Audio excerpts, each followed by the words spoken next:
Before starting the fanfic, I ask you to please subscribe and leave your like, so we can make this channel great together. Now start and enjoy. Chapter 51. Naruto sat in the kitchen of the Uchiha house. He was staring at the back of a blushing Mikoto who was cooking ramen for him. He had just taken a shower and had his first release after Mikoto gave him a blowjob. Naruto had returned the favor by licking, giving Mikoto the biggest orgasm she had had in years. Mikoto thought about what they had just done in the shower. Flashback, lemon/lime warning. Skip the flashback if you don't want to read it. Oh Senju, that feels good. Naruto moaned as Mikoto had the tip of his cock in her mouth, using her tongue to play with it. Naruto was close to his first orgasm in his life because of that. Mikoto giggled at Naruto's reaction as she used her right hand to massage Naruto's balls. She then slowly took more and more of Naruto's cock into her mouth, teasing him. Naruto closed his eyes in pleasure as Mikoto quickened her pace, making slurping and sucking sounds as she took Naruto's entire length into her mouth. Naruto grabbed her head and moved his hips in rhythm with Mikoto's head swaying from side to side. Mikoto moaned as she tasted Naruto's pre-cum that had leaked into her mouth. Mikoto stopped as she let the King Cobra release. Tell me when you're about to run, Naruto-kun. As you wish, Naruto replied dazedly. He never would have thought sex could have been so much fun. If he had, he would have done it a long time ago. Mikoto once again took his cock in her mouth without saying another word. This time she wasn't slow and neither was Naruto.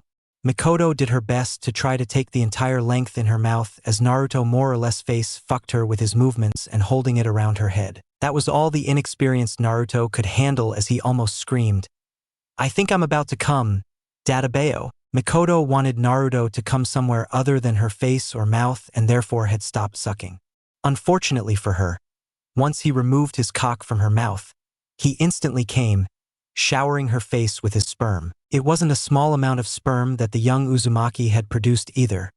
Her face was full and had fallen out, covering large parts of her chest. Naruto couldn't help but look at her with a proud smile. He did. Mikoto, whose eyes had been closed for obvious reasons, opened them and stared at Naruto. So much, she whispered quietly enough that Naruto could barely hear her. Naruto chuckled as he scratched his back with his head.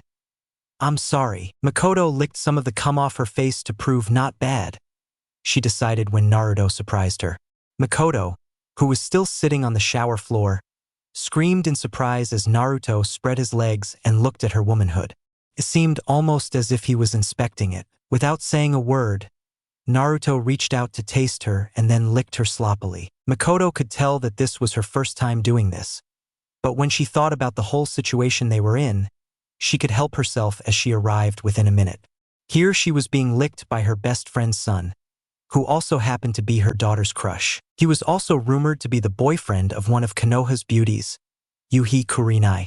She pressed Naruto's head into her, holding him there for a few seconds as she screamed her orgasm. I'm coming, Naruto-kun. Indeed, was Naruto's muffled response, as he was now on the receiving end of Mikoto's juices. Thin flashback. You know, Naruto said with a perverted chuckle, looking at Mikoto's ass.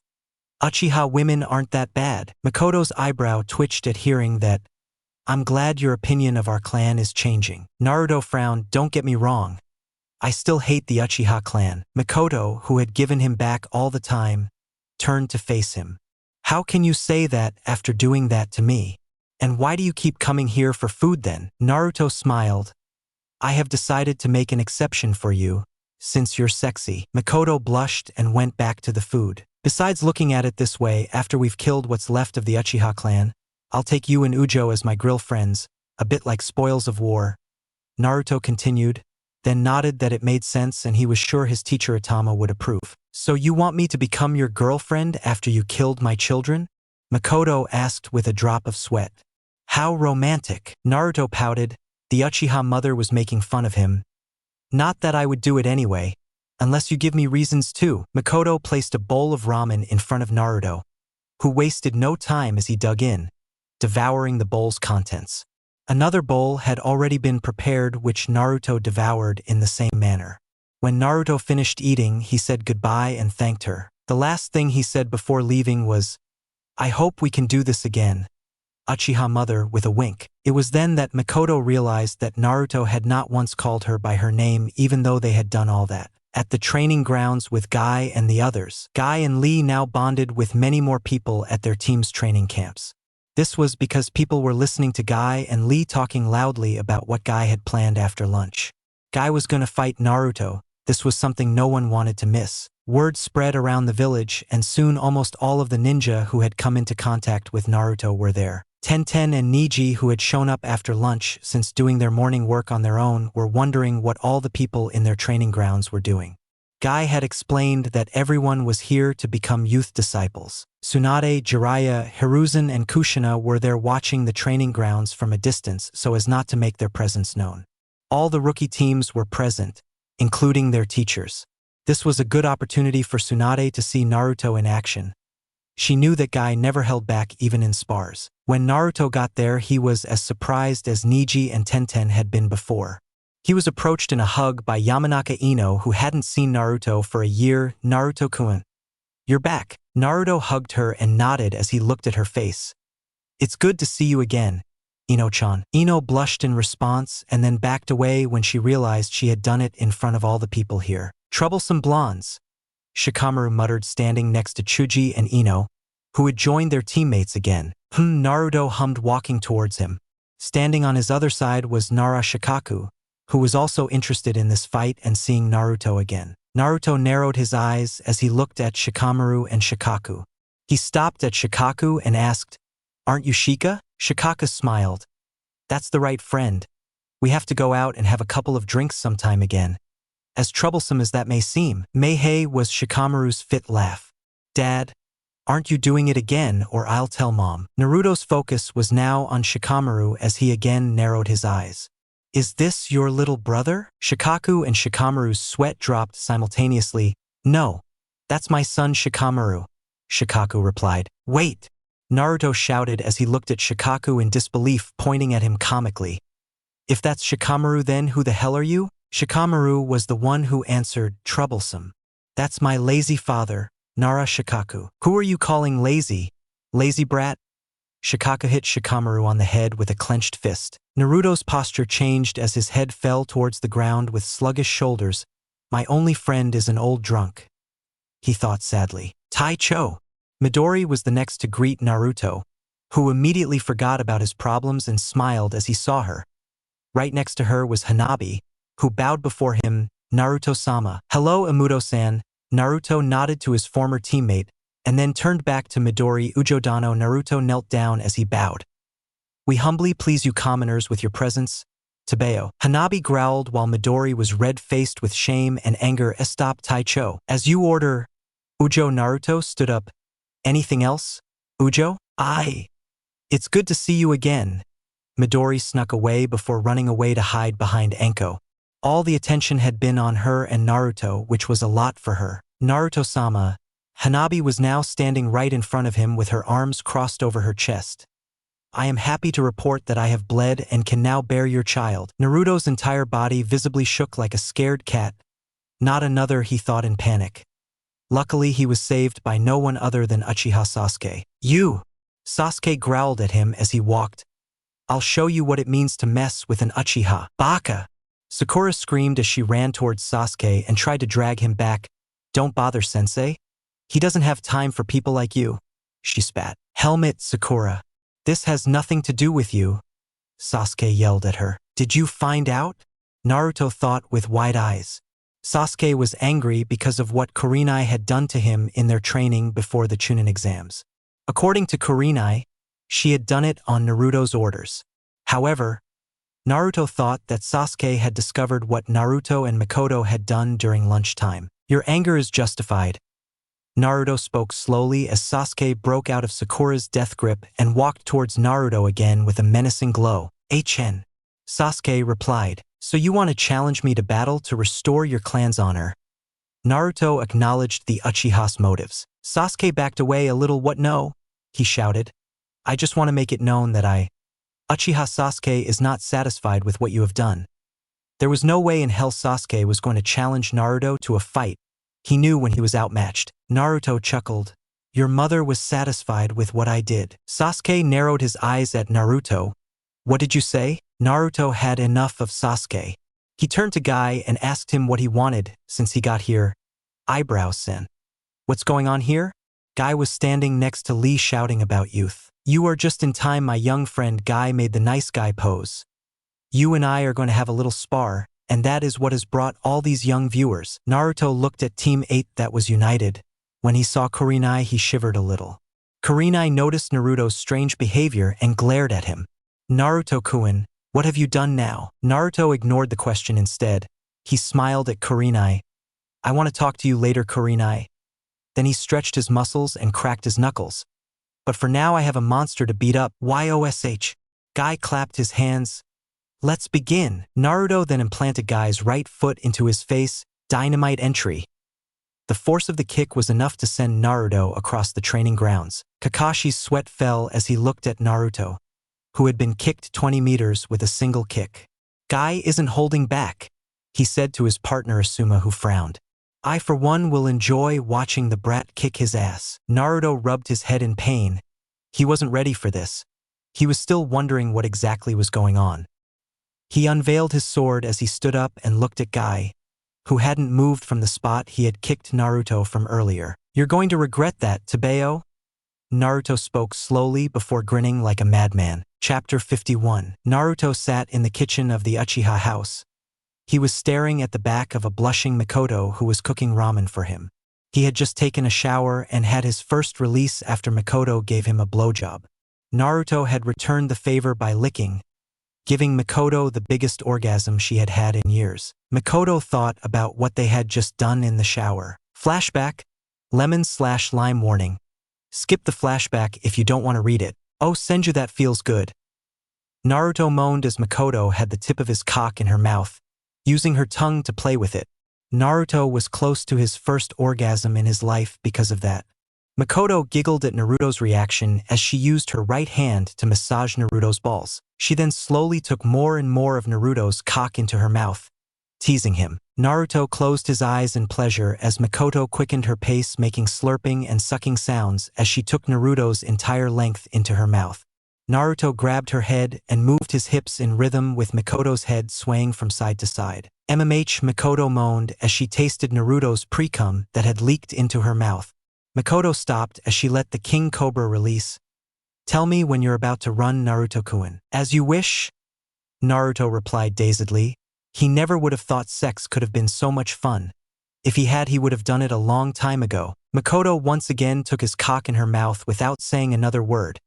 This time she wasn't slow and neither was Naruto. Mikoto did her best to try to take the entire length in her mouth as Naruto more or less face-fucked her with his movements and holding it around her head. That was all the inexperienced Naruto could handle as he almost screamed. I think I'm about to come, Databeo. Mikoto wanted Naruto to come somewhere other than her face or mouth and therefore had stopped sucking. Unfortunately for her, once he removed his cock from her mouth, he instantly came, showering her face with his sperm. It wasn't a small amount of sperm that the young Uzumaki had produced either. Her face was full and had fallen out, covering large parts of her chest. Naruto couldn't help but look at her with a proud smile. He did. Mikoto, whose eyes had been closed for obvious reasons, opened them and stared at Naruto. So much, she whispered quietly enough that Naruto could barely hear her. Naruto chuckled as he scratched his back with his head. I'm sorry. Mikoto licked some of the cum off her face to prove not bad, she decided when Naruto surprised her. Mikoto, who was still sitting on the shower floor, screamed in surprise as Naruto spread his legs and looked at her womanhood. It seemed almost as if he was inspecting it. Without saying a word, Naruto reached out to taste her and then licked her sloppily. Mikoto could tell that this was her first time doing this, but when she thought about the whole situation they were in, she could help herself as she arrived within a minute. Here she was being licked by her best friend's son, who also happened to be her daughter's crush. He was also rumored to be the boyfriend of one of Konoha's beauties, Yuhi Kurenai. She pressed Naruto's head into her, holding him there for a few seconds as she screamed her orgasm. I'm coming, Naruto-kun. Indeed, was Naruto's muffled response, as he was now on the receiving end of Mikoto's juices. Flashback. You know, Naruto said with a perverted chuckle looking at Makoto's ass. Uchiha women aren't that bad. Makoto's eyebrow twitched at hearing that. I'm glad your opinion of our clan is changing. Naruto frowned. Don't get me wrong. I still hate the Uchiha clan. Makoto, who had given him back all the time, turned to face him. How can you say that after doing that to me? And why do you keep coming here for food then? Naruto smiled.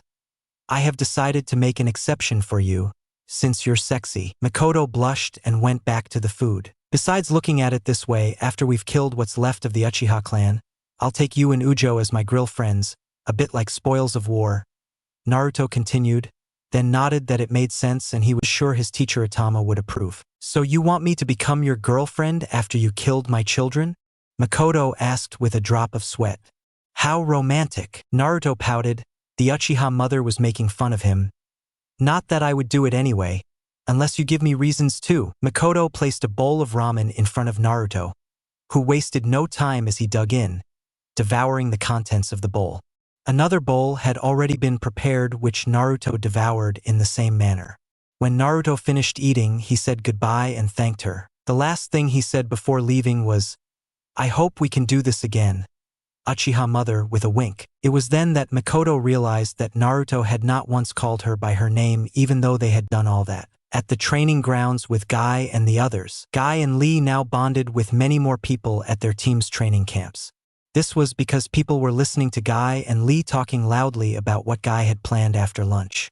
Guy was going to fight Naruto. This was something no one wanted to miss. Word spread around the village and soon almost all of the ninja who had come into contact with Naruto were there. Tenten and Niji, who had shown up after lunch since doing their morning work on their own, were wondering what all the people in their training grounds were doing. Guy had explained that everyone was here to become youth disciples. Tsunade, Jiraiya, Hiruzen and Kushina were there watching the training grounds from a distance so as not to make their presence known. All the rookie teams were present, including their teachers. This was a good opportunity for Tsunade to see Naruto in action. She knew that Guy never held back even in spars. When Naruto got there, he was as surprised as Niji and Tenten had been before. He was approached in a hug by Yamanaka Ino, who hadn't seen Naruto for a year. Naruto-kun, you're back. Naruto hugged her and nodded as he looked at her face. It's good to see you again, Ino-chan. Ino blushed in response and then backed away when she realized she had done it in front of all the people here. Troublesome blondes, Shikamaru muttered standing next to Chuji and Ino, who had joined their teammates again. Naruto hummed walking towards him. Standing on his other side was Nara Shikaku, who was also interested in this fight and seeing Naruto again. Naruto narrowed his eyes as he looked at Shikamaru and Shikaku. He stopped at Shikaku and asked, Aren't you Shika? Shikaku smiled. That's the right friend. We have to go out and have a couple of drinks sometime again. As troublesome as that may seem, Meihei was Shikamaru's fit laugh. Dad, aren't you doing it again or I'll tell Mom. Naruto's focus was now on Shikamaru as he again narrowed his eyes. Is this your little brother? Shikaku and Shikamaru's sweat dropped simultaneously. No, that's my son Shikamaru, Shikaku replied. Wait! Naruto shouted as he looked at Shikaku in disbelief, pointing at him comically. If that's Shikamaru, then who the hell are you? Shikamaru was the one who answered, troublesome. That's my lazy father, Nara Shikaku. Who are you calling lazy? Lazy brat? Shikaku hit Shikamaru on the head with a clenched fist. Naruto's posture changed as his head fell towards the ground with sluggish shoulders. My only friend is an old drunk, he thought sadly. Taicho. Midori was the next to greet Naruto, who immediately forgot about his problems and smiled as he saw her. Right next to her was Hanabi, who bowed before him. Naruto-sama. Hello, Imuto-san. Naruto nodded to his former teammate, and then turned back to Midori Ujodano. Naruto knelt down as he bowed. We humbly please you commoners with your presence. Tabeo. Hanabi growled while Midori was red-faced with shame and anger. Stop, Taicho. As you order. Ujo. Naruto stood up. Anything else? Ujo? Aye. It's good to see you again. Midori snuck away before running away to hide behind Anko. All the attention had been on her and Naruto, which was a lot for her. Naruto-sama. Hanabi was now standing right in front of him with her arms crossed over her chest. I am happy to report that I have bled and can now bear your child. Naruto's entire body visibly shook like a scared cat. Not another, he thought in panic. Luckily, he was saved by no one other than Uchiha Sasuke. You! Sasuke growled at him as he walked. I'll show you what it means to mess with an Uchiha. Baka! Sakura screamed as she ran towards Sasuke and tried to drag him back. Don't bother, sensei. He doesn't have time for people like you. She spat. Helmet, Sakura. This has nothing to do with you. Sasuke yelled at her. Did you find out? Naruto thought with wide eyes. Sasuke was angry because of what Kurenai had done to him in their training before the Chunin exams. According to Kurenai, she had done it on Naruto's orders. However, Naruto thought that Sasuke had discovered what Naruto and Mikoto had done during lunchtime. Your anger is justified. Naruto spoke slowly as Sasuke broke out of Sakura's death grip and walked towards Naruto again with a menacing glow. HN. Sasuke replied, so you want to challenge me to battle to restore your clan's honor? Naruto acknowledged the Uchiha's motives. Sasuke backed away a little. What no? He shouted. I just want to make it known that Uchiha Sasuke is not satisfied with what you have done. There was no way in hell Sasuke was going to challenge Naruto to a fight. He knew when he was outclassed. Naruto chuckled. Your mother was satisfied with what I did. Sasuke narrowed his eyes at Naruto. What did you say? Naruto had enough of Sasuke. He turned to Guy and asked him what he wanted since he got here. Eyebrows, Sen. What's going on here? Guy was standing next to Lee shouting about youth. You are just in time, my young friend. Guy made the nice guy pose. You and I are going to have a little spar, and that is what has brought all these young viewers. Naruto looked at Team 8 that was united. When he saw Kurenai, he shivered a little. Kurenai noticed Naruto's strange behavior and glared at him. Naruto-kun, what have you done now? Naruto ignored the question instead. He smiled at Kurenai. I want to talk to you later, Kurenai. Then he stretched his muscles and cracked his knuckles. But for now I have a monster to beat up. YOSH. Guy clapped his hands. Let's begin. Naruto then implanted Guy's right foot into his face. Dynamite entry. The force of the kick was enough to send Naruto across the training grounds. Kakashi's sweat fell as he looked at Naruto, who had been kicked 20 meters with a single kick. Guy isn't holding back, he said to his partner Asuma, who frowned. I for one will enjoy watching the brat kick his ass. Naruto rubbed his head in pain. He wasn't ready for this. He was still wondering what exactly was going on. He unveiled his sword as he stood up and looked at Guy, who hadn't moved from the spot he had kicked Naruto from earlier. You're going to regret that, Tabeo? Naruto spoke slowly before grinning like a madman. Chapter 51. Naruto sat in the kitchen of the Uchiha house. He was staring at the back of a blushing Mikoto who was cooking ramen for him. He had just taken a shower and had his first release after Mikoto gave him a blowjob. Naruto had returned the favor by licking, giving Mikoto the biggest orgasm she had had in years. Mikoto thought about what they had just done in the shower. Flashback, lemon/lime warning. Skip the flashback if you don't want to read it. Oh, Senju, that feels good.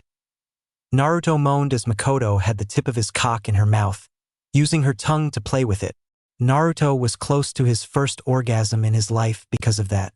Mikoto giggled at Naruto's reaction as she used her right hand to massage Naruto's balls. She then slowly took more and more of Naruto's cock into her mouth, teasing him. Naruto closed his eyes in pleasure as Mikoto quickened her pace, making slurping and sucking sounds as she took Naruto's entire length into her mouth.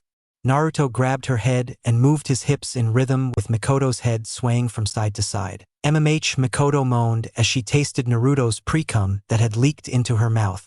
Mikoto stopped as she let the King Cobra release. Tell me when you're about to run, Naruto-kun. As you wish, Naruto replied dazedly. He never would have thought sex could have been so much fun. If he had, he would have done it a long time ago. Mikoto once again took his cock in her mouth without saying another word.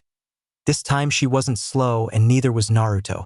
Mikoto did her best to try to take the entire length in her mouth as Naruto more or less face-fucked her with his movements and holding it around her head. That was all the inexperienced Naruto could handle as he almost screamed. I think I'm about to come, Databeo. Mikoto wanted Naruto to come somewhere other than her face or mouth and therefore had stopped sucking.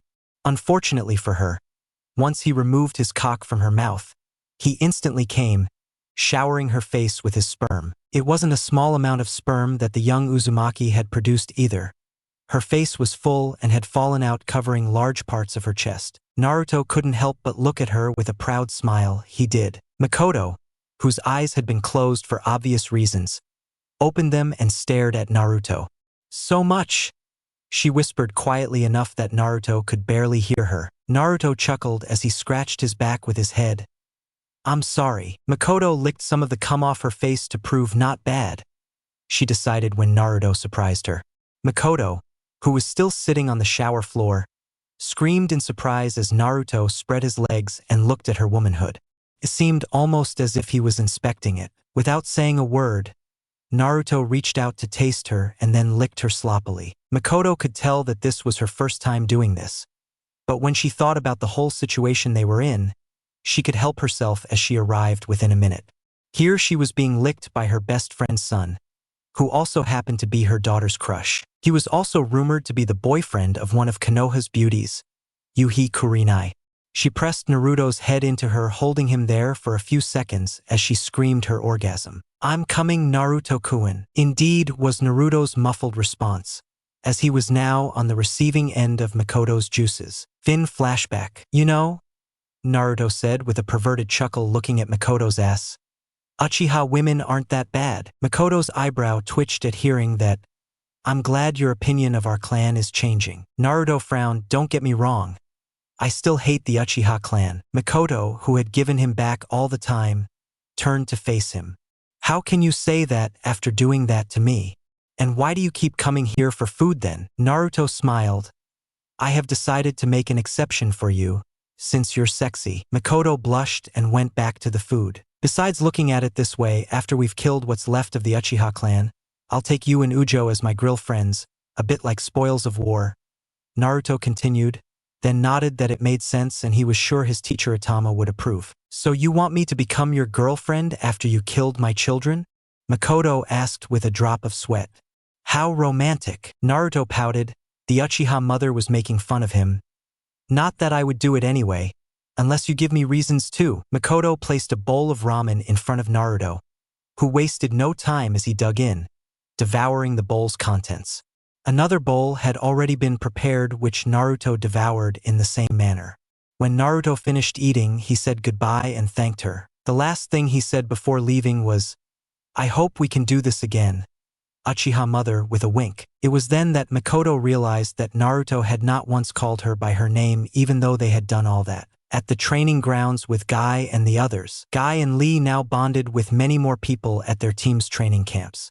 This was because people were listening to Guy and Lee talking loudly about what Guy had planned after lunch.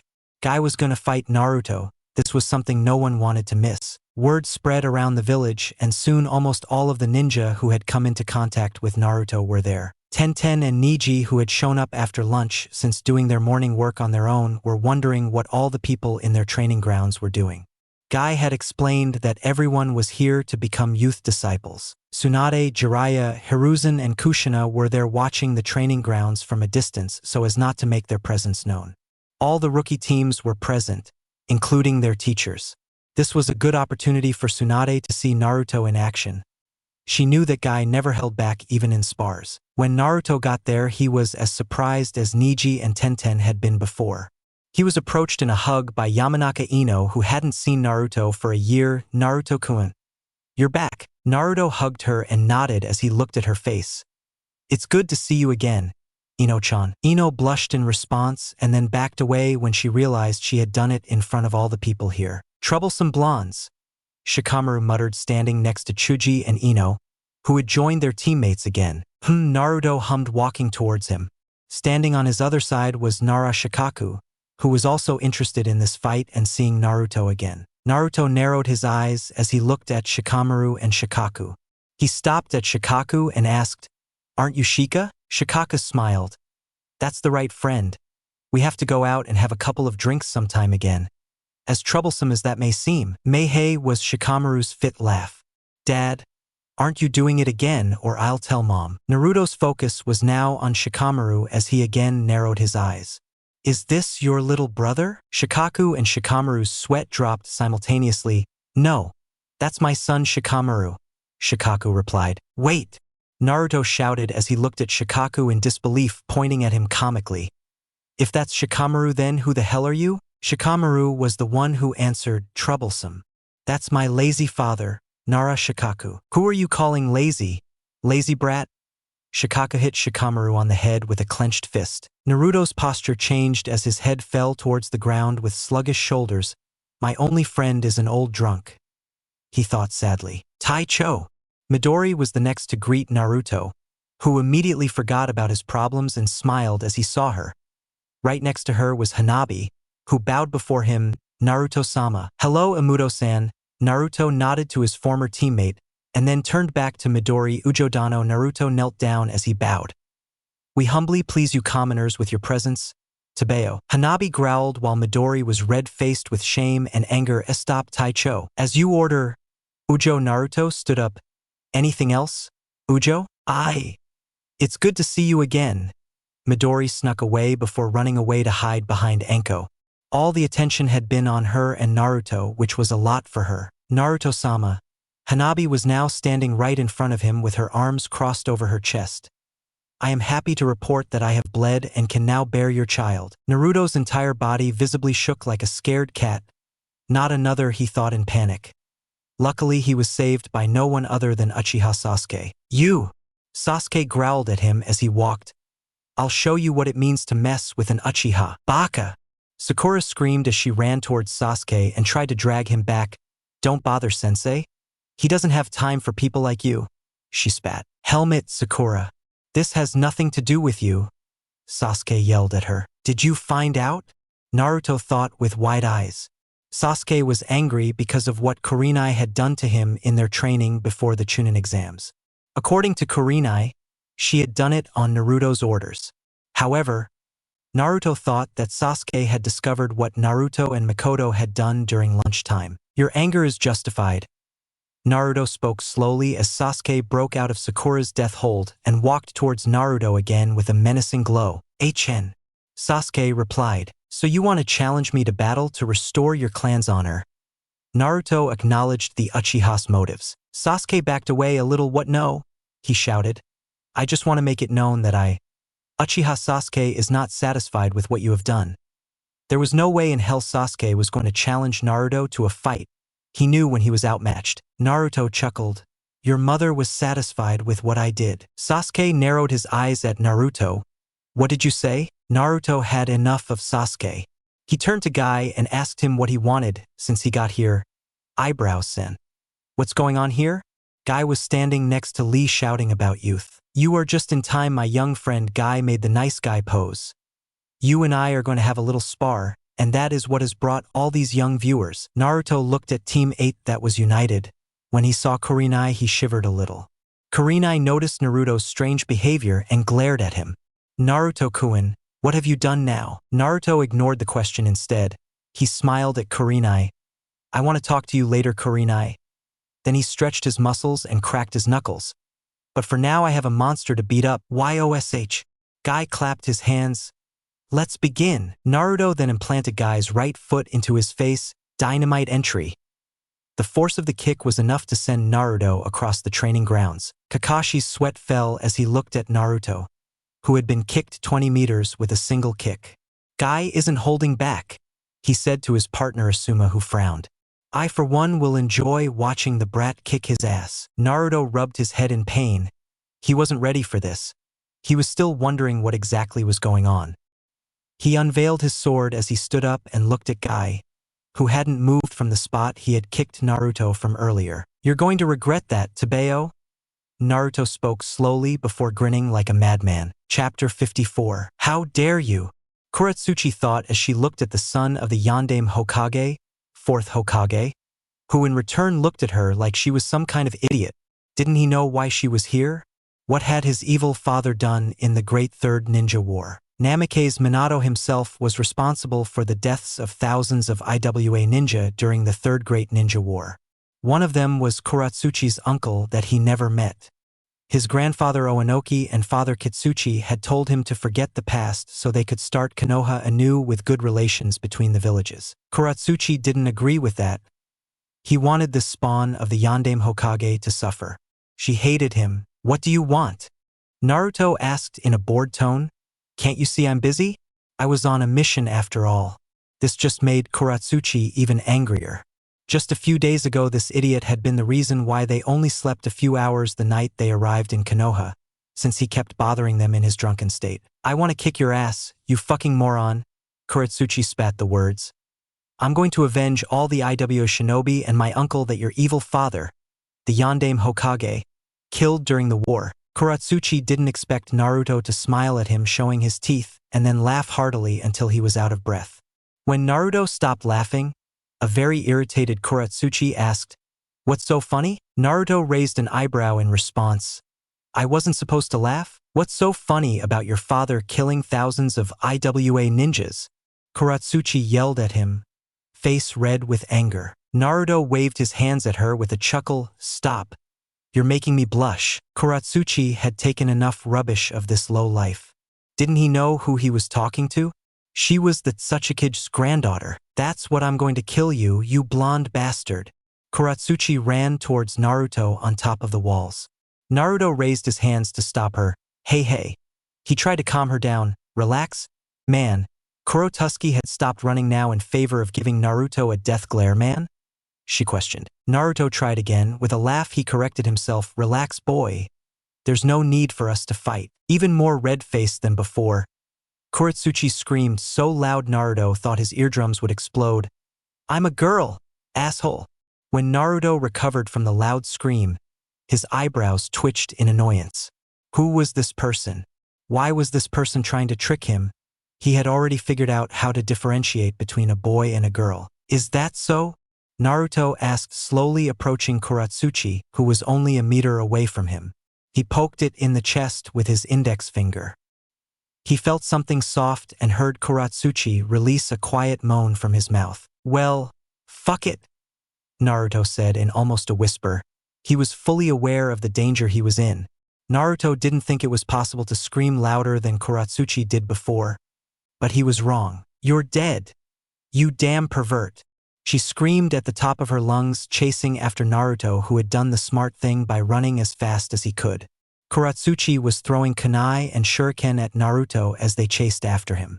They were running into the village, and Naruto didn't want any villagers to get caught in the crossfire. This made Naruto run to a different location towards the nearest training grounds to avoid that. When they reached an open grassy field of the training grounds, which turned out to be Training Grounds 10, the one guy and his team usually trained on, Naruto was wondering how he was going to get the girl to stop attacking him.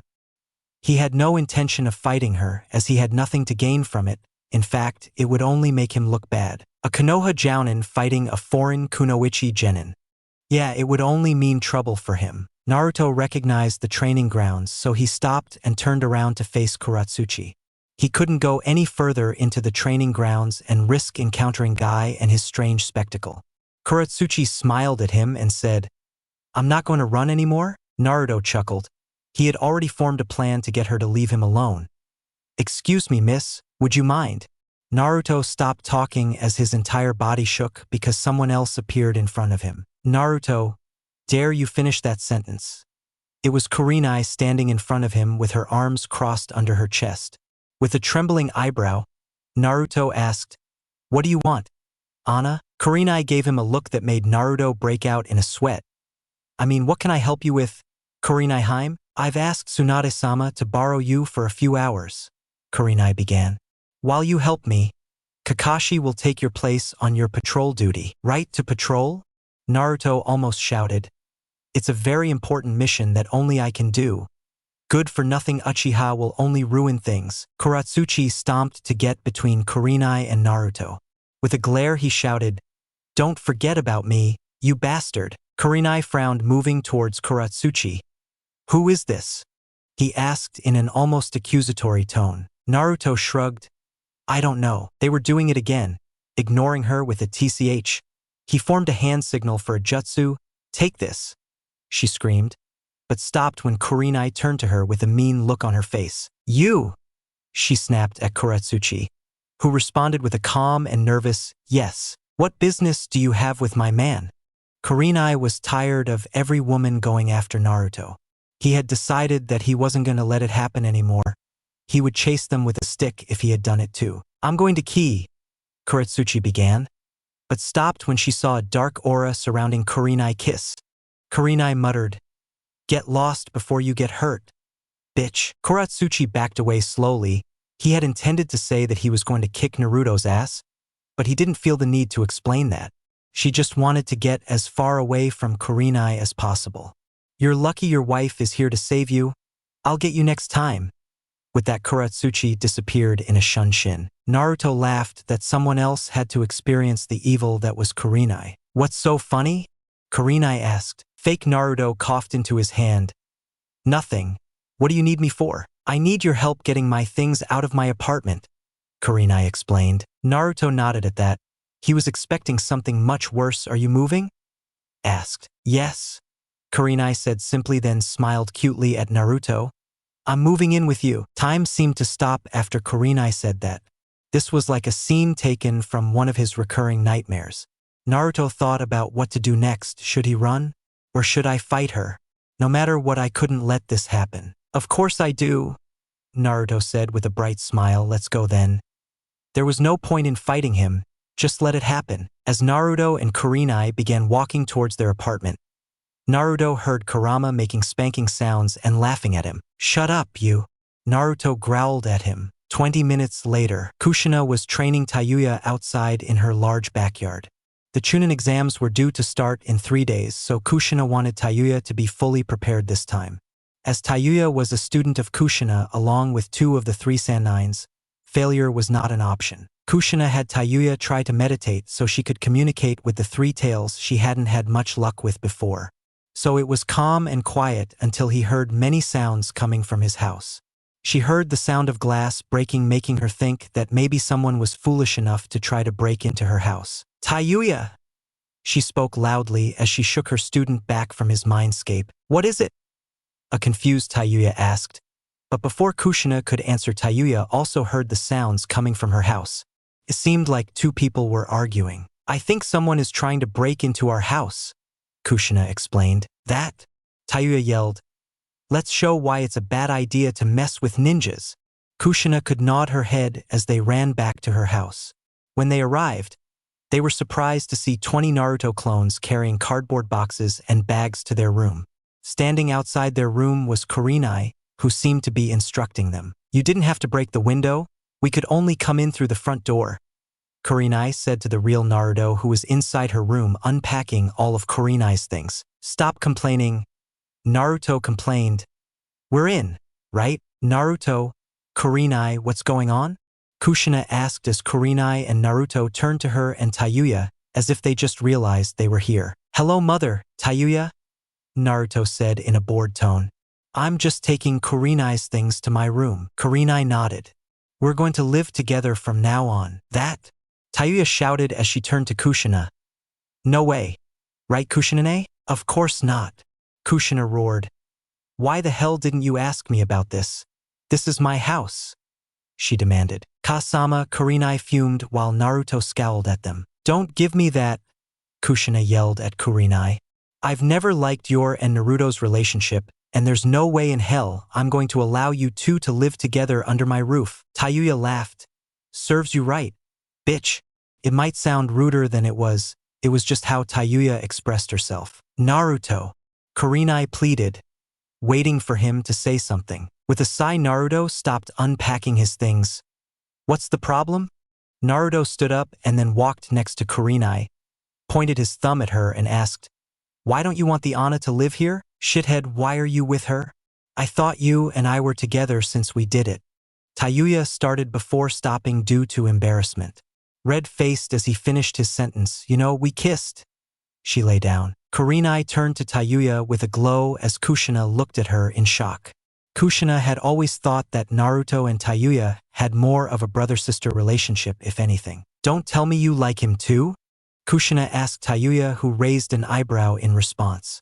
"It's not like it's a damn secret, Nei-chan." "What the hell, Tebane?" Kushina comically shouted. "There's only one girl in Konoha who doesn't have the heat for you, Naruto." The only reason she was so upset was because it meant more competition for her. But the others didn't have to know that. Naruto shrugged, making Kurenai laugh at his careless attitude. "Anyway," Naruto spoke, "if you don't want Kurenai to live here, I guess I'll have to move in with her. Kurenai nodded. It's a shame. I was looking forward to us living together. Ka-sama. Naruto then turned to the frowning Tayuya and Tayuya. Just because I'm with Kurenai doesn't mean I can't be with you too. He turned to Kurenai with a wide smile. Isn't that right, Kurenai Heim? Kurenai clenched her right hand into a fist and gritted her teeth as she responded, right. Are you saying you want to go out with us at the same time? Tayuya asked, and from the look she gave Naruto, she knew that if she answered wrong, she would be in pain. However, there was only one answer to his question, yes. But don't forget Ino-chan, Anko-chan, Yugao-chan. Naruto had to duck to avoid the fist that Tayuya had tried to hit him in the face. Naruto jumped to create some distance between him and Tayuya. He had expected her to react similar to how Kurenai reacted when he told her. Calm down, Tayuya, Kushina said as she grabbed Tayuya's shoulder to drag her back with her. To decide if Kurenai can live with us, there is only one thing we can do. Tayuya's eyes widened. No, please, it's not that, she pleaded. It was the most boring thing she had ever experienced. What are we doing? Kurenai asked Naruto in confusion. Naruto shrugged. He had been doing that a lot lately. Don't look at me. It was time for the Uzumaki clan to have a clan meeting with all its members present. Chapter 55. The Uzumaki clan members and a guest were sitting around a large rectangular table. The clan meeting was held in the Uzumaki dining room. Kushina, who sat in the center of the table, began the meeting. Uzumaki Tayuya, he read from a newspaper. Tayuya, who sat on Kushina's right, eyebrows twitched. Me too, he complained, but only received a glow in response from Kushina. Present, Tayuya said in almost a whisper. Uzumaki Naruto. That's Uzumaki Namikaze Naruto aka Senju to you, woman. Naruto sat on Kushina's left and responded. Kushina gave him the same glow she gave Tayuya earlier, causing Naruto to sweat. Present, honorary clan member, Tsunade Senju. Present Tsunade sat on the table right in front of Kushina. She had sent a shadow clone to participate in the clan meeting. And our guest, Yuhi Kurenai. Present Ka-sama, she said happily. Just present is enough, Tebane. Kushina responded to the red-eyed woman who, to no one's surprise, sat next to Naruto. Forgive me, Ka-sama. Before Kushina could tell Kurenai not to call her that, a slightly irritated Tsunade raised her voice and spoke. Get with it already.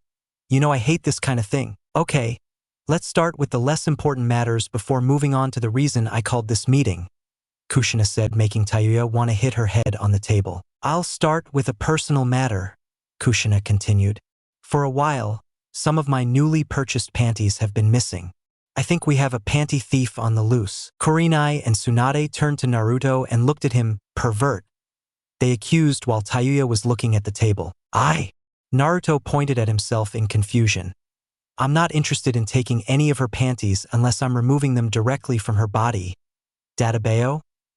Naruto smiled as he finished speaking. Before any more pervert yells could be directed at Naruto, Kushina came to his defense. This started before Naruto returned. I'm sure it's not him. It's me, Tayuya admitted in almost a whisper. You? Kushina questioned. Why? Tayuya frowned. I grew out of my old ones and I hate shopping. I'm just borrowing them. You can have them back. You should have told me. I would have taken you shopping, Kushina said with a kind smile directed at Tayuya, who frowned. I told you I hate shopping, she screamed. Kushina's sweat dropped. Well, that matter is resolved. That's all I had for today's meeting. Is there anyone else who would like to add anything? He didn't get a response for a few seconds until Tayuya was about to raise her hand, but changed her mind. Kushina, who noticed that Tayuya wanted to say something but changed her mind, asked, What do you have in mind? Tayuya-chan? It's nothing. It's just Tayuya's cheeks gained a red tint which she then expelled in almost a scream. I don't think the asshole should walk around the house naked. That? Kurenai said dangerously to Naruto as Tsunade raised an eyebrow. Naked? She questioned. So start, Naruto said dramatically as he folded his arms over his chest. Itama had warned Naruto not to surround himself with too many bossy women. He never let himself be pushed around, was what Itama used to say. It happened once when I didn't know you two were around, Naruto defended. So you walk around naked too, you little pervert? Tsunade asked in disgust. I say we hang him. The others ignored Tsunade's suggestion. Kurenai dragged Naruto by her ear. You're not allowed to show yourself naked to anyone but me from now on. Do I have it? Kushina stood up and waved her hands in front of the table. Calm down, everyone. She waited for everyone to focus on her before continuing. This is not a serious matter and has no place at a meeting of the Uzumaki clan. Tayuya stood up as she pointed at Kushina accusingly. But your panty problems are? Kushina chuckled at that. They cost me a lot of money, Tayuya-chan. Tayuya lowered her head in shame. Oh, I'm sorry to pay for them. Kushina patted Tayuya on the back with a smile. There's no need for that. She then turned her attention to Naruto. You do what you feel is right, Naruto. Naruto nodded. He knew what she meant. Both Naruto and Kushina enjoyed seeing the other naked. The other was confused by what Kushina meant by that, but chooses not to question it. Kushina then decided to move on to the important part of the meeting. Okay, now to the main reason I called this meeting. Kurenai and Naruto have requested that Kurenai move in with us. They decided to resolve the matter by voting. Tayuya was quick to say that she wouldn't want Kurenai near where she sleeps. Tsunade was wondering how this situation had happened. Kurenai had previously requested his permission to get Naruto's help with an emergency, and now finds out that Kurenai needs a home. What happened to your jounin? It was Tsunade's turn to vote after Tayuya's obvious no. Tsunade folded her hands under her chin and thought, I don't see why not. You have a lot of empty rooms in this big house, and if Kurenai needs a place to stay, then we should take her. Kushina tilted her head at that. I don't think you understand the situation, Aunt. Don't call me that. Tsunade took before calming down. What don't I understand? It's not like she was kicked out of her house or anything. She just wants to move in with us because she wants to live with Naruto. Kushina explained as she looked at Kurenai, who decided this was the perfect time to hug Naruto's arm for herself. Tsunade saw it, and it caused her eyes to widen in surprise. Tsunade exclaimed in a bored tone. She was not surprised, but she was a little disappointed. She had thought that Kurenai was one of her few normal jounins, but after today she would have to reevaluate that thought. Would Kurenai moving in with you make you happy, Naruto? Tsunade asked Naruto, who nodded in response. Tsunade folded her arms under her chest. Then I'm against it. She wouldn't allow anything that would make the little pervert happy. Tayuya laughed in victory. Then it's settled. It's 3 against 1. Kushina shook her head. That's true. But there's still the problem of Naruto moving out if we don't let Kurenai live here. She turned to Naruto and added, Do you have anything to say? Naruto nodded before standing up. He half bowed before speaking, Honorable members of the Uzumaki clan. Naruto paused as the others had different and audible reactions to the way he spoke. Tsunade snorted as she looked anywhere but Naruto. Tayuya laughed, finding it hilarious to see Naruto like this. Kurenai was raising her hand, trying to stop Naruto, thinking he was making fun of the seriousness of the clan meeting. Kushina looked at him with a calculating look on her face. One wrong word and she would take action. I understand why you wouldn't want this devil in your house. Kurenai kicked her feet under the table, but Naruto ignored it.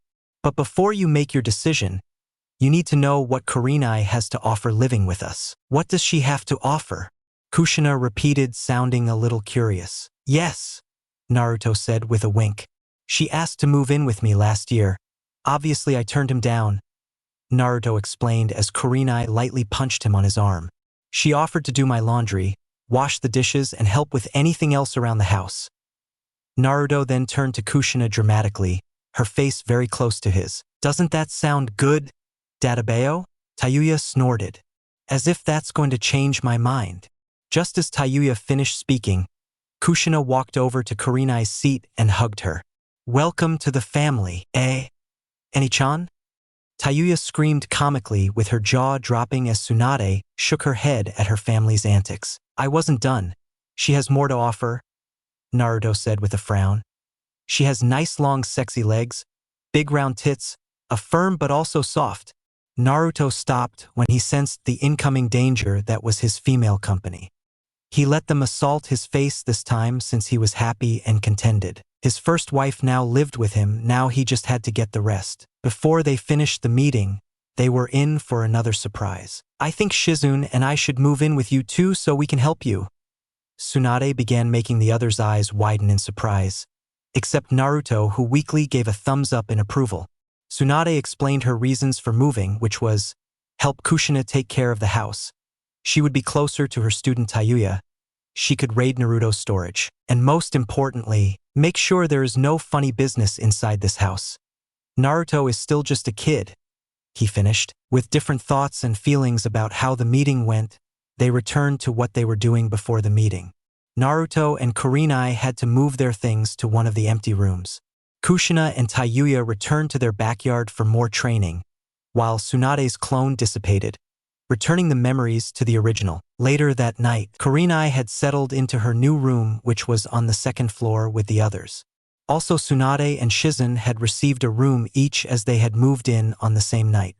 Shizen, after a long day at the Hokage's office, had fallen asleep early.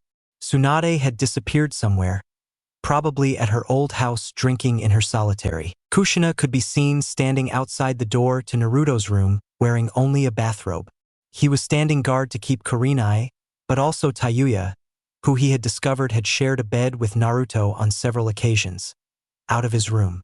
The reason she was dressed only in a bathrobe was because she had just taken a shower. He also had a plan for Naruto when the others had fallen asleep, a plan where he enters the room and takes off his bathrobe and then makes one of his erotic dreams come true. She had already been standing here for 20 minutes, and during that time she had already seen Kurenai leave her room 10 times. Kurenai, of course, was waiting for Kushina to leave so she could sneak into Naruto's room.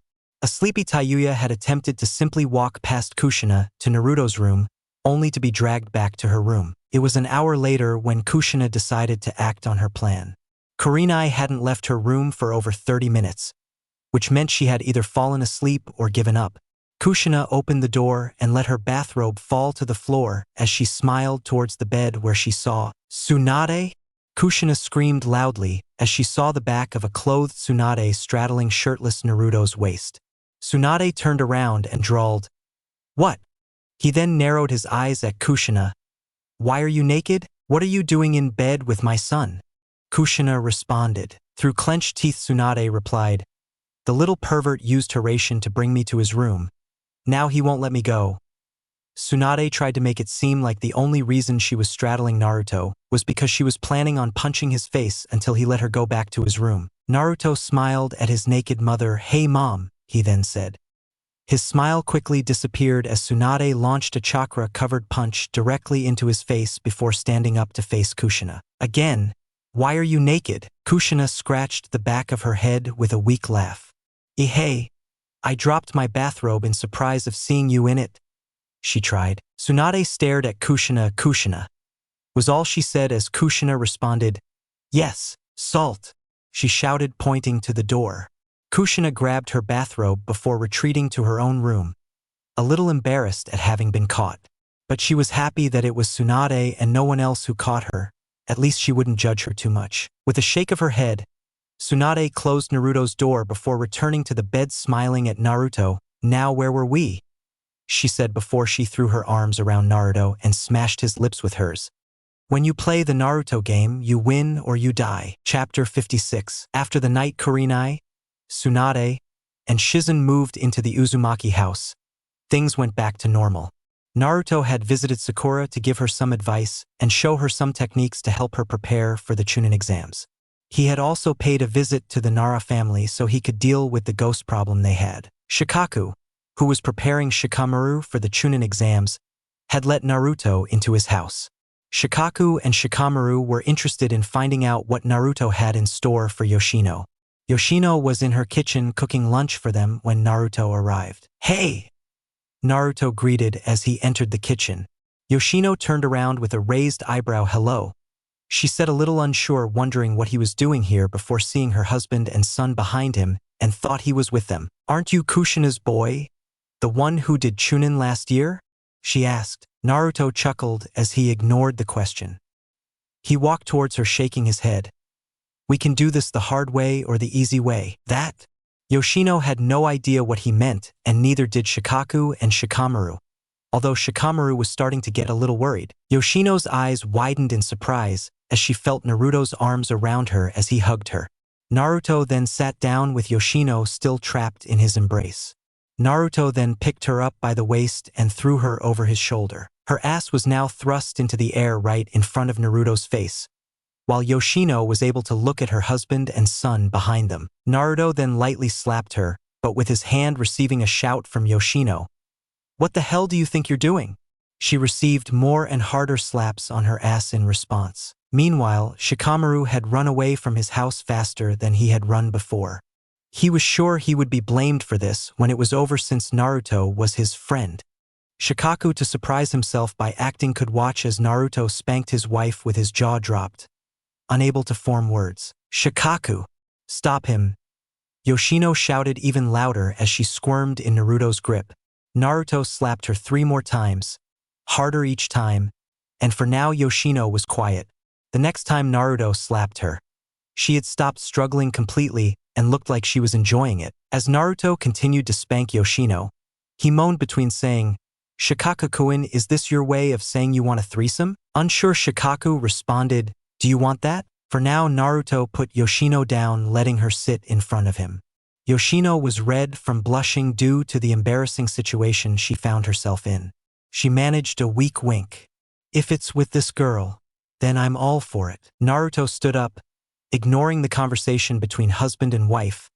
He walked towards the kitchen door where Shikaku stood with an expression of disbelief. "She's all yours, you can thank me later." "And thank you, I would." I had never seen Yoshino so horny before.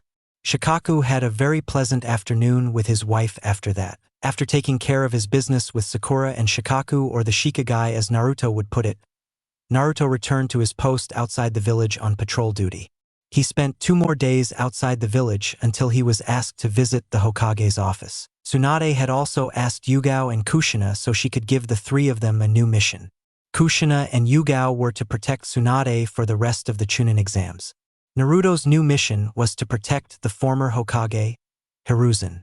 The 3 of them would be dressed in their umbu outfits and, of course, their masks. Kushina had a fox mask, Yugao had her cat mask, and Naruto had his toad mask, which he loved to wear. Before heading towards the Sarutobi clan compound where Hiruzen lived, Naruto wanted to give Tsunade a kiss. But I didn't have the balls to do that after what happened that night 3 days ago. A few minutes after Tsunade and Shizen had moved their things to their new rooms, Tsunade wanted to relax and enjoy a few cups of sake. It was then that a shirtless Naruto appeared in a flash of yellow, using Harem, god of flying thunder, to get to his room. Tsunade had been surprised at first, causing her to almost hit him with an enchanted chakra strike, thinking he was an enemy. Once he recognized it was Naruto, he asked him, "Do you have all the rooms in this house marked with those seals?" Referring to the Harem seals. Naruto had shaken his head before saying, "Let me show you." Then he walked behind Tsunade and rubbed her lower back, just above her butt, that where he had placed a seal that when it was visible, which was only a few moments after the seal had been used, the seal looked like a tattoo that is commonly known as a tramp seal, with visible annoyance judging by the vein that appeared on her forehead. Tsunade asked, "What are you doing here?" Naruto smiled as he scratched the back of his head. He nervously said, "I wanted to ask if you want to share some drinks with me." Tsunade wouldn't say no to a drinking buddy, but she was running out of sake. He pointed to his half-full sake bottle and said, "That's the last thing I got." Naruto chuckled, "Don't worry about it. I have plenty for both of us." He then pulled Tsunade into a hug before using a hand sign that would allow him to teleport to his room with the Harem. For the next 40 minutes they spent drinking in silence. During this time Kushina kept looking outside. Then, out of nowhere, Naruto had asked, "Do you want a kiss?" Tsunade had responded with a shrug before pushing Naruto into a positioning position so she could get on top of him. They kissed with small sake breaks for about 10 minutes until they noticed the door opening. That's when a naked Kushina interrupted them. After Kushina left or had been told to leave, they started kissing again. This time, however, Naruto wanted to do more, and at first so did Tsunade. But as Naruto was about to remove his blue obi that was holding his gray kimono-style blouse, Tsunade had sobbed and realized what was about to happen. Tsunade pushed Naruto away from her, then grabbed her green haori to put it back on. "This was a mistake, Naruto." With a pout, Naruto replied, "No, it wasn't. It was fun to bayo. For you maybe," she snapped. "We can't tell anyone about this and it can never happen again." Naruto decided not to answer that as Tsunade left her room to return to his own. On their way back, Tsunade feared what would happen if word got out to the public about what they had done. It would have been quite a scandal in Konoha. The next day at breakfast before Tsunade had to leave for the Hokage's office, Naruto had suggested a repeat of last night. Tsunade had responded by kneeling him in his most private area, causing Naruto to moan in pain for a long time before she had to leave to take care of some business, which was a visit to Sakura and the Nara family. Now, present-time Naruto has just arrived at the Sarutobi clan compound. As it was still early in the day on a normal weekday, Hiruzen was alone since Konohamaru was at the Ninja Academy. Hiruzen sat on his porch looking at a pond that had goldfish swimming in it. Something Naruto noticed was that Hiruzen was wearing headphones, which Naruto was curious as to why. Turning to Hiruzen, he knelt and bowed before the former Hokage. "I am yours to command, Lord Monkey." Hiruzen removed an earplug and raised an eyebrow at his old Umbu solder that for some reason was unknown to him in his Umbu clothing. "What are you doing so far, you shitty brat?" asked. "Tsunade ordered me to protect you for the rest of the Chunin exams," Naruto explained. "I see," Hiruzen responded in understanding. "Yeah, I'm here so no bad guy can catch you, you old monkey," Naruto laughed. "We can't have a weak, useless old monkey like you left unguarded." Naruto's laughter had already turned manic. "I may be old, but I think I can still kick your ass if I wanted to," Hiruzen replied in a calm tone, unaffected by Naruto's attempts to annoy him. "What's up with the Umbu clothes? I thought we decided you were done with that." "I don't know," Naruto shrugged. "Maybe Tsunade thinks I'm sexy wearing it." "I doubt that," Hiruzen quickly replied, making Naruto take the blame. Hiruzen then spoke his mind about why Tsunade thought it would be good for Naruto to wear his Umbu outfit. "It's probably because you stand out a lot in a crowd. If an enemy saw you, they might attack you instead of me, just because it's you." "Are you calling me ugly or something?" Naruto asked with a trembling eyebrow. "Yes, but that's not the reason." Hiruzen chuckled at Naruto's furious expression. "It's because of what you've accomplished. Most people have already heard of at least one of your names. And there's also the fact that you look more and more like your father every time I see you." Hiruzen finished his rambling. "Really? I'm that famous?" Naruto no longer asked angrily at the previous insults. Hiruzen waved it lazily. "Nah," he started before smiling. "I'm just fucking you. It's standard procedure. Hokage guards always wear their Umbu attire." Naruto's sweat dropped. "Then why did you ask?" "I just wanted a conversation," Hiruzen explained. Naruto snorted. "You need to get a hobby, man." Hiruzen chuckled without answering. "I already have a hobby. It's playing with you." "Idiot," he thought. Naruto then thought that Hiruzen would want to hear about the latest news. "Kurenai-chan has moved in with me." "That's good and about time," Hiruzen replied with a wink. "She's a skilled and trustworthy kunoichi, who is a suitable wife for our future Hokage." Naruto then yelled at Hiruzen, "I told you so many times." Naruto shouted each word with long breaks between. "I would rather die than take the position of Hokage." "It's not up for discussion, Naruto. You will be our next Hokage." Hiruzen was now standing in front of Naruto, who responded by hitting Hiruzen with a punch directly in the face. Hiruzen responded with a punch of his own, which started a long fist fight between the two. They didn't try to avoid any of the blows that they normally could easily dodge. It was a contest to prove who was the most difficult among them. About 5 minutes later was when they both felt they had enough. With bruises all over their faces and bloody noses, they sat back down on Hiruzen's porch. "So what's with the headphones, man?" Naruto asked when things returned to normal. "Oh, these." Hiruzen raised his headphones. "I'm listening to Ibiki's live report of the second part of the Chunin exams that have just started." Naruto stood up and shook his head. "Seriously? Get yourself a buff old man." He then jumped into the air so he could land on the roof of Hiruzen's house. Just because he was protecting him didn't mean he had to talk to him. He would just protect the old monkey from the shadows. While Naruto hid on the roof, he had to listen to Hiruzen repeating Ibiki's words from the headphones. Team 8 seems to be the first team to reach the tower. I don't mind. An hour passed until the next report. The only IWA team has reached the tower in second place. I would have buried them under the ground where they belong. That's hard. 5 hours later, Naruto, prepare to move.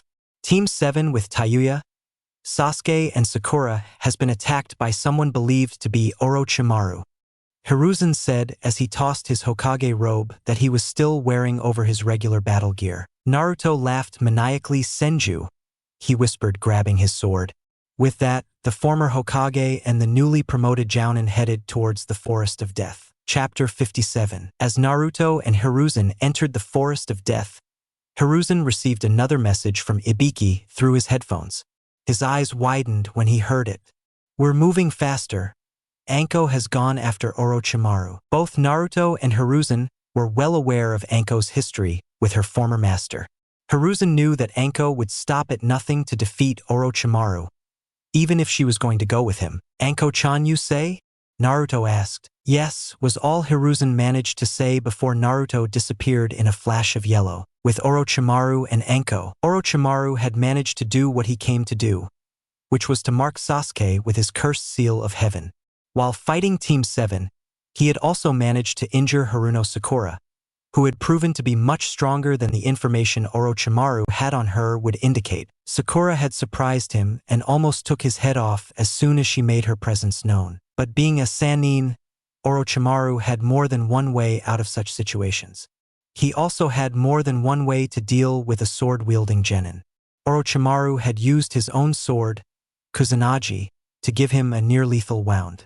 Fortunately for Sakura, Tayuya was there to save her as she could now perform medical jutsu thanks to Tsunade's teachings. Tayuya was the one who had come out of the fight mostly unscathed. That was also thanks to his training with the strongest ninjas in Konoha. Now Tayuya had to take care of her team, waiting for them to recover before they could move to the tower. Tayuya was not proud that she had come out of the fight relatively unscathed, but was instead ashamed that she had not been able to protect her teammates against a single opponent. When Anko found Orochimaru, she was trying to sink into a tree so she could rest after a heated battle against Team 7. Dressed in her usual tan trench coat, Anko looked at her former teacher. It's been a long time, Anko. Orochimaru greeted his former student with a tired voice. He had also taken some damage from the fight with Team 7, mainly thanks to Sasuke's fire techniques. As your former student who you have taught everything to, Anko was armed with sunbon needles between her fingers on her right hand. I'm going to get you out, even if it costs me my life. You can't, Orochimaru said as Anko moved as if she were throwing the needles. Orochimaru was quicker to act as he used a technique to enlarge his snake tongue, sending it straight towards Anko with impressive speed. It would pierce anything it hit. Anko dodged it by jumping high into the air before landing on a tree, using Churka to stay trapped in it. Orochimaru's tongue was already moving. He had found Anko as he circled her right arm that held the needles. Anko jumped up and prepared to use a technique of her own. He used his left arm to lunge for snakes towards Orochimaru, Senai Jashu, hidden shadow snake hands. Orochimaru, whose body was still trapped in the tree, did not try to dodge it. Anko used the snakes as a rope to pull Orochimaru out of the tree and then throw him into a 3 behind her. He placed his hand-arm over Orochimaru's right hand and thrust a kunai through both hands. This was to prevent Orochimaru from moving. With a smile, Anko said, "Gotcha." She used her right hand to intervene his fingers with her fingers on her left hand. He raised his index and little fingers, which was a hand sign for the technique he was about to use. Orochimaru's eyes widened when he saw it. That seal is it. Began. That's right. Anko smiled as she spoke. You and I are going to die here. She closed her eyes and concentrated. Ninpo? Estougas de Tisai no Jutsu? Ninja art. Twin snake sacrifice jutsu. Just as she was about to use the technique, she heard Orochimaru's mocking laugh, and it wasn't coming from the Orochimaru in front of her. With his eyes open, he realized that he had captured a clone. Are you trying to kill yourself? An amused Orochimaru asked as he appeared behind her. Anko turned around only to see Orochimaru remove the face mask that covered his real face. That's a clone. Orochimaru stated what Anko had already realized. Anko trembled as the realization hit her, She was about to commit suicide just by taking a clone with her. The clone dissolved into a sludge, revealing it to be an Earth clone. Just when Anko thought she was done, she knew she had no hope of winning a fight against her former teacher without the element of surprise. A flash of yellow appeared from her lower back. Naruto came out. Hiraishijiri, flying thunder god slash. Naruto roared as he drove the tip of his sword through Orochimaru's neck before the Sannin could react. Yo ho ho. Naruto laughed in Orochimaru's face. Wyo ho ho. Damn. Orochimaru spat out blood as he spoke. Minato. Orochimaru then used the same technique Anko had before to force Naruto away. Sen'i Jashu. Hidden shadow snake hands. Now Orochimaru had enough time to create a new body of himself with one of the many forbidden techniques he knew. Orochimaru Ryu no Korimi, no Jutsu, Orochimaru style. Body replacement technique. With a new healthy body, Orochimaru looked at the masked Toad Umbu who stood in front of Anko protectively. Who the hell are you? Orochimaru asked because he had lost the calm he had before after that spectacle of the masked blonde. Naruto smiled under his mask. He was about to whisper his name when Hiruzen appeared next to them. He placed Naruto on the back of his head with a clenched fist and then said while panting, "Damn brat, you could have brought me with you. My Shunshin is not as fast as yours." Orochimaru had no plans to stay and fight the blonde Umbu, and more importantly the former Hokage who was also his former teacher. Sinking into the ground, he used a solar glow to quickly get out of there. "Hokage-sama," Anko said, surprised to see of all the people here. Most people still called him Hokage-sama even though he had retired. As Naruto raised his right hand making a hand sign, Hiruzen spoke to Anko. "Don't worry, Anko. Orochimaru won't leave this forest alive. Me and the brat will take care of that." As he finished his sentence, Naruto muttered, "Kagabunshin no Jutsu," as he created 50 clones that headed in search of Orochimaru. "You can run, but you can't hide." The clones shouted in chorus before laughing out loud. Yo ho ho! With Naruto and his clones disappearing in all directions, only Hiruzen and Anko were left in the place. "I won't let my student fight that monster," Anko said as she stood up planning to go after them. "Anko, they won't need you." Hiruzen's expression hardened.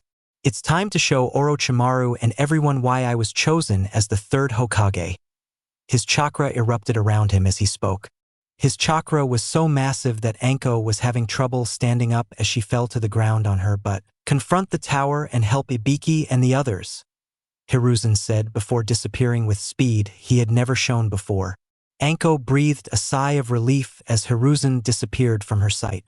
Where the hell did that old man hide all that chakra? She had never seen him like this before. She decided that she would listen to his orders and head to the tower, even if she would have preferred to go after Naruto and make sure nothing happened to him. Meanwhile, with Naruto, Naruto had located Orochimaru in an open grass field within the forest. There was Orochimaru with two people who seemed to be genin of Kusa, grass. They were both around his age. One of them was a boy with black hair and glasses, while the other was a red-headed girl with glasses. "Kabuto, I'll need your help. Things didn't go as planned," Orochimaru explained to his loyal subordinate who nodded and then removed the transformation. The boy grew into a grown man with fairly long gray hair who also wore glasses. His clothing consisted of purple pants and a purple shirt. "I sense another one coming. His chakra is massive, Orochimaru-sama," Kabuto said, adjusting his glasses. The girl next to him, whose name is Karen, looked at them in shock. Who are these people and where are their teammates, he wondered. She was also scared because of her very good ability to sense people's chakra. The pale snake-like man's chakra was enormous, as was the Konoha Umbu in front of them. But the most massive chakra of all of them was from the person who just arrived. With a burst of chakra, Hiruzen appeared next to Naruto with his arms crossed over his chest. "I won't share the snake reward with you. It's all mine," Naruto said as soon as he arrived. Hiruzen snorted. "I couldn't care less about that. The important thing is that he dies." Orochimaru chuckled. "How cold, Sarutobi-sensei." Kabuto adjusted his glasses again. "If we're fighting the third Hokage, I can understand why you need my help." Orochimaru shook his head. "The old man is not the problem. I can deal with him myself. The problem is the young Umbu next to him." Before Kabuto could respond to that, Naruto had yelled, "Shut your mouth." You're just a snake bounty. Kukuku, Orochimaru laughed. Well, if it's not the bounty hunter Senju. He had discovered who was hiding behind the mask after that comment. His smile turned into a frown. I'll make sure to pay you in kind for destroying my town. Enough talking, Hiruzen said, forming a series of seals. Naruto, get the girl out of the way. Hi. Naruto disappeared in a flash of yellow as Hiruzen prepared his technique. Next to him were 4 clones, all of them looking as if something would come out of their mouths at any moment. Goten, Derenden no Jutsu, 5 styles. Massive combo jutsu. Each clone used one of the 5 basic elements to combine with a massive blast of elemental destruction. Orochimaru was ready to defend him and Kabuto with a jutsu of his own Kuchios. Sunju Rash De Tieman. Summoning technique. Triple Rashomon, 3 large gates were summoned to defend against the incoming wave of fire, water, lighting, wind, and earth that was heading. The doors were pushed back and almost destroyed, but the doors did their job. Orochimaru turned his head towards Kabuto. Make sure we don't lose Karen. We can't let Konoha have another Uzumaki. Kabuto nodded. How should we deal with them? Naruto was now back at Hiruzen's side in front of them, as the doors before them had disappeared in a puff of smoke. If I had prepared sacrifices, I would have used that jutsu. Kabuto smiled at that. Don't worry, Orochimaru. I went out of my way and prepared sacrifices for us. While preparing their jutsu, Naruto and Hiruzen reviewed plans to fight Orochimaru and his partner. You get out of the way and I will eliminate you both, Naruto said, sounding very irritated. We will work together and make sure they don't leave this place alive, Hiruzen said. Both heads crashed into their enemies as they heard Kabuto say, Kuchios, Edo Tensei, summoning technique, reanimation. I don't like the look of that, Hiruzen said as 2 coffins were summoned in front of them. NGH, Naruto replied. Kukuku, Orochimaru chuckled. That's why I keep you around, Kabuto. You never seem to stop impressing me. Kabuto nodded. Thank you, Orochimaru-sama. Sarutobi-sensei, has it been a while since you saw that your old sensei doesn't have it? Orochimaru spoke with a wide smile. Hiruzen's eyes widened before looking at his former student. Don't tell me. The coffins opened slowly, smoke covering them for a short time until 2 figures emerged from them. Well, I'll be damned. Naruto recognized them instantly. Before them were the deceased first and second Hokage, the Senju brothers Hashirama and Tobirama. Chapter 58. Orochimaru and Kabuto stood behind the 2 reanimated Hokage. Tobirama and Hashirama looked at each other. A strong wind blew over them in the open area of the grassy field. You're as ugly as ever, brother, was the first thing Hashirama said when he saw his brother. Shut up, you, Tobirama returned with a glow crossing his arms over his chest. I told you this jutsu would bring nothing but trouble. You should have never invented it, Hashirama said in a scolding manner. It's late to mention that, don't you think? Tobirama responded. Hashirama chuckled. He loved teasing his younger brothers. Both Senju brothers turned to look at Hiruzen Monkey-chan. Hashirama asked unsure as he saw the old Hokage as Tobirama said, Saru. Hiruzen started to sweat a little. He knew that Naruto would have a field day later with all the nicknames his former teachers had for him. It's been a long time, Hashirama-sensei. Tobirama-sensei. Your old man, Hashirama, stated the obvious. How many years has it been? Tobirama asked. Now was as good a time as any for Naruto to show up. He took off his toad mask and slowly walked forward. He knelt down as he bowed in front of the former Hokage. Naruto then said in a slow and very old-fashioned manner, sounding like a samurai, It is an honor to meet you, Hashirama-dano, Tobirama-dano. Tobirama raised an eyebrow at that thought. Who is this boy? Hashirama laughed out loud. It's just like you, brother, he commented. This made Hiruzen laugh. He is similar to Tobirama in many ways. He has his hatred for the Uchiha. This made Hashirama frown while Tobirama nodded approvingly at Naruto, who smiled at him. I am nothing compared to the 2 of them, but I will live my life in the path of the Senju and make our clan great again. He's also a shameless womanizer like the 2 of us, added Hiruzen, who had a drop of sweat from Naruto. Hashirama faced guilt as he thought it was the fate of the Senju. Tobirama once again nodded in approval. It was a secret that most people in Konoha didn't know. That secret was that the former Hokage of Konoha were some of the greatest womanizers the earth had ever seen. It was like a contest for them to decide who the big shot Senju was. Sometimes it went very far, as Tobirama slept with Hashirama's wife, Uzumaki Mito, while in return he slept with one of Tobirama's many girlfriends. Fortunately, they never fought over the issue and simply lived with it. They both knew better than to fight and cause trouble to the village over such a trivial matter as Bakarana.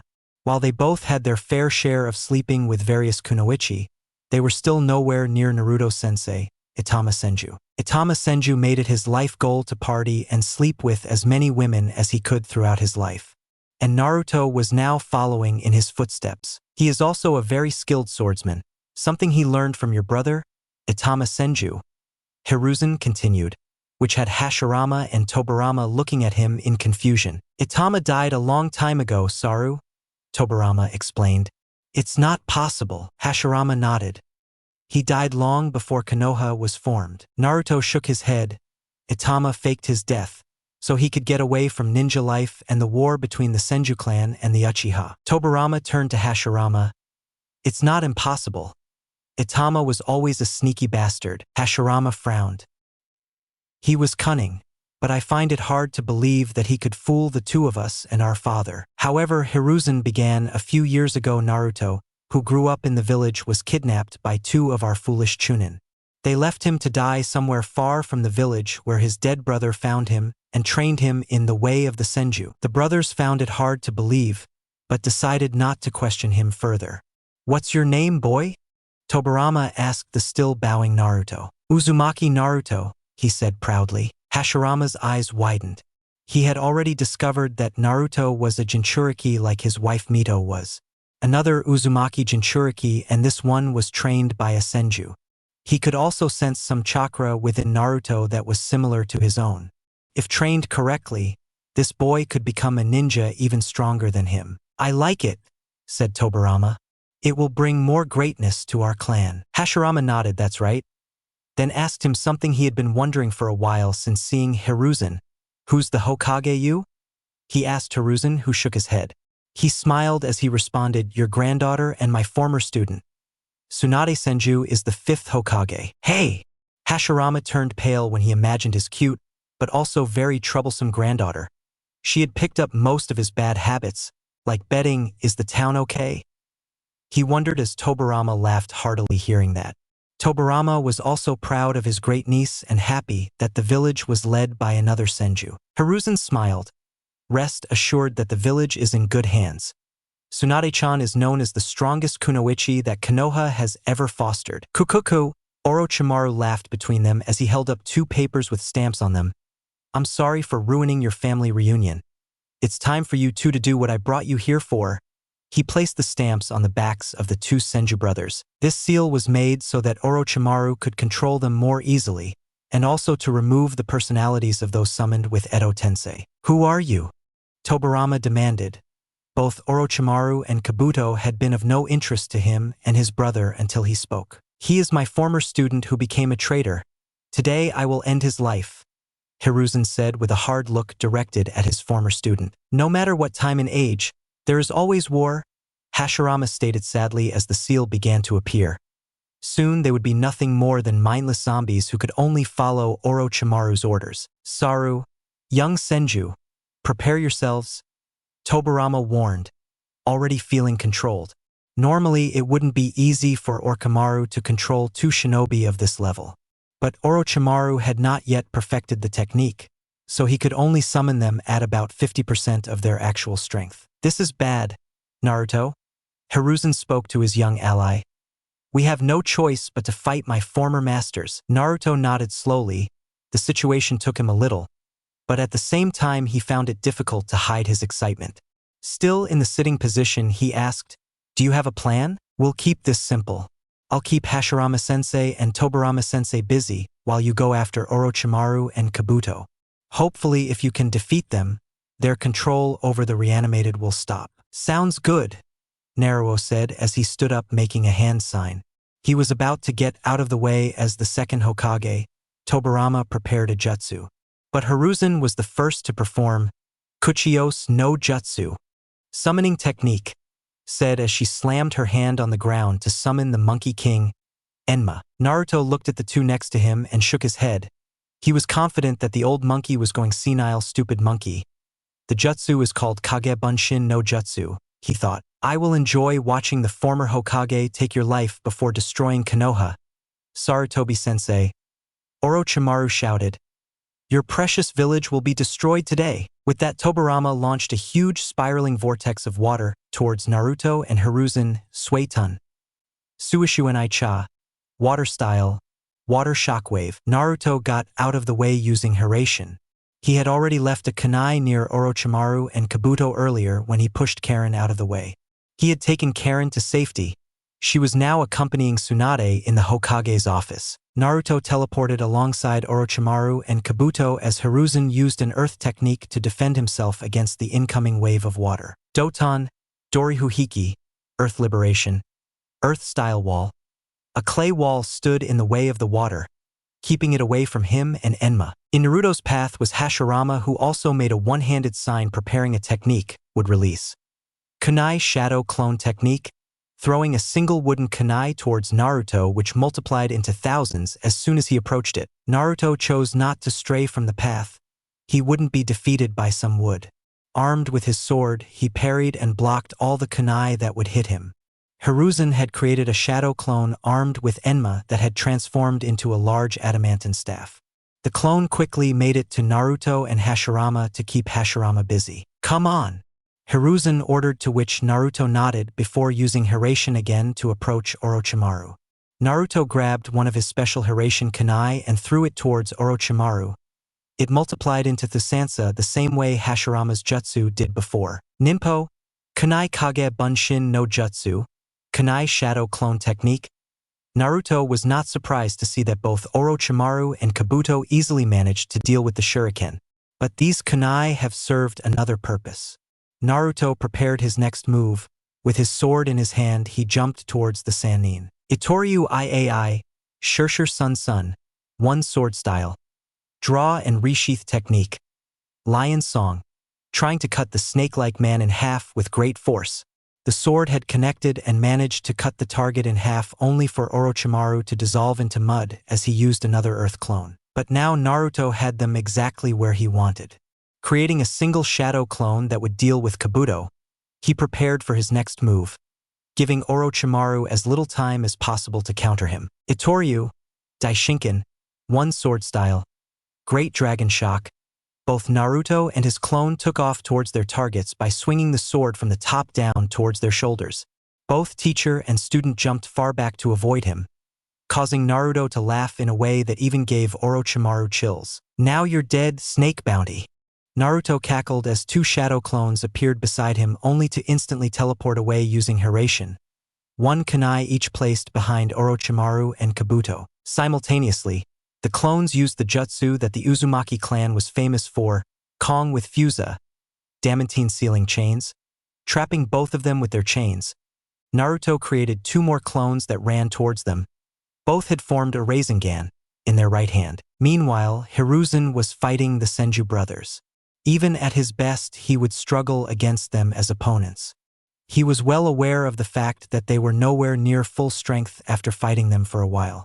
But the brothers could be at 10% strength and still be more than enough to take on most shinobi. Tobirama sent another water jutsu his way, which he had to dodge. Suetun, Suidan no Jutsu, water style, water bomb jutsu. By jumping into the air to dodge it, he struggled to get out of the way of Hashirama's with style technique, Mokuton. Shuriken Kage Bunshin no Jutsu, with style. Shuriken Shadow Clone Technique. Hiruzen had no choice but to use fire to burn the incoming shuriken into ashes. Keta. Enden, fire release. Flame bullet, then landed on the ground in front of his enemies who were already sweating and breathing heavily. I have to keep them busy so Naruto can finish the job, he said to himself as another wave of jutsu came out of the brothers. Hiruzen decided he had enough dodging. It was time to counterattack. He jumped forward armed with his staff, slamming it into Tobirama's shoulder. Tobirama was unable to dodge as his shoulder was crushed into bloody pieces from the force. Then something happened that Hiruzen found very troublesome. The wound healed instantly, meaning that it was impossible for him to kill the revives in a normal way. Jer, Hiruzen sighed, thinking that he was getting old from this shit. He should be at home enjoying a smoke and training future generations. When the Naruto clones approached Orochimaru and Kabuto, Orochimaru had managed to cut his arm to draw some blood, which landed on his arm where he had a tattoo of a summoning seal. Kuchios no Jutsu, summoning technique, roared as smoke covered everything in front of Naruto. Chapter 59. When the smoke caused by Orochimaru's summons cleared, Naruto saw Orochimaru and Kabuto standing on top of two large snakes. The snakes were about 50 feet tall if Naruto had to guess.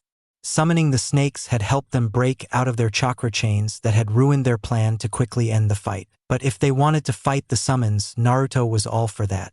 He bit his thumb to draw blood before using the summoning technique, Kuchios no Jutsu, he said as he slammed his hand on the ground in front of him. With another cloud of smoke covering the area between them, a large toad appeared with two large swords on its back. "Why did you call me stupid boy?" Gamahiro asked with annoyance. "If you have to ask, then I wonder who is stupid," Naruto said, moving towards the snakes. "See these snakes?" asked. Gamahiro frowned. "How do you keep getting into situations like this?" Then he chuckled. "Although this is a great opportunity to acquire a snake wallet as a birthday gift for Bunta-sama." The snakes hissed when they heard the toad say that last part. At the same time, they launched their bodies first towards the toad, opening their mouths to bare their large fangs. "Look closely at an idiot. I'll show you how a master sword user fights," Gamahiro said with a smile, about to draw his two swords. Notoriu Iai, Rashomon, two swords resheath style. Gate of Thin Life. It is a dual sword drawing technique so powerful that it can split large obstacles in half. Gamahiro draws his swords, and the sheath is quick.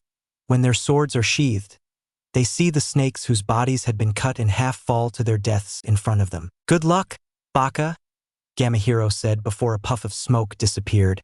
Orochimaru and Kabuto were back on the ground. Kabuto with a somewhat worried look on his face, while Orochimaru looked at Naruto with a menacing glare. "This child ruined my plans last year and will continue to do so in the future if I don't take care of him now," Orochimaru thought. But Orochimaru knew he was at a disadvantage here. He had wasted a lot more chakra than necessary in his little fight against Team 7. He then had to use his special body replacement technique, which created a new body, which takes a lot of Orochimaru's chakra to use, after Naruto's surprise attack earlier. In short, his chakra was getting low. Orochimaru realized that retreating was the best option for him now. He had done what he had come for, which was marking Sasuke with the cursed seal of heaven. Destroying Konoha would have to come later when he is more prepared and has more allies. "Kabuto, I'll leave it to you," Orochimaru said to his partner, who nodded and readjusted his glasses. Kabuto understood what Orochimaru wanted from him. Kabuto was after all the one who had made the name change summons. So he and the Senju zombies would distract Naruto and the third Hokage while Orochimaru leaves the village. "Do you think I'll let you go?" Naruto laughed at the thought. "Silly nonsense," he said in a mocking manner. Naruto heard the sound of several explosions behind him. Hiruzen had combined the Shadow Clone Shuriken technique with explosive tags as a distraction. Hiruzen had used a release technique on Ash that normally would have killed both Senju brothers if they didn't instantly heal again. "Looks like the old monkey is having fun," Naruto thought as he made a one-handed seal with his right hand. He created 50 more shadow clones that he would send in search of Orochimaru once he decided to run. With a chakra scalpel in hand, Kabuto runs towards Naruto and his clones go. Kabuto shouted that he had Orochimaru disappear in a shunshin. Naruto's clones immediately scattered as they went in search of the snake Sannin. Naruto chuckled as he saw Kabuto charging towards him. "That's cute," he commented as Kabuto had smiled at him.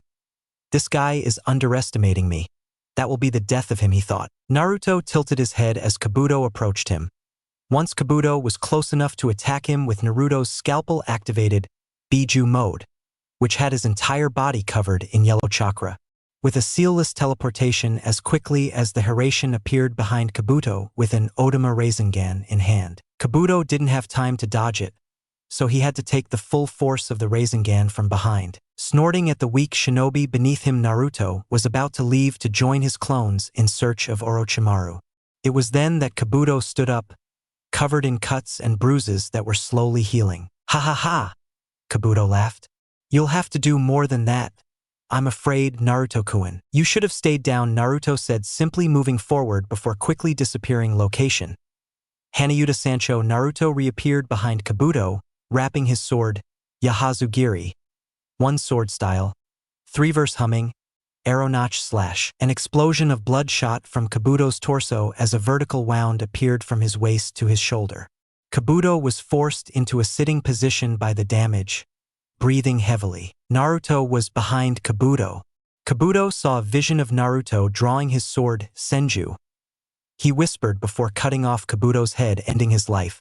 In reality, Naruto had put his sword to Kabuto's neck, ready to slit his throat at any moment. "You are the one who summoned Hashiramadano and Tobaramadano, am I right?"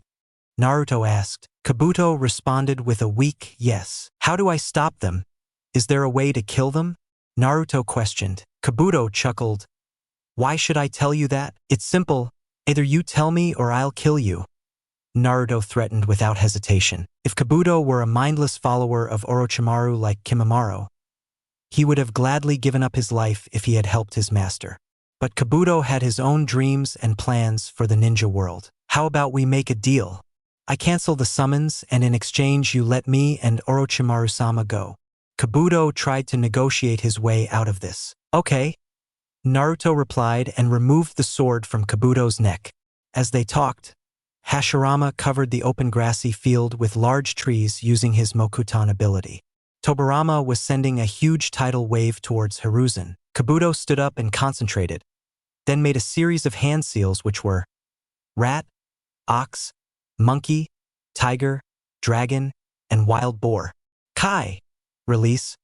Kabuto spoke, which caused the bodies of the Senju brothers to disintegrate back into dust, and the sacrificial corpse was left lying in the rubble. The soul of the two brothers remained floating above the corpses, which made Naruto tremble. "Ghosts?" he thought in panic. "I'm sorry about this, Saru," Tobirama said. "We leave the future of the village in the hands of Tsunade and the young Senju," Hashirama added. "Break my beloved masters to pieces," Hiruzen said warmly as the souls disappeared. A panting Hiruzen sat up to catch his breath. Meanwhile, Naruto grabbed his sword and cut off Kabuto's head. "I lied," he said simply before addressing Hiruzen. "My clones are tracking down the snake's bounty. On your order, I will end its life," Naruto said. Hiruzen guarded his forehead as he thought about what to do next. "How far is it?" asked. "He's quick to run away, that's for sure," Naruto began. "He's already several miles away from the village." Hiruzen sighed. He knew there was only one answer Naruto would accept from him. "Do it. Bring me the head," he ordered. "Hi, Databeo." Naruto smiled and waved before leaving in a flash of yellow. Enma cancelled his transformation, making him return to normal. He looked at his tired companion and asked, "Do you want me to collect the enemy's remains?" Hiruzen nodded, "Yes, you would." Before Enma could take a step towards Kabuto's corpse, they heard a loud, dark, and evil laugh coming from somewhere underground. A person whose body was half black and half white with green eyes and bright yellow eyes emerged from underground. The person was wearing the black Akatsuki robes with red clouds. "Zetsu is here," the figure said with a different, happier, and friendlier voice. "That was all the fight you and the Kyuubi Jinchuriki showed us," the dark voice from before said. Hiruzen looked at the person who seemed to have two personalities. "Akatsuki," he growled. A vortex appeared next to Zetsu from which another person appeared. This person was also wearing a robe, but it was different from the Akatsuki, as it was dark blue without any patterns or clouds. He was wearing an orange face mask with a single hole where his left is. Hiruzen looked at the hole only to stare into a single shared eye. "Who are you?" Hiruzen asked darkly as Enma took a fighting stance next to Hiruzen. Meanwhile, in the Hokage's office, Tsunade was worried as she paced around her office waiting for reports from her ninja.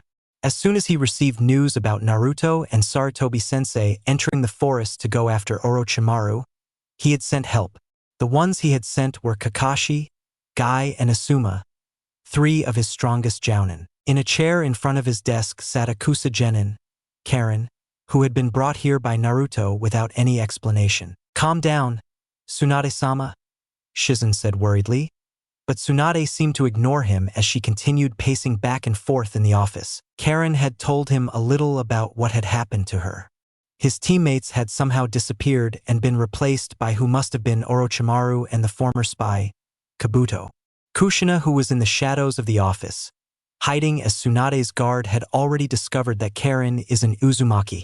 She knew Tsunade must have figured it out too. Kushina decided that she would bring up the matter once the fight with Orochimaru was over. They heard something knocking on the window from outside that made them all focus on it.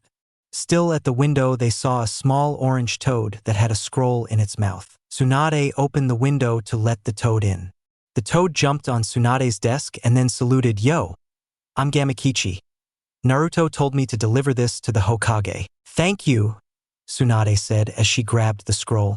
When she revealed it, the toad disappeared and in front of her placed the head of her former teammate, Orochimaru. Next to it was a simple letter with a few words written on it. She stared at the bloody head for a few seconds, which put her in a shocking state due to her fear of blood. Shizun, his apprentice, quickly resealed the head into the scroll. "Is this some kind of joke?" questioned as Tsunade sat in her chair, reading the letter that came with the scroll. "We'll know soon, Tsunade-sama," Shizun replied. "I hope to be paid in full for this snake reward."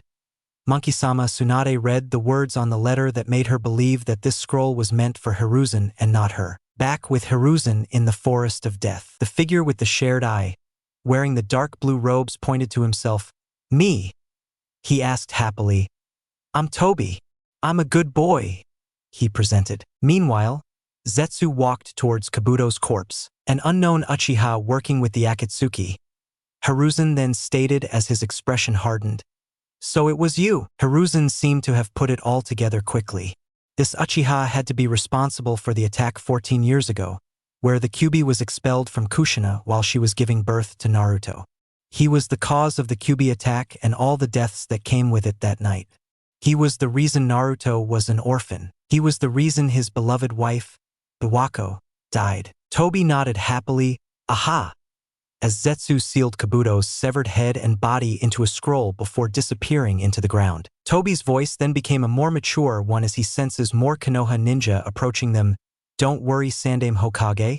We're not here to fight," he began as he gave Hiruzen a closer look. "And if we were, how long do you think you'd last in your current state?" asked. Hiruzen knew the man was right. From what he knows of the Akatsuki, all of its members are ninjas who can be considered S-class level. "Then why are you here?" Hiruzen asked as he gave Enma a hand signal to stay back. Toby chuckled. "We've been tracking Orochimaru for a long time. We were interested to see what he wanted from these Chunin exams. The reason we chose to show up now is simply because Kabuto's corpse could be useful to us," Toby explained. Then his voice changed to the cheerful, "Well, I better get going before the boss gets mad." He waved his hands at Hiruzen before disappearing into the vortex using Kamui with the Mangekyo Sharingan. Just as the Uchiha disappeared, Guy, Kakashi, and Asuma had arrived. "Sandaime-sama," Guy and Kakashi said when they arrived while Asuma looked at his father. "Are you okay, Pops?" asked. Since Orochimaru was gone and Kabuto's remains had been taken, there was nothing left to do here. "We're heading back to Konoha. The fight is over," said Hiruzen, who had the other look at each other in confusion. "What happened, Sandaime-sama?" Kakashi asked. Hiruzen stood up and began to walk with a tired voice. He answered, "Naruto, and I had run a little with Orochimaru." "Oh, how young. Where is Naruto-kun now?" Guy shouted his question. Hiruzen hummed, thinking of what to say. "He went home to have a snack of cookies and milk." The three of them sweated, none of them believed it. But they were in no position to question the former Hokage further. "We're going back to the Hokage's office," Hiruzen ordered before disappearing in a gust of wind while using a shunshin. The other followed as Enma returned to the monkey world in a puff of smoke. With Naruto was back in the village. He had done his duty. After killing Orochimaru, he had dumped 2 large barrels of sake to get drunk quickly. He planned to have more drinks before reaching his destination, which was a building where Jounin gather. He was a little disappointed at how easy Orochimaru had let him kill him. Was he really a Sannin, he wondered. Something strange happened when he killed Orochimaru. Thousands of small white snakes appeared from his body. Naruto killed as many as he could before returning to Konoha. He never thought a human could have so many snakes inside his body. Everything about Orochimaru was weird. When he arrived at the building, he saw the person he was looking for. Kurenai was sitting next to Anko, Genma, and Aoba talking about the Chunin exams and her students. When they noticed Naruto, both Anko and Kurenai greeted him, "Naruto-kun." They greeted each other happily and then looked at each other. "Anko-chan, Kurenai-chan." Naruto greeted politely, then walked towards Ganma and Aoba before shaking his head, not bothering to greet them. "Kurenai-chan, I need you to come with me," he said, grabbing her hand, and started moving towards the exit. "What's going on, Naruto?" Kurenai asked as Naruto began to move faster. Once they were outside the building, Naruto asked, "Do you want to have sex?" Kurenai responded by throwing her arms around Naruto and kissing him. Naruto made a one-handed seal to use Shunshin to take them to the best hotel in Konoha, where he had booked a room for the night. Nothing would stand in his way this time. Chapter 60. A person woke up without knowing where he was. The room he was in was so dark that he couldn't make out what was in front of him. His whole body was a mess. It hurt like hell. Mostly it hurt around his neck. Looking around the room, he saw two dark purple eyes staring at him. "Welcome to the living Yakushi Kabuto," he heard a voice saying that came from the eyes. Kabuto looked into her eyes, not knowing what to say. "Who are you? Where am I?" asked. "I am God," the figure said, moving closer until Kabuto could see him completely. It was an orange-haired man wearing Akatsuki robes. He had several piercings on him, and those purple eyes with the circular patterns gave Kabuto hell. "Akatsuki," Kabuto growled as he looked at the person in front of him. Pain nodded. "Now you will work for me." Meanwhile in Konoha, it is the morning after the incident with Orochimaru and Kabuto. Tsunade had called a meeting with the other Kage to inform them of what had happened. They were to meet in the council chambers inside the Hokage Tower. Once the Kage began to arrive, Tsunade noticed something was wrong with them. The Raikage looked furious and tired at the same time, muttering about horny bastards. Terumi Mei, the Mizukage's eyebrows didn't seem to stop trembling as she muttered to herself. Onoki was shaking his head and clenching his fist. Baki, who was still working as acting Kazekage, but had Gaara, who would be the next Kazekage with him, looked upset. Gaara, however, seemed amused. "What's wrong with everyone? Did I sleep badly?" Tsunade asked with a laugh. "Stupid young men," Onoki muttered in response. "You horny bastards." A roar. Mei looked at Tsunade. "Are your villagers always this embarrassing?" Confused Tsunade turned to Baki, hoping for an answer. She blushed and moved away from his gaze. Instead, it was Gaara who decided to tell what had happened. "Naruto-san has been having intercourse with a female Konoha Jounin all night, and therefore kept these seniors awake," Gaara explained with a dark laugh. "It makes me happy to see another struggle to sleep." "The Namikaze brat?" A roar. "I have half a mind to go there and kick his ass." "They were still doing it when we left," Baki added. "I don't know if I should be impressed or disturbed." Onoki frowned. "This is the second time the brat keeps me from sleeping." Tsunade guarded her temple. "How do you know it's him?" she asked Gaara. Gaara chuckled. "I ran into him and his lover in the hotel lobby last night. I also had the chance to thank him for making me realize how wrong I was about everything. He opened my eyes." Baki's sweat dropped. The only thing that changed about Gaara is that he is now a hopeless pervert. Baki considers him a bad would-be womanizer. He also saw him as a misogynist. Gaara had once asked his sister Temari to help him practice when sleeping with a woman. Baki had never seen Temari so angry before or Gaara so scared over the matter. "Did he open his eyes?" Tsunade questioned. "What does that mean?" Gaara nodded sagely. "Now I live for pussy." By the time he finished his sentence, he had grabbed a volume of Ika Ika and turned an open page to read. The Raikage, A's eyes almost protruded from his pockets. He couldn't believe this little brat had the balls to say that in front of the female Hokage and Mizukage. They both know that they handle any pervert they encounter brutally. He saw that Oanoki had already moved to hold back the Mizukage to save the life of the young future Kazekage as he moved to stop Tsunade. Hokage! He's young, calm down, and roared as he stood in the way of Tsunade, who glared at Gaara. Oanoki was protecting Gaara in a similar way to Mei. Just then the door opened to reveal Hiruzen, who looked at them with a look of disappointment. What is this fuss about? Then continued saying in a very sarcastic manner, "Oh, Honorable Kages." Still looking at Gaara, Tsunade spoke. "I'll forget that comment for now." Then turned to Hiruzen. "You're late, sensei." "Yeah, well, I'm here now," Hiruzen said in a bored and tired tone as he sat down next to Oanoki. He turned to Oanoki and asked, "Are you still alive?" with a vein appearing on his forehead. Oanoki snapped, "Back at you, you old goat." "Old?" Mei repeated with a sweet smile before looking at Oanoki. "Shut up or I will kill you." Oanoki started to sweat a little. These Kage meetings were always special with a lot of special people. Tsunade then started the meeting by letting them know why they have been called here. She informed them of Orochimaru infiltrating the exams. He then told them that Hiruzen with Naruto's help had managed to kill both Orochimaru and his partner Kabuto when they confronted them. Hiruzen told them the details of his and Naruto's fights against the Senju brothers and Kabuto. The only detail he didn't know was how Orochimaru had died. Therefore, they wanted to hear it from the man who killed him. Hiruzen told them that it was a bad idea to bother Naruto now, since the reason he was late was because he wanted to take Naruto to the meeting.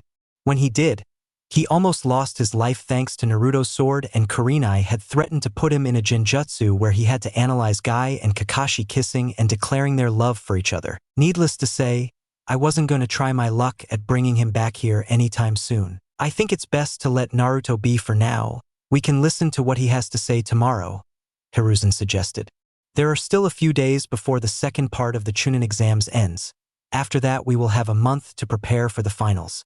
We will have many more opportunities for new conversations, Hiruzen continued. The Kage agreed with Hiruzen as they continued the meeting with different matters to discuss. Meanwhile, with Naruto and Kurenai, they were on their large hotel bed with Naruto on his back while Kurenai rode him.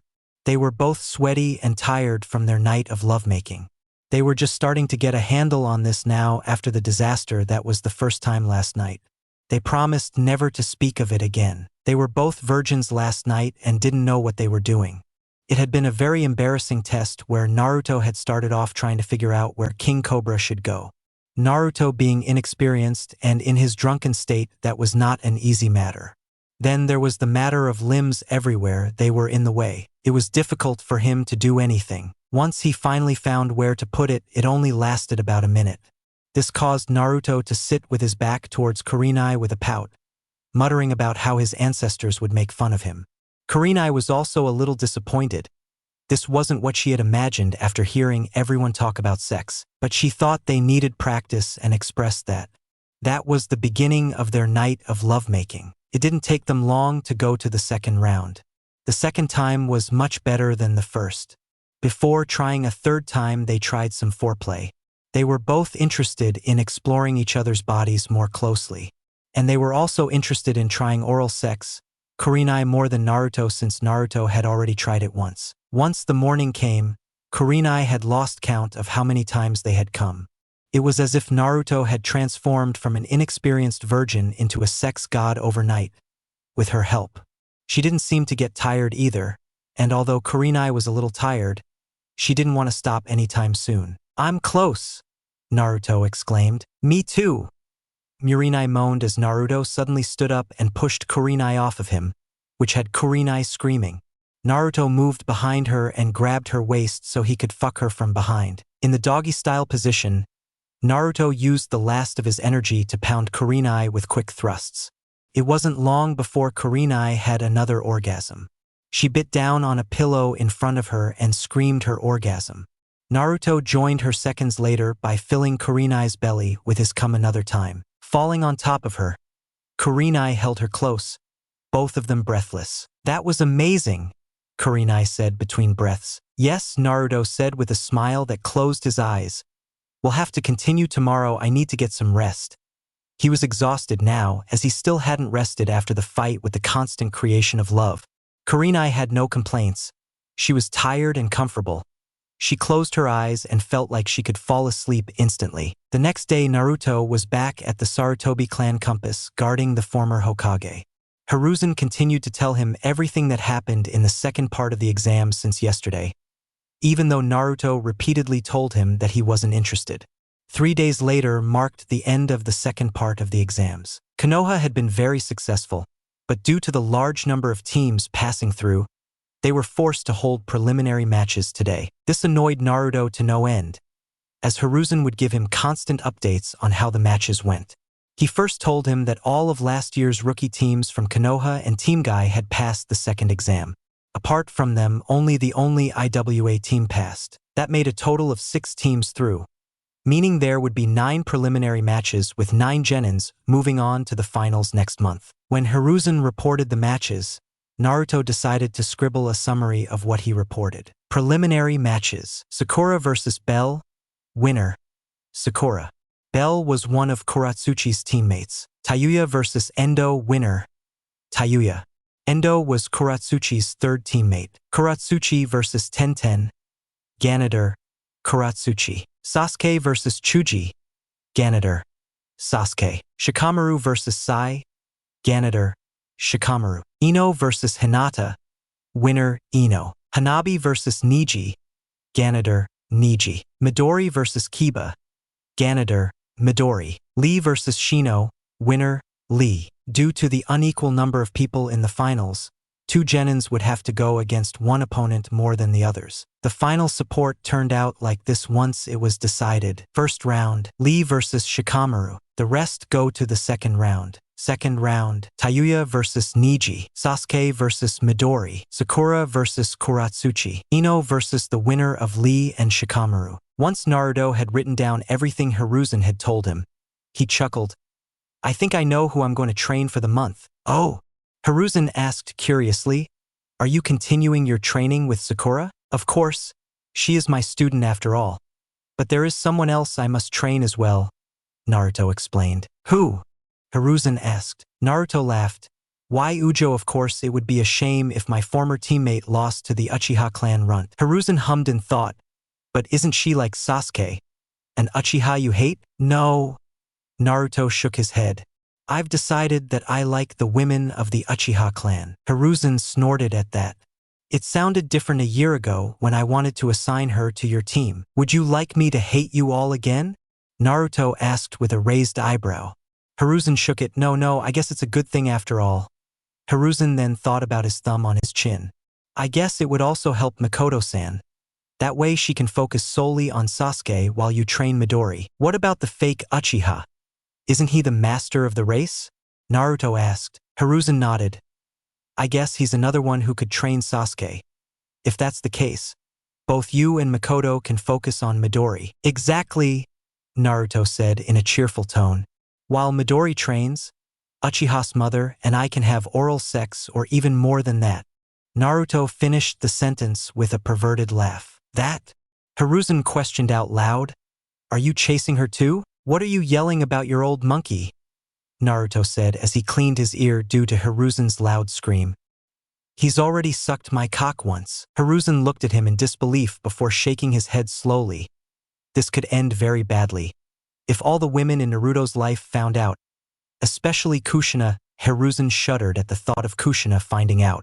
He didn't know that Naruto had already told Kurenai, so he was afraid that she would find out too. Then there was Tsunade, who Hiruzen had noticed seemed very angry and jealous during the Kage meeting yesterday. Hiruzen then shrugged his shoulders. It wasn't his problem. You should tell your mother what you just told me. I'm sure she'll be happy to hear it. Do you think? Naruto asked. Yeah. Make sure you tell him everything you've done with Mikoto-san, Kurenai-san, and anyone else you've cheated on. Hiruzen continued as he fought back a laugh. Oh! Naruto's eyes widened. Do you think she'll be proud of me? Hiruzen nodded slowly, of course. I think he would explode with happiness once you told him. All right, I'll leave right away to tell you. Thank you, old monkey, Naruto said before jumping off the roof back to the village. Hiruzen growled as he watched Naruto's exit form, shook his head and whispered, Baka.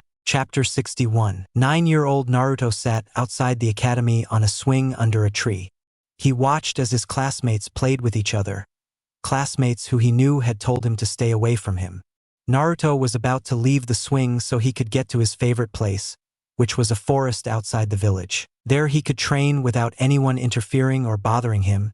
It was the first step to becoming the best Hokage in history. A young girl in her teens stood in Naruto's path. He wore the standard Chunin attire with the exception that his pants were red instead of dark blue. She had long dark hair, big red eyes, and a very pretty face. She smiled at Naruto and asked, "What are you doing here? Shouldn't you be playing with the others?" Naruto snorted. "That's none of your business, Databeo," as he tried to make his way past the Chunin. She restrained him with her hand on his shoulder. "Where are you going?" She only asked that Naruto turn around and put his face as close to her as he could. "Get away from me, you ugly witch!" He shouted that he had let Kurenai go. It was the first time someone of the other gender called her ugly. Usually it's just girls who are jealous and want to leave her. The men she had met, no matter if they were men or boys, would always compliment her with their beauty. It was kind of refreshing to hear someone think otherwise, but I didn't have to be so blunt about it. When Naruto ran away, Kurenai decided to chase him. "What did you call me? You little bastard!" he roared as he ran after Naruto. "No!" Naruto cried. "Get away from me, you damn witch!" Naruto ran to the other side of the playground where he found a girl from his class who seemed to have wandered away from her group of friends. She was a girl with shoulder-length blonde hair. Naruto decided to use her as a shield while he hid behind her. "Leave me, Ino!" Naruto shouted as he tried to hide as much as possible behind the girl. Kurenai smiled as she looked at them. Now she had someone to play with. He decided to forget about the ugly hag comment and leave the two alone. After Kurenai left, Ino turned around and put her left hand on her hip while holding her right hand with her index finger pointing up in front of Naruto's face. "Always getting into trouble," Ino scolded. "You're a good-for-nothing class clown." Naruto said, "That's bad, Ino." Crossing his arms over his chest, he frowned and asked, "What do you want, Naruto?" Before Naruto could respond, he added, "If it's about Sakura, then I don't want to hear it." Naruto chuckled and then shook his head. "Thank you for saving me from that scary One-san." Ino looked at him with confusion and then shrugged. "No problem." Naruto was about to leave when he decided to say something to Ino. He turned around and looked at Ino for a while, which made her a little uncomfortable. "What?" she broke. With a laugh, Naruto said, "You know?" Naruto paused and gave Ino one of his widest smiles. "Right between you and me, you're prettier than Sakura-chan." With which Naruto ran off into the forest to train, leaving a blushing Ino to watch his way out. "How do I care? Be baka." Naruto heard Ino's scream before leaving the school grounds. Present tense. Naruto had just arrived home, entering through the front door. He wondered why he was seeing flashes of his life play out before him in his mind. "I had heard that could happen when you were close to death." Naruto shrugged. He wasn't gonna die anytime soon. "Mother!" Naruto called. "Yes, Naruto?" Kushina responded, walking down the stairs in her normal clothing, which was mainly a green dress. "I want to tell you something I'm told you might want to hear. Something that would make you very happy," Naruto said. "Oh!" Kushina responded with a smile as she thought, "Is he going to confess to me?" "I have come before you to tell you about my relationships with the other gender," Naruto said with a serious face. Kushina stopped smiling in favor of frowning as she narrowed her eyes at Naruto. "Come on, I had sex." Naruto coughed into his hand as he corrected himself. "I made love to Kurenai the other day." Kushina growled in response. "I guess it was just a matter of time." She turned her head to the side with HMPF. "I've been making out with Tayuya, Shigure, and Tsunade." Naruto continued as Kushina's head turned towards him in a quick and unnatural manner. "Tsunade?" she roared. "That damned liar." Naruto nodded. "I wasn't done. I've also bathed naked and slept naked with Shigure on several occasions." Kushina's surprised expression returned to a frown. "Who is this Shigure person?" she demanded. "Never mind that, I have more to tell you, mother," Naruto said with a bit of hesitation. She didn't seem happy until now. "Should I continue?"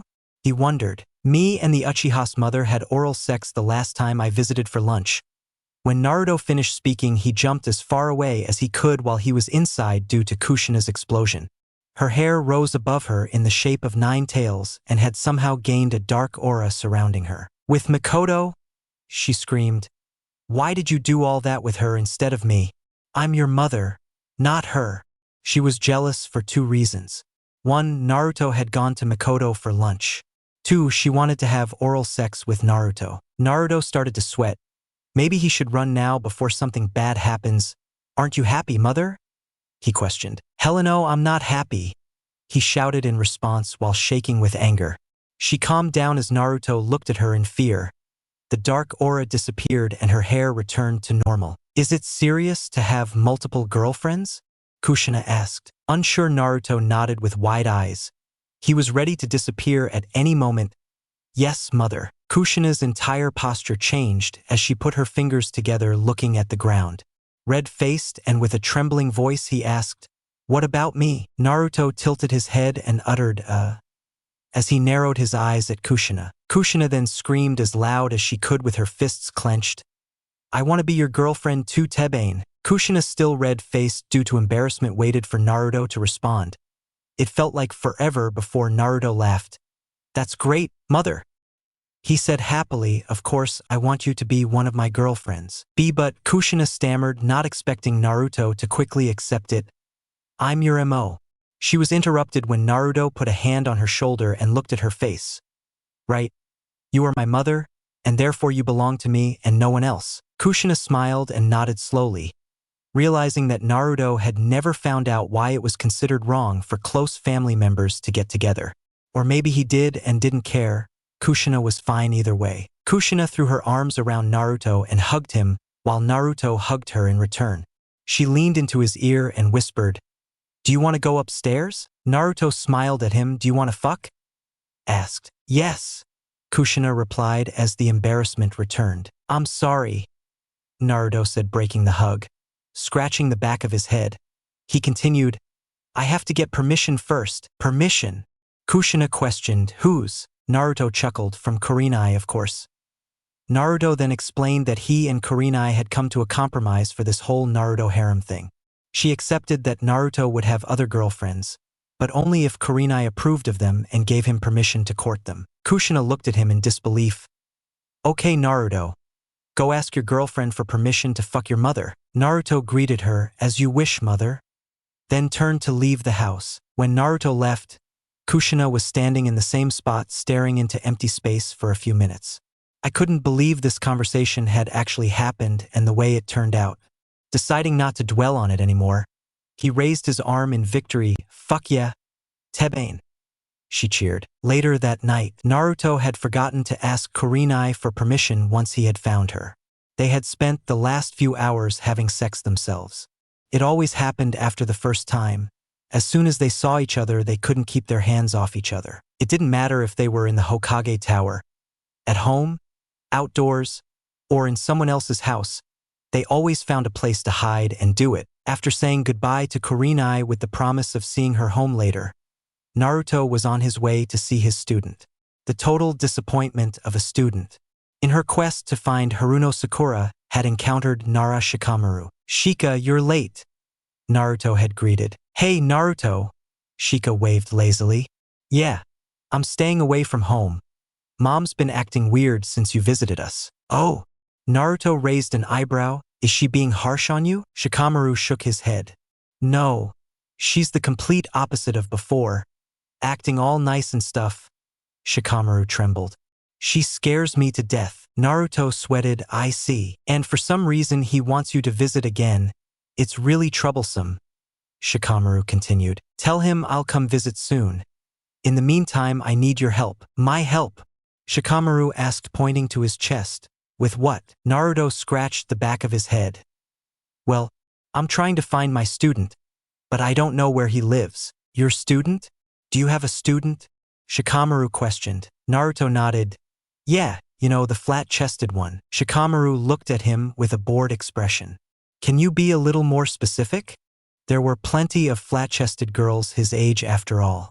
Shikamaru then chuckled as he realized who Naruto was looking for.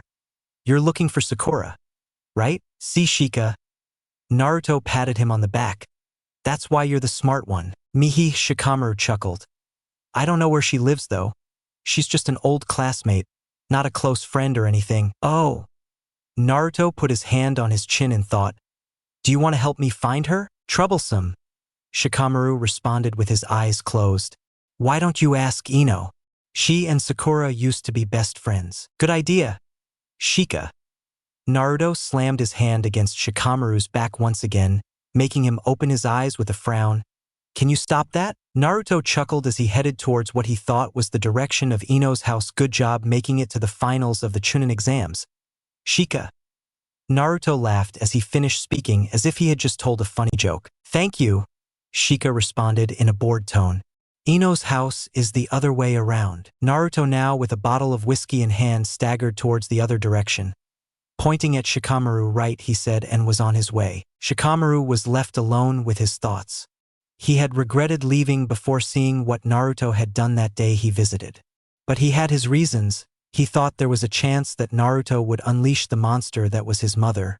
She would kill them all. But now he was acting all weird.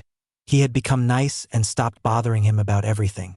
He also kept asking Shikamaru and Shikaku to bring Naruto home more often. When Shikamaru asked his father what had happened, he refused to answer. Everything was just strange and suspicious. Shikamaru decided that he would investigate what had happened another time, but now he had to focus on the Chunin exams. It would take most people about 5 minutes to reach Yamanaka's flower shop from where Naruto and Shikamaru parted ways. For Naruto, it took 30 minutes and he had to ask 10 people for directions. Now that he had reached the destination, he found the entrance to the store blocked by a tall man with long blonde hair. Hello.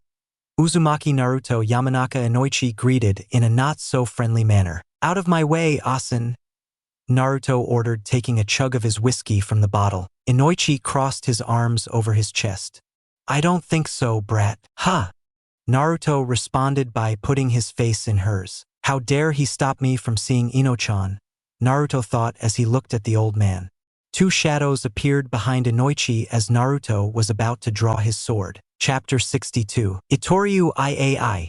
A sword and rewrap style drawing. Naruto spoke as the two figures behind Inoichi approached them. Dad, what are you doing? Ino nearly screamed as she pushed herself forward.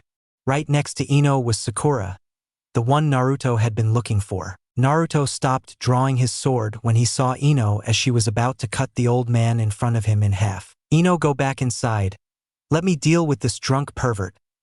Inoichi spoke as he growled at Naruto. Inoichi never had anything against Naruto, but that changed the day he found out that Ino liked him. Inoichi had heard a lot of what Naruto had done and had seen some of himself, for example at the last Chunin exams where he blatantly embarrassed Kushina in front of the entire stadium. Ino put her hands on her hips and said, Dad! Dangerously. Inoichi swallowed as he stepped back to let Sakura pass as well to stand next to Ino. Inoichi walked away slowly while looking at Naruto.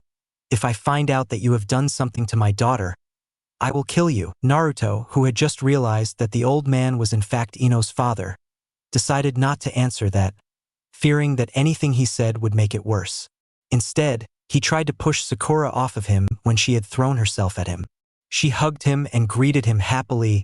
Hello, sensei. Ino, who was already irritated due to her father's antics, became even angrier when she saw her old love rival push herself into Naruto. Meanwhile, Naruto stood there with a trembling eyebrow. He was considering asking him to let her go, but he thought it would be too much of a hassle trying to find out her name. Ino clenched her right hand into a fist and growled, Sakura. It was enough that she had heard from Tayuya earlier today that Naruto and Kurenai had reunited. Stay away from Naruto-kun. Ino shouted loudly as she stomped the 3 steps towards them and pushed Sakura away from him. Sakura just laughed in response. You don't understand, do you, Ino pig? She asked with a wide smile. Get what? Ino asked through gritted teeth. Naruto thought now was a good time to say something, since it looked like these two might start a fight. Ino-chan was looking for you, Naruto said, which had Ino focused on Naruto instead of Sakura. Really? She asked hopefully. Naruto nodded. I need your help to find the flat-chested girl. Ino laughed. You mean the forehead girl? She asked. Sakura responded by growling at Ino. Of course not.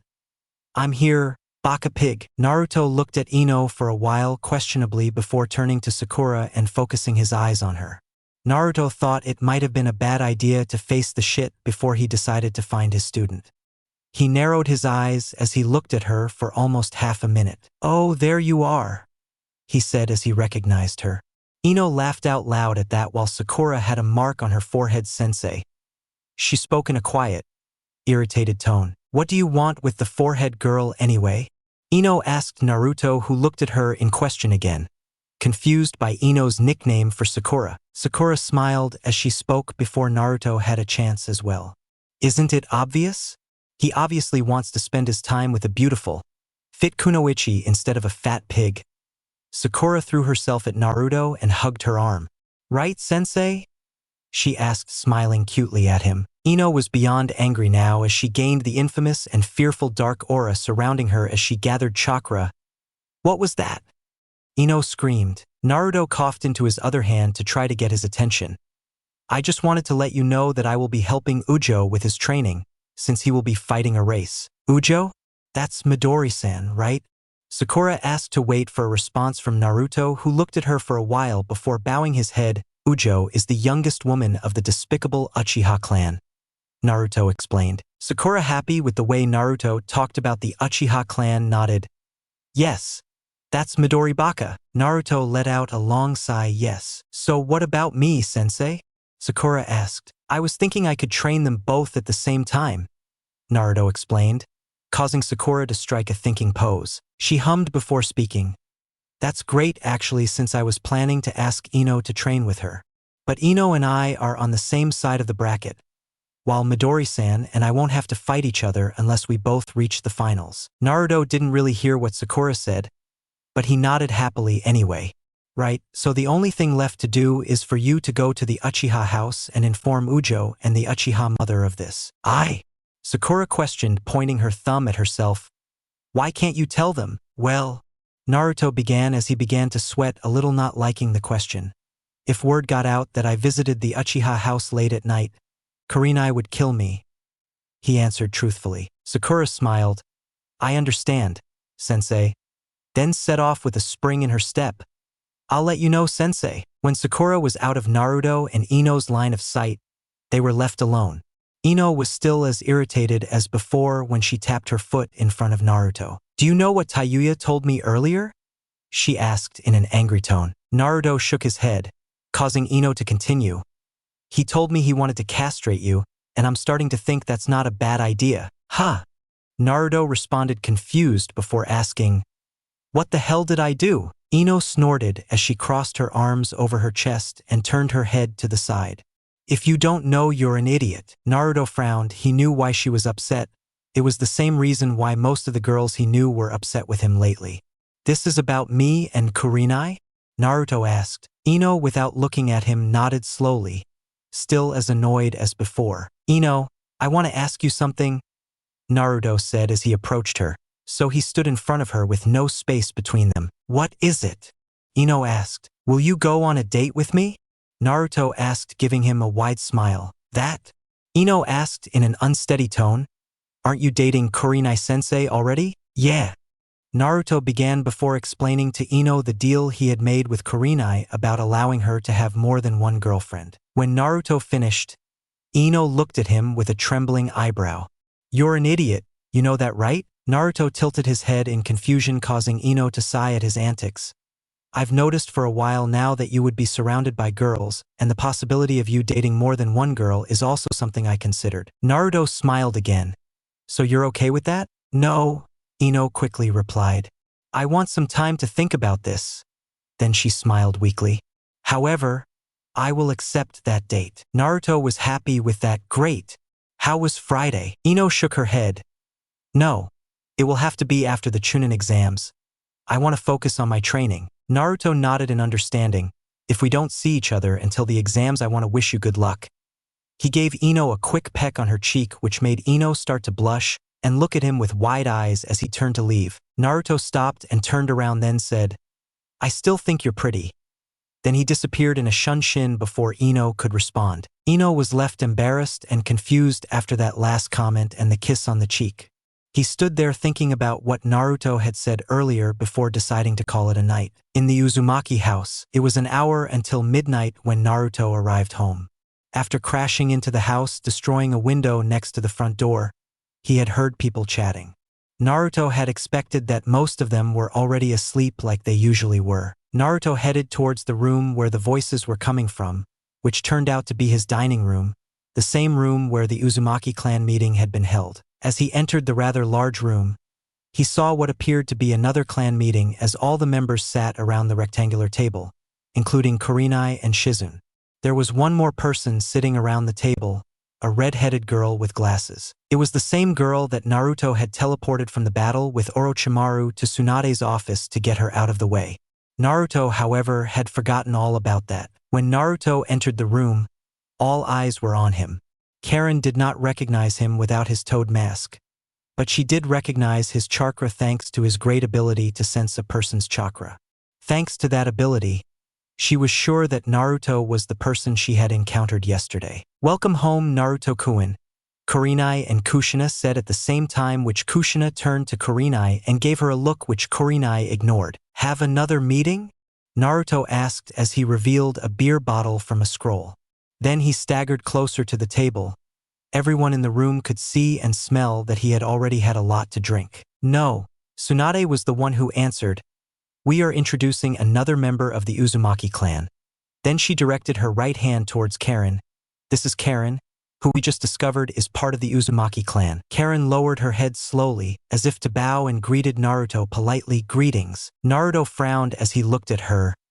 "You don't have any strange ambitions to have my children, do you, H?" Shizune exclaimed loudly at the absurd question. "What kind of stupid question is that, you moron?" Tayuya shouted as the others agreed that she wanted to ask the same thing. "Not every girl you know wants to have your children, Naruto-kun," Kushina added. "No?" Naruto wondered before shrugging. "I'm gonna bed." He then walked over to Tayuya and threw her over his shoulder. He stopped and turned to Kurenai. "Are you coming?" Kurenai frowned as she stood up and followed Naruto, muttering about how she didn't agree with this and there would be hell to pay.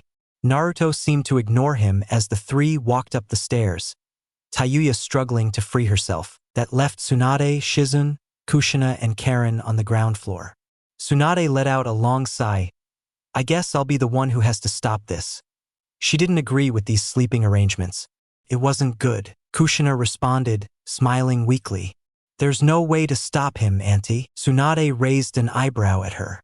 "You're starting to sound like Sarutobi-sensei." Karen turned to Shizune, who sat next to her, and asked, "What just happened?" Shizune laughed in response. "You'll understand soon." The next day, yesterday, after going upstairs, Naruto had passed out after convincing Tayuya to sleep in his bed with him and Kurenai. They had done exactly that, slept, nothing more. This morning when Naruto woke up, he found Tayuya and Kurenai missing from his bed. They both had a busy schedule for the month. Tayuya was going to train mainly with Jiraiya and Kushina instructing her, while Tsunade and Shizune helped whenever they had time. Kurenai had decided to improve the training for Team 8 since all of them were defeated in these Chunin exams. They would train harder and take on more missions to prepare for the upcoming exams. That worked out well for Naruto, as he would be busy training Sakura and Midori during the month. After a quick breakfast in which he avoided Kushina's questioning of why he hadn't talked to Kurenai, he was on his way. He summoned his trusted bodyguards, Gamakichi and Gamatatsu. He was heading towards enemy territory after all, the Uchiha clan compound. Naruto and his two toad companions turned more than a few heads as they walked along the roads of Konoha towards their destination. Naruto was back in his blue clothes and without his mask. Naruto had opened his sword with one hand, ready to draw it at a moment's notice. He was smiling all the way there, whispering Senju, which bothered many of the people who were next to him. When he arrived at the Uchiha clan compound, he saw Sakura outside the gates.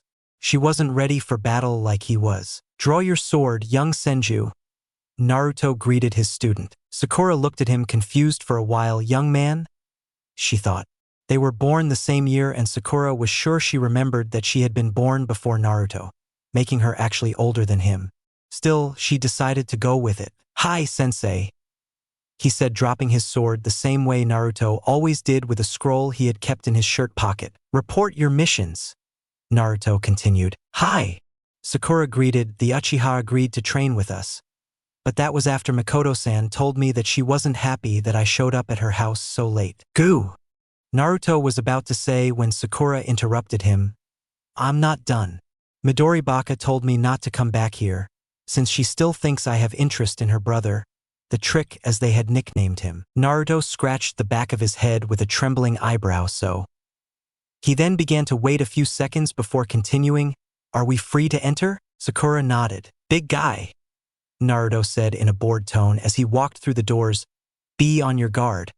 We are in enemy territory. Hi, sensei, Sakura replied in a low tone as her eyes roamed the compound in search of enemies. Side story / Omake, Uchiha Naruto the Great Avenger. Young Naruto was running back to his apartment. Someone had just said something bad to him. He cried as he ran, wishing they would stop being mean to him. Why were they all bad? He thought that as his eyes changed. They became darker and darker as I ran and cried. He entered his apartment and ran to his bathroom. He looked in the mirror to see the Sharing's cursed eyes. A look towards him. I'm going to get them all back, Databeo, Naruto said darkly. He was going to get revenge now. Fuck the villagers. Fuck the civil council and fuck everyone. Naruto quickly took off his clothes. He was still crying. He got into his shower and turned on the water. He sat in the corner of his bathtub and the water washed over him. He began to slowly stroke his cock while crying, "Everyone hates me." As Naruto shook himself in the shower while crying, he vowed that he would get revenge on Konoha and everyone who had wronged him. The end. Chapter 63. When Naruto and Sakura arrived at Midori and Makoto's house, they seemed to be waiting for them. They welcomed them into their home before showing them to the backyard, which was also used as a training ground. Sasuke was nowhere to be seen. Makoto informed them that he was training with Kakashi just as Naruto and Hiruzen had expected. Now, as they stood in a circle on the grassy field of the backyard, they waited for Naruto to say something. Naruto was after all the one behind this training arrangement. Ano. Midori started timidly, which made Sakura think that Midori reminded her of Sakura, which bothered her. Midori was not a shy and kind girl like Hinata. She was a devilish spawn in Sakura's opinion. Taicho, why are you here? Midori asked. Naruto pretended to be hurt by that comment as he replied, Don't you want me here, Ujo? Midori shook her head quickly. No, I didn't mean it like that. I mean, she stopped when she noticed that Naruto started to laugh out loud while Sakura laughed. Taicho. She growled. Naruto composed himself. I'm sorry, Ujo. I'm here for 2 reasons. Midori and Makoto looked at Naruto, both curious as to what reasons he had for helping her train. 1. I want to help you become Chunin, because Naruto settled for that explanation, but Makoto wanted to hear the full reason. Why? She asked. Naruto nodded because, once again, that was all they were getting. Makoto's sweat dropped as she asked, and the second reason? Naruto chuckled. I'd be happy to see Ujo beat the shit out of the Uchiha clan race. Makoto guarded her forehead and sighed. As I thought, she murmured as Midori greeted Naruto. Hi, Taicho. I'll do my best. Meanwhile, Sakura was looking at Midori with narrow eyes. Midori had threatened to hit her yesterday when she called Sasuke a race. Why was Naruto allowed to talk like that about him and not her? She knew that she and Midori were far from friendly with each other. But still, Sakura's eyes widened as she realized why Midori treated them differently. It was obvious when you thought about it. Midori noticed Sakura's eyes on her and didn't like it. But why? Midori pointed at Sakura and spoke in a disgusted tone. Is she here? She asked Naruto, who turned his head boredly towards Sakura. Yes, he began. She's not much, is she? Shut up, sensei. Sakura snapped comically. My utter disappointment of a student. Naruto continued as he closed his eyes and smiled. Sakura gritted her teeth. I'll cut you, sensei, she said, grabbing the hilt of her sword. When Naruto heard Sakura say that line, for some reason he felt like going on an adventure with a purple-haired beauty. He shook his head as if trying to shake that thought off before speaking again. She is here because she is my student and my plan is to train both of them. Midori accepted that explanation. I understand, Taicho. Naruto then turned to Mikoto, mother of Uchiha. He spoke, causing Mikoto's eyebrows to begin to twitch. It's Mikoto, he replied. Naruto raised an eyebrow at first, but chose to ignore it. I would like to ask you to also help me train Sakura while I train Midori. I'm sure there are things you are much better at teaching than me. I don't have any problem with that since you've offered to help Midori-chan, Mikoto replied with a kind smile. Right, Midori-chan? He turned to his daughter who frowned and responded, "They." This made Naruto and Mikoto look at her with wide eyes and open mouths. They had never seen her act like this. Scratching the back of his head, Naruto spoke to all of them, me and Muko. Mika. Naruto tried to remember Mikoto's name that both Sakura and Midori giggled as Mikoto looked at him. Mikachu. Naruto tried as he looked at Mikoto who shouted, "It's Mikoto." Back to him. Naruto smiled and pointed at her. Right? He drawled, I'll be training both of you this month. It won't be an easy training.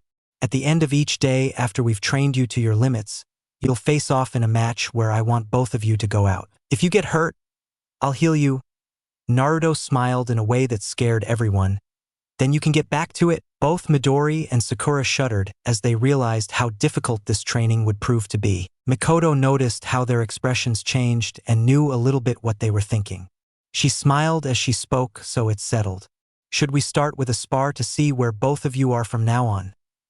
She asked him to turn to Naruto, who only nodded. Are you both ready? Mikoto asked. Hi, sensei.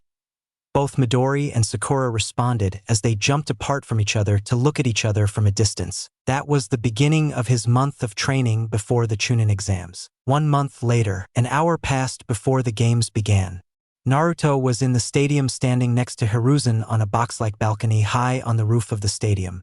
The Mizukage, Mei and the Reikage, A had requested Naruto's presence during the matches, as they both had things to discuss with him. Tsunade and Hiruzen had then agreed to have Naruto as their bodyguard. He was joined by Yugao, who would be his second bodyguard. As of now, he was alone with Hiruzen on the balcony waiting for the leaders of all the villagers to join them. Even though Hiruzen was no longer Konoha's Kage, he was expected to be there and no one had any objection to that. The seats in the audience were also slowly filling up even though there was an hour left until the first match began. How was the training?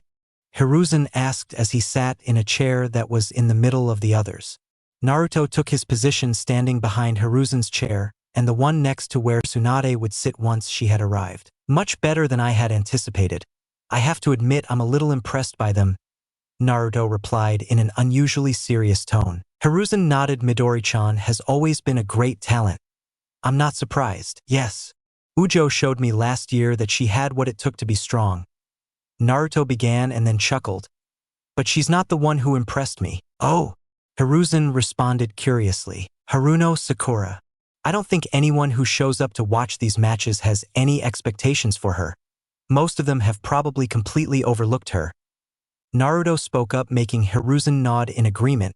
Come on, Hiruzen said. Naruto smiled. She has taken to my training well. She is a fast learner and has very few weaknesses. Her weaknesses won't matter in fights against opponents of this low level. Sakura's main weakness was her body strength and her other weakness was her rather small chakra reserves. Naruto would have to fix that, but a month was a short time to do it. Instead, he helped Sakura improve other things. Hiruzen chuckled. You sound confident in your student. He was also glad that he took on Sakura as a student, not because she was Sakura. He was glad because Naruto had created more bonds with the people in the village, which would help keep him here, and maybe one day he would decide to take over Tsunade's Hokage hat. I have confidence in both of them.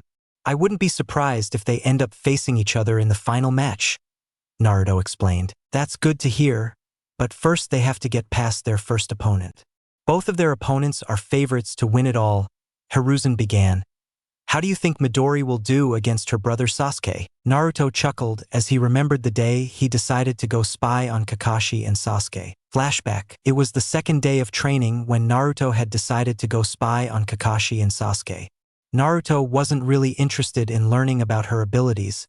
He had another reason for being here. I wanted to give you a message, Naruto had found them outside the village in an area surrounded by mountains that gave them their privacy. For Naruto, this was perfect in case they sensed his presence.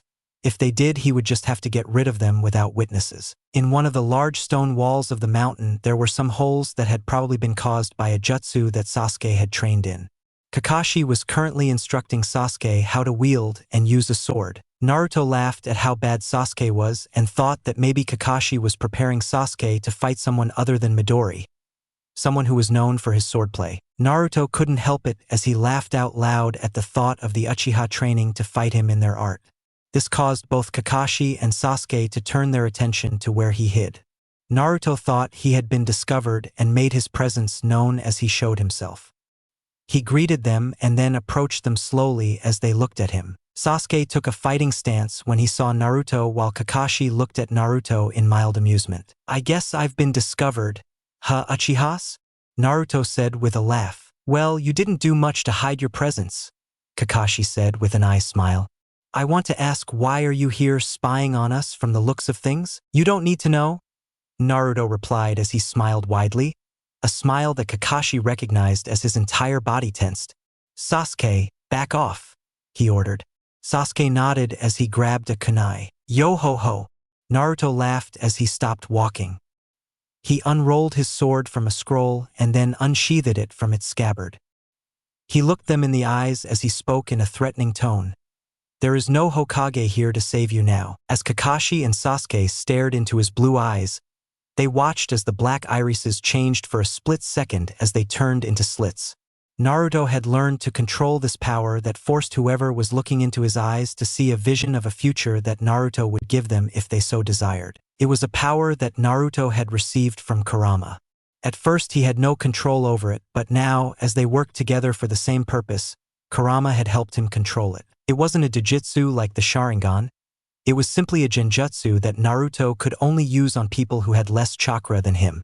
Considering Naruto was a contender for the person with the most chakra in the world, that meant he could also use it on pretty much anyone he wanted. As Kakashi and Sasuke looked into his blue eyes through the dark slits for irises, they were forced to see a vision of themselves being cut down by Naruto. Sasuke watched Naruto pierce the tip of his sword through the front of his neck. Kakashi saw Sasuke lying dead next to him as Naruto came from above, cutting his entire body in half starting at his shoulder. When the visions ended, both Kakashi and Sasuke found themselves on their knees breathing heavily as Naruto stood before them with the same evil smile on his face. "I could kill them both like ants if I wanted to, Databeo." Kakashi narrowed his eyes at Naruto as he tried to compose himself a little. "Naruto, why are you doing this?" he asked in a dangerous tone as he prepared to defend himself. "Hatake Kakashi," Naruto said, looking into Kakashi's eyes. Kakashi did not back away as he looked back. "Why do you have the Sharingan?" Naruto asked. Sasuke, who had started to breathe, normally turned to Kakashi wanting to hear the story as well, as Kakashi had never told him or anyone else on his team how he acquired it. Kakashi didn't give Naruto any response, instead looking at him. "If you don't retreat, I will be forced to fight you," he warned. Naruto smiled, "But I want you to fight me, as I have told you that the Hokage is not here to save you." Naruto was referring to Hiruzen when he said Hokage, "And if I wanted to, you would be dead by now. Do you think you can take us both?" Sasuke asked with a confident smile as he activated his Sharingan. "Sasuke," Kakashi spoke in a low tone as if to warn him. Naruto chuckled. "I could, but I won't kill you today." Naruto then resheathed his sword and instead revealed a bottle of sake he was carrying in his hand. Naruto took a sip of his good as Kakashi looked at him and thought, "He's basically saying he'll kill us as soon as any of us give him a reason to do so." "Then why are you here?" Sasuke shouted in a demanding tone. Naruto frowned at Sasuke, not liking the tone he was using. "Lowly Uchiha scum," he thought before responding. He smiled widely again, but a friendlier smile this time. "I just wanted to let you know that I'm going to help your sister with her training for the month." Kakashi's sweat dropped. "He's just playing with us," he realized. "Midori," Sasuke asked out loud, "why would you train her?" "She's weak," Naruto snorted as he turned to walk away. He turned his head to look at them and said, "I find you unpleasant. I will no longer throw myself near people like you." "Back to you," Kakashi replied. As Naruto turned to continue walking away, Sasuke yelled at him, "Who the hell do you think you are? I'm not gonna take that shit and let you get away with it. No one treats me this way and gets away with it." Sasuke stood up and walked towards Naruto angrily. Naruto turned and looked at Sasuke with a frown. "It's like I'm told, Uchiha can't take a joke." "Joke?" Sasuke yelled comically. Naruto made a one-handed sign as he spat on the ground before disappearing in a shunshin. "Idiots." He heard her voice echo as he disappeared from sight. Kakashi sighed as he turned to Sasuke. "Sasuke, don't let him get to you. He's just bored." Sasuke was furious. He felt like Naruto was mocking him. He promised that he would show Naruto and everyone else how strong he was in the finals. Maybe that would make Naruto think twice before deciding to ridicule him again. Fin flashback. Naruto had told Sasuke and Kakashi what he wanted that day, that he was going to train Midori. He wasn't impressed by Sasuke and the way he acted under pressure, to say the least. "I have no doubt that Midori will defeat the race," Naruto said when he finished laughing at the memory. "I look forward to seeing your students fight," Hiruzen said as he noticed the leaders of the other villages and Tsunade approaching them. Tsunade, dressed in the Hokage robe and Hokage hat, had Yugao next to her, who was wearing her umbu clothes and her cat mask as usual. Raikage came alone as he felt no need for a bodyguard. If anyone came towards him, he would deal with them personally. Baki, the acting Kazekage, had Gaara by his side. Baki was more of Gaara's bodyguard than the other way around. The Mizukage, Mei, had her blue-haired advisor Ao by her side. He also had a blue-haired boy who appeared to be younger than Naruto by his side as another bodyguard. His name was Chojuro, a sword user who had risen through the ranks in the Mist Village as quickly as Naruto had in Konoha. The last leader was the Tsuchikage who, like the Raikage, decided to appear without any bodyguard. Kitsuchi was in the audience with his two students who failed to advance to the finals, Bell and Endo. The Tsuchikage was the first to greet Hiruzen and Naruto as he stomped on them. "You're here early, you old goat," he told Hiruzen, who chuckled. "That's because I don't need help from someone else to get out of bed." Onoki ignored that comment in favor of looking at Naruto. "I see you brought the Namikaze brat as requested." Naruto nodded towards the small man as he greeted Tsuchikage Dano. Onoki snorted in response, "Take your respect and shove it up your ass," as he sat further to the left. Tsunade was the next to approach them with Yugao walking beside her. He sat in the chair to Hiruzen's right. "Morning, Sarutobi-sensei," he said, not even sparing a glance at Naruto. "Tomorrow, Hokage-sama," Hiruzen said respectfully, who had Tsunade's laugh. "You know there's no need to call me that, sensei." "Oh, but you're the Hokage and I'm not," Hiruzen stated. Yugao was now standing directly behind Tsunade next to Naruto. He looked at Naruto and Naruto could have sworn he was looking at him through that mask. He was driven from that thought when the Raikage made his presence known. He had slapped his hand hard on Naruto's back and laughed. "So you decided to show yourself, damn brat." Naruto frowned. "Are you looking for a fight, bastard?" I just laughed heartily in response, ignoring the threat as he sat to Hiruzen's left. So he sat in the middle of Hiruzen and Onoki. "I look forward to hearing your thoughts on the fights we will see today." Baki and Gaara were calmer as they headed to their seats, which was next to Tsunade on his right. Gaara gave Naruto a shout-out as he passed him and showed him that he had hidden a bottle of sake under his shirt. Mei was the last to take a seat, and that was because she was standing in the back looking at Naruto. Naruto noticed her looking at her and decided to look at her so as not to let her intimidate him.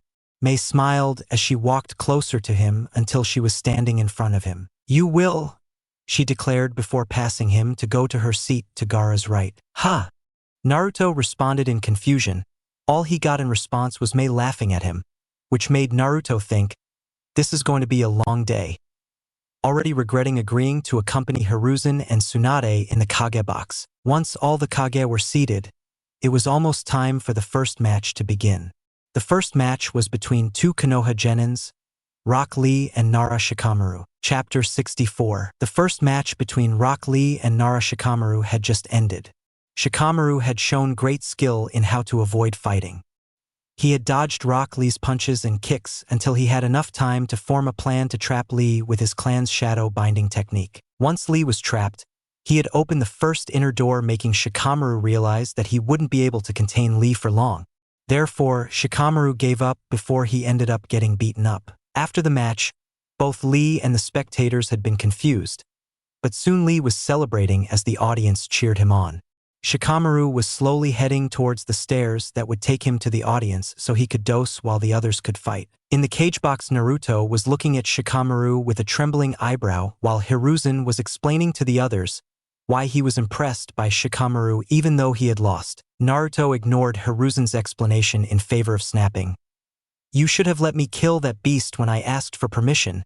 Then we wouldn't have to deal with its spawn." Naruto was referring to the time he asked Hiruzen for permission to kill Madogai before their match. Naruto's outburst confused the other people in the Kage box with the exception of Hiruzen and some Tsunade who understood what he meant.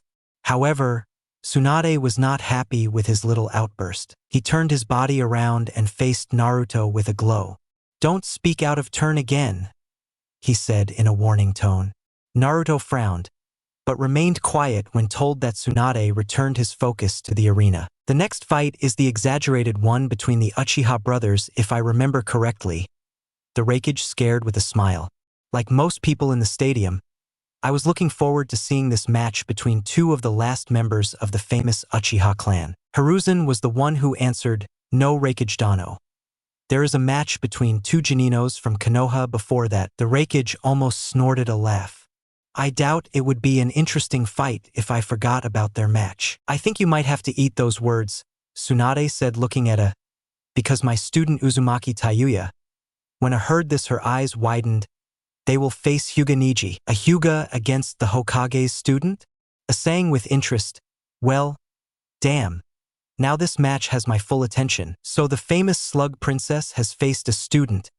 Uzumaki Tayuya, was it?" Onoki asked curiously. Tsunade nodded. "She is my student. But I am not the only one who trains her," she replied, leaving it at that without further explanation. "Konoha has many promising genins, but in the end it won't matter as they will all be defeated by my granddaughter, Kuratsuchi." Onoki spoke with a confident smile. When the match was about to start, Tsunade mirrored that confident smile and said, "I wonder if you will have so much confidence in your granddaughter after watching this match?" "We'll see," Onoki responded, sounding a little irritated. Hiruzen's sweat dropped as he sat between the two, and the Raikage was in the same boat, thinking along the lines of, "It's your students fighting, not the two of you." Hiruzen turned to speak to Naruto, who seemed to be squinting at Niji. "What do you think, Naruto? Who is your favorite to win?" Naruto ignored the question in favor of asking a question of his own. "I thought Amuto-san didn't make it to the finals, but there he is." He pointed at Niji. "Why is that?" Hiruzen found it difficult to hold back a laugh as he spoke. "Naruto, that's Hyuga Niji, a boy who is a year older than you. Hanabi-chan didn't make it to the finals just like you said," he explained. "Oh," Naruto replied in a bored tone. Hiruzen once again sweat dropped, regretting trying to bring Naruto into their conversation in the first place. Why did I bother? When they finally started the match, Tayuya wasted no time. She had a plan and she executed it perfectly. She demonstrated that she, like her teacher Tsunade, was capable of fighting in taijutsu with that inhuman strength that Tsunade was famous for. She had used her enhanced chakra strength to fight Niji in taijutsu while creating clones to distract him. Niji's use of the Hyuga clan's techniques, such as Kaiten, proved to be futile, as Tayuya was the victor after less than a minute. Onoki was impressed by Tayuya's skill, but was still confident that Kuratsuchi could defeat her.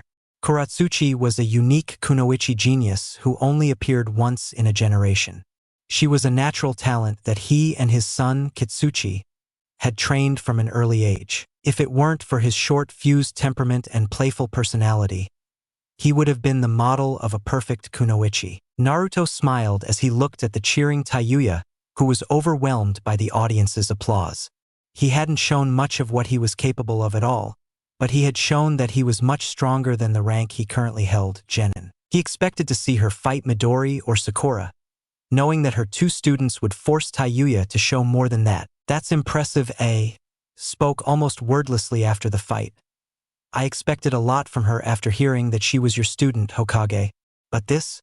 She was levels above her opponent. A Hyuga no less. Even Hiruzen was a little surprised after the fight, even if he was aware of all the masters Tayuya had. Niji was a genius who graduated Rookie of the year before Tayuya and the others. He had learned techniques from the Hyuga clan that usually took years even for a prominent Hyuga main branch. Seeing that Tayuya had improved so much in just a year made Hiruzen even more curious as to how much Midori and Sakura had improved after a month of training with Naruto. Tsunade smiled proudly as she looked at Tayuya, who was heading towards the stairs that would take her to the balcony where the other participants were waiting. Tayuya held back. She has a lot more to show us than that. The next match was to begin shortly after that. The audience cheered loudly as the Uchiha brothers entered the stadium. This match was the highlight of the tournament for most viewers. There was a very noticeable change in Midori that everyone who knew her was surprised to see. It was the way she was dressed. His clothes looked almost exactly the same as the ones Naruto had worn last year in the finals. She was dressed in dark blue pants and a dark blue shirt. The flower exercises that Kushina had added to Naruto's outfit last year were there on both pants and shirt. On the sleeves of his arms, just below his shoulders, he had the symbol of the Uzumaki clan. On the front of his shirt was a large symbol of the Senju clan. On his back he carried a small fan that was the symbol of the Uchiha clan. The symbol of the Uchiha clan was smaller than the two Uzumaki swirls and the Senju symbol. There were a few other differences, such as the skin-tight pants and shirt he wore instead of the looser clothing Naruto would wear. But the most notable difference was that he had a sword strapped to a belt around his waist. Uchiha Sasuke had opted for a darker outfit as his clothes were almost all black, and he wears the same outfit as in the Chunin exams in the anime. Spectators waited anxiously for the match to begin, as the brothers chatted with each other moments before the match began. It was the usual, Sasuke teasing his sister and trying to irritate her. This time it didn't work as Midori stayed calm and ignored him. Supervisor Genma announced the start of the match shortly after that. At first they fought using taijutsu, hand-to-hand combat, and basic ninja tools such as shuriken and kunai. Until now they were even. Their fight became more intense as both Uchihas activated the Dojutsu their clan was famous for, the Sharingan. With the Sharingan activated, it wasn't long until they moved into a battle using ninjutsu. Once they started using ninjutsu, more and more differences were shown between the brothers' way of fighting. Something that had been a big surprise to Naruto during his Midori training was discovering that he had a strong affinity for both fire and water, with water being the strongest, something that was not the norm for an Uchiha. Naruto himself had a strong affinity for the water element and therefore had many techniques to teach Midori. Some of those techniques Midori used in the fight to counter Sasuke's many fire techniques. Midori had the advantage in the battle and Sasuke was not happy about it. He decided to try out his new sword that he had been training with for the past month, similar to how Midori had trained with her own sword. Midori smiled as she saw Sasuke draw his sword, causing Sasuke to frown as he stopped his movements to look at her with his thoughts. He knew that she had been trained by Naruto, who was possibly the best sword user in Konoha. Sasuke exclaimed confidently as he charged towards Midori, who had not yet drawn her sword. Sasuke thought it would be interesting to find out which of them had become the best swordsman. They had started training using a sword almost at the same time. When Midori saw Sasuke charge towards him, her eyebrow began to twitch. Everything unfolded exactly as Naruto had told her. Even the way Sasuke charged towards her and the speed was something Naruto had shown her before and how he should react to her. Midori grabbed her sword as she began to fade out of the sight of Sasuke and the others. He disappeared in a gust of wind and leaves, as he had used a shunshin to get in front of Sasuke. Sasuke had seen his movements with the help of the Sharingan, but was unable to block his attack. Shunshin, teleport? Midori spoke, as she held the handle of her sword with both hands pointing the tip of the sword at Sasuke's throat. He had yet to perform the technique and therefore did not speak the full name of it. "Leave it," Midori said before her tone changed as she almost spit out "Oni-san." Sasuke was shocked. He never would have imagined something like this would happen. He had no choice but to give up, as he had no way out of this without Midori's sword cutting into his skin, which would likely kill him. Just as Sasuke was about to give up, he heard a voice speaking to him within his own. while at the same time he felt the curse mark on his shoulder begin to hurt. Meanwhile, with the Kage and Naruto. Ugh, Naruto said as he stared with a blank expression at the arena grounds.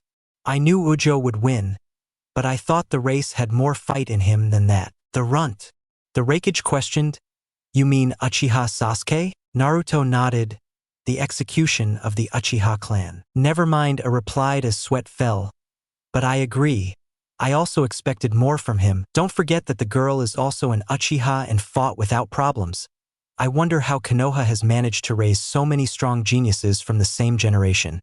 Onoki added. Midori is very talented and training under Naruto over the past month has only made her stronger. Hiruzen said to Onoki, who frowned when he heard that. She was trained by the Namikaze brat? He thought before answering Hiruzen. She was lucky is all. The other Kage shook their heads at Onoki's antics.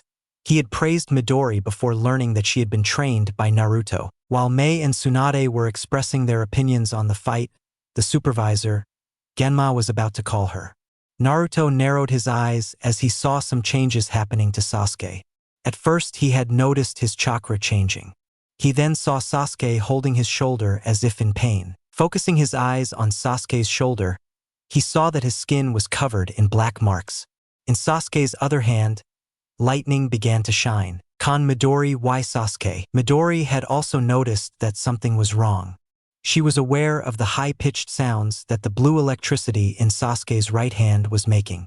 He realized he had two options, jump back and dodge or drive the sword into Sasuke's neck, something he wanted to avoid. She chose the first option, which was to jump back and avoid whatever technique Sasuke was using, which turned out to be the wrong choice as she was not prepared for Sasuke's new speed. Sasuke was in front of her just a millisecond after she had jumped back. He had thrust his lightning technique directly into her stomach. Chidori! Sasuke screamed as Midori screamed in pain as blood poured from her stomach. No, Sasuke!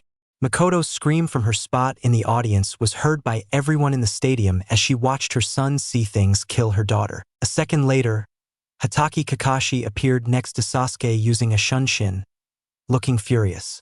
He quickly slammed his hand on the back of Sasuke's head to knock him out. I warned you about using my technique against other Konoha ninjas, and forbade you from resorting to that power. Kakashi snarled at his unconscious student. That power was the power of the curse mark. Kakashi had reprimanded Sasuke after discovering that he had used the Chidori against Tayuya during the training exams before the exams. He was beginning to regret teaching her the technique at all. Meanwhile, with Naruto. Naruto was as angry as Kakashi, finding it difficult to stand there as he watched Ujo bleed from his stomach. A lethal wound unless it was treated soon by a skilled doctor like Tsunade. Naruto had received orders that under no circumstances would he interfere with the matches. That's the only reason he hadn't moved yet. Monkey-sama, Naruto spoke with received teeth. Hiruzen knew a little about what Naruto was feeling at the moment. Go heal her. Let me deal with Kakashi and Sasuke. When Hiruzen had finished speaking, Naruto teleported next to Midori using the Hiraishin. Of course, he had marked her with a Hiraishin seal placed on her lower back. Titai. Naruto-kun, Midori spoke with tears in her eyes and blood spilling from her mouth. Naruto didn't respond as he wasted no time placing his hands near the wound and let his Senju chakra heal it. She had already lost a lot of blood and would surely die if it weren't for his healing powers. The wounds closed quickly as Naruto was able to heal her enough to ensure her life was no longer in danger. The wound wouldn't scar thanks to her Senju chakra, but she wouldn't be able to fight anymore today since Naruto's Senju chakra was almost drained after that. Meanwhile, Genma was sighing as he wondered what to do. Sasuke had won the fight, but his teacher, Kakashi, had interfered before the match was called. Technically, that meant Midori should be the winner. Kakashi carried Sasuke as he walked towards Genma. Sasuke is disqualified, he said before disappearing in a shunshin.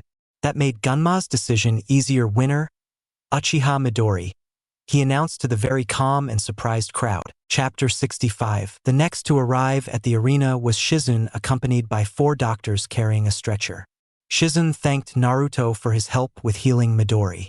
Shizune also told her that she would do everything she could to heal her and make sure she was ready to fight in the next round. After seeing Midori carried away on a stretcher, Naruto returned to the gearbox. something that only a few people noticed. Just before Naruto returned to the gearbox, he had used another one-hand sign. "Well, Naruto," Hiruzen said as Naruto returned to his spot behind his and Tsunade's chair. "Thank you, Monkey-sama." Hiruzen ignored when the current Kage snorted at his nickname. "I told you I'd deal with Kakashi and Sasuke. There's no need for you." Hiruzen was interrupted when Naruto spoke. "You have nothing to worry about. Your beloved Uchiha will not be killed by me today." "Well," Hiruzen replied as Tsunade looked at them confused. "What are you two talking about? Nothing of importance, right, Naruto?" Hiruzen responded. Naruto nodded, "Right?" Tsunade frowned. She didn't like that Hiruzen and Naruto were hiding things from her. They had already kept the fact that Naruto was trained and working as Hiruzen's personal umbu last year from her. For now, Tsunade decided to drop the matter. "It's time for your granddaughter's match, Tsuchikage-dano," he said. Onoki smiled. "Yes. I have no doubt that she will win." "Who was fighting again?" Naruto was the one to answer. He smiled at Onoki as he said, "My first student, Haruno Sakura." "If she is your student," Onoki scoffed, "then I will enjoy watching Kuratsuchi destroy her." "There are sure to be a lot of strong participants this time," said Mei, who had been quiet for a while. "No wonder none of my geniuses made it to the finals." "I have to disagree, Mizukage-dano," Naruto said with a laugh and was about to explain why, but stopped when he noticed Mei looking at him. "Did you reject me?" she said in a dangerous tone with an evil smile. "Ha!" Naruto replied. Mei's expression changed as her smile now seemed much better. "There is something I need you to do for me, Naruto-kun." She then gave Chojuro a look that he knew as she brought him a piece of paper. Mei approached Naruto with the paper and a pen and said, "I need you to sign this so I can give you the money for the rewards you brought me." After completing the mission with Shigeru in a distant country, they returned to the Fog Village to give a report to the Mizukage. On the way to the Mist Village, Naruto conveniently found some previously missing boyfriends from the Mist Village.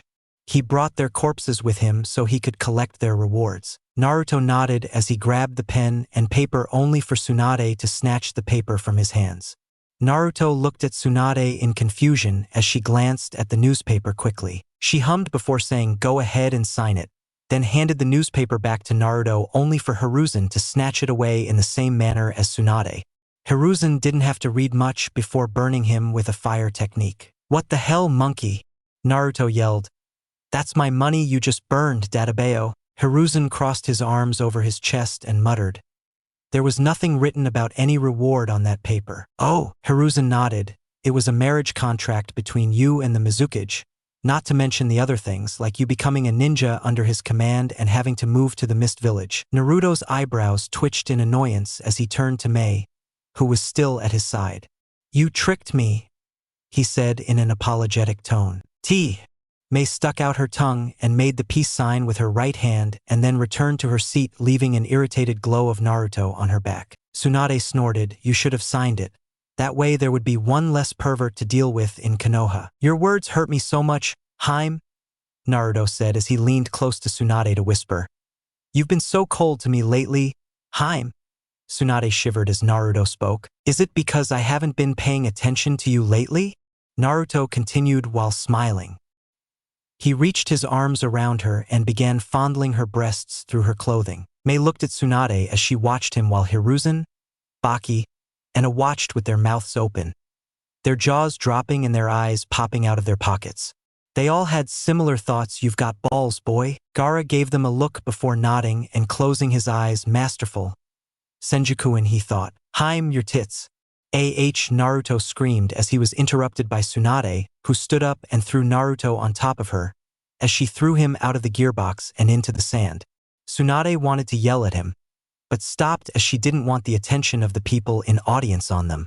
Let's hope not many saw what had just happened. Sakura and Kuratsuchi, who had just introduced themselves to each other, saw everything. Kuratsuchi had told Sakura that she was the Tsuchikage's granddaughter, while Sakura had told Kuratsuchi that she was Naruto's student. "Pretty teacher you got there. That damn Namikaze spawn is lower scum than I thought." Kuratsuchi spoke to Sakura, who was cheering. "Cha! Way to go, sensei." Then he turned to Kuratsuchi and smiled charmingly. "Only sensei could do something like that." Kuratsuchi responded, and then turned to Genma. The match starts now. Meanwhile, with Kakashi and Sasuke. Kakashi had taken Sasuke to one of the locker rooms. As soon as Sasuke woke up, Kakashi started scolding him. "This is the second time you've gone against my orders," Kakashi said as he grabbed Sasuke's wrist tightly. "Let's get the hell out of me," Sasuke yelled. Kakashi did as Sasuke asked and was about to leave. "I want to see Sakura's fight. Even though I've spent most of my time training you, I still worry about my other students." Sasuke didn't give any response in return, so Kakashi decided to leave with one last comment. "I'm starting to regret focusing my teaching on you." As Kakashi was about to leave the room he was detained in when he ran into Naruto, who was standing at the locker room door. Naruto scratched his back sheepishly. "My apologies for interrupting your private time." Kakashi's eyebrows twitched at that comment, but he composed himself. "What are you doing here, Naruto?" he asked in a friendly tone. "I'm here to tell the execution a few things." Naruto jerked his thumb at Sasuke as he spoke. Kakashi sighed. "Considering what happened a month ago, I don't know if that's wise." Ihihei, Naruto laughed weakly. "Well, let me put it this way." Naruto smiled the way people always felt uncomfortable. "Either you let me talk to him, undisturbed, or—" Naruto started laughing maniacally. "You don't want to know the second option, Kakashi." Frowning, Kakashi asked, "You're not going to kill him, are you?" "No," Naruto said simply in a bored tone. "I'm afraid the monkey hasn't given me permission to do it yet." Kakashi sighed. "I guess you two can talk, but I'd like to stay. I'm sure you understand why." Sasuke, while a little nervous about all of this, had no objections. He was curious to find out why Naruto wanted to talk to him. Naruto scowled at Kakashi. If he had left himself instead of sending a clone, he would have forced him out of the locker room by now. "I heard a disgusting rumor about you two," Naruto said. "A rumor? What is this about?" Kakashi asked. Naruto chuckled. "How you and the race are more than teachers and students. You two always see each other together. An inseparable couple." Sasuke choked on his saliva and began to cough while Kakashi looked at Naruto with wide eyes. "Naruto, I assure you there is no truth in that." "Oh," Naruto said with a raised eyebrow before pointing towards the door. "Then get the hell out." With a sigh, Kakashi walked out the door.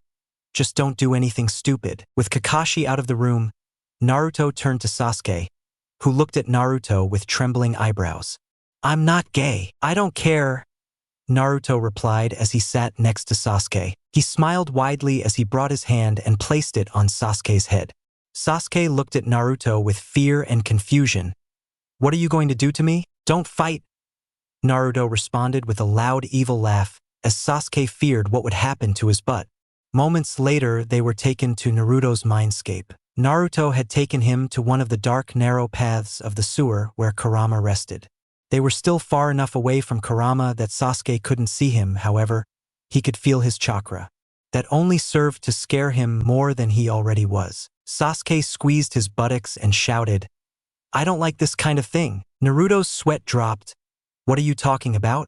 he asked as a TV suddenly materialized next to Naruto. "I'm going to show you a memory of mine," Naruto explained as Sasuke looked at the TV confused. As the memory began to show itself, Sasuke saw Naruto and his mother, Makoto, naked in one of the showers at their house. Naruto laughed sheepishly. "Oops, wrong memory. It was my mom," Sasuke shouted in a tone that demanded answers as another Uchiha appeared on the screen. He was older than Sasuke and wore the colors of Akatsuki, a black robe with red clouds. "Itachi," Sasuke growled. Naruto stopped the video of his memory. "Hi, Uchiha Itachi. I'm going to tell you a little secret about him." "I don't want to hear anything about him," Sasuke spat. "What I'm going to tell you is something I haven't even told Ujo or your mother," Naruto began. "Because?" Sasuke asked. "Because I care about them. I don't want to bring them any trouble." Naruto paused as he narrowed his eyes at Sasuke. "However, I can't stand you. That's why I'm going to reveal to you the truth about what happened and why Itachi massacred your clan." The memory played once again across the screen as Sasuke watched intently as Itachi spoke to Naruto. Meanwhile, at the stadium, Sakura and Kuratsuchi's fight had just ended. They had to surprise everyone who was there by giving them a show that was even more impressive than the previous ones. This hadn't been a genin-level fight, it was more like two jounins fighting each other. Sakura had shown that she could use most of Naruto's sword techniques. While she may not be as fast, strong, or deadly as Naruto, she was still proficient using his techniques. He had also used Yugao's techniques, which were much flashier than Naruto's, since most of his techniques are quick drawing. But even after showing how much she had improved, she had fallen to Kuratsuchi, who hit her with his bloodline limit, lava release.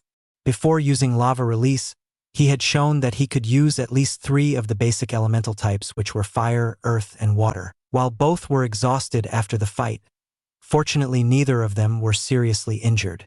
Sakura would still need some medical treatment for some of her wounds and burn marks, but it was nothing that Shizen couldn't heal in a matter of minutes. Kuratsuchi was fine, he just needed to rest for his next match to catch his breath and restore some of his chakra. They had received loud cheers and applause from the audience after the fight. Everyone there was impressed by how skilled they were and how hard they fought. Naruto, who was now a little further away from Tsunade's chair, but still behind Hiruzen's chair, smiled at his student. Even though he had lost, he had shown everyone that he worked hard to improve. He was glad that none of the wounds Sakura received were on her back. He had told her many times that a wound on his back is the shame of a swordsman. Never show your enemy your back. Wow, you weren't exaggerating, Sachikage-dano. She's strong, Tsunade said with wide eyes. Onoki nodded his head a little surprised. I never expected that I would have to use lava release against another genin. There sure are a lot of Chunin candidates this time, Mei said her thoughts. A laughing, makes you wonder what they would have shown us last year if it weren't for a certain someone. Oh? What happened last year? Onoki asked in a curious tone. Hiruzen saw this as a great opportunity to show off one of Naruto's achievements. They were all eliminated by the same person in the second part of the exams along with most of the other participants. Are you telling me that they were all defeated by the same person? Onoki asked. Naruto began to laugh, causing Onoki to turn to him and raise an eyebrow. Don't tell me it was you. Naruto blushed and scratched the back of his head. Guilty. Which made Mei stand up and yell, Kawaii! Cute!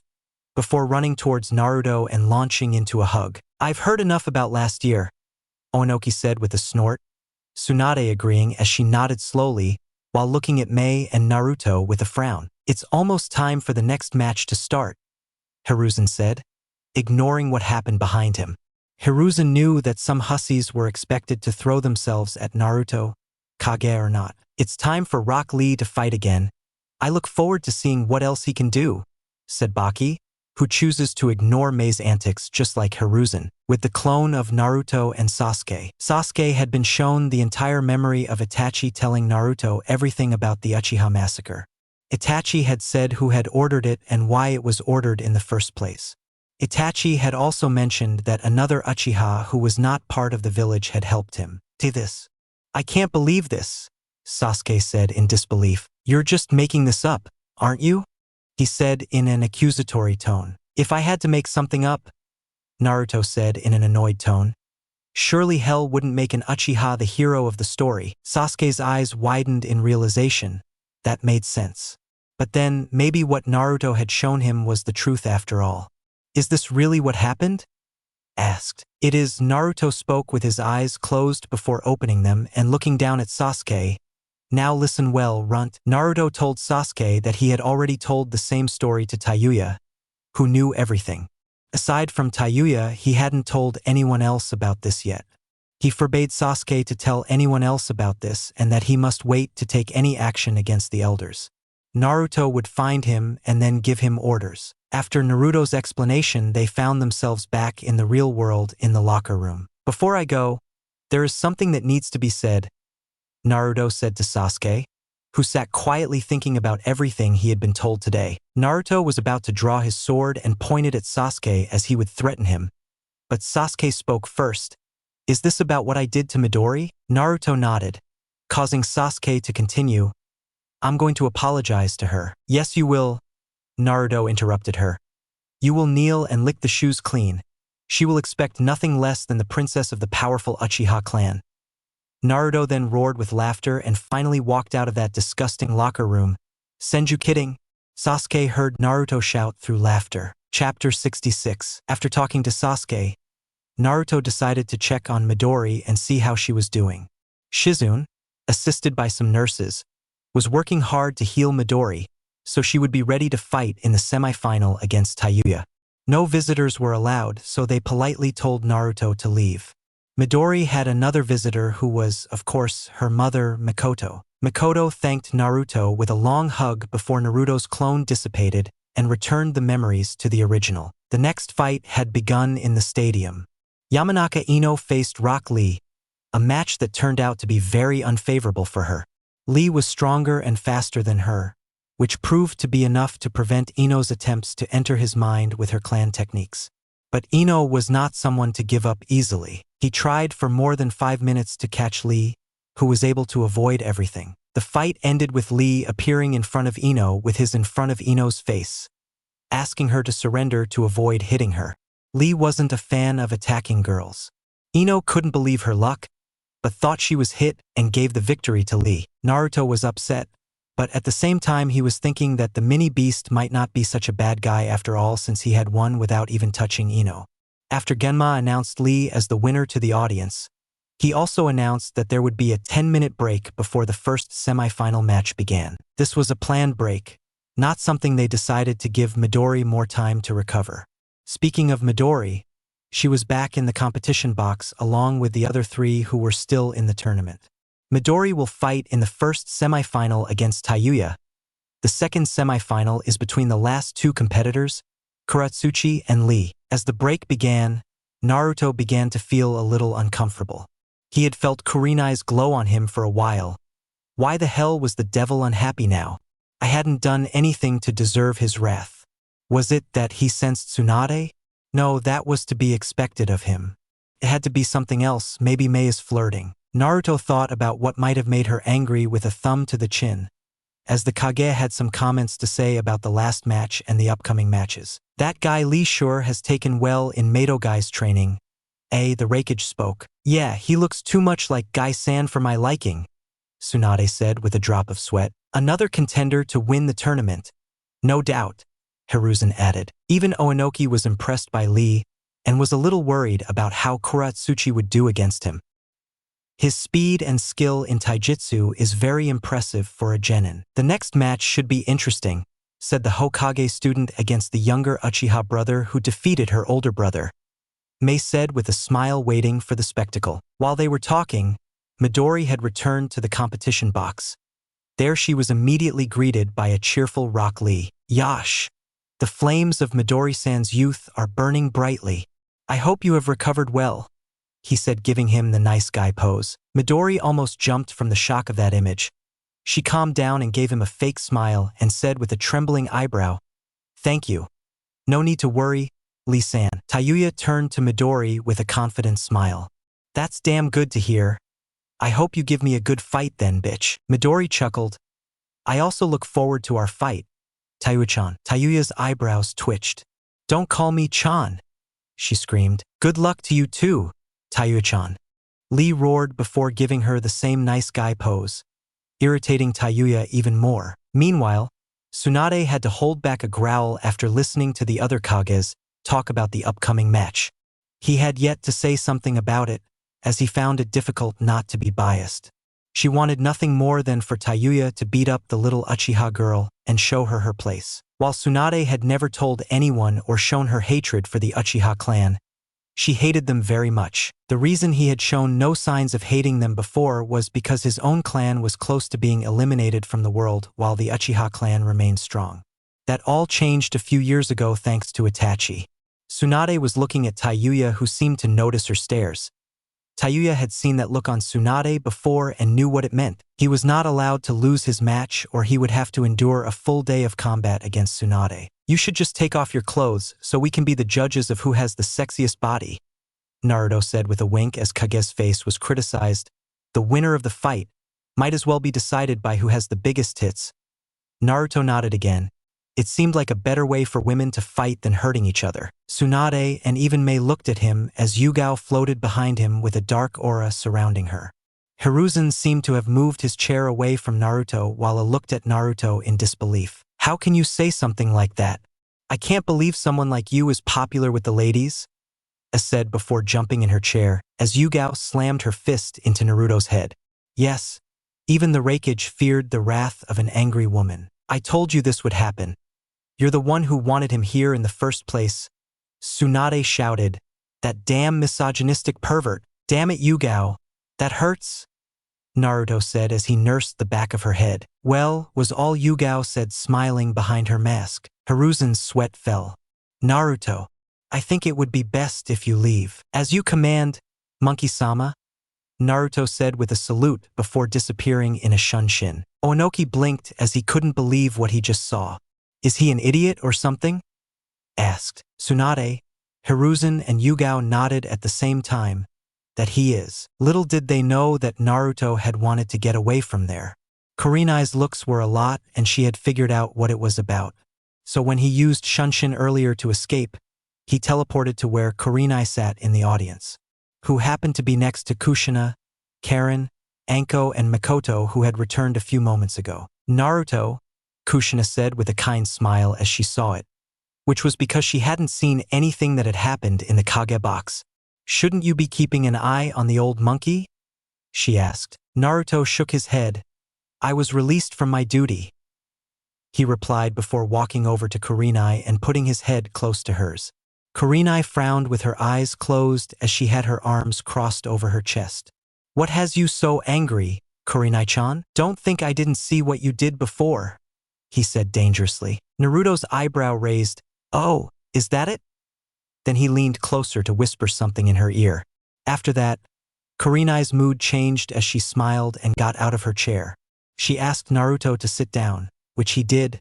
Kurenai then sat on his lap and hugged him. You're sexy when you're jealous, Kurenai-chan, Naruto whispered, making Kurenai giggle before kissing him. Kushina, Makoto, and Anko looked at them in annoyance, but forgot about them when Tayuya and Midori had descended onto the stadium grounds. The break ended when the first semifinal match was about to begin. Tayuya still had the same confident smile as she looked at Midori, who was far from confident. Truth be told, she was exhausted even after being healed by Naruto and Shizune and their medical team. He thought he had to end this fight quickly, win or lose. Genma announced the start of the match, causing Midori to jump into action as she ran towards Tayuya.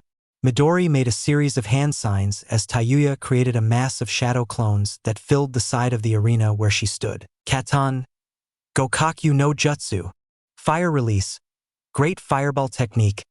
Midori released a huge fireball towards Tayuya and her clones.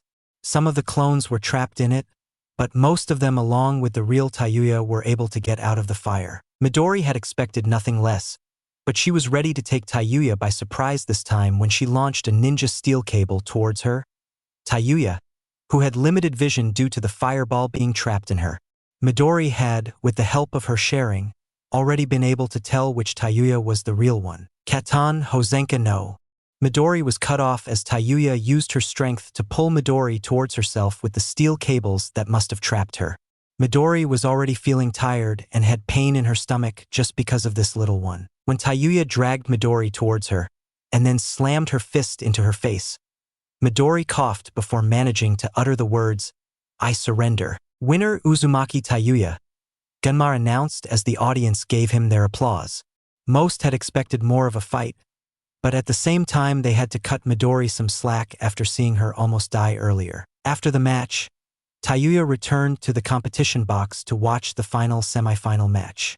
Midori, on the other hand, was escorted out of the arena by Shizune, who was taking her to the hospital where she would stay for at least a few days, just to be safe. Meanwhile, the seats where Naruto, Kurenai, and the others are sitting have become very noisy. The reason for this is because Kushina is currently yelling at Naruto and Kurenai, who had become a little sensitive in public. It was fine before when they kissed, but the bunching and humping had been too much. While Naruto ignored Kushina's scolding, Kurenai felt a little embarrassed as she lowered her head. He decided that he didn't want to upset Kushina further, so he found his own seat to sit in, for the time being. The second semifinal began shortly after that. The match was the longest so far as Rock Lee and Kuratsuchi showed everyone what they could do. In the end, a very exhausted, battered and bruised Kuratsuchi was the winner. She had withstood Lee's relentless punches and kicks even when he had opened the chakra gates. Seeing that he was able to keep up with Lee with his fourth gate open and push him back with techniques from his bloodline limit, lava release, Lee saw no other option but to surrender. Once again, there would be a break before the final match. This time it was to give Kuratsuchi a moment to collect himself and catch his breath. Tayuya, who would be her opponent, was impressed by Kuratsuchi. She was not sure if she would be able to defeat Lee, but Tayuya knew she had to beat Kuratsuchi, especially after what had been said between them earlier. Flashback. It was just before the first match of the day began, as all the participants gathered at the competition box. They all look like pushovers. I hope the village leaders will allow my request to fight Namikaze once I have won the tournament. Kuratsuchi spoke and then laughed at them as if mocking them. What did you say, bitch? Tayuya asked him to crack his knuckles. And why would you want to fight the damn shithead? Kuratsuchi ignored Tayuya's insult as he blinked. Shithead? She asked, confused. Is that what you call it around here? That's right, damn, Tayuya said with a laugh. And you're not going to fight the jerk because I'll win this tournament and then request a fight against him. What did you call me? Kuratsuchi asked in a dangerous tone. It wasn't the first time she was called a dyke or a tomboy because of her short hair. You heard me, flat chest, Tayuya replied without backing away an inch from Kuratsuchi. With a tick mark on his forehead, Kuratsuchi replied, You better make it to the final match so I can kick your tree-hugging ass. Tayuya laughed. That's my line, dyke. End of flashback. Meanwhile, with Naruto. Naruto was bored out of his mind. He was sitting next to four beautiful ladies, and the time he spent with them could be used much better than watching all the failures aka genin fight each other in a sandbox. I'm horny, Naruto whimpered in a tearful manner. For heads turned to look at him. 3 in surprise was an angry glow. You keep that thing inside your pants? Naruto-kun? We'll have plenty of time to fornicate once the Chunin exams are over, Kurenai said in a stern tone. Fornicate? You sound like an old hag, Naruto said as he cried. Could we change the subject? Kushina asked as she thought that this might have been a great opportunity to sneak home with Naruto and take care of her problem. Makoto was thinking about how she would thank him for saving Midori the next time Naruto comes for ramen. Anko wasn't thinking about anything special. Instead, she looked at the bulge in Naruto's pants with wide eyes. What the hell had he put there, he thought. If you're bored, Kurenai said with trembling eyebrows as she realized what Anko was looking at. Why don't you drink some of the sake you've always stored in the scrolls in your pocket? NGH, Naruto exclaimed loudly. I drank all my sake and everything the old monkey had saved last month. It was the only way I could deal with all that garbage. Kurenai chuckled as she pulled out a small scroll she had kept between her breasts under her white blouse. Here, she said and handed it to him. Naruto looked as if inspecting it for a moment before revealing it. Once opened, a large bottle of sake appeared in a puff of smoke. Oh sweet. Thank you, Kurenai-chan. I love you, Naruto shouted excitedly as he hugged her before starting to throw the sake bottle. Meanwhile, Kurenai looked at Naruto and stuttered, I love you too. Kushina, Anko and Makoto looked at them with their mouths open. Naruto noticed their gazes and Kurenai's loving gaze towards him.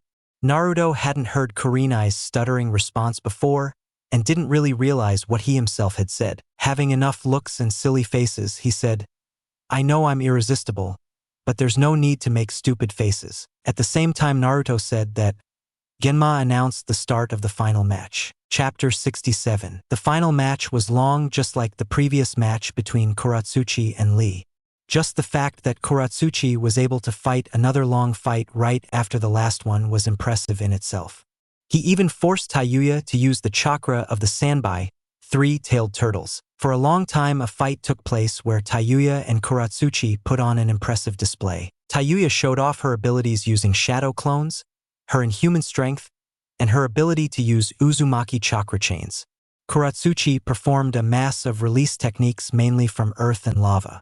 At one point, Kuratsuchi had Tayuya trapped, which was when Tayuya began using her Bijuu's chakra. After that, a more powerful Tayuya took the lead and was able to seal the victory and win the entire tournament.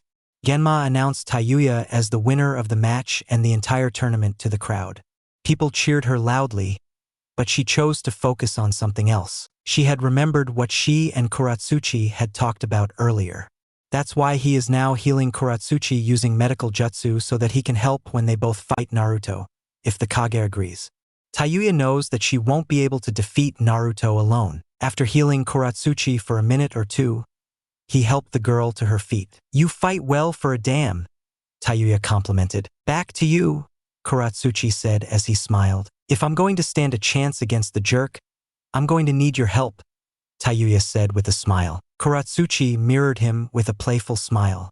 "I'm the one who kicked his ass." Tayuya chuckled. "No, that's my job." Tayuya and Kuratsuchi then turned to look at the village leaders sitting on the Kage box. Tsunade stood as she prepared to speak to the audience. "As the winner of the tournament, I have a request for you old bums," she screamed. The entire stadium fell silent as no one could believe that Tayuya had the guts to call out the 5 Kage. "Leave it to me and her." He pointed to Kuratsuchi, who nodded to the 5 Kage while Tayuya continued, "Fight the winner of the previous Chunin exam held in Konoha, Uzumaki Shithead." She shouted her request. "Tayuya!" Tsunade growled comically. Hiruzen raised his hand towards Tsunade as if to stop her. "Sounds like fun. Let them attack him." "But sensei, this wasn't planned," Tsunade argued. "I have to agree with Hiruzen Dano, it sure would be an entertaining fight." The Raikage spoke with a laugh. "I don't like being called a bum by a Konoha genin though." Meanwhile, Baki was nursing his forehead. "The Chunin exams in Konoha sure got crazy lately. Let them fight. Let sensei show me his passion." Gaara roared, which caught the attention of the crowd as they roared with him. Mei nodded as punishment for his previous comments. "How about we force him to fight shirtless?" she suggested. Oenoki was face-palming. "Damn it, Kuratsuchi. I know this was your idea. You disrespectful and troublesome brat," he thought. Tsunade sighed as she sat back down in her chair. "Fine, I'll allow it this time." Meanwhile, with Naruto in the audience. After the fight, Naruto had briefly applauded Tayuya's golf due to her great victory. After that, he had tried to quickly leave the stadium as it was finally over. He ignored the commotion caused by Tayuya and later Gaara, who excited the audience. He was stopped by Kushina, who told him, "Didn't you hear them? Tayuya-chan and the IWA Kunoichi have challenged you." "Huh?" Naruto responded in a bored tone. "He challenged me to what?" "Just listen, Naruto," Kushina said and pointed at Hiruzen, who was about to speak. "Dear viewers, I and the 5 Kages have decided to honor the request of the tournament winner. You will now have the privilege of watching a fight against 2 recent winners of the Chunin exams," Hiruzen announced to the crowd. Hiruzen then tried to find Naruto in the audience. Once his eyes settled on him, he yelled, "Get down there and fight, you fucking brat." Everyone's eyes were on Naruto after that outburst from Hiruzen. Naruto, however, was as confused as ever. He looked at Hiruzen with a look of pure confusion. "This is not part of the Chunin exams, since in the days of my ancestors it has never been done," Naruto said. "Your ancestors?" Kushina questioned. "What do you know about our family?" Naruto chooses not to answer that. "Foolish woman, I shouldn't question his knowledge of his honorable heritage," he thought. But the look of the old monkey along with all the other people in the stadium was starting to bother him. "What the hell is it?" he shouted comically. "What's wrong with you, shithead? You chicken!" Tayuya yelled at him from the ground. It had an immediate effect as Naruto's expression turned sour as he looked at Tayuya. "Huh?" he responded. Kuratsuchi was next. "What's wrong? You're scared? Namake's scum." Naruto's eyebrows began to twitch incontrovertibly as he grabbed a kunai with Hiraishin's markings. He threw it to her, quickly. Fast enough that they barely had a chance to dodge it. Even if they hadn't moved, it would have landed right next to them. Naruto then disappeared from his spot, his movements appearing as a blur. Then he reappeared among the girls on the ground. Tayuya swallowed. Naruto had moved so fast that if he wanted to, he could have decided the match right there. She wasn't ready for that at all. Kuratsuchi was thinking along the same lines. Genma chuckled as Tayuya and Kuratsuchi jumped to create some distance between them and Naruto. He scratched his imaginary beard. "Show match decided by the 3rd Hokage. Start now," he announced to the audience. With an evil smile, Naruto looked at Tayuya. "If I win, You'll have to show me your panties. Tayuya-chan, dragging out the chan at the end. Tayuya looked at him as Kuratsuchi tried to cover her private parts with her hands as if Naruto could see through her clothes. Pervert, Kuratsuchi said, pointing at him accusingly. Don't let it get to you. The jerk is just trying to make us lose our damn focus, Tayuya said to Kuratsuchi, who nodded. Yo-ho-ho, Naruto quickly laughed as he revealed his sword from a scroll. He held it in his right hand, pointing it towards them. With his left hand, he moved from them to come towards him. Come on then, ladies. Show me what you've got, Naruto said confidently, then laughed when he realized that what he just said might have a double meaning. Oh ho ho! Both Tayuya and Kuratsuchi didn't like the sound of that disgusting, perverted laugh. Kuratsuchi acted first when he began to float in the air while performing seals for an earth-style technique. At the same time, Tayuya rushed at Naruto with impressive speed, carrying a Rasengan in her right hand. Several large rock-like debris fell from the sky onto Naruto, which he quickly avoided with a shunshin. He then had to deal with Tayuya, who was accusing him of a Rasengan. He came up with a brilliant plan on the spot to take them both out in one move. Hanayuda Sancho, Naruto spoke, which almost made Tayuya stop running, but she kept moving, reaching her hand out towards Naruto. The next thing she knows, she felt Naruto next to her and something cut her off. Yahazu Giri. Trace verse humming, arrow notch slash. Everyone could clearly see how Tayuya and Kuratsuchi's pants slowly ripped as Naruto reappeared a little behind them. Kuratsuchi's white panties with a teddy bear and Tayuya's red panties with black Uzumaki swirls were something everyone could see clearly now. Both girls had similar reactions when they tried to cover their bottoms with both hands and cross their legs. Kaya-iya! They both shouted before running towards the stairs that would take them out of the arena. We'll get you for this, you moron/Namikaze scum. They yelled just before leaving the arena. Sure. Naruto laughed at my win. He raised his right hand in victory. Some men in the audience began to slowly clap, not knowing if they were supposed to, as the majority of the audience looked at Naruto in disbelief and disapproval. The next thing Naruto felt was a hard fist being slammed into the back of his head. You fucking brat! Hiruzen yelled comically as he chased after Naruto, who had started running towards the exit. I'll kick your ass, you old monkey! Naruto yelled at him, still running away from the old man. I'd like to see you try, you degenerate! Hiruzen responded as they left the arena. Genma cleared his throat. Ahem. That marks the end of these Chunin exams. Thanks for coming. Chapter 68. I don't even know what's happening anymore. In the afternoon, a few hours after the Chunin exams ended, all the genins who participated in the Chunin exams had gathered in a large room inside the Hokage Tower. All the village leaders along with Hiruzen were also there. Now they were going to reveal which of the participants were going to get a promotion to Chunin. The Kage and Hiruzen sat behind a long table while the genin stood in a row in front of them on the floor. Nara Shikamaru, Tsunade said as they started with those who were eliminated first. Shikamaru took a step forward. Although we think you could have shown a lot more than you did, Tsunade said in a very irritated tone. We believe that you have qualities that fit a leader. Therefore, you are promoted. Hi, Hokage-sama, Shikamaru greeted before taking a step back. Next was Niji, who was told that he was not going to be promoted. After Niji, it was Sasuke's turn. Tsunade looked at him with a look of pure disgust on her face that quickly turned into a neutral expression. You're not promoted, he simply said. Sasuke accepted that as he took a step back. He expected to get yelled at here for his actions in the match against Midori. Next was Haruno Sakura. It was Hiruzen who spoke this time instead of Tsunade. Sakura, I am very impressed by how much you have grown as a ninja. You have shown great progress. You are ready to be a Chunin. With a smile that looked eerily similar to Naruto's smile, Sakura took a step back. Next up was Ino, who was told almost exactly the same thing as Sakura, but the main difference was that she wasn't promoted. Honestly, she didn't expect to receive a promotion either. She would get it next time, however. She promised herself. Next up was Midori, who had lost to Tayuya. He had been allowed to join the rest here for promotions, but he would have to return to the hospital as soon as he was done. Midori, along with Lee, Kuratsuchi, and Tayuya, were promoted, receiving a lot of praise. After Tayuya was promoted, everyone was told to leave after receiving their Chunin vests. The Kages would stay for a while longer.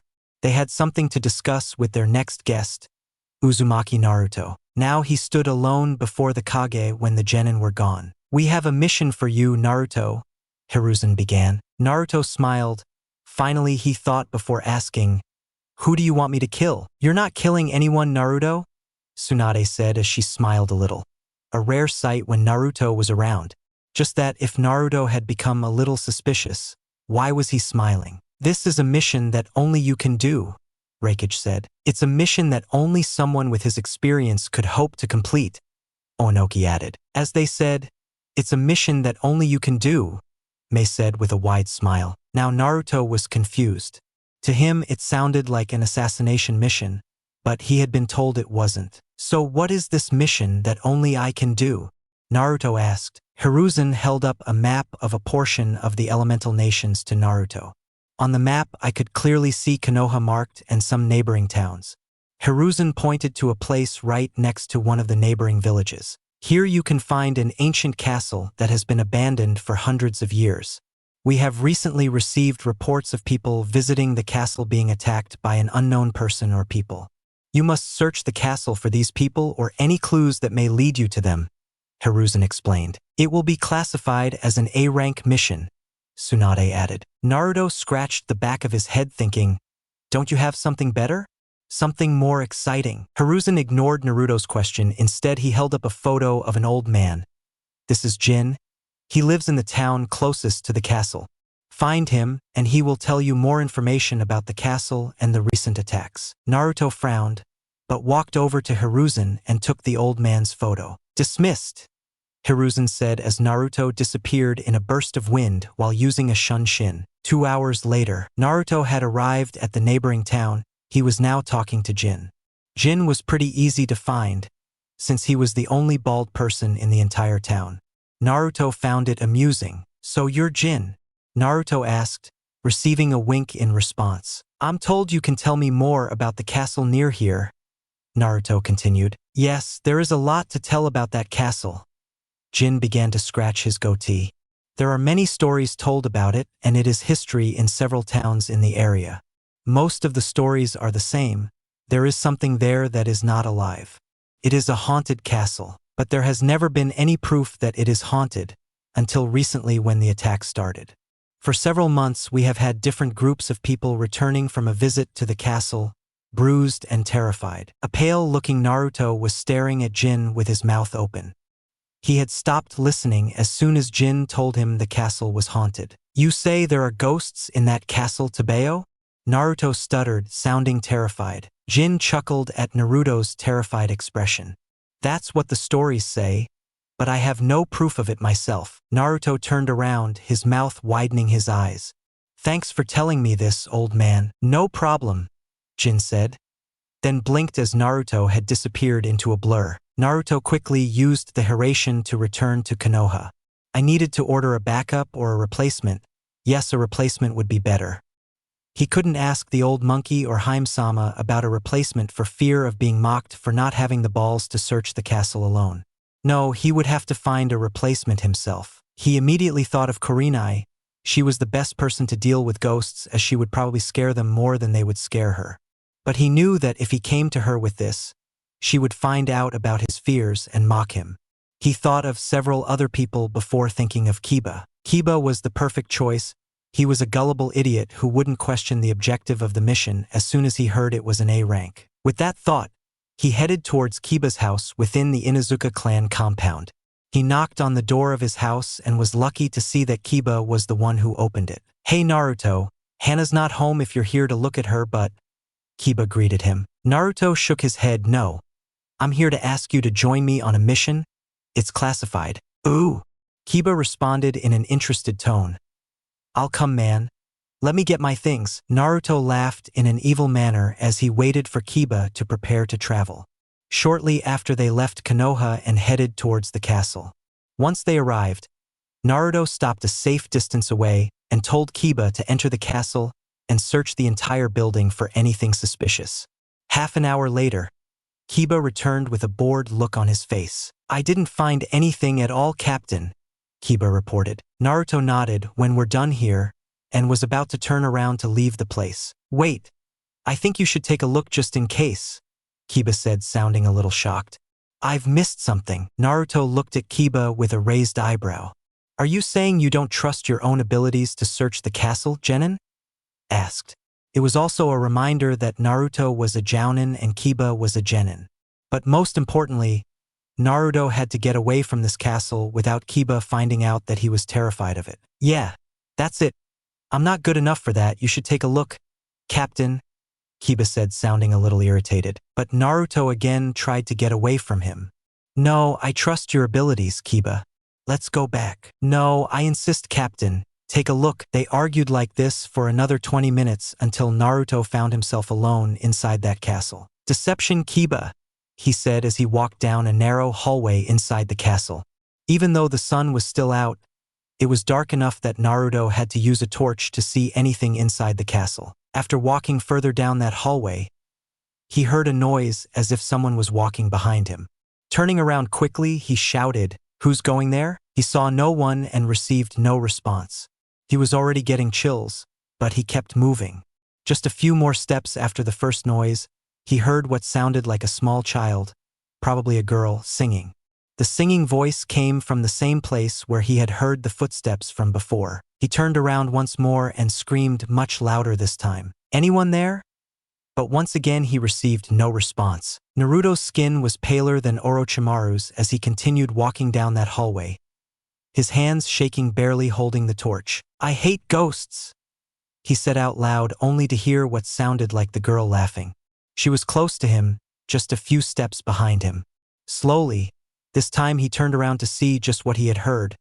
A girl around 6 years old smiled at him in a very, very disturbing way. Naruto jumped and screamed like the little girl he was watching. "Wah, mommy," he cried before using Harem to get out of there. Once Naruto left, the girl disappeared. From the walls, Jiraiya appeared carrying a video camera in his hands. On his shoulders sat Shima, the eldest toad. She was a very skilled genjutsu user. "I've got it all recorded," Jiraiya said with a laugh. He had been the one who had asked Naruto for the mission. He and the Kage arranged all this. Shima nodded. He had this coming, the young fool. He then turned to look at Jiraiya with an expression that seemed disgust.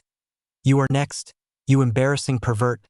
Shima then disappeared in a puff of smoke, returning to the Toad world. With Naruto and Kiba. Naruto had appeared next to Kiba after using the Harem. He had turned to Kiba with tears in his eyes, snot running from his nose, and shouted, "Run, Kiba, run," before legging as fast as he could. Kiba, who had met Jiraiya inside that castle, could not contain his laughter as he followed his captain back to Konoha, running all the way. Chapter 69. What did Naruto and Kurenai do this morning? It had been 2 days since the Chunin exams ended. The foreign ninja and their leaders had left Konoha to return to their own home villages. Today was a day that Kushina had been looking forward to because she was going to throw a party for Tayuya to celebrate both her promotion and her first victory in the Chunin exam tournament. She had invited many of her and Tayuya's friends to the party that would be held at her and the other's house, the Uzumaki house as it was called today. There was only one problem. Naruto had been missing for the last 2 days since he returned with Kiba from the mission. Therefore, he asked Kurenai to find him, as she had the strange ability of always knowing where he was. Luckily, Kurenai had just returned home after doing some D-ranked missions with Team 8. "Kurenai, do you know where Naruto is?" Kushina asked him. Kurenai sighed. "He's probably at the same training grounds I found him yesterday. He was hiding inside a beer keg muttering about ghosts." Kushina snorted at that.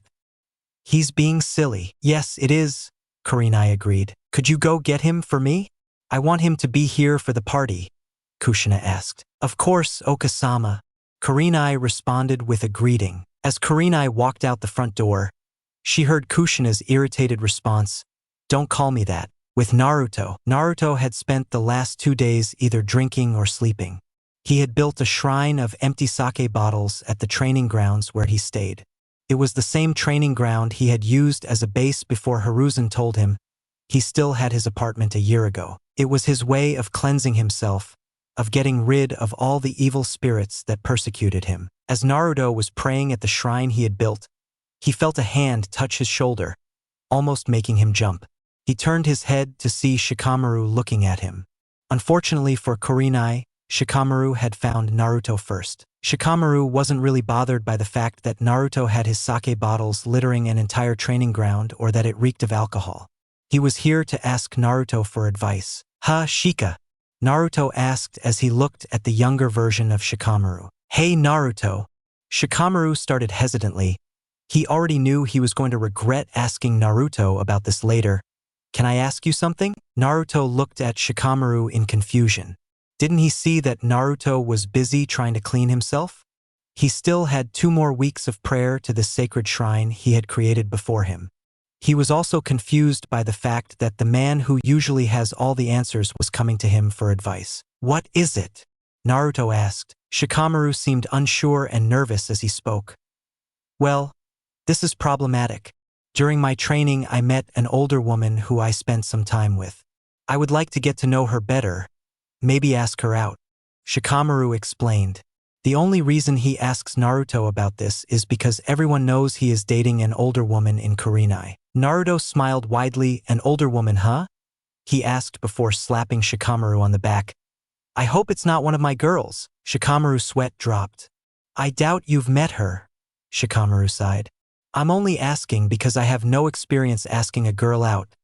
I don't even know where or when I should do it." Naruto snorted at that and once again slammed his hand on Shikamaru's back, something he was visibly upset about as he looked at Naruto, who was speaking. "You don't have to be worried about ordering a bakarana outside. I'll help you, buddy. Will you?" Shikamaru asked, a little surprised that Naruto was offering to help him. Naruto nodded with a friendly smile. "Let's go look for her. I'll tell you what to do along the way, Tabeo." 15 minutes later, Kurenai was surprised when she arrived at the training grounds that Naruto had occupied for 2 days.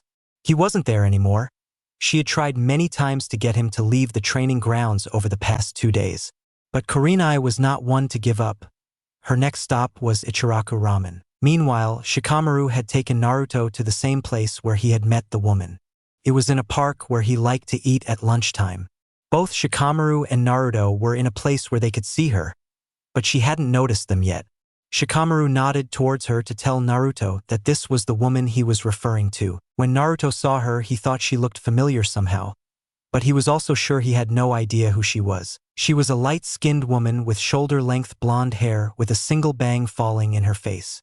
She also has green eyes and wears a white chipao dress. Naruto hummed in thought. "Well, continue then," he told Shikamaru. "I don't know about this. Are you sure this will work?" Shikamaru asked. Naruto frowned a little, annoyed at the fact that Shikamaru had questioned his path several times now. "You came asking me for help and I told you what to do. Stop questioning me, you fool." "I'm sorry," Shikamaru said, nursing his forehead. "I'll try." Then he started walking towards the bench where the woman sat eating her homemade sandwiches. Once he stood in front of the bench, he greeted her and gave her a smile. "Hello, Miss Mabuki." "Troublesome." The woman smiled as she looked up from her sandwich and saw Shikamaru. She thought she should correct him. She was in fact a Mrs. Mabuki, not a miss, but she decided against it. It's not like it mattered. "Hello, Shikamaru-kun. Will you join me for lunch again today?" she asked. "Not today," Shikamaru said as he began to sweat a little.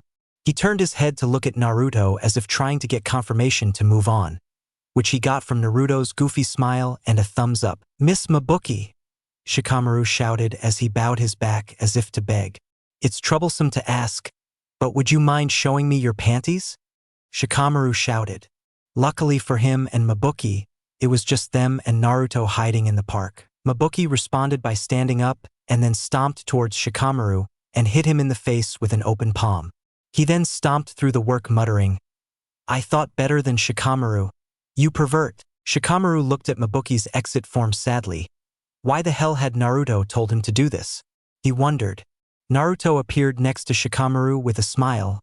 "You just reached first base," he said. "What's that first base like?" "She slapped me and surely doesn't want anything to do with me after that," Shikamaru growled. "Baka," Naruto said with a laugh. "Just follow my instructions and everything will be fine." Shikamaru was about to question Naruto further, but since Kurenai had finally found Naruto, he had no chance. Kurenai had used a shunshin to get to his side, then dragged Naruto by the ear away from the park. "What the hell, Anna?" Naruto cried out loud. "Shut up. I don't want to hear any more ghost stories," Kurenai replied. "Get out of my ear, she-devil." Naruto shouted loud enough for most of the village to hear. It didn't make the pain go away, it just made it worse, much worse. Shikamaru laughed at Naruto, thinking he deserved that treatment and worse. Shikamaru already knew where Kurenai was taking Naruto. Of course he had been invited to the party as well. After that, Kurenai got ready and forced Naruto to get ready for the party. Kurenai had changed into a dark red dress that hugged her body. The dress showed off plenty of her legs as it extended to her thighs. Naruto had changed into a pair of blue jeans and a white shirt, since Kurenai had forbidden him from wearing his normal blue suit. After getting dressed, they went downstairs where Kushina and her helper Karen were preparing the house for the party. When Kushina saw them, she smiled and asked Kurenai to help her. He also had something he needed to discuss with Kurenai in private. He gave Naruto a 6-pack of beer and told him there was more for him to enjoy while he waited for his guests. And so he did. For hours later, the party had begun with most, if not all, of the guests having arrived. But for Naruto, the party started once Kushina gave him the beer 4 hours ago. He had yet to make his presence known to the others as he sat in the backyard inside a large beer keg drinking beer from smaller bottles. Since there were games to play, food and drinks to enjoy, most of the people at the party had forgotten about the fact that Naruto wasn't there. That was until Jiraiya loudly asked for it, also declaring to the entire party that he had something interesting to show everyone. Moments later, Kurenai came dragging a wobbly and dizzy Naruto. That was the first time he saw all the people who attended the party. Naruto knew everyone attending a little bit.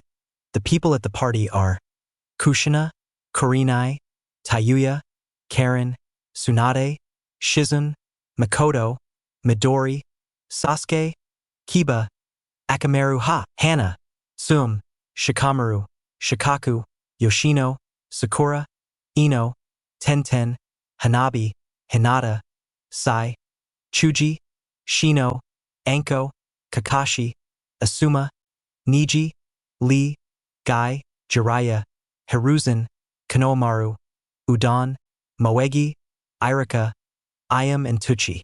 And I've probably forgotten someone in case I added them to the list. As there was a very mixed age group, it wasn't really a party where alcohol was served. That didn't apply to Naruto as it kept him happy and out of trouble. "There you are, brat," Jiraiya said with a loud laugh, just in time to see the highlights of this party. "Ero Senin?" Naruto asked in a bored tone. "I don't think it's appropriate to show everyone porn." Konohamaru turned to his grandfather and asked, "Gramps, what is a porno?" Hiruzen could only sigh in response, "Don't worry about it. I'll tell you when you're older." Kushina looked at Jiraiya. "You're not going to show us anything indecent, it's you. You disgusting old shame of a pervert." Jiraiya raised his hands in defense.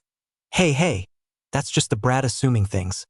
I'm going to show you something that everyone can enjoy and laugh at." "Go ahead," Kushina said, asking him to start what she had put inside the DVD player. The clip started and showed Jiraiya dancing, while most of his body was covered in fumes due to the smoke bombs he had thrown for effects. When he finished with his dance, he began to speak in a singing voice, hailing from Mt. Mayaboku, the first and strongest toad sage, the greatest womanizer this world has ever seen, the greatest hero of the elemental nations.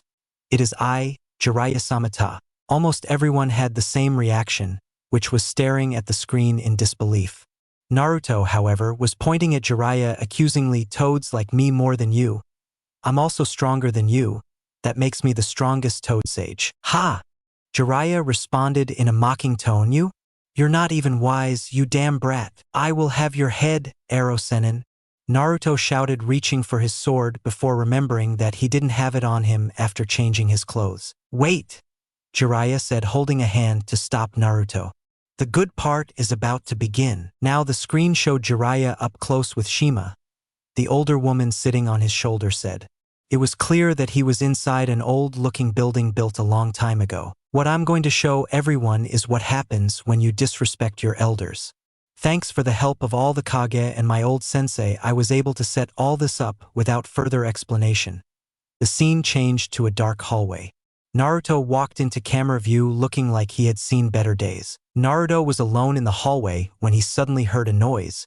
He turned around and said, "Who's going there?" He received no response and continued until he heard a child singing. Once again Naruto turned around, louder this time, shouting, "Anyone there?" But I didn't see anything. The third time Naruto heard a noise, he was much closer. The camera had been able to somehow capture the genjutsu showing the little boy who smiled at Naruto in a sinister way. "Wah! Moam!" Naruto cried loudly before disappearing using Harem. At this point, most of the people at the party were laughing out loud at what they had just seen. But the clip wasn't over yet as the scene changed to Jiraiya and Shima once again. "This was a prank I decided to pull on the brat after his actions in the last 2 Chunin exams. Not only did you publicly embarrass your mother in front of everyone last year, but you repeated it by embarrassing my dear little Tayuya-chan and Tsuchiki's granddaughter." Jiraiya paused for a moment. "Payback is a bitch, brat," he yelled as the screen went black, meaning the clip had ended. "Wahahaha."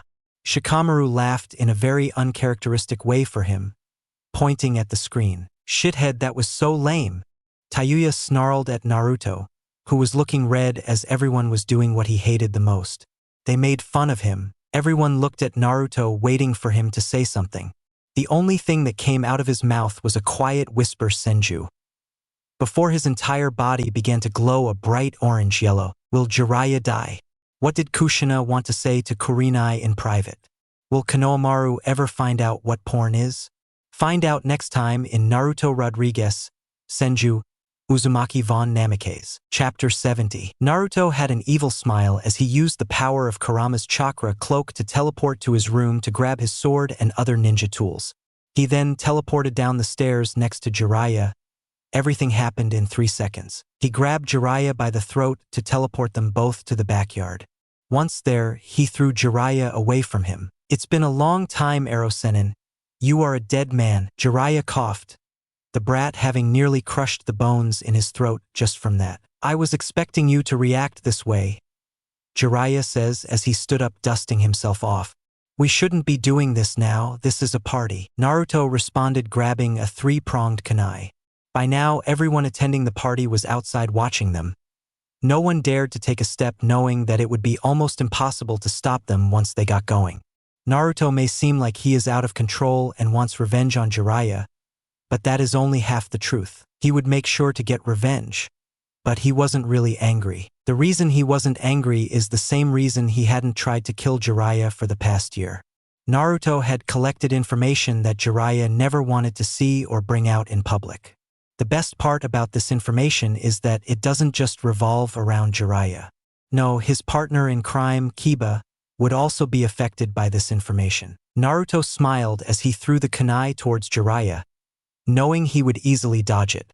But as usual, he used the ninpo, kunai kage bunshin no jutsu, kunai shadow clone technique, to multiply the kunai into a massive number, scattering them around the backyard. First, he would humiliate Erosenin, doing something that no one wanted to see. He would then reveal the information that no one wants to hear, especially Jiraiya and Kiba.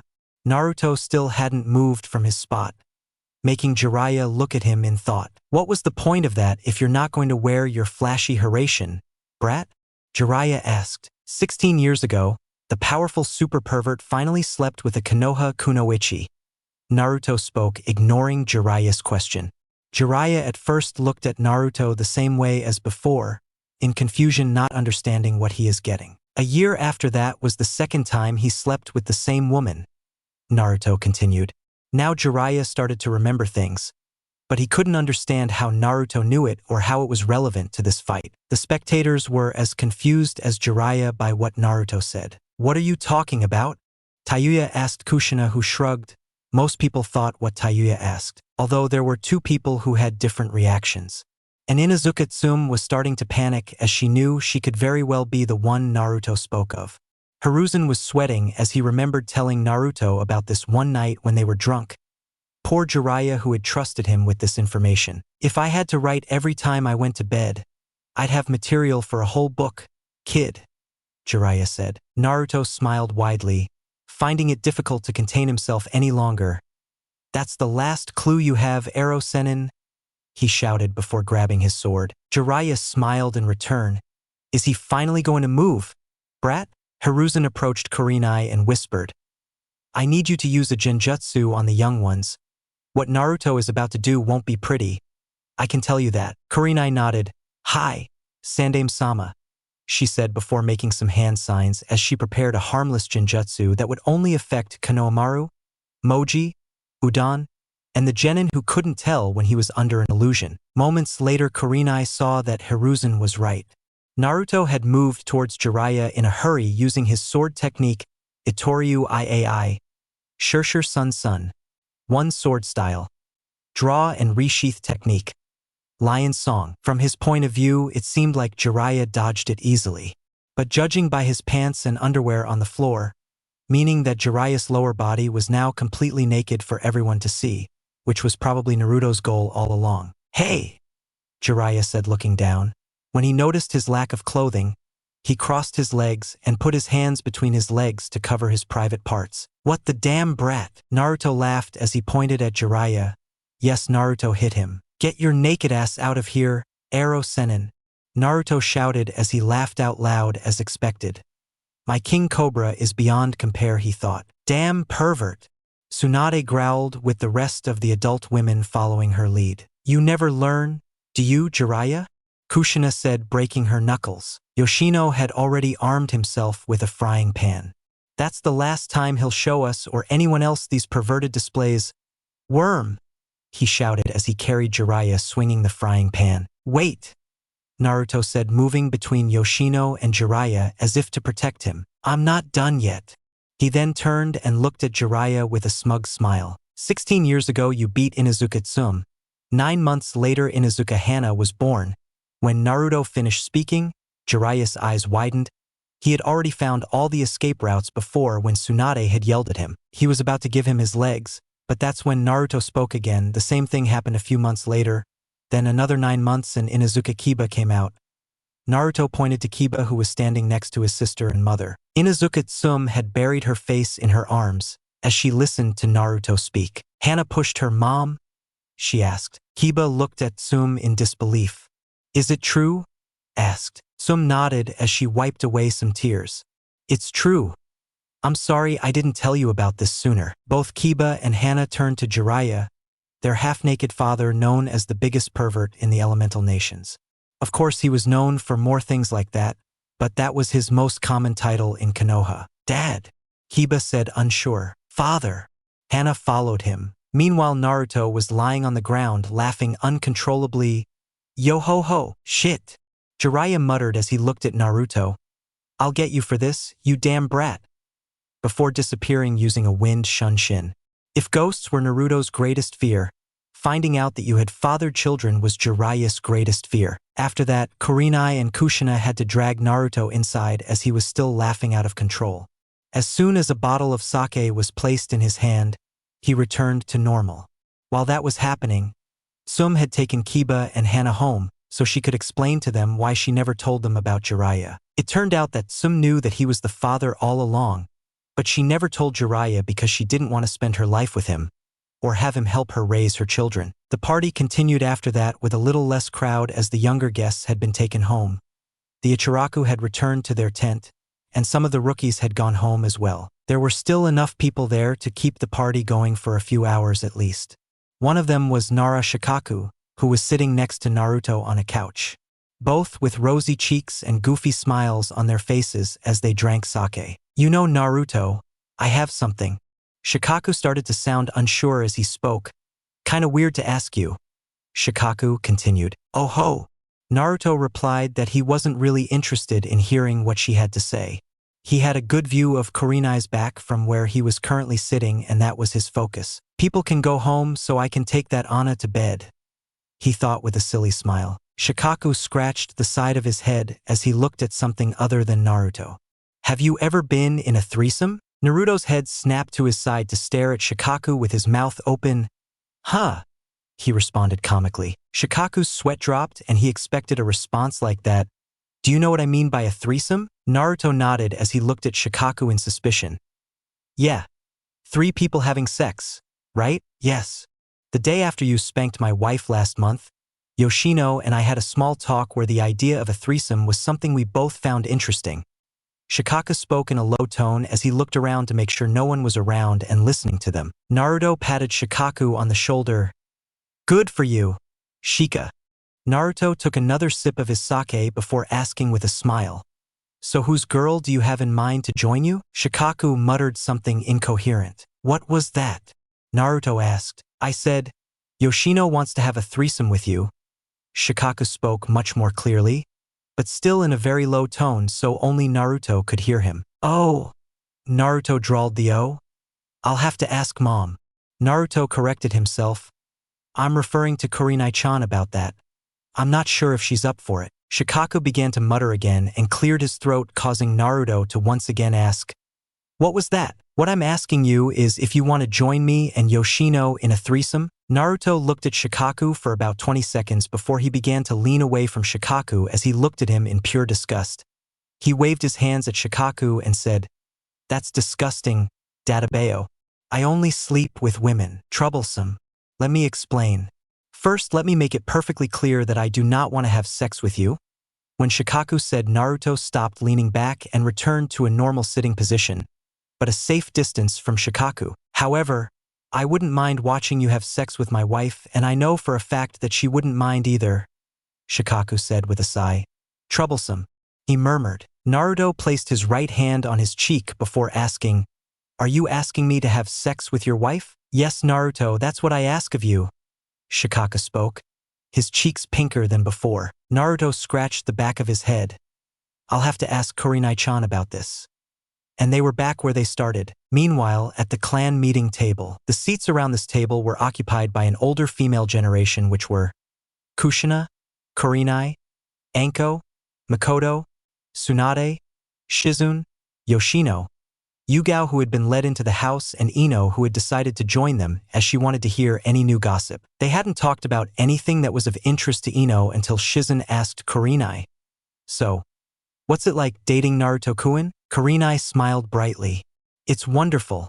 He is my charming little prince. Do we really need to talk about him?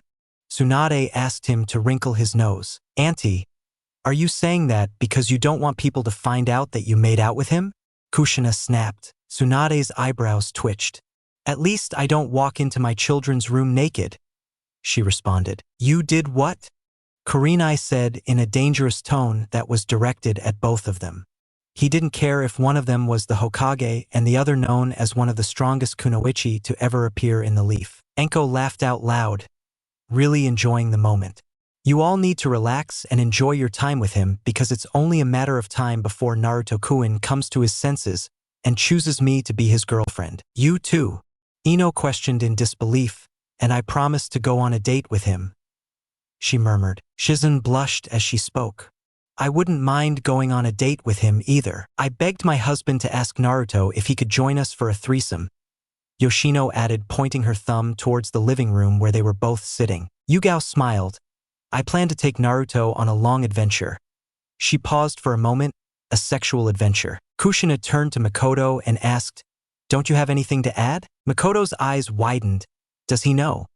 He thought before asking, What do you mean, Kushina-chan? Kushina stood up and said angrily, The part about sucking my son in his shower. Kurenai slammed her hand on the table hard, causing everyone to stop what they were doing and stare at her. Listen here, hussies. If I find out that one of you has been with Naruto-kun behind my back, I will murder you. He then stomped with a breath into the living room. Come on, Naruto, it's time to sleep. Kurenai's voice was heard from the living room. It was soon followed by Kurenai letting out a loud scream as Naruto threw her over his shoulder, running up the stairs to get to her room. The girls looked at Kurenai with a bead of sweat as she smiled presumably at them as Naruto carried her up the stairs. Kushina stood up. Well, I think it's time to end this party. Thank you for coming. You heard the lady. Come out. Tsunade shouted as she walked to get each person out of their new home. He had to get them out before they could steal more of his sake. The longer they stayed, the less sake he would have later. 1 hour later. For now, only those who lived in the house remained. Kurenai and Naruto had been kissing in their bed for the past hour, feeling awake.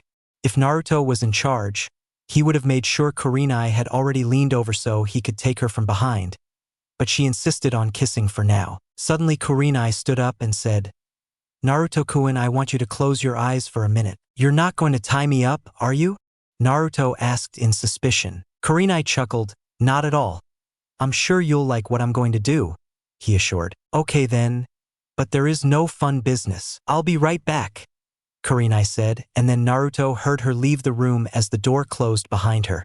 20 seconds later, he heard the door open and close again, meaning she was back. "Keep your eyes closed, okay?" Kurenai said. Yes, they're closed, woman," Naruto replied in a bored tone as he felt his boxer shorts had been pulled down, meaning Kurenai was left under the covers. The next thing he felt like he tasted good. Kurenai was giving him a blowjob. Or so he thought as he heard Kurenai whisper, "Do you like that?" He opened his eyes to see Kurenai lean towards him to kiss him. He then removed the covers, hiding the unknown person currently sucking him off, only to reveal none other than his mother, Uzumaki Kushina. Kushina stopped what she was doing for a second to smile at Naruto and say, "This is when the real party begins, Tebane," then resumed what she was doing. "Are you okay with this?" Naruto asked Kurenai, who frowned for a second before her expression turned into a smile. Make a shadow clone, Naruto. Chapter 71. The clock was 10 in the morning and Naruto still hadn't fallen asleep. Kurenai and Kushina, who were sleeping next to him, on one side each, had no problems falling asleep after they were satisfied. That was 5 minutes ago. Naruto was exhausted, but he knew sleep would have to wait as he felt a presence he recognized outside his window. The person knocked on the window that had Naruto walking in and opening it, but naked. "What's wrong, old monkey?" Hiruzen held his nose as soon as Naruto opened the window. "Damn it, Naruto. You should open that window more often." Naruto chuckled in response, making Hiruzen frown. Yes, the old man recognized the smell. "First, sorry about the whole ghost thing. I realized we were out of line," Hiruzen said with a smile as Naruto looked at him. "I have a new task for you," Hiruzen continued. Then he sniffed the air in the room again. "I need you to come with me after you shower." Naruto nodded. Sure, he was tired, but this wasn't the first time he had skipped sleep. "Meet me at my house in 20 minutes, Hiruzen said before Naruto slammed the window in his face. 40 minutes later, after showering and dressing, Naruto had restored his energy by drinking 2 large barrels of sake. Now he had just arrived at Hiruzen's house in the Sarutobi clan compound. "You're late," Hiruzen said in an annoyed tone once he noticed Naruto had arrived. "You're old," Naruto replied. Hiruzen sighed. They could go on like this all day, but he had to tell Naruto his new task. "Sit," Hiruzen ordered, patting the porch where he was currently sitting, watching the goldfish in a pond in front of him. "So what is this task?" Naruto asked after sitting next to Hiruzen, who was thinking if he should ask Naruto about what he had seen earlier. Why was Kushina sleeping next to Kurenai in her bed? He thought that if he asked him, he might have to explain why that was wrong, which would be problematic. "Yes, I was just about to tell you about that. You and another Jounin will be in charge of a squad made up of Chunins from the 5 great ninja villages," Hiruzen explained. Naruto wasn't impressed. He saw the Chunins as pushovers. "Who is the other Jounin?" Naruto asked. "Anko, your old Jounin master," Hiruzen said, gaining Naruto's interest. "Oh, Anko-chan," he asked with a wide smile. "But what's wrong with my old team then? Will they have another teacher?" Hiruzen shook his head. "I'll get to that later. First I'll tell you who the Chunins are that you'll be in charge of. First, the Konoha Chunins, Tayuya and Midori, along with the Konoha Genin, Hanabi. From Kumo-to Kunoichi by the name of Samui and Yujito.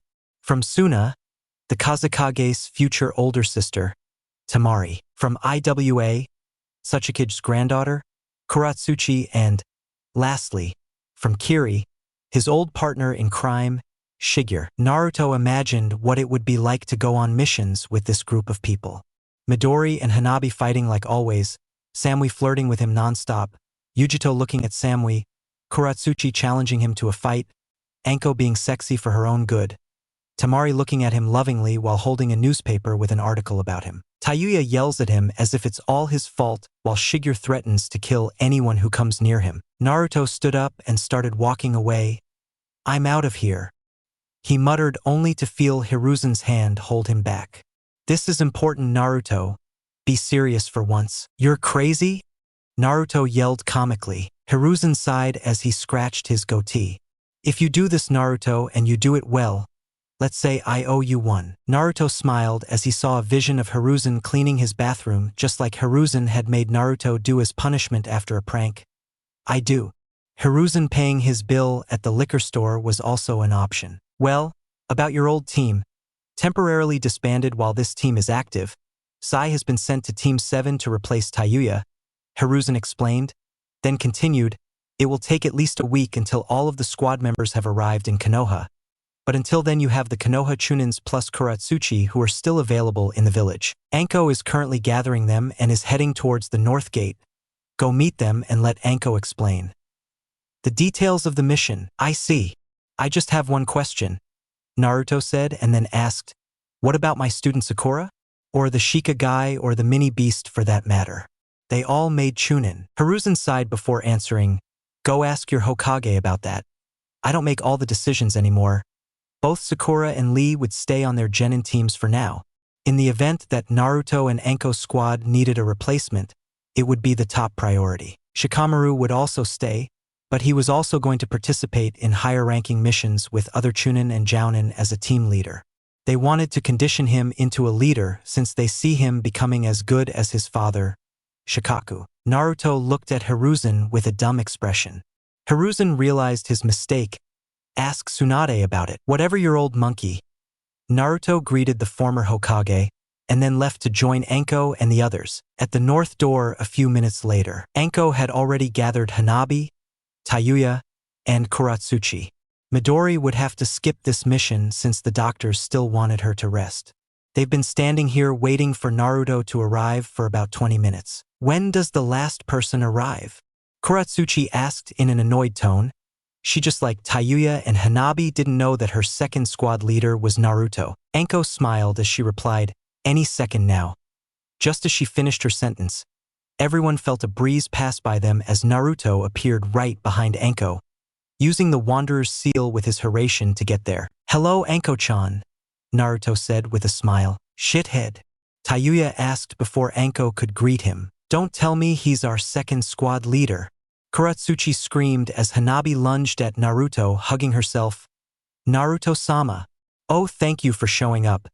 I couldn't stand listening to this commoner bitch moan about her most common problems. Naruto's eyebrows twitched as when he started to do that.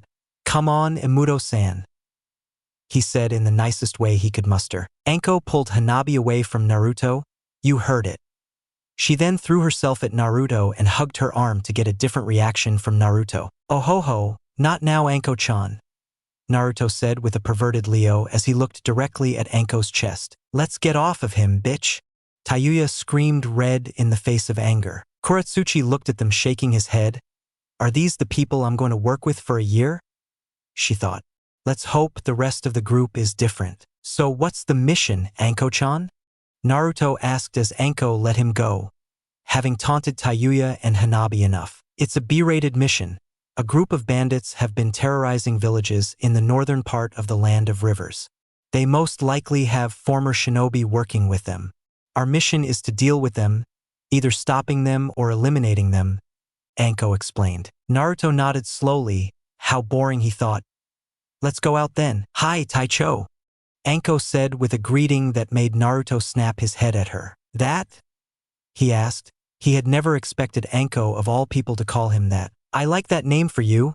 It has a nice ring, Anko said smiling in a very Naruto-like way. Lead the way, Naruto-sama, Hanabi said walking over to him with Tayuya at her side. This doesn't mean I'll let you push me, asshole, he said, turning his head to the side, away from Naruto. I can't believe I'm going to take orders from a Namikaze bum, Kuratsuchi added as he approached them with his arms crossed over his chest. Naruto ignored that comment from Kuratsuchi as he wanted to get going. The quicker they finished this mission, the quicker he could go home and sleep. Later that day, afternoon, it had taken them all day to reach the Land of Rivers. Naruto was not exalted by that fact, as if he left alone he would have gotten there in a few hours. But he didn't have to think much about it, as he found a tree to rest his back before falling asleep. The others gathered around Anko as she was about to tell them what to do next. Of course, she had thought that Naruto would listen too, but when she heard his loud snoring, she couldn't do anything but sigh in annoyance. I thought I looked tired. Damn it, Kurenai, Anko spoke through clenched teeth. Tayuya scoffed, having an idea of what Anko suggested Naruto had done during the night, while Kuratsuchi had no idea what she was talking about, and Hanabi was just as confused. Well, one of the many good things about Naruto is that he can find us whenever he wants, as long as we're relatively close, Anko said as she placed her hand here on the small of Tayuya's back and rubbed. Right? She said with a wide smile. Tayuya took his hand away and said, right. In an angry tone, did Naruto mark all the girls he knew with the Harem mark in the same place? Tayuya had thought at first for some reason that she was the only one. For now, we will split into groups of 2.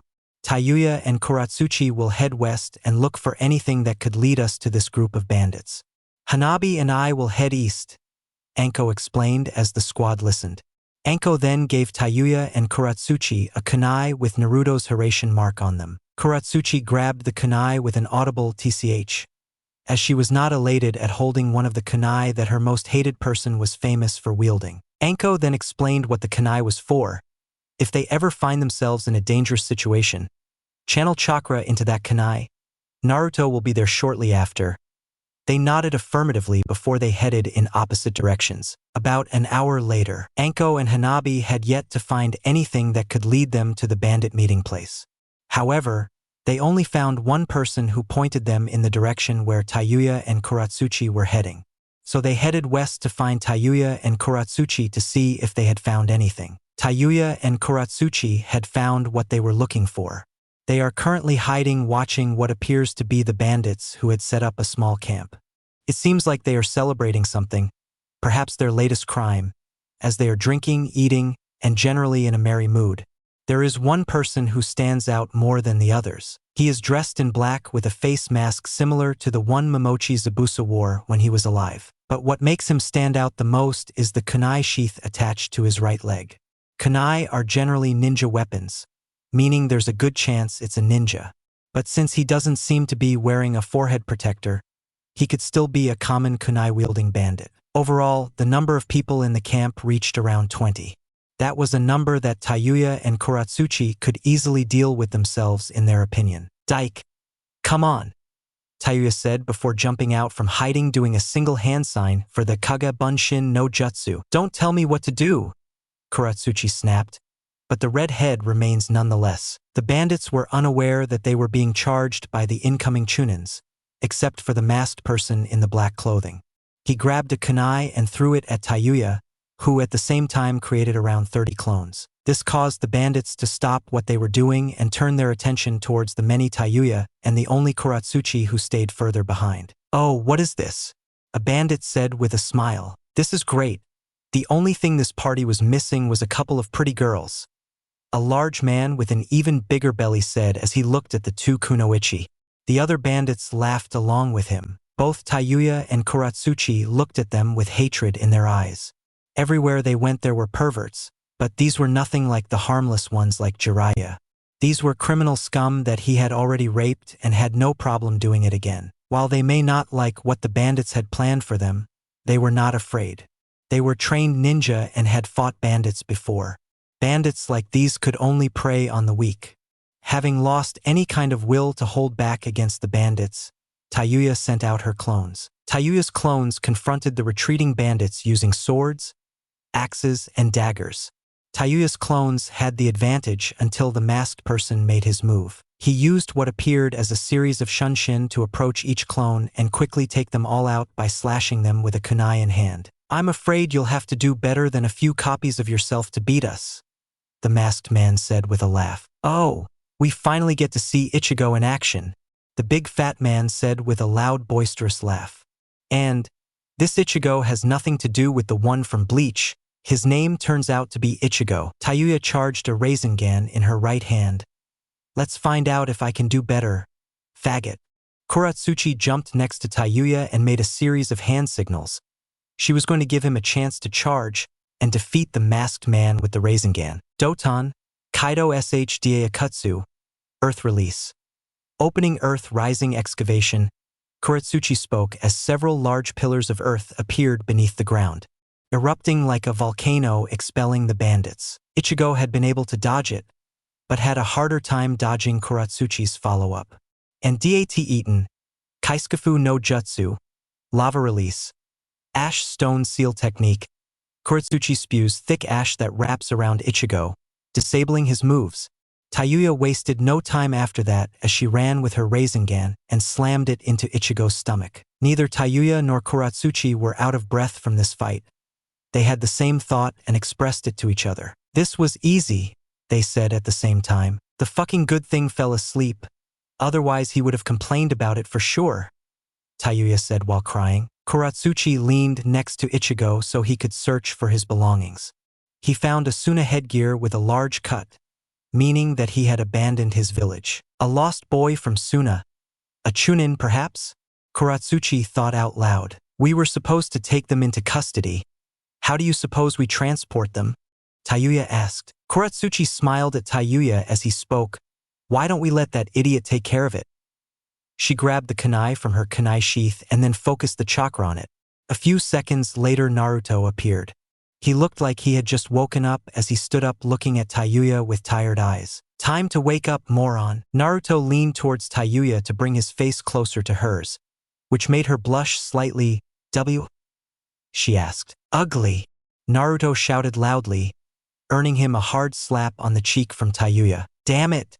Stop calling me that. Naruto nursed his cheek and then looked around confused. Where am I? Asked. The mission is completed, Captain. We need you to escort the prisoners into custody, Kuratsuchi said with a mock salute. Naruto began mumbling nonsense that had Tayuya and Kuratsuchi looking at him with a raised eyebrow.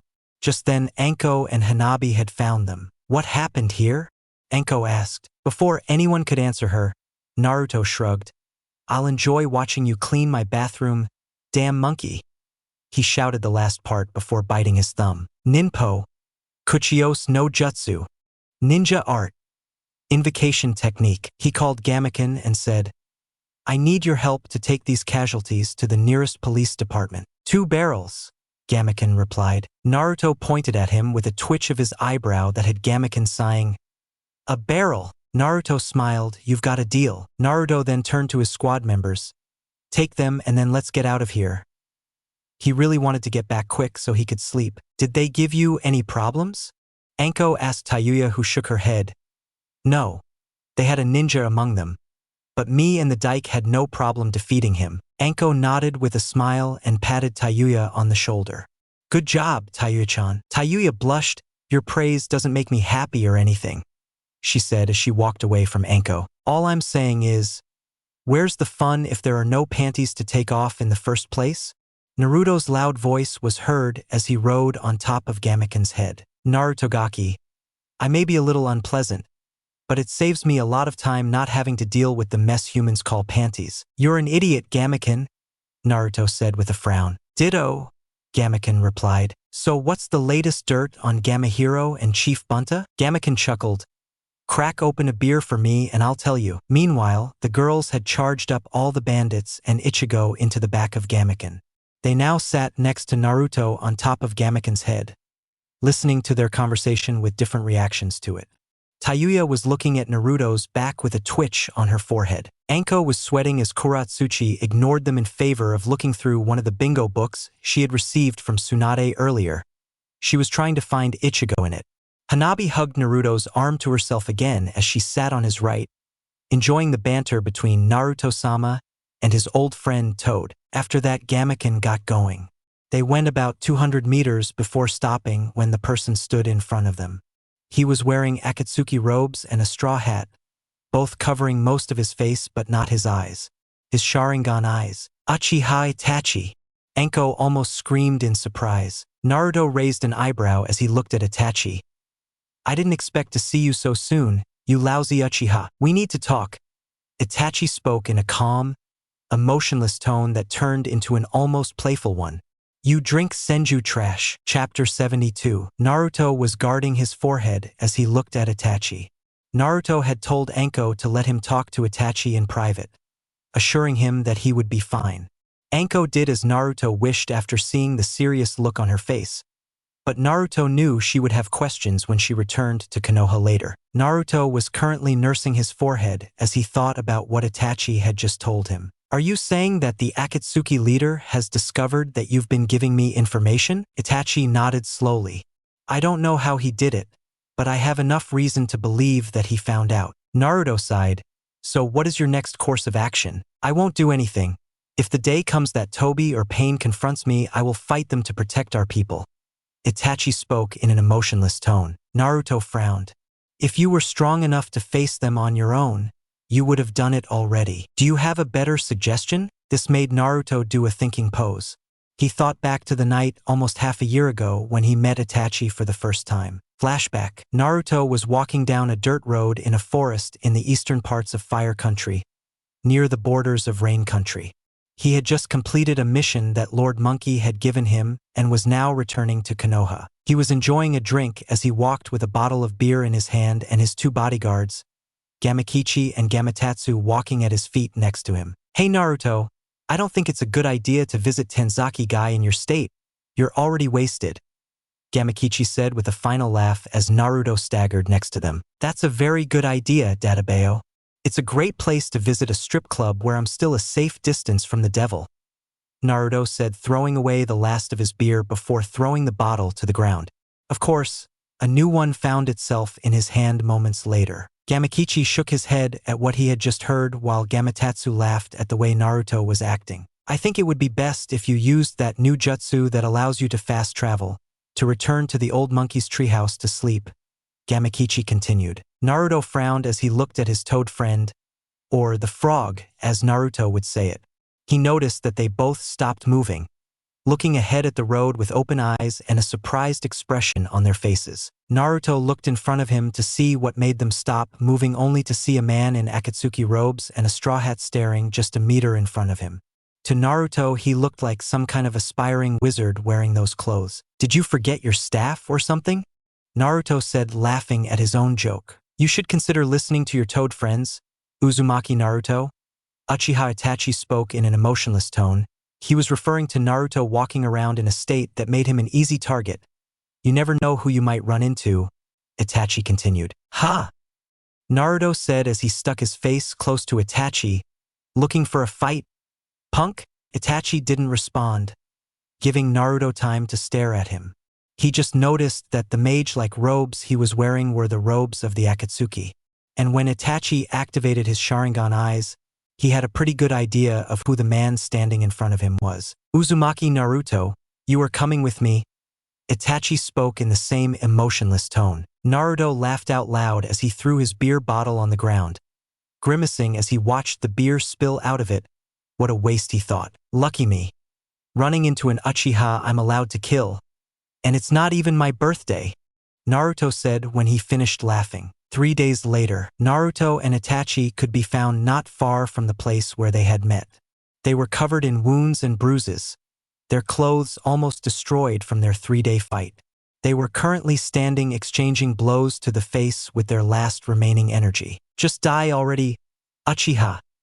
Naruto spoke in a tired voice as he threw another punch. Is that all you have, Senju?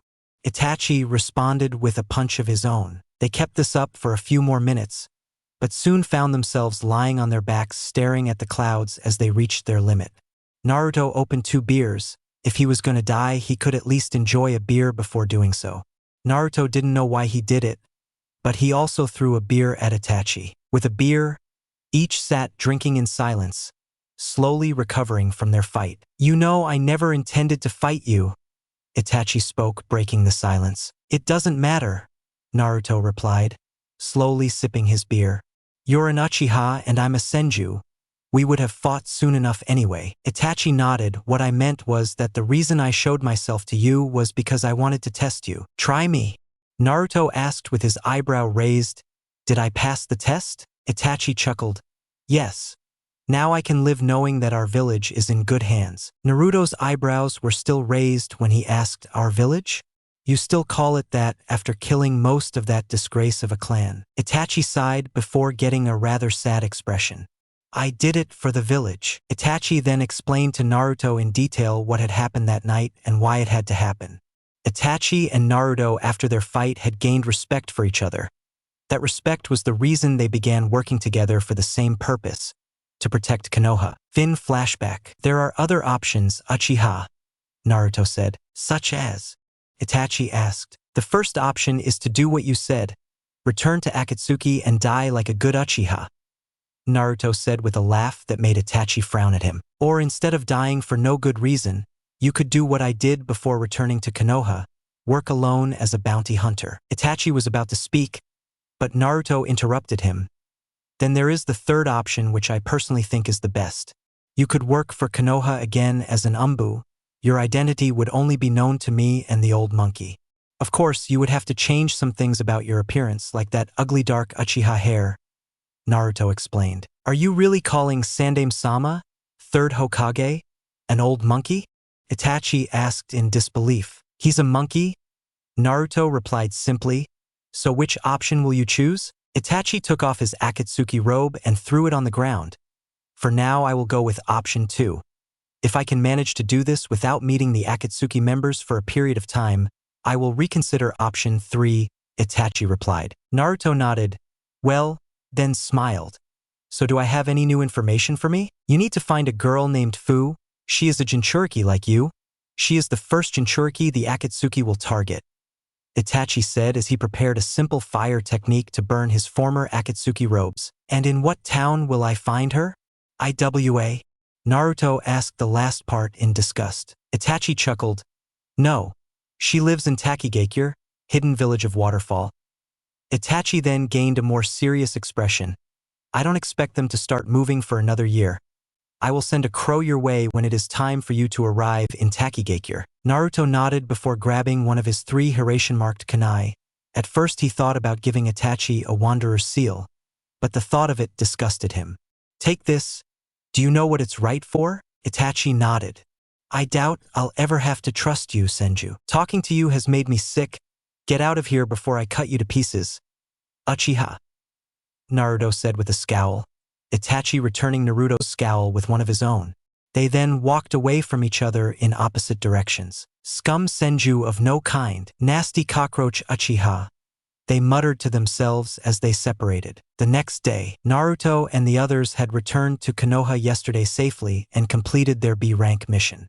Naruto finally got a full night's sleep last night after sleeping alone in his bed. Unfortunately, this would be the last day for a long time that he did so, as Naruto had made plans to do some renovations on the second floor of his house. I was going to knock down all the walls on the second floor to join all the rooms into one big one. You would have to rebuild a wall near the stairs to complete the construction. The only problem was, Naruto is not a carpenter. He needed help, and when Naruto needed help he knew where to go. To the monkey's house. Naruto also had another reason to visit the old monkey today. He would have to tell Hiruzen about his talk with Itachi. And at the same time Hiruzen would tell the story to Mitarashi Anko, who should also head to Hiruzen's house soon since Naruto refused to lie to Anko. What Naruto saw once he reached the porch where Hiruzen always sat staring at his stupid goldfish as usual. Old monkey, I need your help, Naruto shouted as he ran towards the old man. Ha! Hiruzen said, snapping his head at Naruto. What's wrong? He asked with concern. Naruto stopped when he was standing right before Hiruzen. I need your help to renovate the second floor of my house. Renovating? What kind of renovations do you have in mind? Hiruzen asked with a raised eyebrow. Naruto hummed in thought. Have you been upstairs at my house before? Hiruzen nodded. Yes. That house used to be Tobirama-sensei's house. Okay, Naruto said with a smile.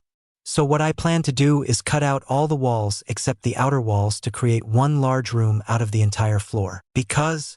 Hiruzen asked simply. Naruto frowned. So I can put up a big-ass bed where me and all my girlfriends can sleep. He said like it was the most obvious thing in the world. Hiruzen shook his head before standing up. Fuck it. Come on, you fucking brat. Within walking distance, Monkey-sama.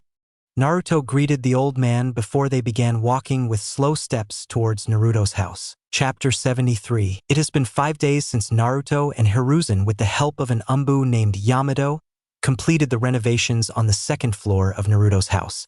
Naruto had managed to destroy all the walls of the bedroom to unite the entire floor into one large bedroom. Yamato had created a new wall and a large bed that took up 50% of the room's space. But something Naruto hadn't planned for happened once the other residents of the house found out about the renovations. None of them liked it for different reasons, and they wanted their old rooms back. After they yelled at Naruto for almost an hour, they calmed down and thought about how they would live in the new room situation. They decided that all the girls would stay in the room and sleep on that big bed, which Naruto would have to make do with one of the couches downstairs. Of course, this was decided by Tsunade, who was the angriest of all. But little did she know, that didn't stop Kurenai from sneaking out of bed during the nights to see Naruto downstairs for a round or two of lovemaking. Naruto had thought of a plan to retake his gigantic room and bed from Tsunadeheim and would act on it soon. But first, he had to meet the rest of the members of his squad since the other foreign kunoichi arrives today. Naruto and the squad members who had been in Konoha for the past 5 days had not gone on any more missions. However, Naruto got a solo mission from Hiruzen, which was to kill a guy the old monkey wanted dead. Naruto would not rate the mission any harder than B rating and therefore had no problem completing it. Uchiha Midori had also healed enough to join the rest of the squad today. Today would be the first time the entire team met. Naruto is currently stationed at the North Gate, where he will greet the incoming squad members.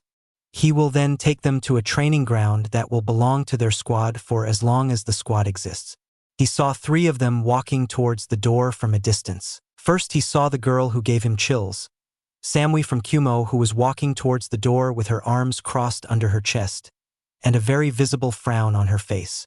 Next to her was a cheerful Yujito Ni almost jumping towards him as she waved from a distance. The last person with them was Temari of the Desert, the only member of Suna's squad who walked with a straight face alongside others. Once the girls were close enough, Naruto stood up as he had been resting his back on the counter in front of the door guards.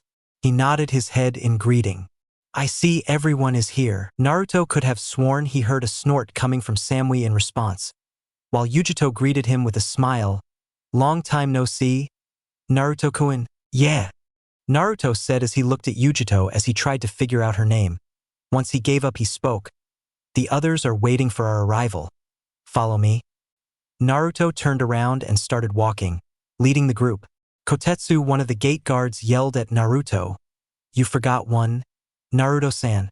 There should be one more from the fog village." "She's already here," Naruto spoke simply without turning around. A few seconds later, a blur of pink and purple moved towards Naruto, only to show Shigeru, who landed with her feet on Naruto's shoulders. She stood on his shoulders while Naruto continued as if nothing had happened. "I saw your panties from a mile away. White Pantiana." Naruto spoke with a laugh. Shigeru responded in an angry tone, which was unusual for his Naruto. "Who is this?" She paused for a few seconds. "Yuhi Kurenai." "Woman." Naruto started to sweat a little. How the hell did he find out about her? He thought. Shigeru, of course, had been told the story by Terumi Mei, who had to listen to Naruto and Kurenai's love at the hotel she and the other Kage stayed at during their visit. Meanwhile, while Naruto and Shigeru were talking as if the others weren't there, a vein appeared on Samui's forehead. She took out her anger on Yujito by boning her with a clenched fist in the upper arm. "What was that earlier?" she asked in a cold tone. "You're a Kumo Chunin. Act like that," she scolded. Yujito's head sank. She almost missed the way Samui was acting the last time they were in Konoha.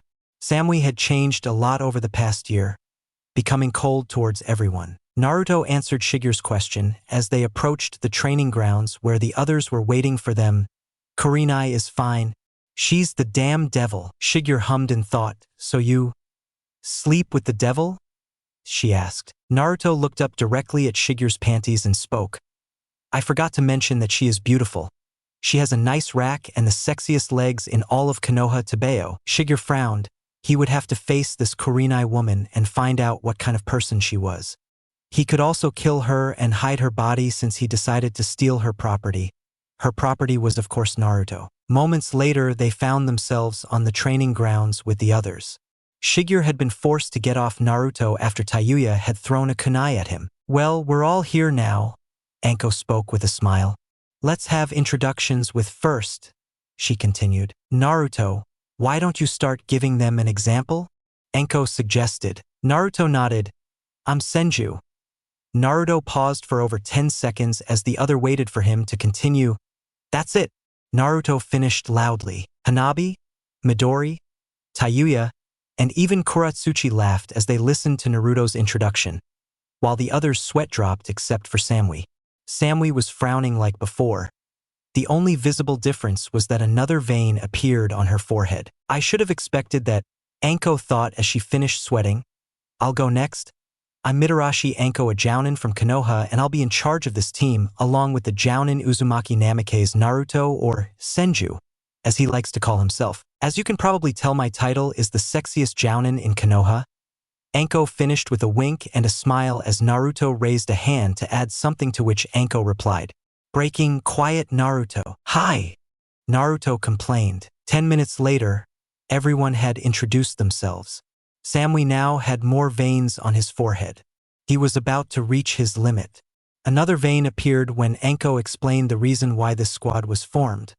But that was not the reason. No, it was because Hanabi had decided she wanted to sit on Naruto's lap. Something that angered more than just Samui, but was what gave her the snap. She stood up and walked over to Naruto and Hanabi, and then yelled, "Get away from my husband, you little skank." Hanabi jumped off Naruto's lap, surprised by the high volume of Samui's scream. That gave Samui the opportunity to sit on Naruto's lap. It's been a long time for my beloved. She spoke with hearts in her eyes.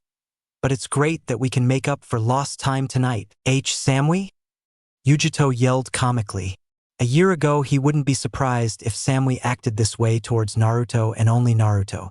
But since she had become cold towards everyone and promised that she wouldn't act the same way the next time she met Naruto, Yujito was very surprised. Not to mention that just a few minutes ago, Samui had scolded Yujito for how she acted towards Naruto. Shithead, what are you doing with that bitch? Tayuya screamed dangerously. Begin, Naruto thought as he sweated. It was just as he had imagined. He couldn't think much more about it than that, as both he and Samui had to jump to avoid Shigeru, who charged at them with his sword, slashing it towards them. How dare you act in such an indecent manner with Naruto, she spoke slowly, looking at Samui. Calm down, all of you. Tamari spoke loudly with her arms crossed, frowning.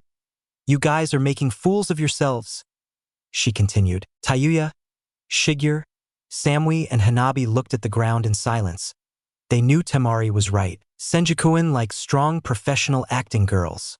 Right, Senjukuin? Tamari purred as she leaned towards Naruto with a smile. Year. Midori spoke out loud.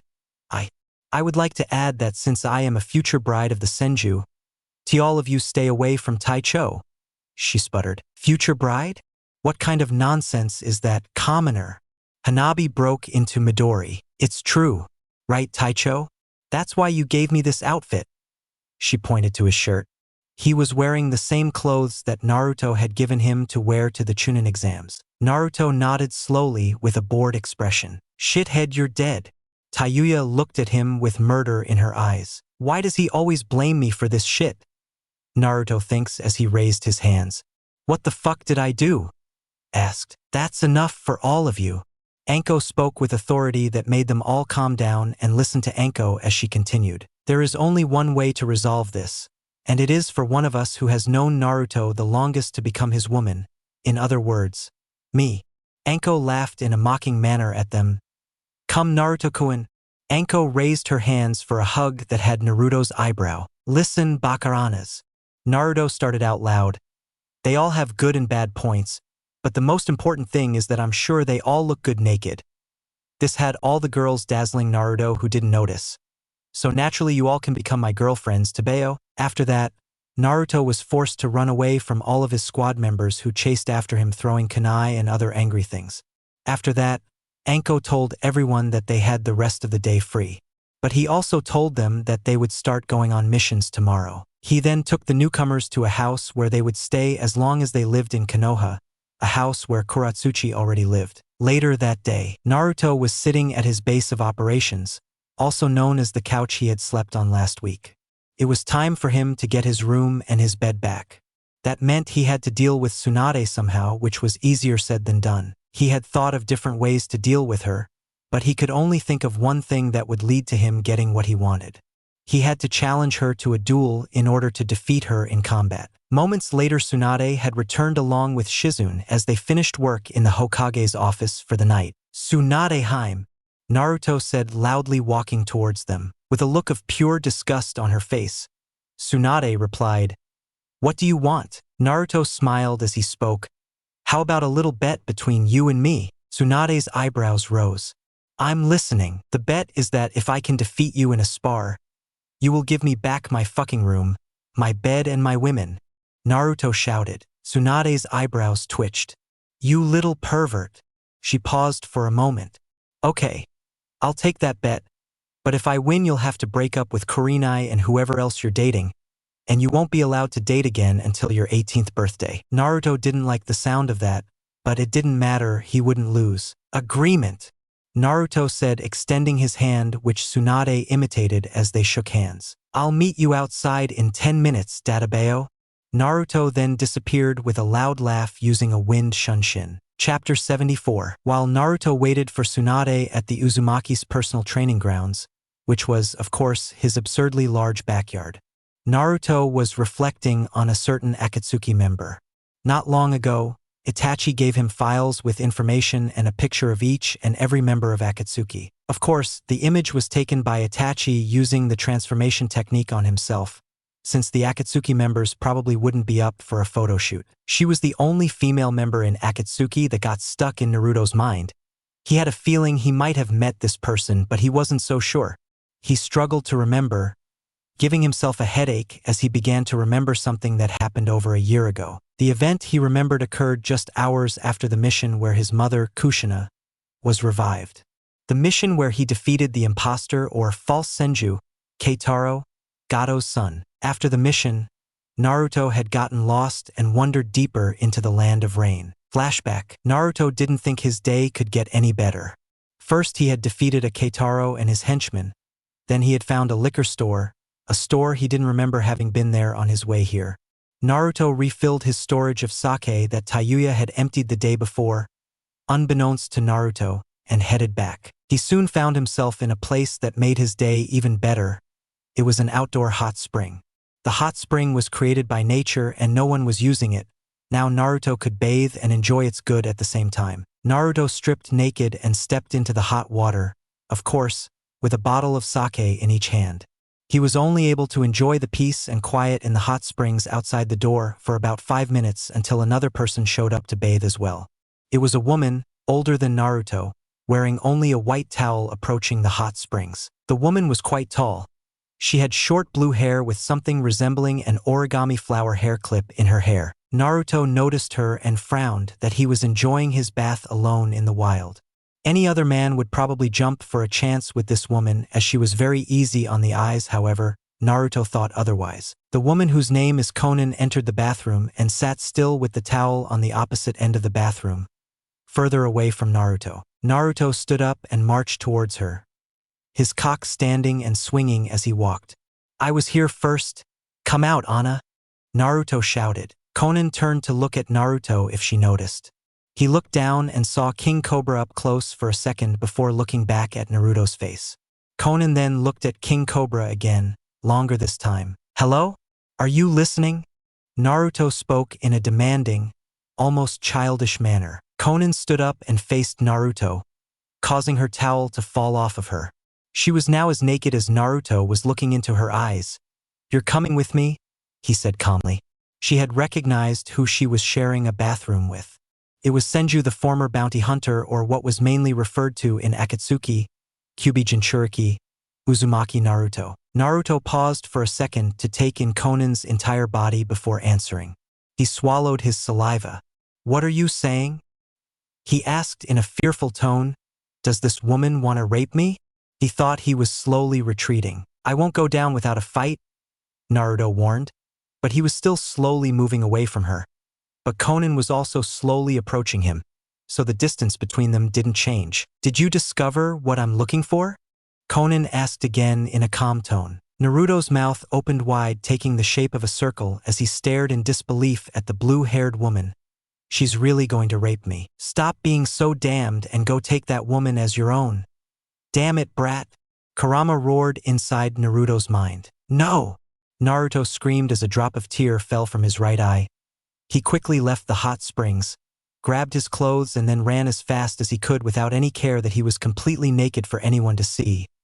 You'll never catch me, Arowana, he shouted as he ran. Konan looked at Naruto's retreating form with a raised eyebrow, then realized why Naruto was running. Uzumaki Naruto, huh? Konan thought with a blush as Naruto was out of her line of sight. Once Naruto was a safe distance from the hot springs, he had changed into his clothes before returning to Konoha. He had some business with Hiruzen to take care of and some sake to steal. Fin flashback. Naruto's mouth was open like a fish when he remembered that moment. Of course I'd have to be a member of Akatsuki. I'll kill every single one of them, he thought with a determined look on his face as Tsunade reached his side. Previously, when Naruto was remembering his meeting with Konan, the Akatsuki was holding a meeting with Akatsuki members. They spoke to each other through a jutsu that transferred their appearance and voices. All members were present except Itachi, something Deidara decided to question. Where is Itachi, Deidara asked. I've never seen him late before. Pain, the leader of Akatsuki, replied Itachi is the reason why this meeting was called. He paused as all the members of Akatsuki, with the exception of Kisame, were listening attentively. Itachi has betrayed us. He has been giving information about our organization and our plans to a Konoha shinobi, the former bounty hunter Senju. The members had different reactions to that, but Haiden was the strongest. That damn drunk swordsman again. I'll kill him next time I see him. Kakuzu nodded. For once I agree with Haiden. Senju is someone I would kill without payment. Kisame laughed. My. This kid must be something to have both zombie brothers after his head. Shut up, fishman. Haiden shouted loudly as Kakuzu spoke in a calm tone. Although, I hope they pay me in full when I kill him. Hold it all, you're wasting your time. Sasori spoke in his rather dark voice. Pain agreed with Sasori. Sasori is right. Shut up, he spoke before continuing. Senju or Uzumaki Naruto. The Jugyubai Jinchuriki was Kisame and Itachi's target. That will change starting today as Konan will go after him. Ooh! Deidara responded with interest. The leader's partner will go after him herself? He must have done something big to have pissed you off so much. Senseless. Konan was the one who answered him. It's a big deal, she said with a slight blush visible that made all the members look at her in confusion. That's why I'll be the one to catch him, she continued. That settles that, Pain said, sounding a little annoyed as he looked towards Konan. As for Itachi, I'll let Kisame go after his old partner along with our newest member, Yakushi Kabuto. As Pain finished speaking, another person appeared through the jutsu, showing Kabuto wearing the Akatsuki robes. Pleasure to meet you all, Kabuto greeted, adjusting his glasses. Another person blurred his opinion. Don't forget Tobi. Tobi is a good boy. Hi, back with Naruto and Tsunade. They now stood in front of each other as their match was about to begin. Naruto, don't blame me if you end up dead once this is done, Tsunade said with a confident smile. Naruto chuckled. You think so little of me, Haim. Don't call me that, Tsunade snapped as the spar began. Or at least what Tsunade thought would be a spar. Naruto had no interest in fighting his prize, the princess of the Senju clan. Instead, he was going to give her what she needed, which he thought was the reason she was always so angry. Tsunade ran with her right arm raised and her hand clenched into a fist, towards Naruto, who stopped, smiling at Tsunade. As Tsunade struck Naruto by aiming for his face with a chakra-enhanced fist, Naruto activated the Biju cloak, causing him to glow a bright orange-yellow. He blocked the blow with little to no effort using both of his arms as a shield. However, he was forced to back away slightly when Tsunade's strong blow connected. Tsunade looked at Naruto in shock. She had never seen someone just take her inhuman punches straight without even twisting. Naruto smiled even wider as he raised his right hand. My turn, he said slowly, which made Tsunade close her eyes, as she knew she didn't have time to dodge. A few seconds later, Tsunade felt something touch her lips, but it wasn't a fist. She opened her eyes to look directly into Naruto's eyes, realizing that he was kissing her. Naruto withdrew his head slightly to allow them both to speak. I'll give you whatever you want, Tsunade. And what do I want, Naruto? Tsunade asked with an unreadable smile. Naruto smiled as he picked up Tsunade to carry his bridal style, Harem no Jutsu. He spoke, teleporting them. A few minutes later, after using the technique several times, they had reached where Naruto wanted them. It was an empty beach next to a small lake surrounded by a large forest. There Naruto had made a trail with linked torches stuck in the sand that led to a tent. Naruto, carrying Tsunade, walked towards the tent smiling from ear to ear. It's our duty, he said just as he put Tsunade inside the tent. Naruto expected to be hit or yelled at. What he didn't expect was for Tsunade to say, just for tonight, before jumping him and bombarding him with kisses as she took off her clothes. The next morning, Naruto was woken up in what could only be described as a pleasant manner. That was thanks to Tsunade currently giving him a blowjob. Smiling, Naruto said, "Good morning, Tsunade." Tsunade stopped what she was doing and returned Naruto's smile with one of her own. Sleep well, Naruto-kun? Naruto nodded, of course. Naruto paused for a second when Tsunade blew on him again. What happened to just for this night? He asked with a wide smile. Tsunade blushed. I don't remember saying that. We should go back, Naruto said. As much as he would like to spend the whole day here with just him and Tsunade, he knew they had to go back. His squad would start taking missions today, and not to mention Kurenai would look for him. Tsunade smiled. We still have time, as she rode Naruto, taking him inside her before riding him. I like the way you think, Harem. Later that morning, after returning home, Tsunade had taken a shower before heading out to the Hokage Tower to do her Hokage duties. Naruto had told Kurenai exactly what happened, which of course made her angry, but she accepted it since she had agreed to this agreement. Naruto had also showered where Kurenai joined him for a quickie before Naruto left to meet Anko and her squad, who gathered at the Hokage's office, ready to take on their first mission. Everyone was there waiting for him. Once he arrived, Tsunade began to interrogate them about their mission. An ANBU squad that returned from a mission last night claims that they have seen Orochimaru alive and well. Tsunade began, having Naruto's eyes widen. That's not possible. I cut off his head, he said calmly. I know, Naruto, but we are talking about Orochimaru. Nothing should be considered possible when it comes to that maniac, Tsunade said before sighing. Your mission is to find Orochimaru and obtain definitive proof that he is alive. If you find him, Naruto and Anko will decide whether to fight him or not. This mission will be classified as an S rank. Dismissed. Tsunade finished. So that damn snake bounty is still around? Naruto thought angrily. Let's go. Naruto doesn't want to waste any more time that could be used to find him. This time he would make sure nothing was left of the snake. Walking out of the Hokage's office, Naruto chuckled and whispered, Senju, in a dark tone that gave the members of his squad chills. Chapter 75. Naruto and his squad were heading in the direction of a solid country where the sighting of Orochimaru was reported by an Umbu squad. They thought that Orochimaru was hiding in one of his old hideouts in the Sound Country, where his old ninja village was located before Naruto and Jiraiya destroyed it. The squad had split into two smaller groups. The first one was led by Naruto, with him having Midori, Yujito, Shigeru, and Temari.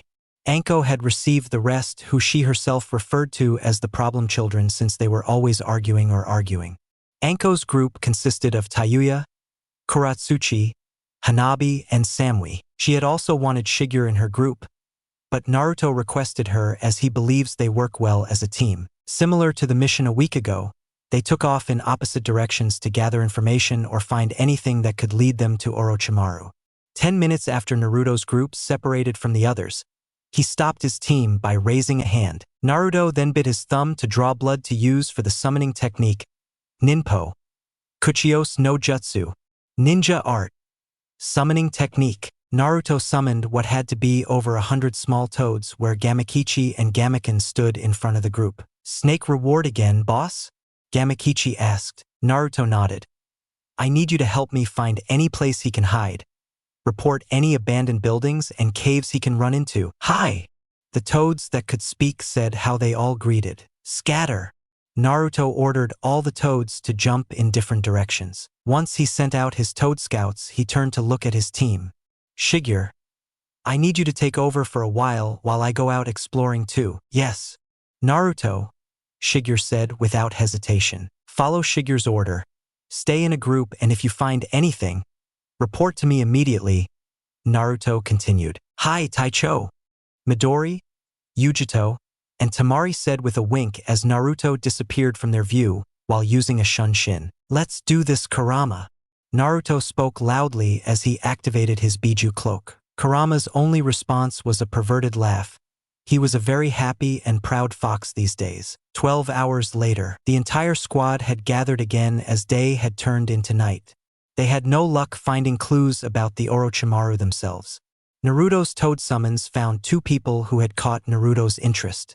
Gamakichi described them as 2 male teenagers, one of whom was a few years older than Naruto with short, spiky orange hair. The other was closer to Naruto's age, had long white hair, wore purple clothes, and carried Zabuza's old knife on his back. They both had larger chakra reserves than a normal thug or bandit would have, making the toads certain of the fact that they were shinobi. Naruto's squad was tired and frustrated as they had failed to find anything. Naruto, who had recently been told of the 2 unknown ninjas, who were found in the northern parts of the Sound Country, had yet to tell his squad about them. They would need at least a few hours of rest before resuming the mission. Naruto decided to track them down himself secretly while his squad rests. If it later turned out that they were enemies, Naruto would let the girls be the ones to fight them as he wanted to see them all in action. Naruto nodded at Anko as he made a series of hand signs. Anko saw that he had quickly made a shadow clone and replaced himself with it before running away.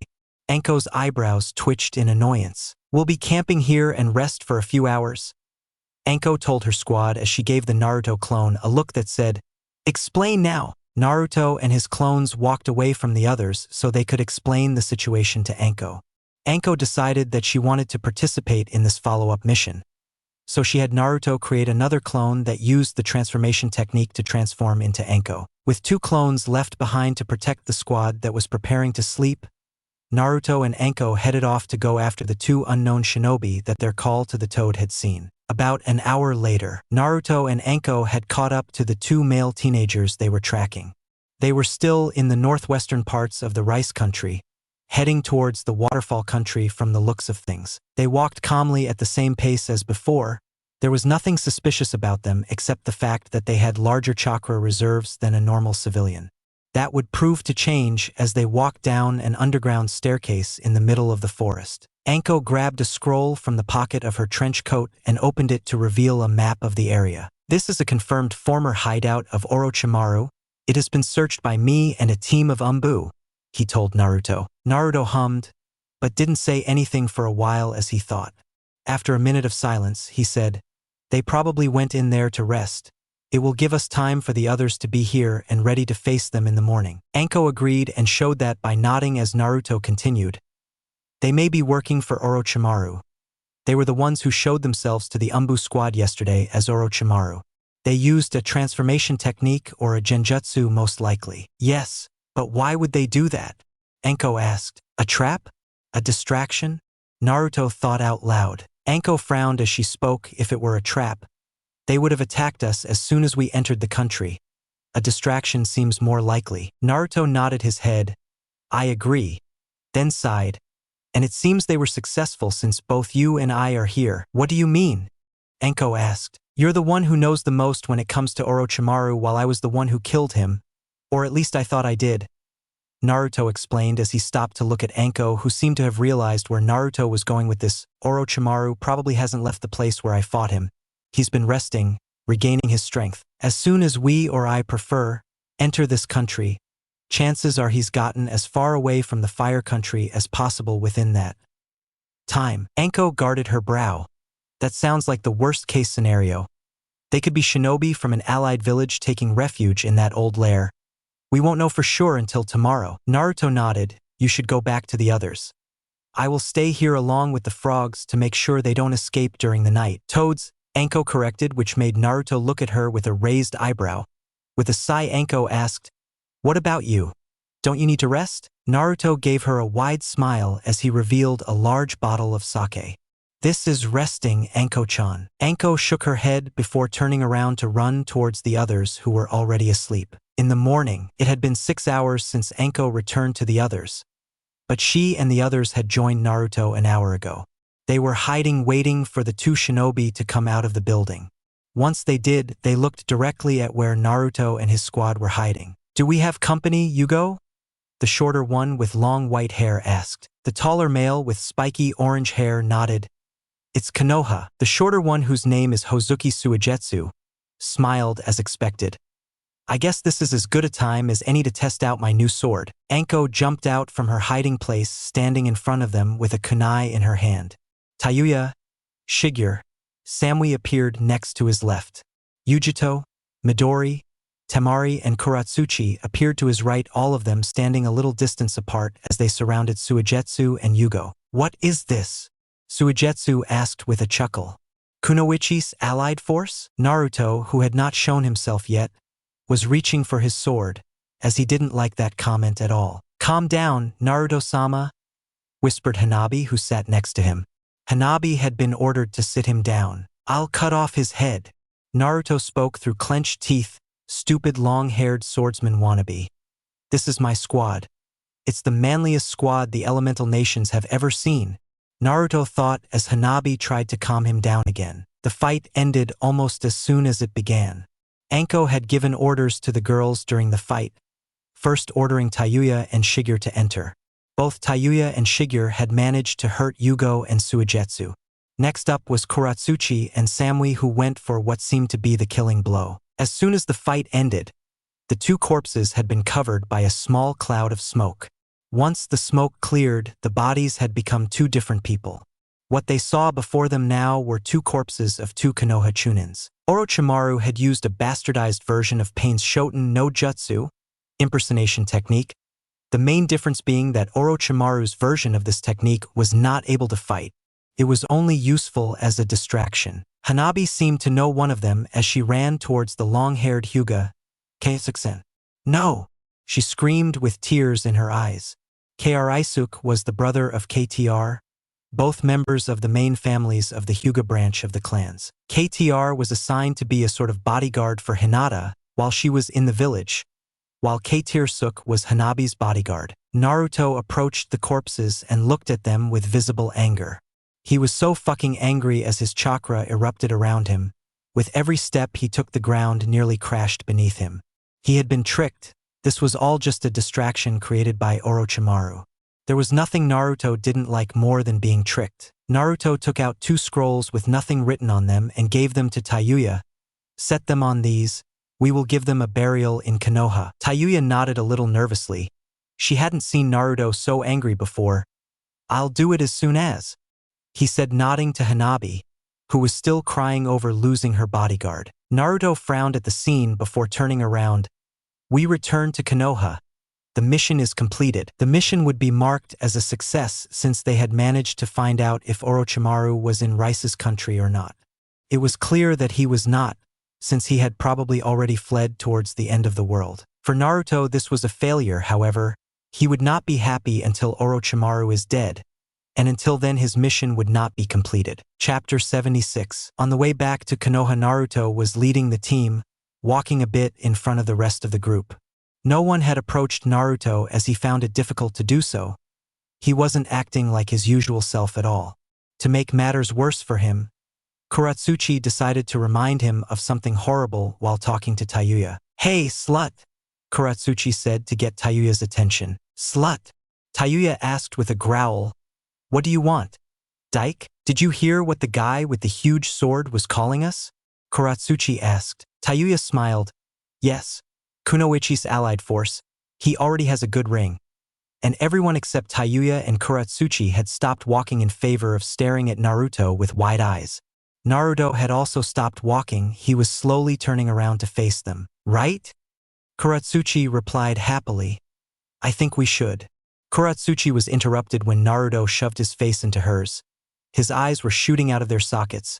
He had lost all color in his face and was making a stupid expression while shouting something incoherent, and which made Kuratsuchi step back a little. Naruto didn't look good. looking more like a zombie than a human as he walked back to the front of the group. He slowly turned towards them and gave them a very depressed look. Don't worry, Naruto-sama. Since you're in the squad, it's a very manly kunoichi force. Hanabi tried. Midori's sweat dropped. That's not helping. Samui turned to Naruto and put her hand on his shoulder. That's great, my beloved. You should be the one to name our squad. Color returned to Naruto's body as he looked at Samui in relief. Really? Yes, you are the captain after all, Anko added. Naruto smiled. The squad's name had been on his mind for a while. Our goal is to kill the snake, preferably with a sword cutting its neck. Naruto turned to face all the members of the squad. Our name will be the Piercing Cobra.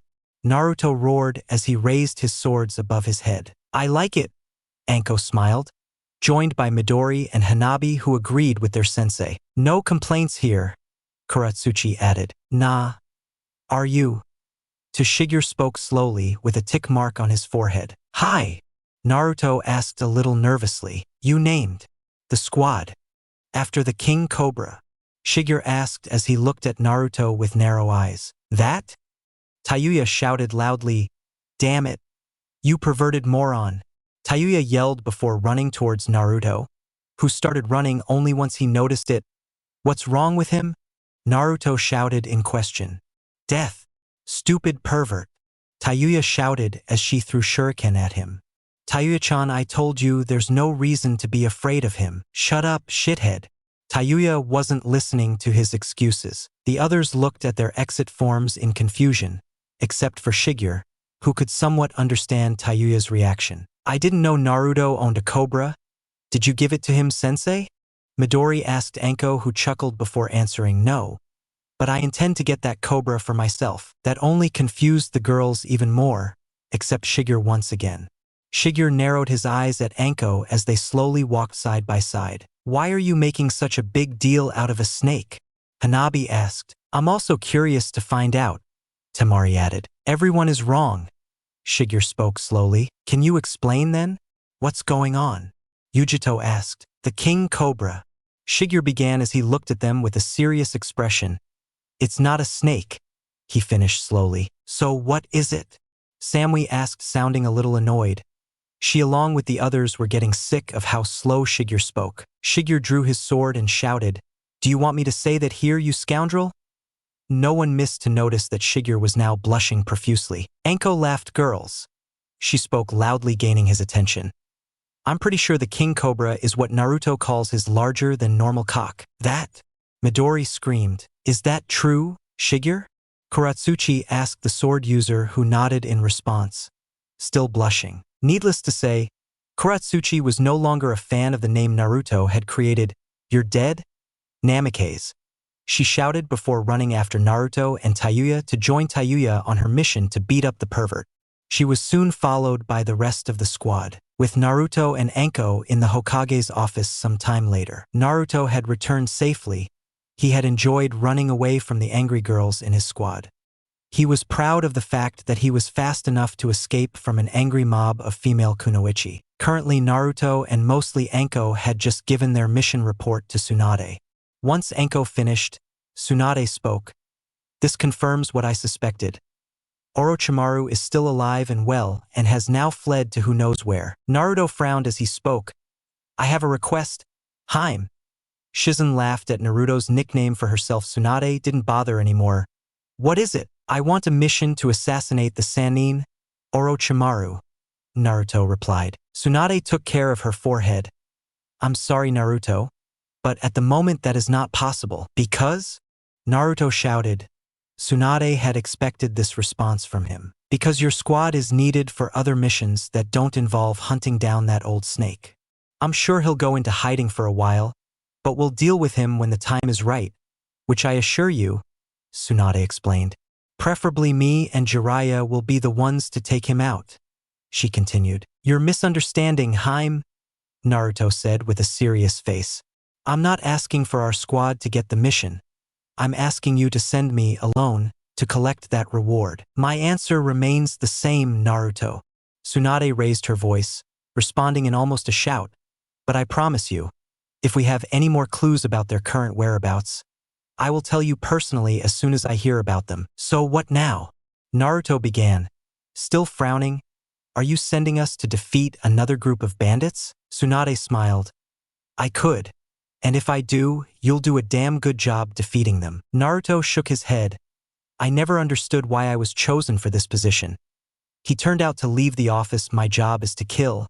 It's always a thrill. After I get paid, it's time to get laid. There's nothing more to say. Naruto finished closing the doors behind him, leaving 3 women with twisted eyebrows staring at his way out. A few hours later, Naruto was at home where he had discovered something horrible. Somehow, the second floor had returned to its previous state with 7 smaller rooms instead of 1 large room. This was the job of Tsunade, who had brought Tenzo to change the second floor to its previous state, or as close as possible. Because of this, Naruto was now sitting downstairs on a couch, smearing. He had been upset all day after the mission, and he was even more upset now after finding out about this. As expected, Naruto was drinking sake in his misery. Tayuya, who had returned earlier, had a chance to relax a bit after the mission. He had showered and changed into more comfortable clothes, which were a red t-shirt and a pair of white sweatpants. After that, she had decided to explore the basement of her house, where she had found some interesting old belongings of Tobirama's a few weeks earlier when she went exploring. Today he had found something that he thought would cheer Naruto up. What he had found was what appeared to be an old sake bottle that had not yet been opened. Hey asshole, look what I found, Tayuya said as she walked towards the couch where the somber Naruto was sitting drinking. Naruto responded, looking at the bottle Tayuya held in front of him. What is that? I found it in the smelly old basement. I think it's an old sake bottle, Tayuya replied with a smile. I want to try it? Naruto responded by snatching the bottle from her hand so she could inspect it closer. Meanwhile, Tayuya sat on the couch next to him, watching him as he was about to drink the contents of the bottle. Naruto opened it and sniffed it, then shrugged before dumping half the bottle in one go. When he finished, he made a gurgling sound as his entire body shook. Did he get sick? Tayuya asked. Naruto shook his head in response. This is not sake. This is a silly, sweet, sugary drink that only sissies can enjoy. Tayuya liked sweet things, so she snatched the bottle from Naruto, who meanwhile was watching Tayuya intently. Tayuya tried the drink and was able to confirm what Naruto told her. This tasted like a regular soda, a very sugary soda. You're fucking right. Tayuya began when she noticed that Naruto had leaned closer to her, his face right next to hers. For some reason, Tayuya didn't want to move away from him, but instead moved her head closer as well. Just as their foreheads touched, when it looked like they were going to kiss, they both felt the worst pain in the back of their heads just before they both lost consciousness. 20 minutes later, Tayuya woke up first of the two. The first thing she felt was a really bad headache. She used both hands to support his head. When he did so, he felt that his hair felt weird, like it had somehow gotten shorter. She lowered her hands to look at them, which made her jaw drop. They're huge, she spoke out loud. He stood up and stared at his chest. He noticed that he was not wearing the same clothes as before, and 2 other important differences. They're gone, she screamed as she tried to find her now lost tits. It wasn't that long ago she got them, damn it. The clothes he was wearing looked very similar to what Naruto had worn before. Tayuya's mouth dropped open as she looked down with a fearful expression. The next thing he did was what any girl would do in this type of situation. He stretched his pants and looked between his legs. Seeing that she was now the owner of the terrifying King Cobra, she fainted. Chapter 77. Shortly after Naruto woke up, he was in Tayuya's body, unknowingly to him. He also had a headache, but he shrugged it off as a regular hangover. The first thing he did was try to scratch his balls while yawning. Ha! Naruto replied. Once he noticed there was nothing there to scratch, he tried again with no luck. Naruto then did what Tayuya had done before. He stretched out the pants to take a closer look. Nanny! Naruto screamed as there was nothing to see there. His lifelong companion, the King Cobra, was gone. And why the hell was he wearing white panties? Naruto thought that the King Cobra, who was in high spirits, must have gone on an adventure of his own. He deserved a break too. Not making a big deal of it, Naruto headed towards the kitchen where he hoped to find something to eat. On his way there, he passed a mirror in a hallway only to see Tayuya's always pretty face. After passing the mirror, Naruto stopped instantly, slowly walking back to look at himself in the mirror again. Once again, he saw Tayuya instead of himself. HHH. Naruto comically shouted as he stared at himself with Tayuya's appearance in complete shock for another 10 seconds. Then he tried the logical thing when something doesn't seem quite right when you're a ninja. Kai! Naruto spoke as he tried to dispel a genjutsu. Nothing happened to cause Naruto's eyelids to flutter as he looked at the mirror again. Fuck!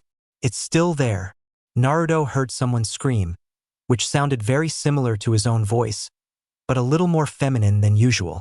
Naruto ran towards where he heard the scream, planning to confront the person who was probably the cause of this. Tayuya had started running towards the hallway at the same time, causing them to bump into each other. Naruto's face had connected with Tayuya's chest, which had returned him with pain. Damn it, it hurts, Databeo. Naruto complained, holding his head in pain. He wasn't used to being the short one. Tayuya, who had stopped once she saw her own body meet her, looked surprised. You're in my body, she said accusingly. Naruto nodded. And you are in my body, he said, imitating Tayuya. Shit, this is the worst, Tayuya said as a drop of tear fell from her eye. Come on, damn it, she screamed and grabbed Naruto's hand.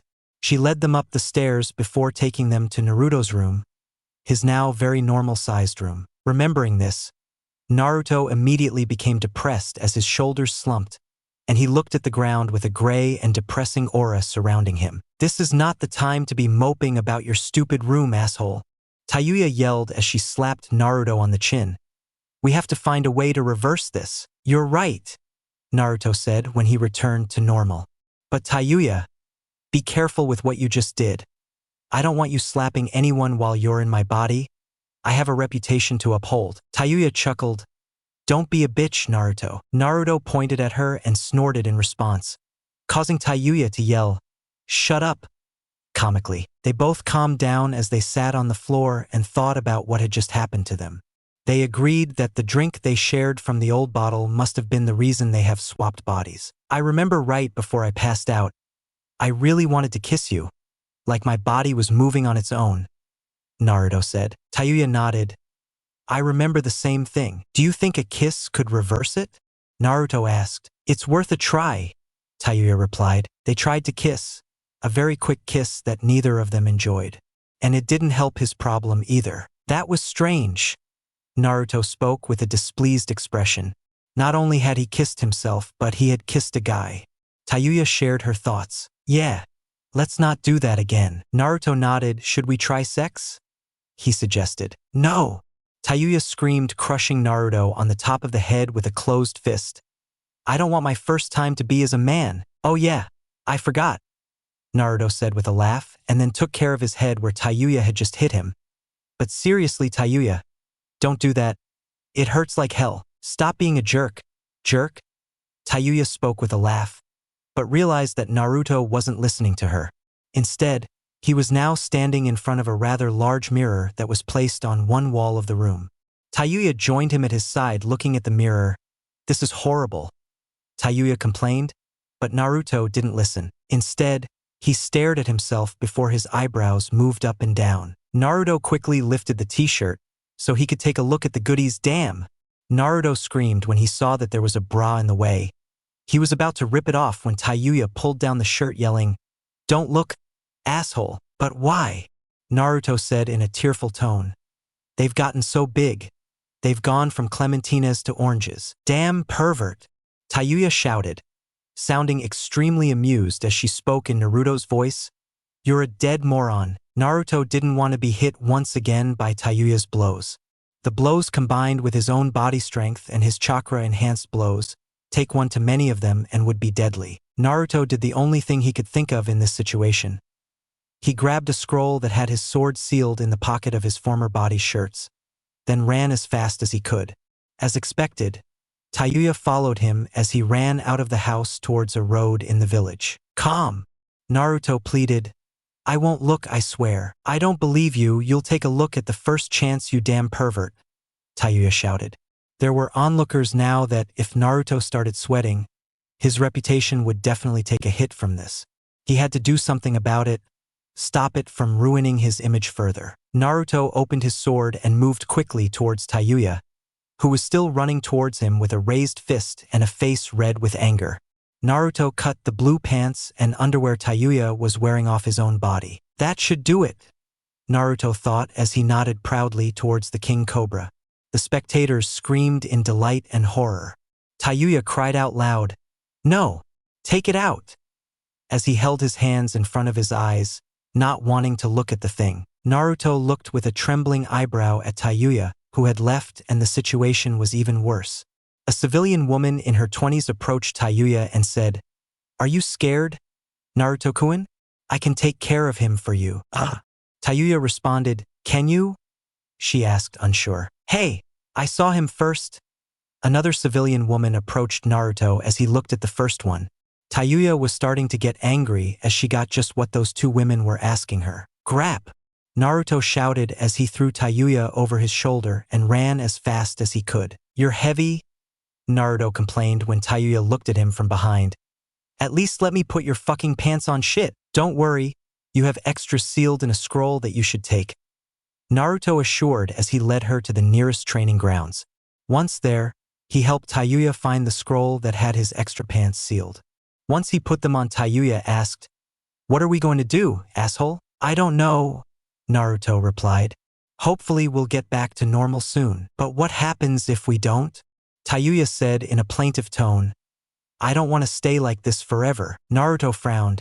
"If we can't go back to normal, you'll just have to start acting like me." "Acting like you?" Tayuya asked her, then she laughed. Something that made Naruto even more upset since she wasn't laughing. "That's easy." With a trembling eyebrow, Naruto pointed at her. "You can start by stopping blushing, laughing, yelling, and hitting people when you get angry." Tayuya knelt in front of Naruto. "As you say, master." Naruto looked at her with a confused expression. "Who do you want me to kill, master?" Tayuya said with an old-fashioned accent. "Baka!" Naruto shouted, turning his head to the side with a blush. "It's not that I want you to kill anyone or anything." This meant war, they both thought. "I'm Senju," Tayuya yelled as she stood up. "Where's my beer? I haven't had a drink in 5 minutes, Databeo." "Shithead," Naruto squeaked. "Just be because I sleep in the same bed as you doesn't mean I like it or anything," he stuttered. Tayuya clenched her fist in annoyance as she looked at him. "Senju," she whispered as she tried to smile the same way Naruto always did. It turned out it was natural. Naruto swallowed as he tried to find something to say, but it seemed fate was kind to him today when Kiba, Chuji, and Shikamaru entered the scene. Kiba hit who he thought was Naruto hard on the back. "Hey buddy." Tayuya jumped in surprise before turning around and looking at Kiba. "Why the hell did you hit me, you dog shit?" Kiba responded with a confused expression. "Are you okay, Naruto?" Shikamaru asked, but before Tayuya or Naruto could respond, Chuji said, "We heard some strange story on the way here. Something about Tayuya carrying a half-naked Naruto on her back." "You heard wrong," Naruto spoke through clenched teeth. "As I thought," Shikamaru responded with a drop of sweat. "It was the other way around, wasn't it?" Kiba asked. "Yeah. Naruto carrying a half-naked Tayuya on his back would almost make sense," Chuji added. "Exactly," Naruto said with a smile. "You got it right." "Who did it right?" Tayuya yelled as she aimed a punch at the back of his head. "Shithead." "Oi, oi." Kiba spoke out loud, seeing what appeared when Naruto hit Tayuya in the back of the head. Fortunately, Shikamaru was already on it as he used his shadow binding technique to stop her. "That's a bit much, isn't it, Naruto? Why did you get angry anyway?" Chuji asked as he opened a bag of chips. Meanwhile, the real Naruto was starting to mutter something the other couldn't hear. "I've never been so mocked in my life, Tabeo." Seeing how Naruto had calmed down, Shikamaru released him. "You're not acting like yourself today, Naruto. Are you okay?" Kiba asked. Tayuya frowned as she responded, "What's wrong? Dog breath?" Kiba raised his hands in defense as he slowly backed away. Hey, I'm not here to fight. We're friends, right?" Tayuya snorted in response, which made Chuji laugh. You're almost acting like a girl, it doesn't suit you. Yes, Shikamaru said with a thoughtful look on his face. It does. Meanwhile, Naruto was smiling like a madman as a dark aura began to cover him. He grabbed the scabbard of his sword as he was about to draw it. You will stop teasing me right now. Naruto spoke in a low tone. Huh? Did you say something, Tayuya-chan? Kiba asked in a kind tone. However, being called out to Chan was the last straw for Naruto. I will kill them all, he shouted as he pulled out his sword. Shithead! Tayuya screamed in both shock and panic. Itoriu Iai? Shurshur Sun. Oh fuck! Shikamaru said as he had figured out what was going on. But it seemed to be too late for them when Naruto approached them. Fortunately for them, they were saved at the last possible moment by a bright yellow-orange Tayuya who had gained a Biju cloak thanks to Kurama. What are you doing, idiot? Tayuya shouted as she pushed Naruto back, holding up a kunai to block his sword. NGH! Naruto responded while feeling defeated. Stop weak. Shout. Shut up!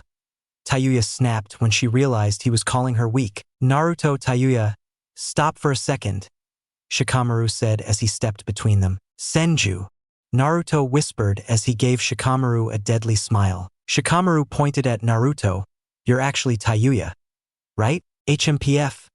Tayuya responded with her eyes closed and her arms crossed over her chest. Shikamaru's sweat fell as he continued. And you are Naruto? He asked the red-headed girl. Naruto said, yeah, what's up? He responded. Kiba and Chuji couldn't hold it in anymore, as they both burst out laughing. Shut up the hoops. Tayuya broke down. Naruto turned to walk away. You're laughing now, but I'll have the last laugh. Just you wait. Shithead, wait. Tayuya shouted as she followed him. Kiba and Chuji were still laughing uncontrollably, while Shikamaru looked at Naruto and Tayuya's backs as they left. Guess they don't want my help? Troublemaker. Back home a few minutes later. On the way back, Naruto had told Tayuya to be careful and not to let anyone into his room. He was worried that Kurenai, Kushina, or Tsunade would visit him in his room tonight. In fact, he hoped they would. Tayuya had told him not to worry and that he can handle them. She must have misunderstood something. Oh well, not my problem, Naruto thought as he entered his house with Tayuya following. As soon as they did, they ran into Kurenai in the hallway. Where have you been, Naruto? She asked in an irritated tone. Tayuya did the unthinkable, pushed her away and said, I don't have time for you today, Kurenai baka. Naruto smiled as he saw an angry Kurenai stomp after Tayuya down the stairs. This would give him a moment alone. Now where is that mirror? Naruto thought with a smile as he tried to find a mirror. He found a rather large mirror placed on the wall to his right in the hallway. He grabbed the shirt. This was the moment he was waiting for. Damn bra! Get out of the way! Naruto shouted as he saw a black bra under the t-shirt. Just as he was about to drag it away, not caring about breaking it, he saw the darkness as he fell unconscious. Fate was that Naruto wouldn't be able to catch a glimpse tonight when they returned to their original bodies shortly after that. And Tayuya experienced the scariest moment of her life, that brief moment before returning to her own bodies. He would have one or two things to say to Kurenai the next morning. The next day, Naruto received a call for a new mission. His squad received an A-rank mission that turned out to be in Takigakure, the hidden waterfall village, the village where the Jinchuriki Fu supposedly lives. Chapter 78. The information Naruto and his squad had given Tsunade was that a dozen waterfall ninja had abandoned the village and gone rogue the day before. It was a mix of Jounins, Chunins, and Genins. They were not told any reason why they had left. During the night, they arrived at the waterfall village and met the village leader Hizen Shibuki. In his office, they were told a much more detailed story. The group of deserters was led by a foreign ninja when they killed 3 Chunin on guard once they left the village. They were tired of being part of a small town, so their reason for leaving was to find a bigger, stronger community to be a part of. But this wasn't even the worst part. This town, although it was small and not part of the 5 great ninja towns, had one of the 9 Biju. They had been given the 7 tails by the first Hokage, Hashirama, several decades ago.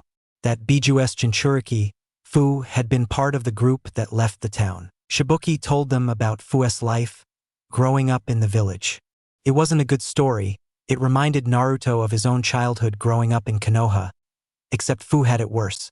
Naruto had to deal with being ignored, quiet whispers calling him that kid, and the demon brat, while they looked at him with disgust and hatred. But that was as far as he got thanks to Hiruzen and the sentient part of Konoha's shinobi force. Fu had it much worse as from a young age she had to deal with angry villagers hitting her, spitting on her, calling her all kinds of things like demon, and every curse word you can think of. It had gotten so bad that Shibuki had to isolate her from the others for her own protection. With this in mind, it was no surprise that Fu had joined the deserters when they volunteered, as she would have the chance to get away from him. Apart from Shibuki, there was no one in the village who treated her well after all. But what has been on Shibuki's mind is that most of that group of deserters are some of the worst offenders when it comes to Fu's beatings and other mistreatment. He was sure they weren't doing it out of kindness to her. Before setting out to find the deserters and Fu, Naruto and his squad had received a file on all of them with a picture attached. Fu was apparently 15 years old. She had short green hair, orange eyes. Her skin complexion was light brown. Her hair and eye color would make her stand out from the others, making it easier to spot her if they found the group. Seeing the photo made Naruto wonder if he had been able to tell if it was a boy or a girl if he had met her without knowing who she was. The deserters couldn't have gotten very far since they left the village yesterday. Because of that, Naruto did not let his squad rest even though they had traveled all day. They immediately set off in search of them. Naruto separated from the group as he told them that he would continue forward, using his speed and Kurama's sensor abilities to try and find the group. The rest of the squad stood together in pursuit of Naruto's orders. It was clear that Naruto was making all the decisions about this mission, mainly because Anko didn't want to anger Naruto, who was already angry after finding out about Fu and the way she was treated, anymore. With the deserters, the 11+ Fu Cascade villages had set up camp in the southern parts of the grassland. They had headed southwest after leaving the waterfall village. Their destination was Amigakure, Hidden Rain Village. The foreign ninja who had led them had left them to take care of some matters he kept to himself. He told them he would be back before morning. They had set up 2 bonfires, one where Fu sat alone eating grilled rabbit meat and another where the others sat eating, drinking, and making jokes. Fu soon gained company when a Joun named Nori approached her and sat down next to her. Nori smiled at him in a kind manner and said, "Enjoying that rabbit, Fu-san?" Fu nodded hesitantly as she looked at Nori, whom she remembers well. He had been in charge of some of the groups that had beaten her many times in the past. "Isn't it so nice?" Nori said with the same kind smile.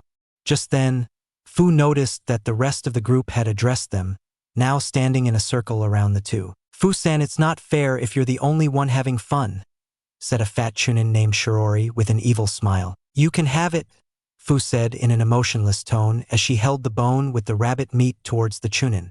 Nori grabbed his hand hard enough to hurt. "That's not what I meant," Nori said with an evil look on her face. Fu tried to stand up and walk away from them as she started to get scared, only to have one of the genin kick her in the face. The next thing she knows, Nori is punching her hard in the stomach, leaving Fu breathless. Fu was a sniffing mess as she cried when she felt helpless. "No! Let me go!" she screamed, only to land another blow to the face. His Biju, Chome, had had enough as he forced his chakra into Fu, only to place a chakra suppression seal on her forehead. "Ha ha ha!" Nori laughed. "Don't think that'll save you this time, monster." He received many more blows to the face. His nose was bleeding, and bruises covered him. She had no way to escape from him. With her eyes closed, she cried as all the men participated in beating her for the next few hours. For hours later, Naruto arrived at the camp thanks to Kurama being able to sense where Fu was, as if Chome was calling him. At the same time, the foreign ninja who had brought them arrived. It was none other than Konan from Akatsuki. Konan had been the one to give them the chakra suppression seals in case of an emergency. They both saw the same sight as soon as they arrived, the waterfall ninjas standing in a circle around a bloody and lifeless Fu. She was still alive, but without medical treatment she would not survive the night. Konan was not happy with this. She did not like to see anyone innocent suffer. She looked at the scene with pure anger written all over her. Meanwhile, Naruto was looking at the ground, holding his chest. "Calm down, Naruto," Kurama tried because he knew what was about to happen. "Shit! Nori said as she used a tissue to clean her bloody hands. They hadn't wanted Conan to see this. You're back early, Conan-san. The fat Chunin, said Shirori. You guys. Conan began when she noticed Naruto standing in front of them in the distance.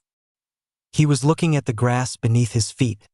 The only thing they saw of his face was an evil smile. It was too late for Kurama, he couldn't stop Naruto now. Nothing could. Senju. Naruto whispered as he looked at them with a sinister smile. His eyes were now cut out, but it wasn't due to Kurama's chakra, as Naruto's eyes were still blue. Naruto had entered a state that only occurred very rarely. In his younger years, when he found himself overwhelmed or in an impossible situation, he would enter this berserk state. He couldn't tell the difference between an ally or an enemy, and nothing would get him out except knocking him out or when he finally fell asleep alone. Fortunately for Naruto, he was mostly wasted when this occurs, and even in this state he enjoys a drink that speeds up the fainting process.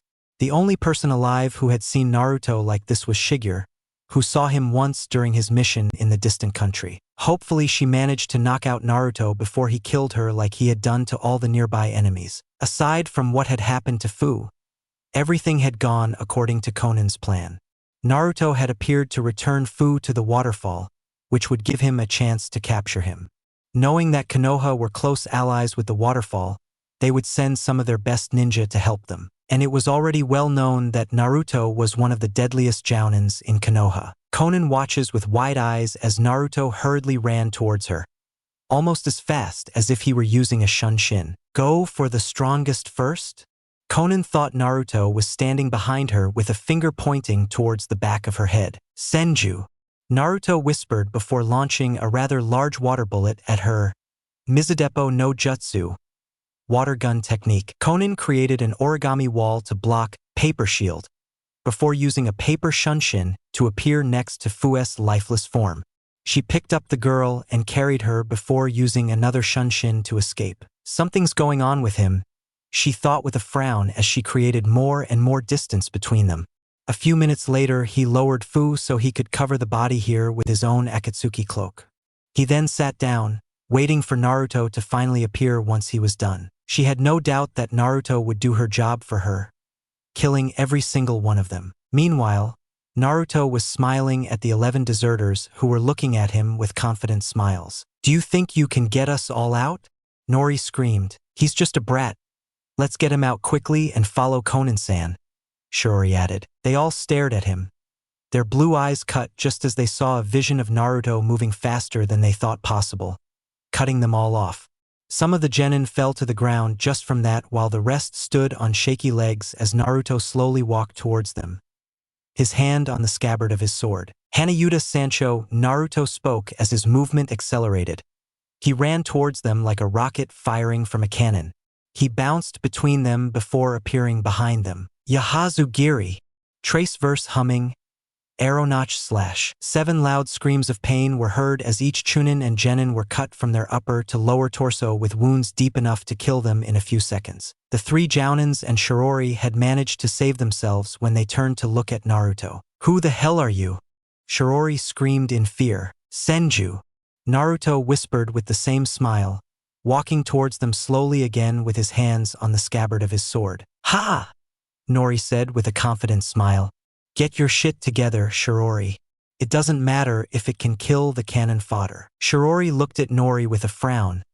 Those were her friends she was talking about. The other 2 jounin didn't want to let Naruto make another move again before they made them theirs. They both used the same technique, Suetun, Naminorigeki, water style, surf strike. They created water beneath their feet like a wave and then rode it straight towards Naruto, sending crashing waves to attack him. But Naruto had already moved from his place with a shout of Itoryu Iai. He appeared behind Shirori, who had been cut from shoulder to waist, his body divided in half.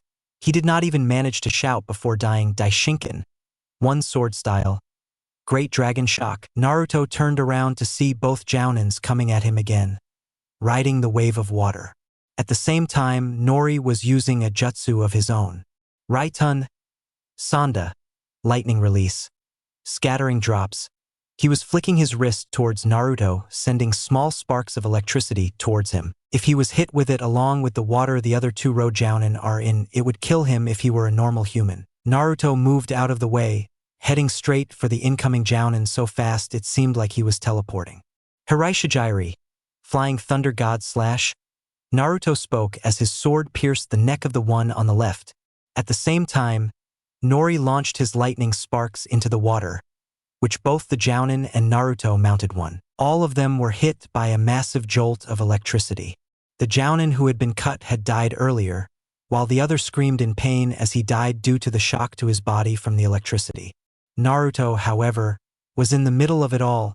His entire body was burning, smoke coming from his body with his arms crossed over his chest. The burns began to heal thanks to Naruto's Senju chakra as Naruto smiled, slowly walking towards Nori. Nori looked at Naruto with wide eyes as he backed away. "What the hell are you?" "Itoryu Iai" was the only response he received. "Damn monster," was Nori's last word as Naruto appeared behind him. Sure, son. One sword style. Draw and resheath technique. Lion's song. Once Nori took her last breath, Naruto took one last look around the area to see if there was anyone else there for him to kill. Finding nothing, he quickly ran towards the direction Konan had disappeared to earlier. A few minutes later, Konan was sitting next to Fu, who needed medical attention, with a sad expression as she had her hand caring for her forehead. She had never wanted this to happen. While he knew that Akatsuki would eventually kill the Jinchuriki in a way that would hurt them for days, that was for the greater good. A necessary evil to bring peace to the world. However, beating someone for pure enjoyment was a different matter for her. But he couldn't think about it anymore as Naruto slowly walked towards them. "As I expected, you wouldn't have any problems taking care of them for me," Konan spoke as she stood in front of Naruto, who didn't say a single word. Instead, he continued to slowly walk towards her, clutching the sheath of his sword. Itoryu Iai. Chapter 79. Konan was breathing heavily as she touched a wound in her stomach that the beast she was fighting had caused. For 2 hours straight, he had been fighting Naruto, who fought like a mindless beast. He came at her with the same attacks. When they didn't work, he tried again. He never seemed to get tired, almost as if his chakra and stamina were limitless. Konan herself was low on chakra, having already hit Naruto with several different jutsu that would normally kill a human. Nothing worked against him as he would either break the jutsu through brute force or his wounds would heal instantly. "Itoryu Iai. Sun sure. Naruto shouted as he approached her with another quick draw sword technique. He must have tried it 200 times already. Meanwhile, Anko and the rest of the squad had finally reached the place where the deserters had set up camp. They saw the aftermath of a battle, as each of the former waterfall ninjas they had received information about were dead, except for Fu, who was not there. All the injuries that had caused his death were a cut. "Shithead did this?" Tayuya asked with a frown. He never liked killing even though it was part of the job. "Yes, it looks like his work," Anko replied as she looked at the bloody scene before her. "Anko-sensei," Midori shouted as she entered the place after having gone ahead of them in search of Naruto. "I found him. He's fighting someone. Come on." Anko ordered her tired squad. They had been on the road since early morning the day before. Aside from Tayuya, everyone needed to rest. They all arrived at the same time. The first thing they saw was Fu lying on the ground. Then they heard a quiet cry of "Hiraishinjiri." They turned to look at the direction of the sound, only to see a smiling Naruto with his sword through the stomach of a blue-haired woman towards her back. Konan spat out blood as her legs gave way, collapsing to the ground. "Naruto-sama," Hanabi shouted, running towards him. Naruto turned to look at them with his cut blue eyes. "Senju," he whispered as Shigeru's eyes widened in realization. He used a shunshin to get in front of Hanabi, who had reached Naruto halfway. "Come back," Shigeru said slowly. "Shigeru?" Anko asked in confusion. "Naruto is dangerous now," Shigeru said with a serious expression. "Dangerous? What? He's just the jerk." Tayuya yelled at Shigeru as she stomped towards Shigeru, heading towards Naruto. "Oi, shithead." Naruto walked towards them slowly with his hands on the scabbard of his sword. "Itoryu Iai," he said with an evil smile. Shithead. Tayuya asked but received no response. Comes back. Shigeru yelled as Naruto moved away from his spot. Dai Shinken. Naruto shouted as he came from above, slamming his sword down towards Tayuya's shoulder. Shigeru was already at it as he pushed Tayuya to the side and then blocked Naruto's sword with his own. Kosaka Ryu, Shigeru said slowly, but his movement was anything but slow as he swung his sword several times at Naruto, who seemed to be forced back by the air pressure of the bars. Hien Sanden Giri, Kosaka style, flying blaze 3-step cut. While Shigeru fought Naruto, Anko and the others tried to get an answer from Konan and Fu. Anko was at Konan's side while the rest of them tried to breastfeed Fu, who was still unconscious.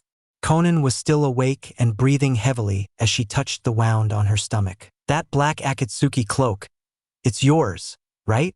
Anko asked Konan as she looked at the blue-haired woman. Konan didn't respond, but looked directly into Anko's eyes. You're the foreign ninja that started this whole mess, Anko continued. It doesn't matter me, Konan said slowly as she struggled to speak.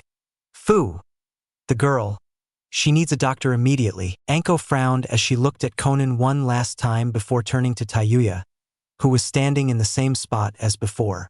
She was frozen as she looked at Naruto in disbelief and fear. Tayuya, get him together. You're our doctor. Fu needs your help. Right now.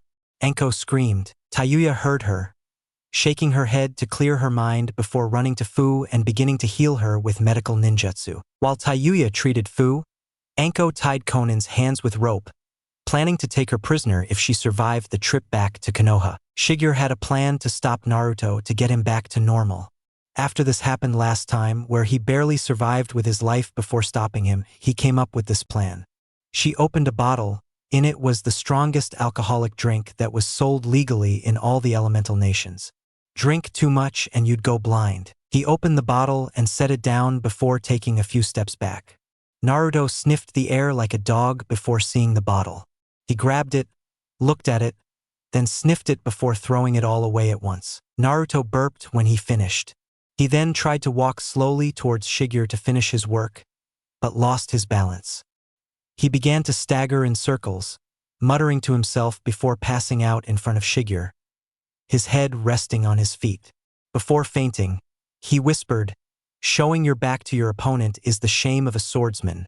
Wench, Chapter 80 Senju Chronicles Chapter 1. 11-year-old Naruto was about to leave the tree that he and Itama Senju had used as their home for the past year. He was wearing a blue jumpsuit that Itama had given him. He was also wearing an old Japanese samurai helmet, which made him look quite funny since he wasn't wearing the rest of the armor. On his back, he carried his sword that was also given to him by Itama. The rest of his belongings he had sealed in parchments that he carried in 2 of his shirt pockets. Go now and let the world know that the Senju are back, young Senju. Itama spoke in a low, fragile voice. As you say, Senju-ji, Naruto said with a salute that made Itama snort. Off with ya, brat. After that, Naruto was on his way to begin his adventures. Unfortunately, he didn't get more than a few steps until he heard a noise behind him that sounded like something hitting the ground. He turned around to see his new grandfather figure placing his face first on the ground as he had collapsed. Senju-ji, Naruto shouted in panic, running towards him. I didn't want you to see me like this, Itama spoke in an even more fragile tone. Senju-ji, Naruto said as he sat down next to her. You're going to be okay. This is nothing you can't heal, right? Naruto. I'm old, Itama spoke with a cough. I can only delay my death for so long, Naruto. It's my time to transmit now. Itama's eyes closed as he finished his sentence. Ji-chan, Naruto shouted, shaking his body with tears falling from his eyes. Ji-chan. Cry. Don't cry, Naruto. It's not appropriate for a Senju. They were Itama's last words when he finally passed away after living a long life full of parties and fights. Naruto held Itama's body in his arms and cried for hours. The last person who wasn't the old man of Konoha, who even cared about him, was gone. After getting it out of his system, Naruto knew what he had to do next. He set fire to the entire treehouse with Itama. Itama did not want any evidence of him being alive to remain after his death. Naruto bowed as he stood in front of the large fire he had created, He held his left hand to his heart and made a strong declaration. I swear on my pride as a Senju, I will drink, I will fight, I will never cry, I will never show an enemy my back, I will make all the mine of the pretty Bakurana and I will revive our clan, he shouted as loud as he could. Naruto then stood up and walked away from the fire by Ji-chan. He managed to squeak out as he found himself crying again. Naruto's next destination was a town located on the borders of the Fire Country. It was a town where many bounty hunters and nin officers gathered between missions. Sometimes, but very rarely, even missing nin could be found in this small town. It is the same town where Naruto had saved Kurenai and her genin from Team 8 on his first official mission that Hiruzen gave him. The reason Naruto headed there was because there he could get unofficial quests and information about the missing nin and a list of their rewards. Naruto was going to get a list of missing nin with the rank of genin and chunin as Itama had instructed. He had told him that it would be foolish to pursue someone with a higher rank than chunin before Naruto himself had more experience in the field. In the first month of Naruto's adventures as a bounty hunter, he had defeated 20 missing nin with the rank of genin or chunin. He had taken a complete list with him before leaving the bounty town, as he likes to call it. The payment gave him enough money to pay for his food and sake for at least half a year, unless he started drinking more for some reason. After receiving his pay, Naruto was looking for a more exciting mission. He wanted to fight a jounin later. He found a poster about a woman who was tagged as a missing nin from Kiri Mist Village, with a jounin rank. Her name was Terumi Mei, a supposedly rebel. There was no information about her leading the rebel army against Yagura and the anti-bloodline boundary side. Naruto didn't want to fight an Ana, but seeing that the only other jounin currently posted on the wall was a funny guy by the name of Ao, he decided to go with Mei after all. He didn't think the funny-looking guy would put up much of a fight. The only thing that had changed over the month with Naruto's appearance was that he had said goodbye to his samurai helmet. After every person he had encountered had laughed at him and told him he looked funny, he had decided to finish it off by cutting him off. Naruto couldn't stand being made fun of by anyone, so he wouldn't give them a reason to do so. 1 week later, Naruto now found himself in the middle of a clash between two Kiri armies. One army was Yagura's men, while the other was the rebels, Mei's men. Naruto had seen Mei, who had the funny-looking guy by her side as they led the rebel army to victory. The rebels were going to win this clash easily unless something extraordinary happened. Naruto cut down an angry-looking guy coming straight at him with a kunai in his hand, not knowing if he was a rebel or not. Naruto made his way forward with a loud laugh, yo-ho-ho, while the guy screamed in pain on the ground. This caught the attention of everyone fighting there as they looked at the little boy who had his hand on the scabbard of his now sheathed sword. I'm Senju, Naruto whispered with a smile, looking directly at Mei Hanayuda Sancho. Naruto continued as he disappeared from his spot, moving quickly towards Mei. Just as he was about to cut her off, he felt choked when Ao had grabbed him by the neck. Yahazu! Naruto tried it, but it didn't work as he dropped his sword before passing out due to the loss of air caused by Ao's suffocation. A child who has been taught to hate bloodline users? Ao asked Mei, who looked at Naruto with concern. I wonder.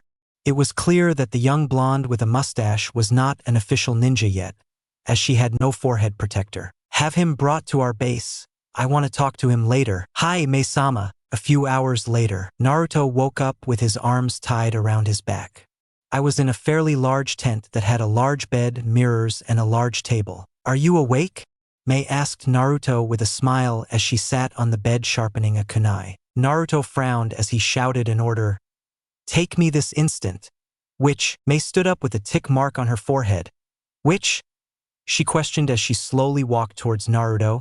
Shut up or I'll kill you, she said with a terrifying look on her face. Naruto swallowed before asking, What do you want? Ana? Mei chuckled at Naruto's antics as she used her kunai to cut the rope she had tied around his arms earlier, freeing him. I just want to ask you a few questions. Naruto stretched his arms before nodding. As you wish. Why did you attack me? Naruto held up the poster with his photo and information about him, with her being listed as a missing child of Kiri. You're a reward, Naruto explained. Mei grabbed the sign and crumpled it into a ball before throwing it into a trash can. Surely that's what Yagura does, she said with a frown. Let me tell you a little history of the Fog Town, she began before telling him the whole story of how the Fog Town got into a civil war. In the end, Naruto had fallen asleep. He received a slap on his cheek that woke him up with a trembling eyebrow. "So you're not the bad guy?" asked. "That's for you to decide. I think what we're doing is right? She asked as Naruto began to think. And the thought of Naruto gave him a headache. "NGH!" he exclaimed loudly as he walked through the store in search of a bottle of sake. He found a bottle of wine on the large table. He grabbed it and took a sip before spitting it out. "Bros!" shout. May laughed. "Of course, it's not for children to drink." Naruto gave him a dirty look. "Do you have any sake, wench?" May questioned as Naruto felt a sense of déjà vu as May approached him with her fist clenched. "Shut up or I'll kill you." Naruto looked at May for a few seconds. This was one of those pretty women he had heard of, no doubt.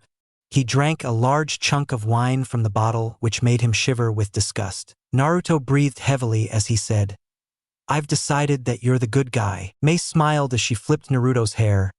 "Well," which had Naruto pouting. "Stop that," he growled. Ignoring him, she kept flipping her hair. "You said your name was Senju?" she asked. "I'm Senju," Naruto replied simply. May's sweat dropped as she asked, "Is that your only name? You don't have a first name." She knew very well about the Senju clan, but she had never heard of anyone named Senju. Naruto looked at her with a suspicious look on his face. "Why do you ask?" "I just want to know the name I'm talking about," May chuckled. "It's normal, you know." "I see," Naruto said with a smile. "I'm Uzumaki Naruto," he said happily, "but also known as Senju Yoroshiku." May looked at Naruto with her mouth open, which made him ask, "Are you okay?" "No, it's nothing." May began as Naruto tilted his head in confusion. "You share the same name as someone I used to admire." Her name was Uzumaki Kushina, a famous kunoichi of Konoha. She continued as Naruto looked at her with a bored expression. "She married someone named Namikaze Minato, who became the 4th Hokage of Konoha, and you look like him." "Well, of course," Naruto said with a blank look on his face. "They're my parents." May's jaw dropped to the floor in surprise. "What?" Naruto laughed as he scratched the back of his head. "Crap. I probably shouldn't have told you that." He looked for his sword but couldn't find it. "Please forget everything I said, Tabeo." May composed herself as she watched Naruto, searching for something in him. "Looking for your sword?" He received a wink in response, which had his point to a wall at the back of the tent next to the bed there. Naruto walked over and picked up his sword before heading towards the entrance of the store. "Where are you going?" May asked. "I'm going to find another reward," Naruto explained. "No, you're not," May said with a tick mark on her forehead. "I won't let a 10-year-old kid run away in the middle of the night, especially during war. I'm 11 years old." Naruto spoke through clenched teeth. However, he had no choice. The brutal woman would not give in. He found himself having to share a bed with her. They slept in May's rather large bed that could easily fit into May and Naruto's small frame without any problem. When May fell asleep, Naruto decided it was time to do some exploring. He took off the cover that May warmed herself with and looked at her body in interest. She was still wearing clothes when she had fallen asleep, much to Naruto's disappointment. He placed his right hand between May's legs and then poked his crotch, which was covered by 2 layers of clothing, with his index finger several times. Naruto then hit him hard 3 times as fast with an open palm, almost hitting him. I, he exclaimed loudly between each touch. The next thing he knows, he is fleeing the camp for his life as May chases after him shouting, "I will kill you, Aragaki." As he left the camp, he ran into a girl a few years older than him. She was wearing a pink kimono and carried a sword on her back. They made eye contact, but no words were exchanged as Naruto disappeared into the forest, escaping the wrath of an enraged, perverted hunter. A few weeks later, Naruto had increased his alcohol consumption, which had also helped him forget this horrible night and this entire incident. However, May never forgot about him, and it was one of the reasons why she had shown a lot of interest during the Chunin exams. The next time Naruto set out to hunt down a missing nin, he encountered a companion. He had made a friend in what Naruto thought was a boy named Fuka. Chapter 81, Senju Chronicles Chapter 2. Nara Jin was a bespectacled middle-aged man with brown hair who owned the building where Naruto and Fuka found their rewards. He was born in Konoha as part of the Nara clan, but was too lazy to aim for a ninja career. After living and working in many different towns throughout Fire Country, he finally settled in this town. Here he bought a small cafe-like building where bounty hunters gathered between jobs and to find new targets. Jean found it very troublesome to be the owner of this place, as he had to be around many troublesome people. The only reason he still lives here is because he doesn't have much work to do. Jean has a couple of workers on his payroll who help him with the coffee. Jin's only job is basically to make sure the board with the missing NI listed is up to date. Lately that job had become even more problematic as a young Senju and a quiet girl who liked to cover her hair had been visiting this place a lot lately. Jean didn't want them to go after someone they couldn't handle, which meant he had to take down all the posters with information about the missing NI with the rank of Jounin. Both Naruto and Fuka had become the talk of the town after their many completed works were done alone. While they may not be as famous outside the village yet, they are already known to many criminal organizations who had defeated their men. Naruto and Fuka had yet to speak to each other, but they had met many times while collecting new rewards to chase. Almost every time they grabbed the same piece of paper, wanting to go for the same goal. Neither of them let go as they stared at each other until Jean walked up to them and suggested they decide who gets it with a set of rock, paper, scissors. Naruto won the first time, but lost every time after that as he always showed scissors since scissors cut like a sword. Felt good for him to pick up scissors. For a week this happened approximately every 3 days. Their rivalry became even worse when they began competing over who could earn the most money in a week with collected rewards. Jean was tired of it. They had started to get really problematic, so he came up with a plan for them to work together. The next time they were together inside the building looking for rewards, he put up a poster with Jounin. Both Naruto and Fuka instantly did it the same way they always did, about to fight for it. Senju-san, Fuka-san, why don't you two form a team and go after this one together? Jean suggested, as they both gave him a furious scowl in response. He sighed before continuing. It wouldn't hurt two young men like yourselves to have someone else watch your back, especially against a Jounin. Naruto huffed as he crossed his arms over his chest. I work alone. Fuka imitated Naruto as she crossed her arms over her chest, but also looked to the side. I wouldn't work with this idiot anyway. Troublesome brats, Jean said in a bored tone as he snatched the poster out of Fuka's hands. Either you two team up for this one or I won't let any of you have it. Come on, Jean-san. I've already defeated at least 30 Chunin. I'm ready to try a Jounin, Fuka shouted. Meanwhile, Naruto was looking at Jean with an evil smile. Give it here. Fart. He always thought of Jean as an old fart, but he thought that calling him away was more than enough. Jin's eyebrows twitched as he thought, at least add old man there. You troublesome brat, in annoyance before speaking. If you two don't want to team up, then I'm sure I can find someone else who wants this job. It pays well after all. Naruto opened a bottle of sake and quickly threw it away while looking at Jean with an angry expression. Fuka looked at Naruto with a frown. Just this once, she said as she grabbed Jin's poster. Since I really want to test myself against a Jounin. Naruto opened another bottle of sake as he followed Fuka out of the cafe. Who made you the boss? Asked.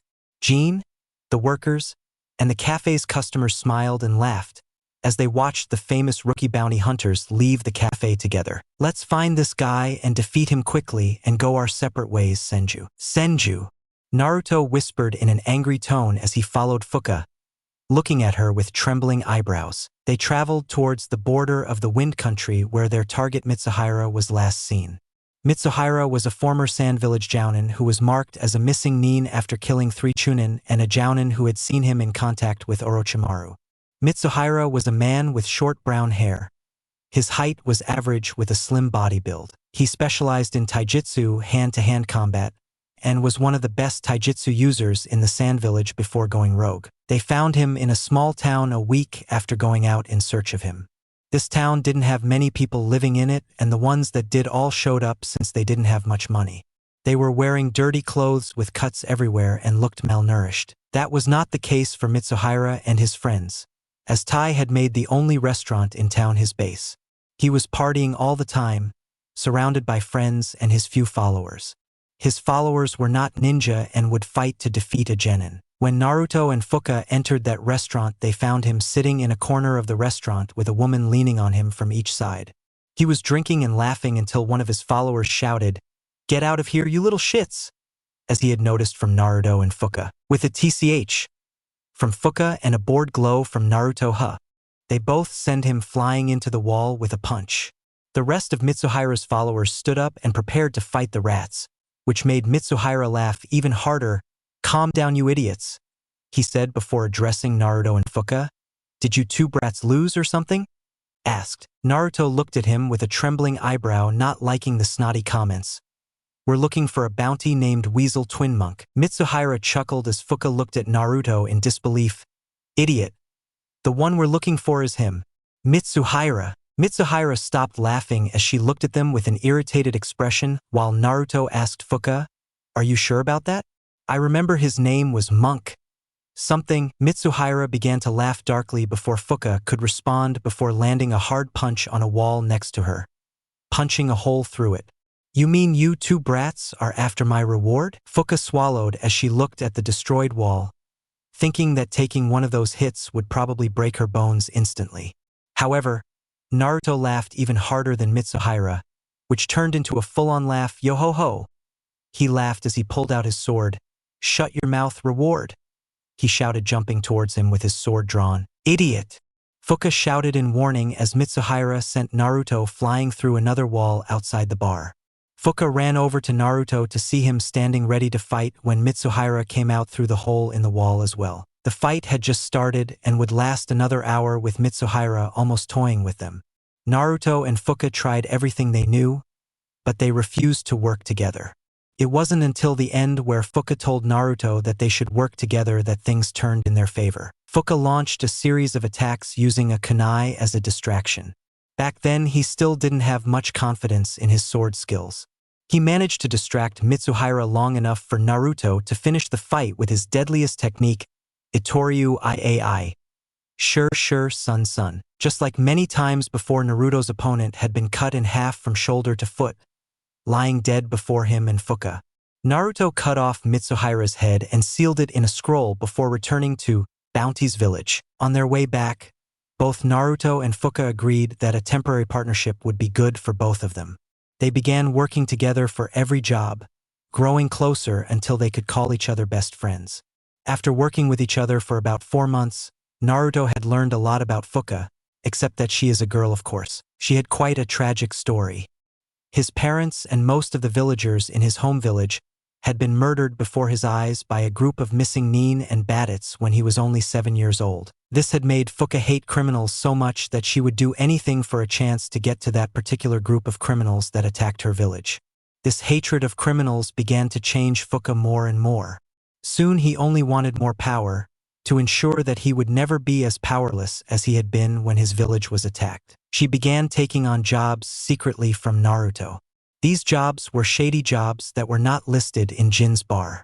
These jobs had their work for a criminal or a greedy businessman, where those he fought were nin officers or just regular civilians. Naruto began to hear rumors of this, but he wouldn't believe it until he saw it himself. He saw Fuka kill a man who was considered a leader of a small town. He was the father of 4 children and was happily married. A very respected and very loved person in his town. But it was not in the way of none other than Gato and his plans for this area. Naruto had followed her to see who she was working for, which made him see how Gato was paying her and getting more jobs. Once Gato was gone, Naruto had confronted Fuka, who panicked when she saw Naruto jump from a tree to stand before her. "Senju," she screamed. "What the hell are you doing here?" "Fuka, I followed you. I saw it all." Naruto spoke in a low tone. "You killed an innocent man. Working for an imp," he continued. "Have you been spying on me?" Fuka looked back at Naruto. "What I do on my own is none of your business, Senju." "Careful, Fuka." Naruto spoke in a warning tone. Both he and Fuka knew that of the two, Naruto was the stronger. "Don't make me angry anymore." Fuka snorted at that.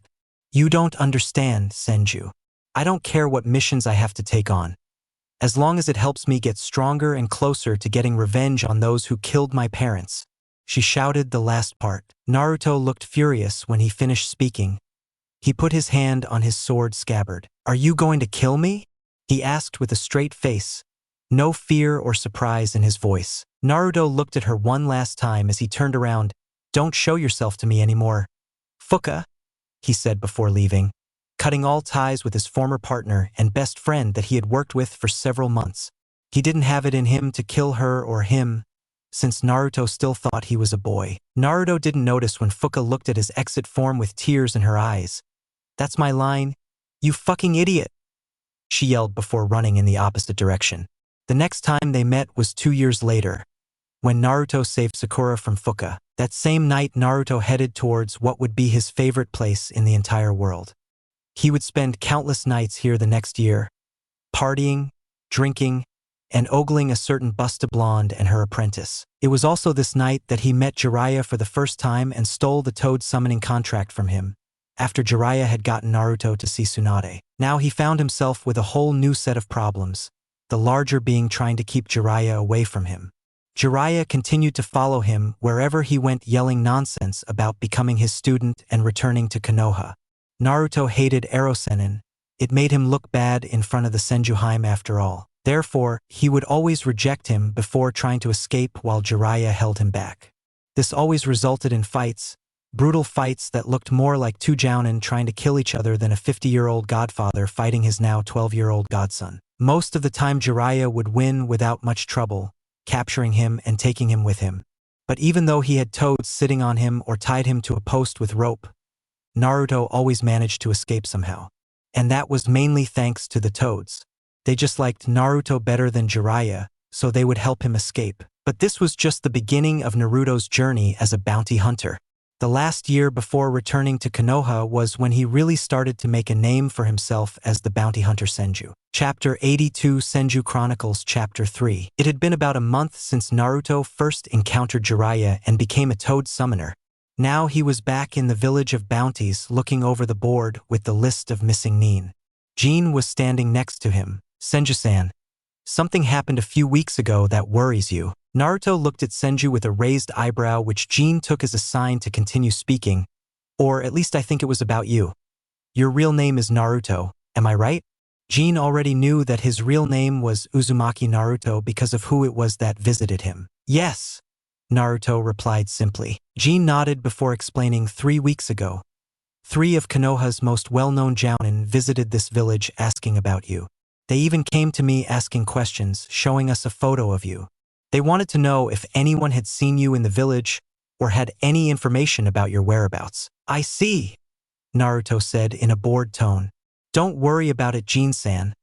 I have no problems with Konoha." Jin adjusted his glasses as he looked at Naruto uneasily. "Naruto, like I told you, there weren't just 3 random Konoha nin here. They were Sarutobi Asuma, Madogai, and Hitaki Kakashi. Those 3 are the best Konoha has to offer apart from the Sannin." Naruto didn't understand much of what Jin told him other than that they were strong. He opened a bingo book that had an official Konoha nin on it. He opened Guy's page, reading the information first. Madogai. Impressive. He spoke in a calm tone while Jin glanced behind him at what he was reading. "Do they have rewards? Where did you get that bingo book, Naruto?" Jin asked. "I took it from a dead man," Naruto said with an evil laugh. Jin understood what he meant. He had taken it from a missing nin he had killed. When Naruto reached Asuma's page, he tilted his head and looked at him in confusion.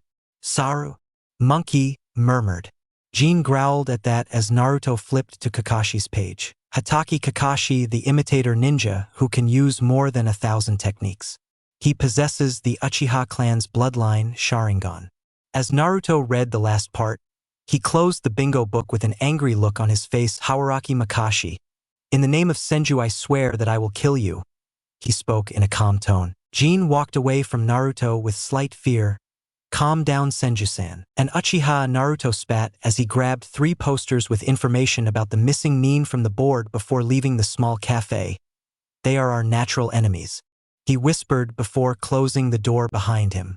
Jin was facepalming after Naruto left, thinking that it might have been a mistake to tell Naruto about the Konoha nin's visit. Now he would have to worry about Naruto going after one of Konoha's best jounins. And it had been over a month since he last saw Fuka. After defeating 3 different jounin in 3 different places, Naruto had to reach a place he had never visited before. While he had been to the country of wind many times, where he always got lost due to his poor sense of direction combined with sandstorms, he had never visited the ninja village that belonged to that country. The Sand Village was one of the 5 large ninja villages located in that wind country that was huge, mostly consisting of deserts. It might be difficult for someone who knew their way to find the Sand Village because of the sandstorms, so needless to say, Naruto struggled to get there. After entering the country of wind, it took him a month to reach the town of Sand. All the food and drinks he had stored in his storage scrolls were gone a few days before arriving in town. So when Naruto finally got there, he was exhausted and hungry. But he didn't let that get in the way of his duty. When he reached one of the entrances to the villages that was guarded by a few gate guards, he nodded towards them in greeting before muttering, "I have brought the rewards." "Huh? Speak up, kid," one of the gate guards said in annoyance. Naruto looked at him with a trembling eyebrow. "I said," he said in almost a shout, "I have brought the rewards." Before throwing the 3 signs with 3 different sand hunin at the guard at the gate, he also spoke. The gate guard looked at the signs in surprise before turning to his colleague. "If this is true, then Kazekage-sama should hear about this." The other gate guard nodded before approaching Naruto. "Let me take you to our leader, the Kazekage." "Move quickly, Sandman," Naruto said with an irritated frown. "I need to rest." The guard at the gate took Naruto to the Kazekage Tower. There he told Naruto to sit and wait until he was called in a waiting room near the Kazekage's office. After only a few minutes of waiting, Naruto saw a person perhaps a year or 2 older than him emerge from the door of the Kazekage's office. The person had sandy blonde hair tied into 4 almost spiky pigtails. The person, who was obviously a she, wore a mostly light purple outfit and carried a rather large fan in one of her hands. In the other, he had ice cream. When Naruto saw this person, he was first trying to figure out what kind of creature was before him. After giving up that, his focus was on the gift in his hand. Even though Naruto didn't like sweets, he sure wouldn't mind some ice cream right now. He drooled as he looked at the ice cream, which made the girl laugh. Before she could ask who it was, the Kazekage, whose name is Raza, the secretary spoke loudly. "Kazekage-sama, there is a boy here who supposedly has defeated 3 of our missing nin." "Send it," came Raza's calm and monotonous voice. "The Kazekage will see you now." The secretary spoke to Naruto, who nodded, but his attention was still on the ice cream in Temari's hand. "Where did you get that?" he asked the girl, who smiled. "My dad gave it to me." Naruto was walking towards the Kazekage's office, but his head was still turned towards Temari as he walked with his upper body leaning back. "And who is this father of yours?" As Naruto asked it, it almost sounded like he didn't believe she had a father. Temari blinked at him as she looked at him confused. "My father is the Kazekage." "I see," Naruto said as he shuffled into the Kazekage's office, closing the door behind him. That was Temari's first and only meeting with Naruto, whom she would come to idolize in the years to come as he became increasingly famous as the bounty hunter Senju. When Naruto entered the office, he was a little overwhelmed by how big it was, even though it had very little furniture. In the middle of the empty space, Raza had his desk where he sat behind in a fairly comfortable chair. Raza nodded towards a smaller chair that was placed in front of the desk, asking Naruto to sit. After Naruto sat and looked at Raza with a bored and tired expression for about a minute, Raza asked him, "What's your name, kid?" Naruto frowned. "What's wrong?" he asked accusingly. Raza raised an eyebrow as she studied the blonde young man who only seemed to be wearing dark blue clothing. "How rude of me. I'm Sabaku no Raza, and Raza of the Desert. I assume that's his name since the 3 Sand brothers share that name. And as far as I know, Raza is his father." Naruto hummed as he looked around the office, as if searching for something. "Where's that ice cream you own?" Naruto asked. Raza snorted as she almost burst out laughing. "Do you want one?" Naruto simply nodded. "I'll take 3 of them." Raza had sweat drop before saying, "Wait here for a minute." Then he disappeared using a sand shunshin. When Raza returned about 2 minutes later, he came with a huge ice cream cone filled with different types of ice cream. "I got you a big one instead of 3, Raza said with a laugh as he handed it to Naruto, who looked at Raza for a second before devouring the ice cream in his hands in a few seconds. He burped as Raza stared at him wide-eyed. a little terrified before Naruto asked, "Do you have any goods?" Raza shook his head, visibly annoyed by Naruto's antics now. "I don't drink," which made Naruto greet him with a snort. Raza began tapping her foot on the ground in annoyance with a tick mark on her forehead. "So, how can I help you?" He looked at Naruto, trying to get him to say his name again. "Senju," Naruto spoke with a smile. "Senju?" Raza asked curiously. Naruto nodded. "It's my name," then walked a few steps up to Raza's desk before pulling out 3 small scrolls from his shirt pocket. He revealed them to reveal 3 severed heads of 3 missing nin classified jounin who used to be working under Raza's command. Raza held his nose as he was directly invaded by the terrible smell of head cutting. "Did you do this?" asked. Naruto nodded. "Senju." He began slowly as Raza listened intently, Naruto's expression turning into a wider smile. "He's a good boy, Tabeo." Raza started laughing, something he wasn't used to doing, so it sounded almost like he was grunting or coughing. Then he wrote something on a small piece of paper. Naruto looked at him in disgust as Raza pointed towards the door. "Find my secretary the old bag that sent you here earlier. Give her this." Raza gave him the note where he had written how much Naruto would be paid. "As you say, weirdo," Naruto said the last part in disgust before walking out of Raza's office. Raza sat back down in her chair and looked at Naruto with a frown before reaching over to a drawer. There he found a paper that had been sent to him from Konoha about a year ago. It was a photo of Naruto and a bit of information about him. Some things like Naruto being a Jinchuriki weren't in it. He was sent to him so that Suna could help in the search for Naruto. "Uzumaki Naruto, huh?" He spoke to himself as he looked at the photo of a younger Naruto wearing a white t-shirt with the Uzumaki swirl and a pair of black shorts, smiling at the camera. Raza wasn't an idiot. He could tell who Naruto was by his name and appearance. But at the same time, he didn't feel like he had to interfere with Naruto's job as a bounty hunter, especially if he continued to bring him previously missing sand nin heads. He would keep Naruto's visit to Suna and any future visits to this town a secret. After Naruto received his payment, he visited the liquor store, buying enough to last at least a few months. Some of her drank in an alley next to the liquor store before passing out, getting some rest after her long travels. The next morning he bought food to last a while too and a little more alcohol just to be safe. Then he left for a new adventure. This time Naruto would do something that wouldn't get him any payment, or at least he wouldn't be getting any payment for it. It was all about honor like Senju. Naruto's next target was, after all, an official nin. As soon as Naruto left the gates, he shuddered imagining another month trapped in this horrible desert.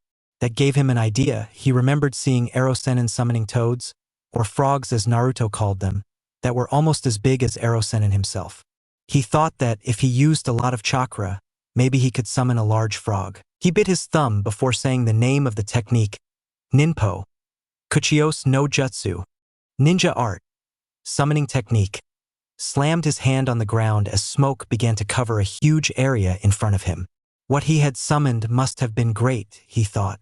And for once, Naruto was right. Standing in front of him was a toad as big as a building, much larger than what Naruto had wanted to summon.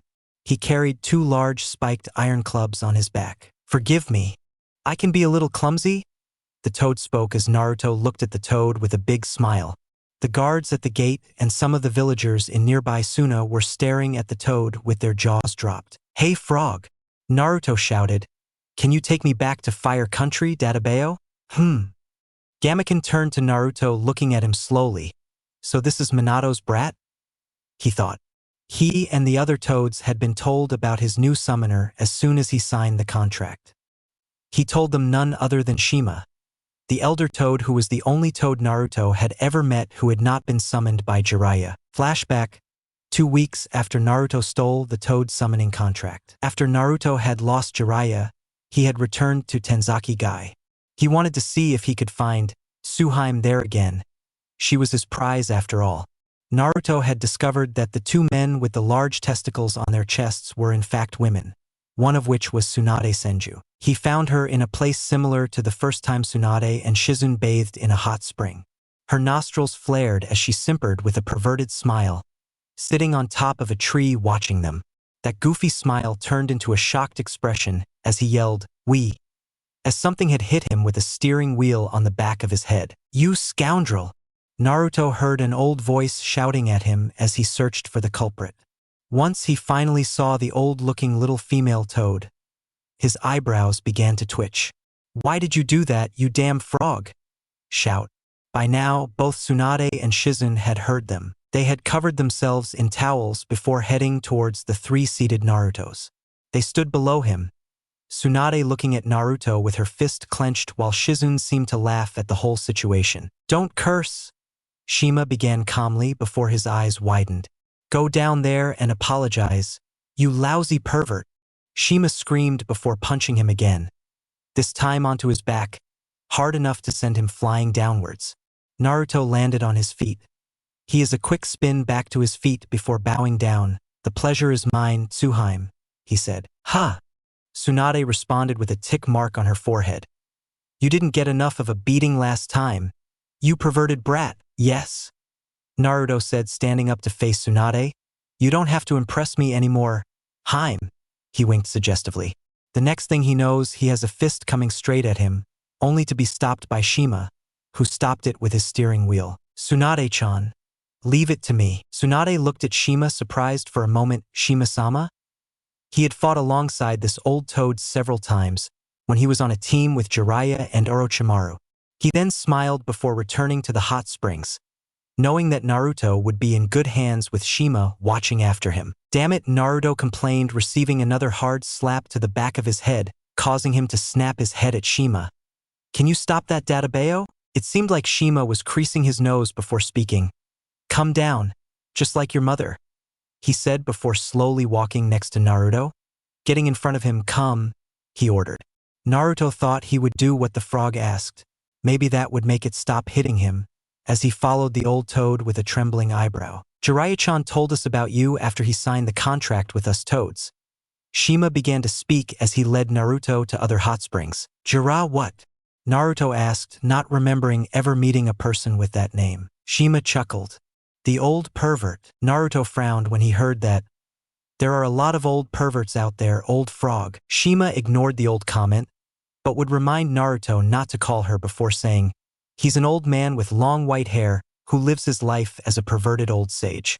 You can call him Erosenin from now on." Naruto hummed before speaking.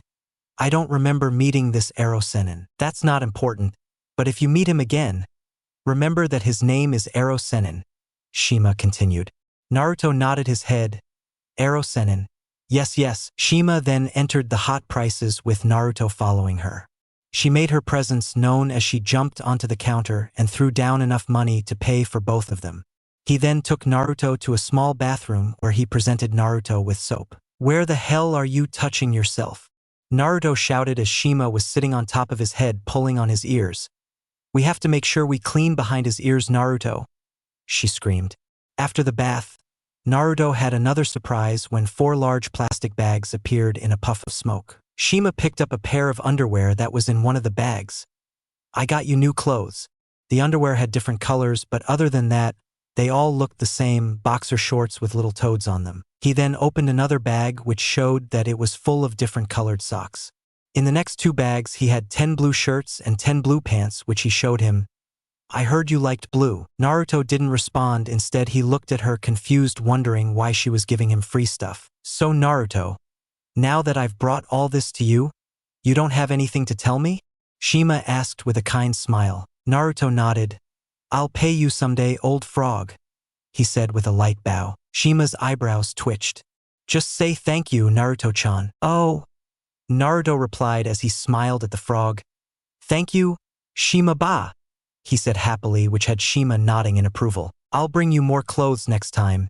Don't do anything stupid until then, because if you do, I'll find out." Shima spoke loudly. "Next time," Naruto complained, causing Shima to hit him one last time with the fly-smacking sound on the back of his head before disappearing in a puff of smoke, leaving Naruto muttering about evil frogs. End of flashback. Naruto would later receive a visit from Shima at least once every 6 months. She always brought him new clothes, food, and scolded him. Naruto only thought of her as his grandmother. Gameken, who had just been asked to take Naruto to Fire Country, studied the boy in front of him. What's in it for me? Asked. Naruto crossed his arms over his chest and closed his eyes. What do you want? I may be a little nasty, but I kind of like it, Gamaken responded. Naruto smiled. It seemed like he was right to buy more alcohol this morning. He unveiled one of his many scrolls containing sake before the toad. Take all you want, frog, he shouted. Just get me out of this place. Gamaken roared in laughter. Step aside, Naruto boy. This was how Naruto met Gamaken for the first time. Gamaken took Naruto back to Fire Country so he could begin his search for his next target. Hatake Kakashi, or the fake Uchiha as Naruto called him. Chapter 83 Senju Chronicles Chapter 4. So you're little Naruto-chan? A small, old green toad with white hair and a white beard asked Naruto. Naruto was talking to Shima's husband, the other older toad, Fukasaku-chan. Naruto asked with a frown before shouting, It's Senju, you old frog. Fukasaku jumped from his spot and hit Naruto on the top of his head with a stick that appeared out of nowhere. Disrespectful youth. They were in the Toad Village where all the ninja toads that could be summoned lived. Naruto had been resummoned here by Fukasaku after Gamaken had requested him. It was time for Naruto to learn how to summon the toads he wanted to summon or how to summon multiple toads at once. This was decided after Naruto had tried to summon Gamaken daily, but ended up summoning Gamabunta and Gamahiro. It was also to help Naruto find his next target easier. Gamaken had told Naruto that the smaller toads were great scouts who could search him during missions, and summoning a large number of them would take less chakra than summoning a large toad like him or Gamabunta. You, Fukasaku said with a frown, looking at Naruto who was holding his head in pain. Minato brat? Don't make me laugh. Damn old frogs. Naruto complained. Why do you keep hitting me? What did I do to you? Naruto received another hard blow to the head from Fukasaku's stick. It's Fukasaku-sama. And we're toads, not frogs?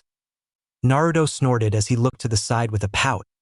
You mentioned this about yourself when you decided to grow up as a perverted alcoholic with no manners, Fukasaku explained as he made his way in front of Naruto, forcing him to look at him. And we already have a perverted alcoholic as our summoner. We don't need another, Fukasaku continued.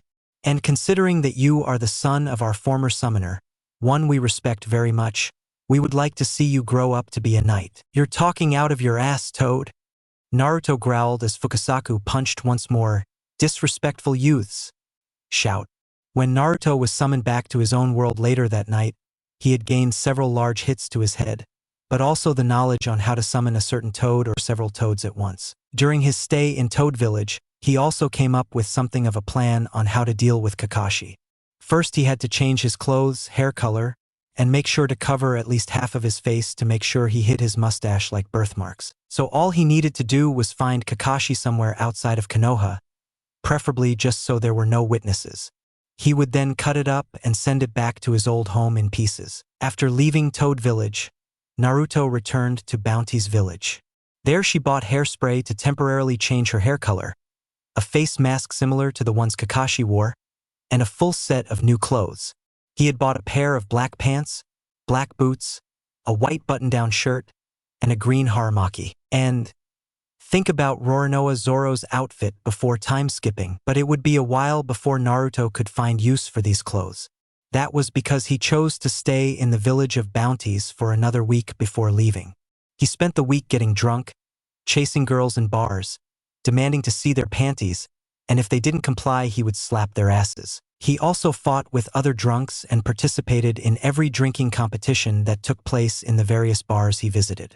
He just spent the week like any 12-year-old would. Once he finally set off to find Kakashi, he encountered the person who would prove to be a constant pain in Naruto's ass, Erosenin. But this was only her second meeting with Jiraiya, and she didn't remember much about him from their first meeting, choosing to prioritize remembering the image of a naked Tsunade and Shizune. Although when Jiraiya stood in front of him with a trembling eyebrow saying, "There you are, brat," Naruto thought he might have seen this person before. "You talk like we've met before, old man." Naruto began as he studied Jiraiya with a frown. "Who are you?" he asked slowly. "Don't play silly, brat," Jiraiya yelled as he stomped on Naruto comically. "I didn't give you permission to sign the Toad contract. he said as he was about to hit Naruto on the top of his head, only to be met with the tip of Naruto's sword on his neck. Naruto chuckled as he whispered, Senju, which made Jiraiya raise an eyebrow at him, not at all affected by Naruto's attempt to intimidate him. Jiraiya gripped the sword with a finger on either side of the metal, holding it in place. Naruto tried to move it, but found it impossible. Jiraiya roared with laughter as Naruto began to struggle, using all his strength to try and back the sword without it moving an inch. See, that's why you should become my student. The gallant Jiraiya-sama's student. Jiraiya spoke between laughs. Naruto ignored what Jiraiya said in favor of looking at him as he still tried to free his sword from Jiraiya's grip. Release my sword immediately. Shout. All right, Jiraiya said in a bored tone as he let go, which had Naruto, who he pulled with all his might, shooting backwards, landing on his back hard. Naruto stood up and started walking again, ignoring the old man in hopes that it would make him lose interest and walk away from me. Where are you going? Jiraiya asked as he followed Naruto a few meters behind him. Kill a man, Naruto said with an evil laugh. Ha! Jiraiya exclaimed in surprise.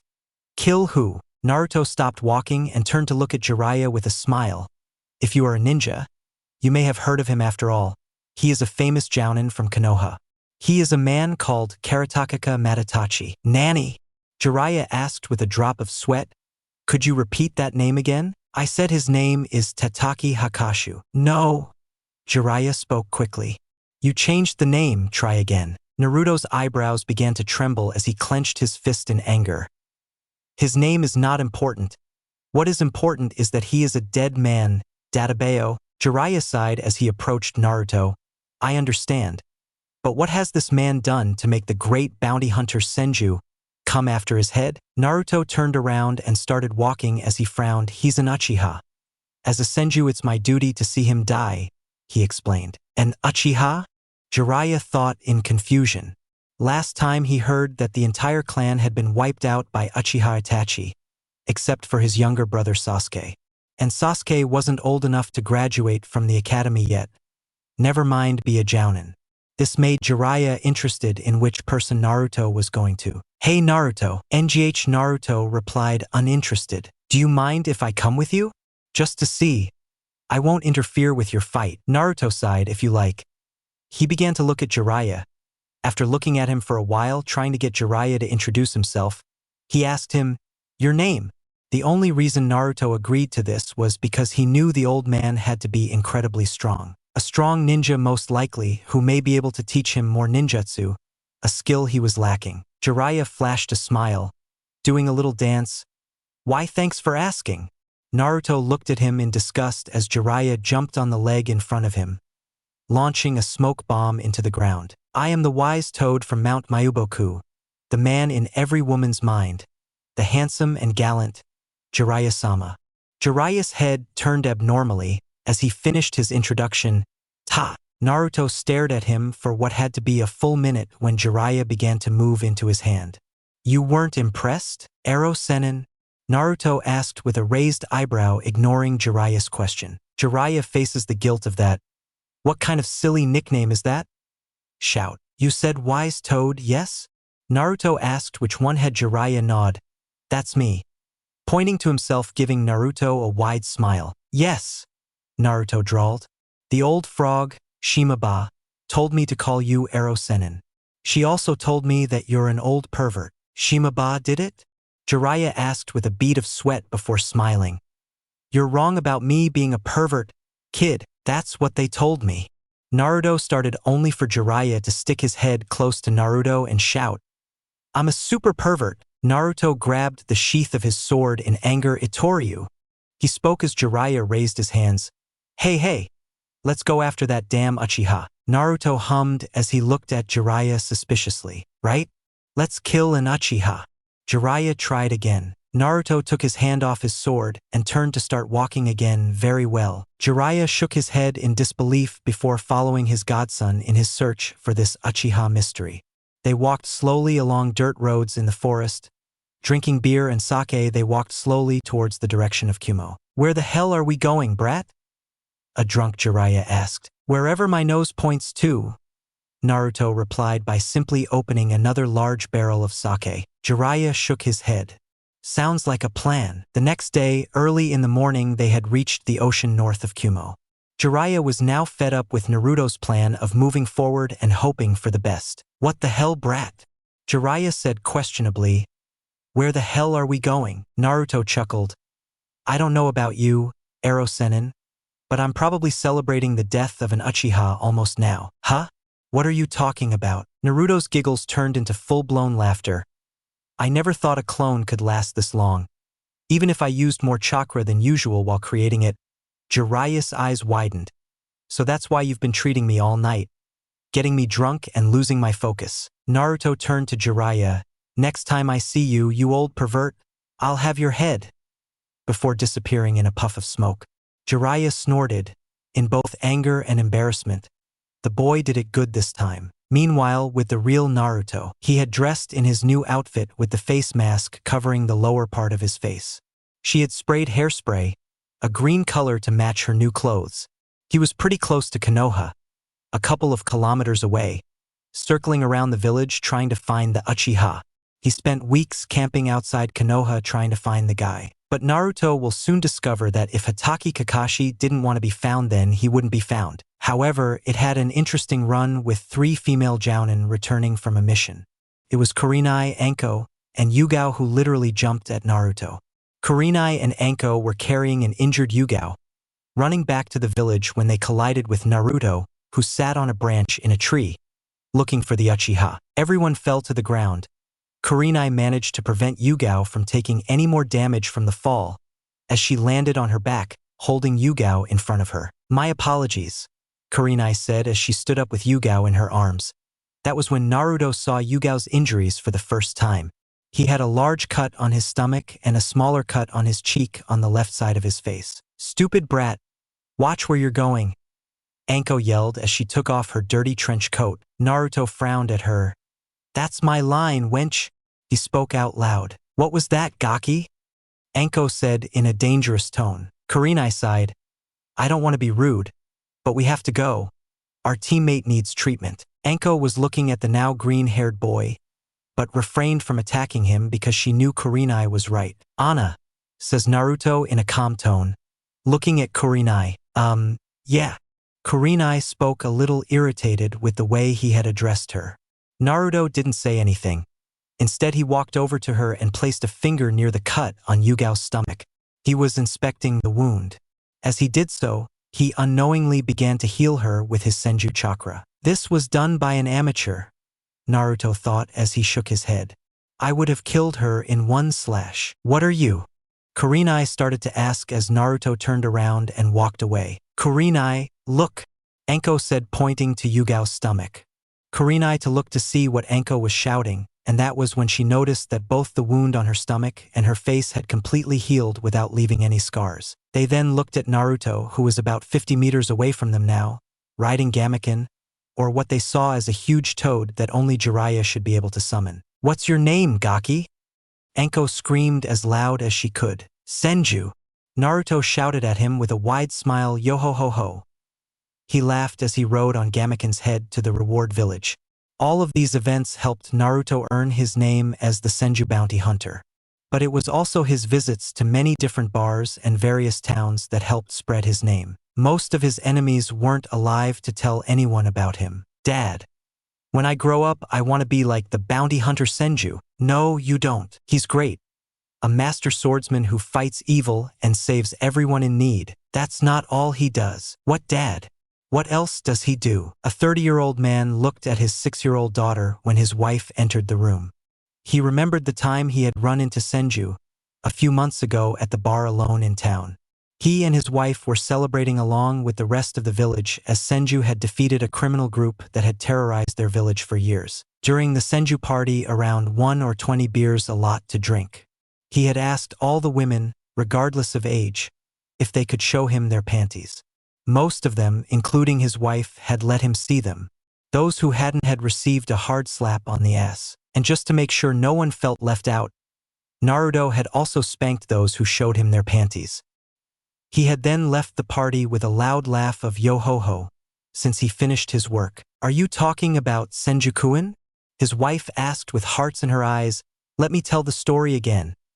She continued as her daughter ran towards her mother, eagerly wanting to hear more about her idol. The man raised his hand, which he clenched into a fist. Damn you, Senju, he muttered in anger. Naruto made many allies but even more enemies during his adventures. One could only wonder what would have become of Naruto if he had not returned to Konoha. Chapter 84. It was 2 days after the day Naruto fainted after his fight against Konan, where he had lost control of himself. Naruto had slept in a hospital room in Konoha without waking up since his squad brought him back. Anko had also brought Konan and Fu to Konoha. She brought Fu to ensure that he would make a healthy recovery under the care of Tsunade or Shizune. Her life was never in danger thanks to Tayuya, who did her best to heal Fu in the field with the little medical ninjutsu she possessed. Konan was brought back for obvious reasons. She was a criminal who was brought in to be interrogated and sentenced. The first day she was also treated for her injuries, enough to keep her alive and well enough to be questioned the next day. Normally she would have been interrogated by Marino Ibiki, but once Jiraiya found out who the Akatsuki member who had been captured was, he had demanded that he let him see her first.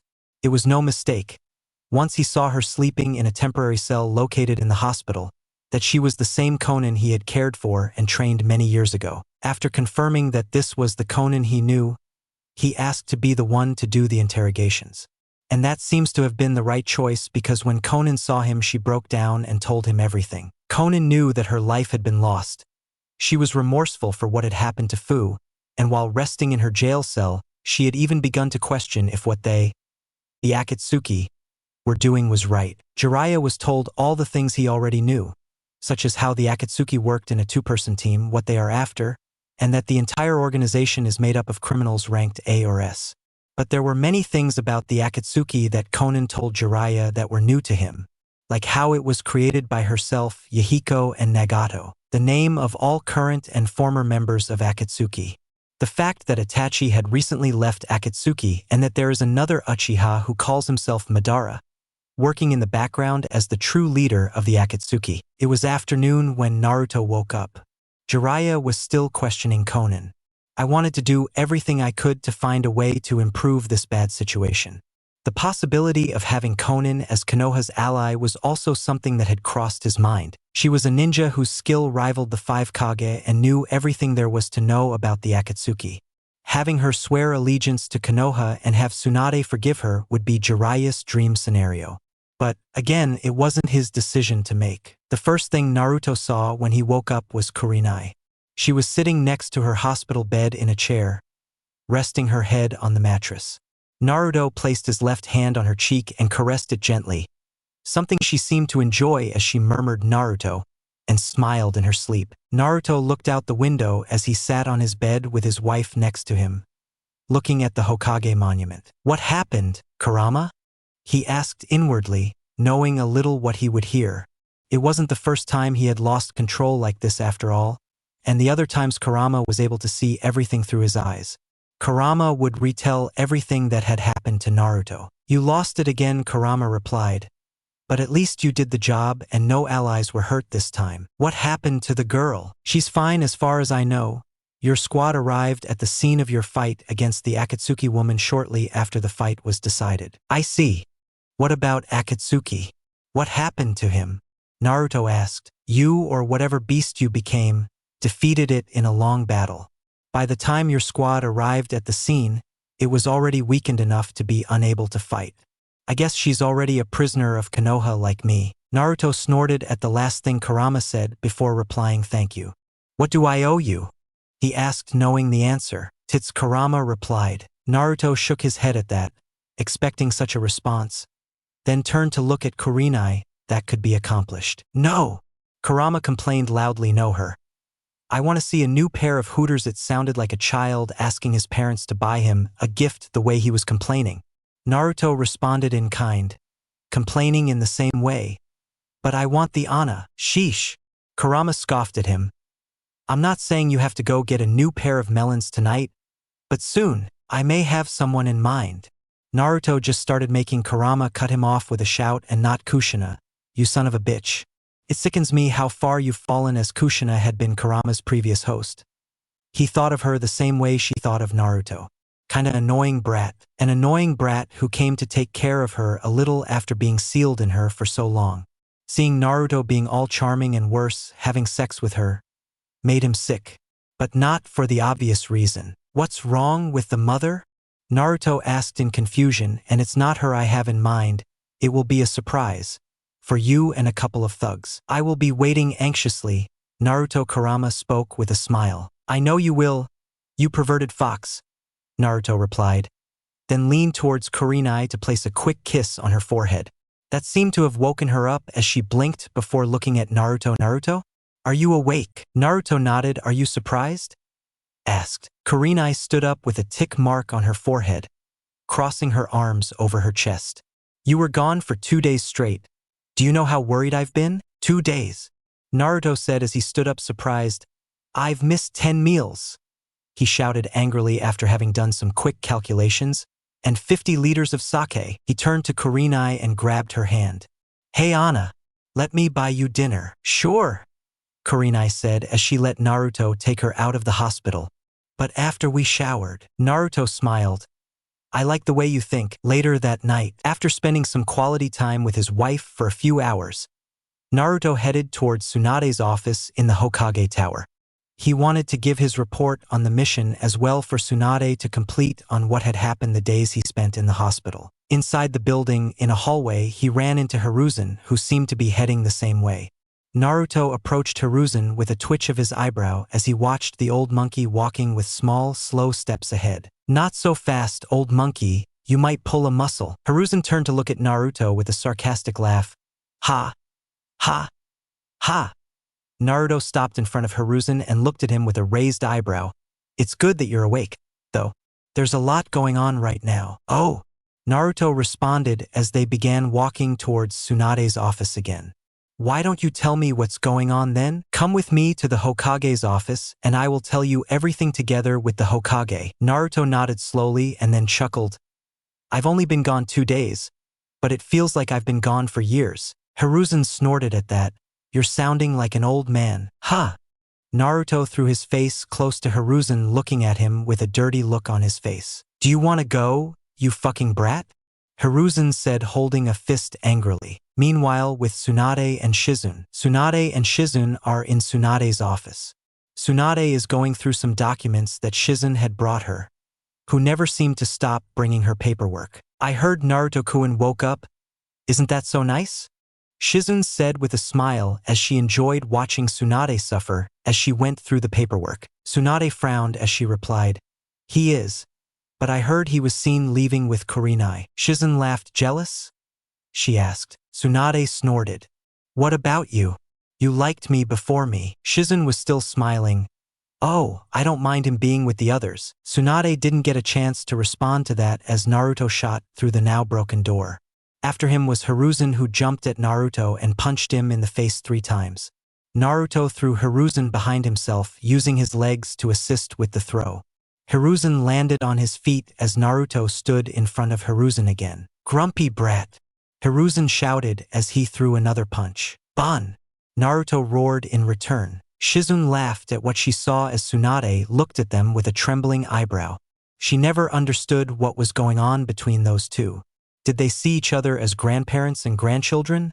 Or did they just hate each other? Another thing that worried about those two was the secrets they kept between them. She didn't like having important things kept from her. After all, she was the Hokage. Before Naruto could try to cut off a limb or two from his old master, Tsunade decided to get between the two. That's enough, Naruto, Sarutobi-sensei. She grabbed our hands and pushed them back to keep them away from each other. Naruto and Hiruzen didn't stop trying to hit each other as they fought for their blows. Tsunade had finally had enough. She hit them both on the tops of their heads with a shout of, Would you two stop him? Hi! They said weakly in unison, waving at Tsunade. Seeing her former teacher act that way irritated her even more. What can I help you with? She asked them both. She knew a little why they were both here though. Hiruzen wanted to discuss the latest news, mainly the ones coming from Jiraiya's interrogation of Konan. Hiruzen was also here to discuss another problem within Konoha. and she thought Naruto was here to take her on a date to make up for it by going straight to Kurenai when she woke up earlier. I am here to discuss the information that has been brought to us, as well as what to do with my former advisors and Danzo. Tsunade nodded. She thought about it. He turned to Naruto and asked, "What about you, Naruto-kun?" Before Naruto could say anything, Hiruzen had asked, "Naruto-kun? What happened to the brat?" Naruto smiled while Tsunade chuckled. "It wouldn't be right to call someone that big a brat." "That big?" Hiruzen asked as he looked at Naruto. Sure, he was a little taller than the rest in his age group, but hardly someone you'd call big. Jiraiya was a big jerk of a man, the same could be said for Musclehead A. Naruto was still a 14-year-old teenager. Then Hiruzen realized something. He turned to Tsunade with an expression of pure disbelief. "No, he drawled. Tsunade nodded. "Yes. I was planning to tell you soon that Naruto and I are lovers since we are going to get married in the near future." "What the hell are we?" Naruto added quickly before Hiruzen shouted, "Tsunade, you're a 50-year-old grandmother for God's sake." Hiruzen had accepted Naruto's relationship with Kurenai. Even though she is older than Naruto, she is still a young kunoichi who could bring strong children to Konoha. The same could be said for the revived Kushina, who is still in her early 20s. She could also accept their strange relationship for that reason. But Tsunade?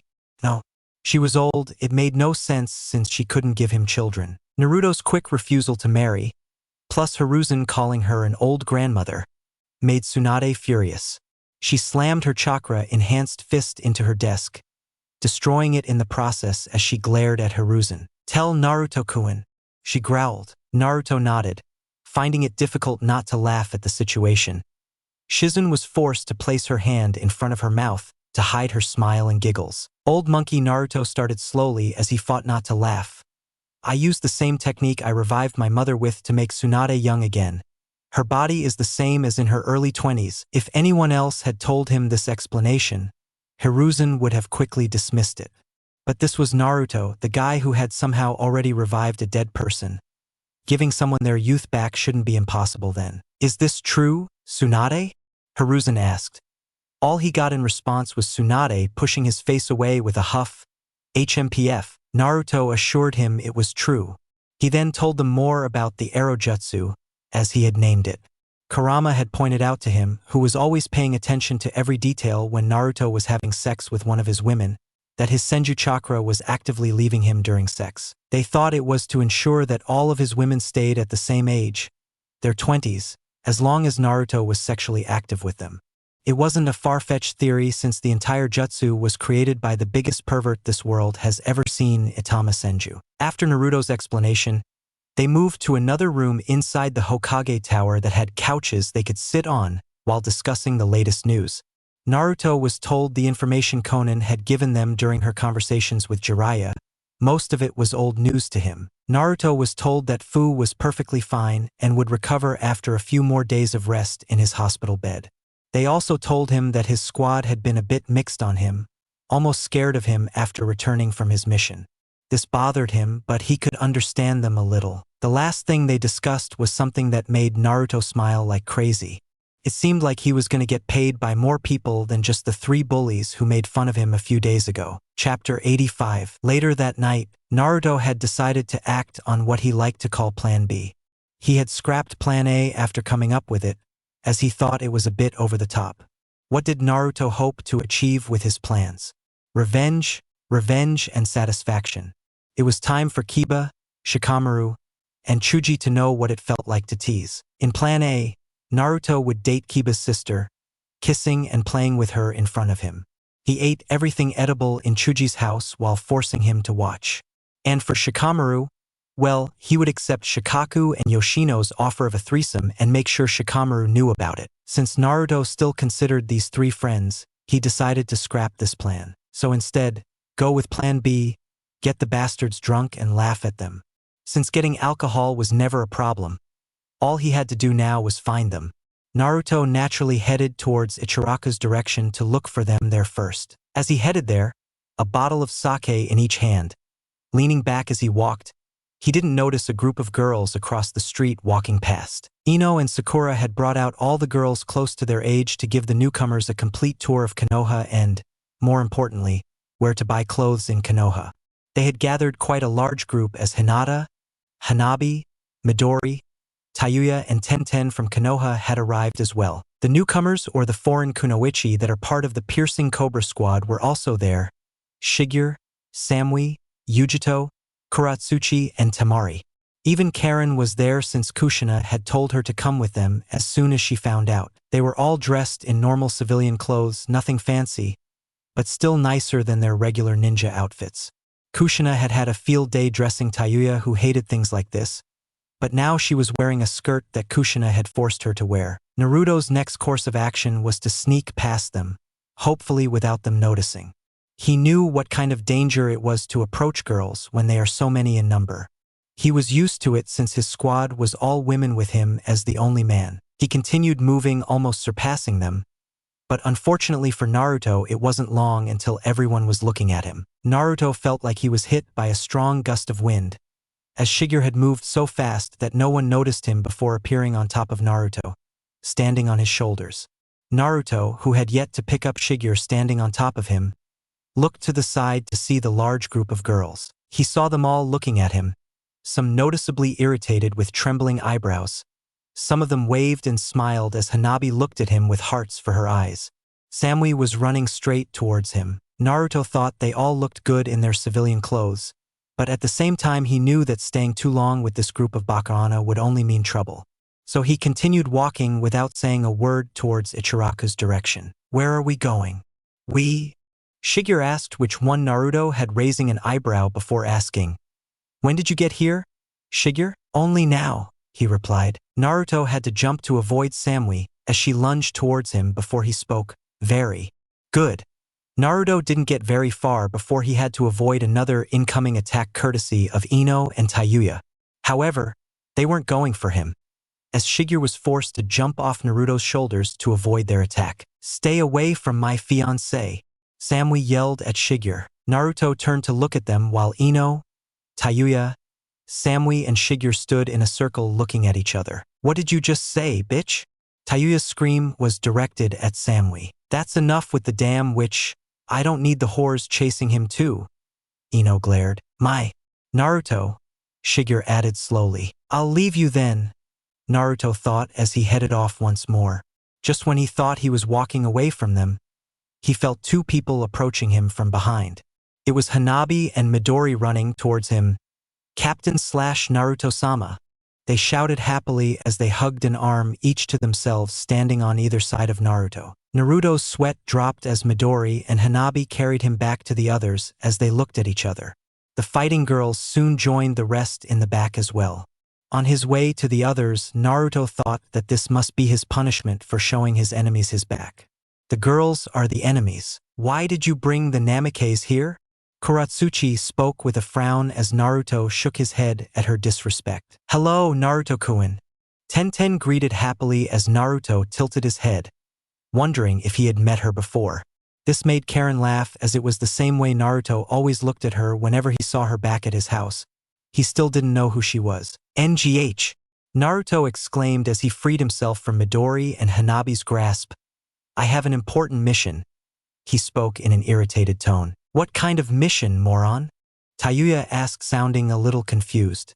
"I just heard from the damn witch that you woke up, and I doubt Bachan would send you on another mission already." "Bachan?" Naruto shouted in the question. "Who is Bachan?" Sakura rolled her eyes at her sensei's nonsense. "She means Tsunade-sama, since she's old like a big mom." Young Senju Naruto started with an eye twitch.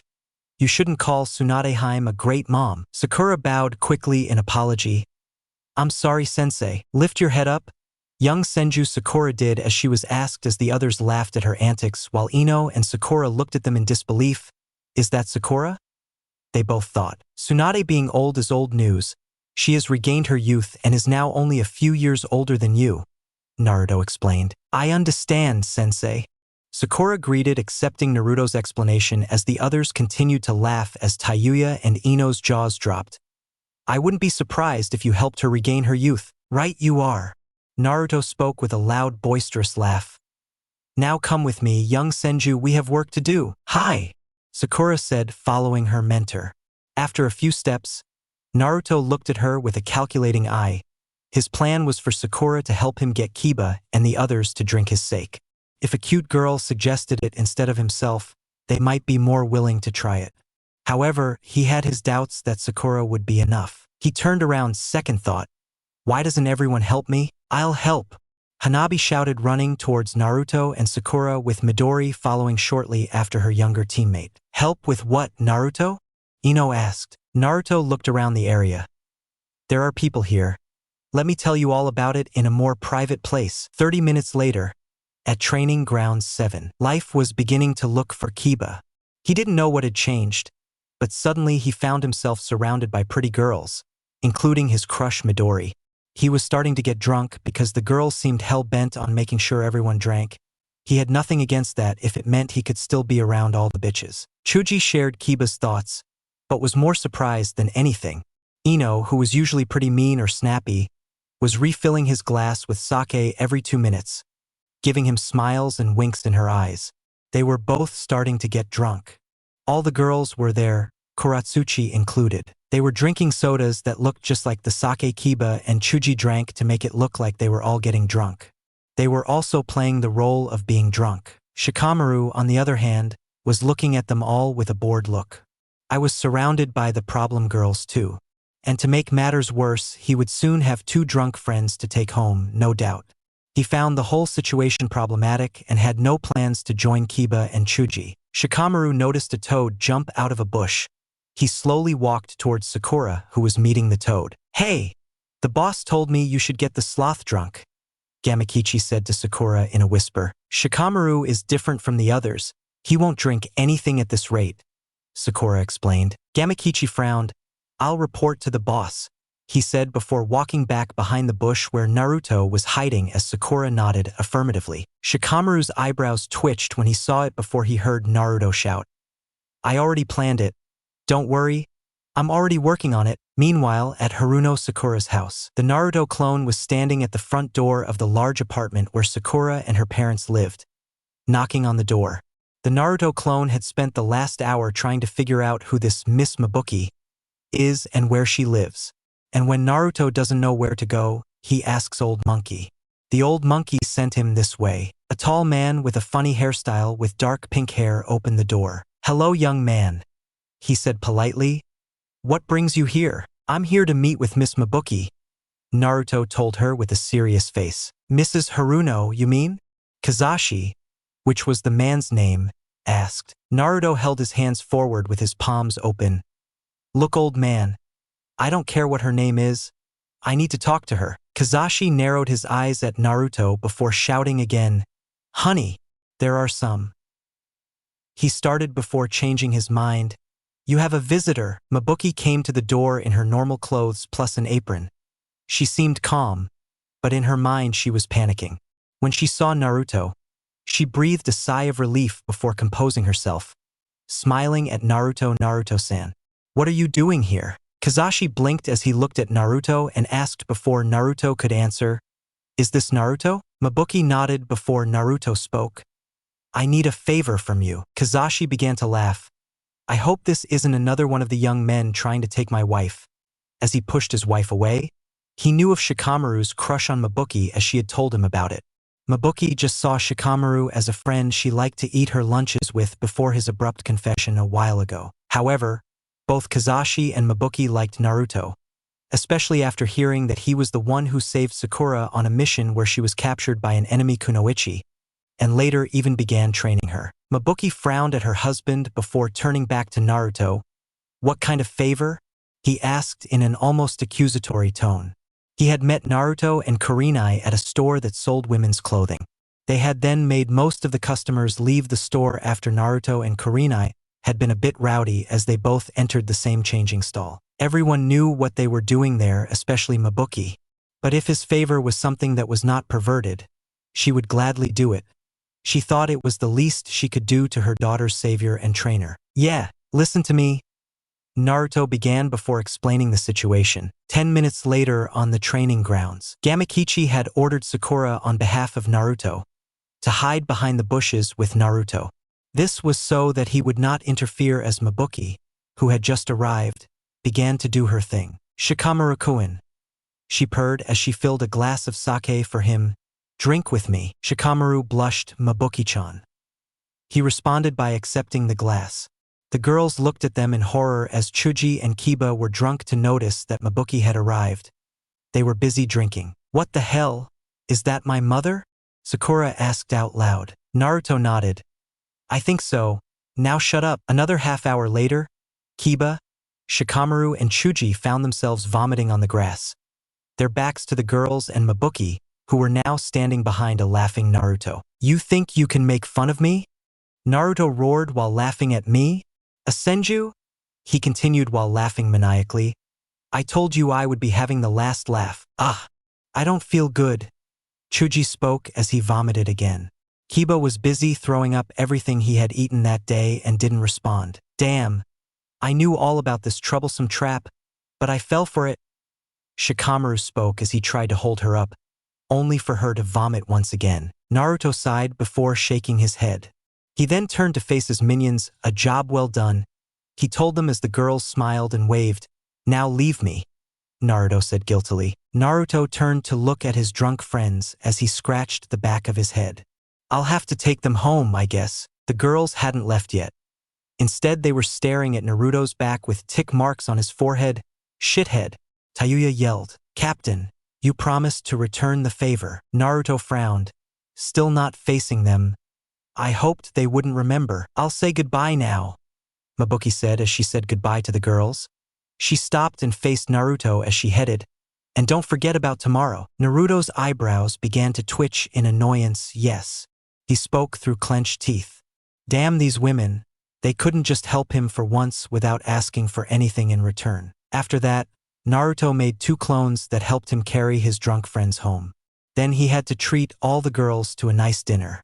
They made sure to eat more than they had before, as they knew Naruto was paying for it.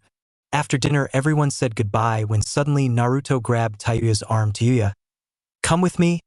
I need you, he spoke loudly, dragging her away from the others. Tayuya blushed as she thought about the implications of what Naruto had just said, as she looked at the others who either gave her a jealous glow or just shook their heads as Tayuya was dragged to another street. Tayuya, Naruto spoke. Yes, Tayuya stuttered, looking directly into Naruto's eyes. How would you like to do an S-rated mission? Tayuya stopped blushing when she heard that question. With blinking eyelids, she waited a moment before answering, hello, yes. Naruto smiled. Well, you have 30 minutes to prepare. See you at the Hokage monument. It's okay, Naruto, Tayuya greeted before running to get her ninja equipment and tools. Naruto then opened a large barrel of sake that he had opened from a scroll. He grabbed everything in seconds. He needed this as he needed to prepare to enter enemy territory. Their next destination was the home of the Uchiha to find the race. He moved there quickly using shunshin as he wanted to get home before Midori returned home. This was a top-secret mission that only he and a few others would hear about. Once he arrived, he jumped through an open window, landing inside the kitchen where Makoto was cooking. From the looks of things, she wore an outfit similar to what her own mother used to wear, with the only difference being the color of her dresses. Makoto favoring a dark blue dress instead of Kushina's green. Naruto-kun, she said happily, moving towards him, throwing her arms around him for a hug, which Naruto responded by placing both of his hands on her butt. Here to ask me out on a date? She asked with a smile. I'm afraid not, Naruto said, withdrawing from the hug. I'm here to meet with the trick. Makoto narrowed her eyes at Naruto for a second before nodding. She knew who Naruto meant by wrinkle.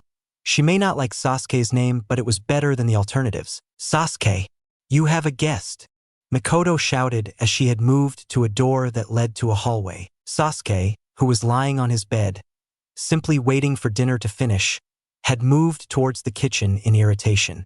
He had told his mother to keep the fangirls and boys out of the house. He didn't want anything to do with them. When he heard his mother laugh, he began to think that maybe it was someone else here to see him. When Sasuke arrived in the kitchen, he was surprised at first, something that turned into anger at what he saw. Her mother was lying on top of her kitchen table, her dress lifted to reveal her panties.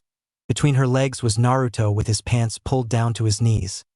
his hands on Makoto's waist as if he was about to pull down her panties. Naruto cleared his throat as he lifted his pants and stepped back, allowing Makoto to cover her legs with her dress and straighten him out. "We have a mission, Runt," Naruto said as he took a few steps to face Sasuke, who was looking at Naruto with murder in his eyes. "Mission?" he asked through clenched teeth. Naruto nodded. "I told you about this during the..." Naruto struggled to remember the name of the event, Chunin exams. This made Sasuke's eyes widen. This was what he had been waiting for and trained harder than ever to prepare for. He wanted to get answers from the people responsible for what Itachi had been ordered to do, and if Naruto's story was the truth. "Meet me at the Hokage monument in 20 minutes, Naruto said, which had Sasuke nod as he ran back to his room to get his equipment. Naruto smiled as he gave Makoto one last look. "I'll see you," he said before moving towards the front door. "You better." Chapter 86. 20 minutes later, Hokage Monument. Tayuya and Sasuke had arrived 5 minutes before Naruto, who showed up just in time. Tayuya and Sasuke didn't even greet each other as they waited for Naruto. They simply frowned when they saw each other, wondering what the other was doing here. "What is she doing here?" Sasuke demanded as Naruto arrived. "That's my line. What is this idiot doing here?" Tayuya asked. Naruto shook his head at their loud voices. "Silence, both of you," he said as he sat down in front of them. He then bit his thumb, drawing some blood. "Ninpo, Kuchios no Jutsu, ninja art, summoning technique, summoned Gamakichi, Gamatatsu, and the entire Minigamma exploration team." The toads greeted Naruto as they waited for him to speak. "I want you to secure the area around this place. If anything, even if it's a small rodent, it's coming, so I want to hear about it." "Yes, boss," Gamakichi shouted. "You heard it. It's coming, Asu," the toads said in chorus before spreading out, covering the entire area around the Hokage monument on top of the mountain. Both Tayuya and Sasuke seemed to have the clue as they both waited patiently for Naruto to speak. "This area will soon be the safest in all of Kono." He was interrupted when he heard Gamakichi shout, "It's her again. We got one, boss," before he and a few other toads approached them while pulling on Hyuga Hinata's legs, dragging her. "EP." Hinata squealed as she reached her point of view. Once Hinata saw Naruto frowning at her, she blushed before passing out. "The other one is here too," Gamatatsu shouted. "I can't catch her, damn it." Naruto shouted Yugao. He began as he stood up looking for her. "If you don't leave this time, I won't bring you with me on the next adventure." Yugao appeared with a wind shunshin in front of Naruto, removing her Umbu cat mask, giving him an evil smile. "Do you promise to bring me? It's been over a year since the last time." "Yeah."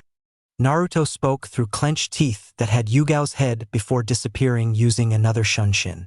Naruto then sat back down, leaning his head on his fist. "Like I said, the safest place in all of Konoha," which had Tayuya sweat drop and Sasuke smiles with HN. Once the toads returned as well, searching the area for intruders, Naruto began to speak, "As I told the Uchiha earlier, this mission is what I told you about before the Chunin exams."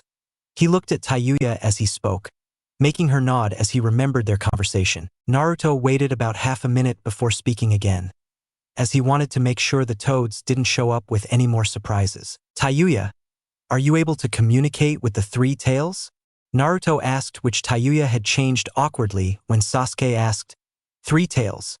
Naruto gave her a look that meant "shut up," before turning back to Tayuya. Tayuya nodded. "Kusanane has helped me communicate with him through meditation. Are you able to draw out his chakra if necessary?"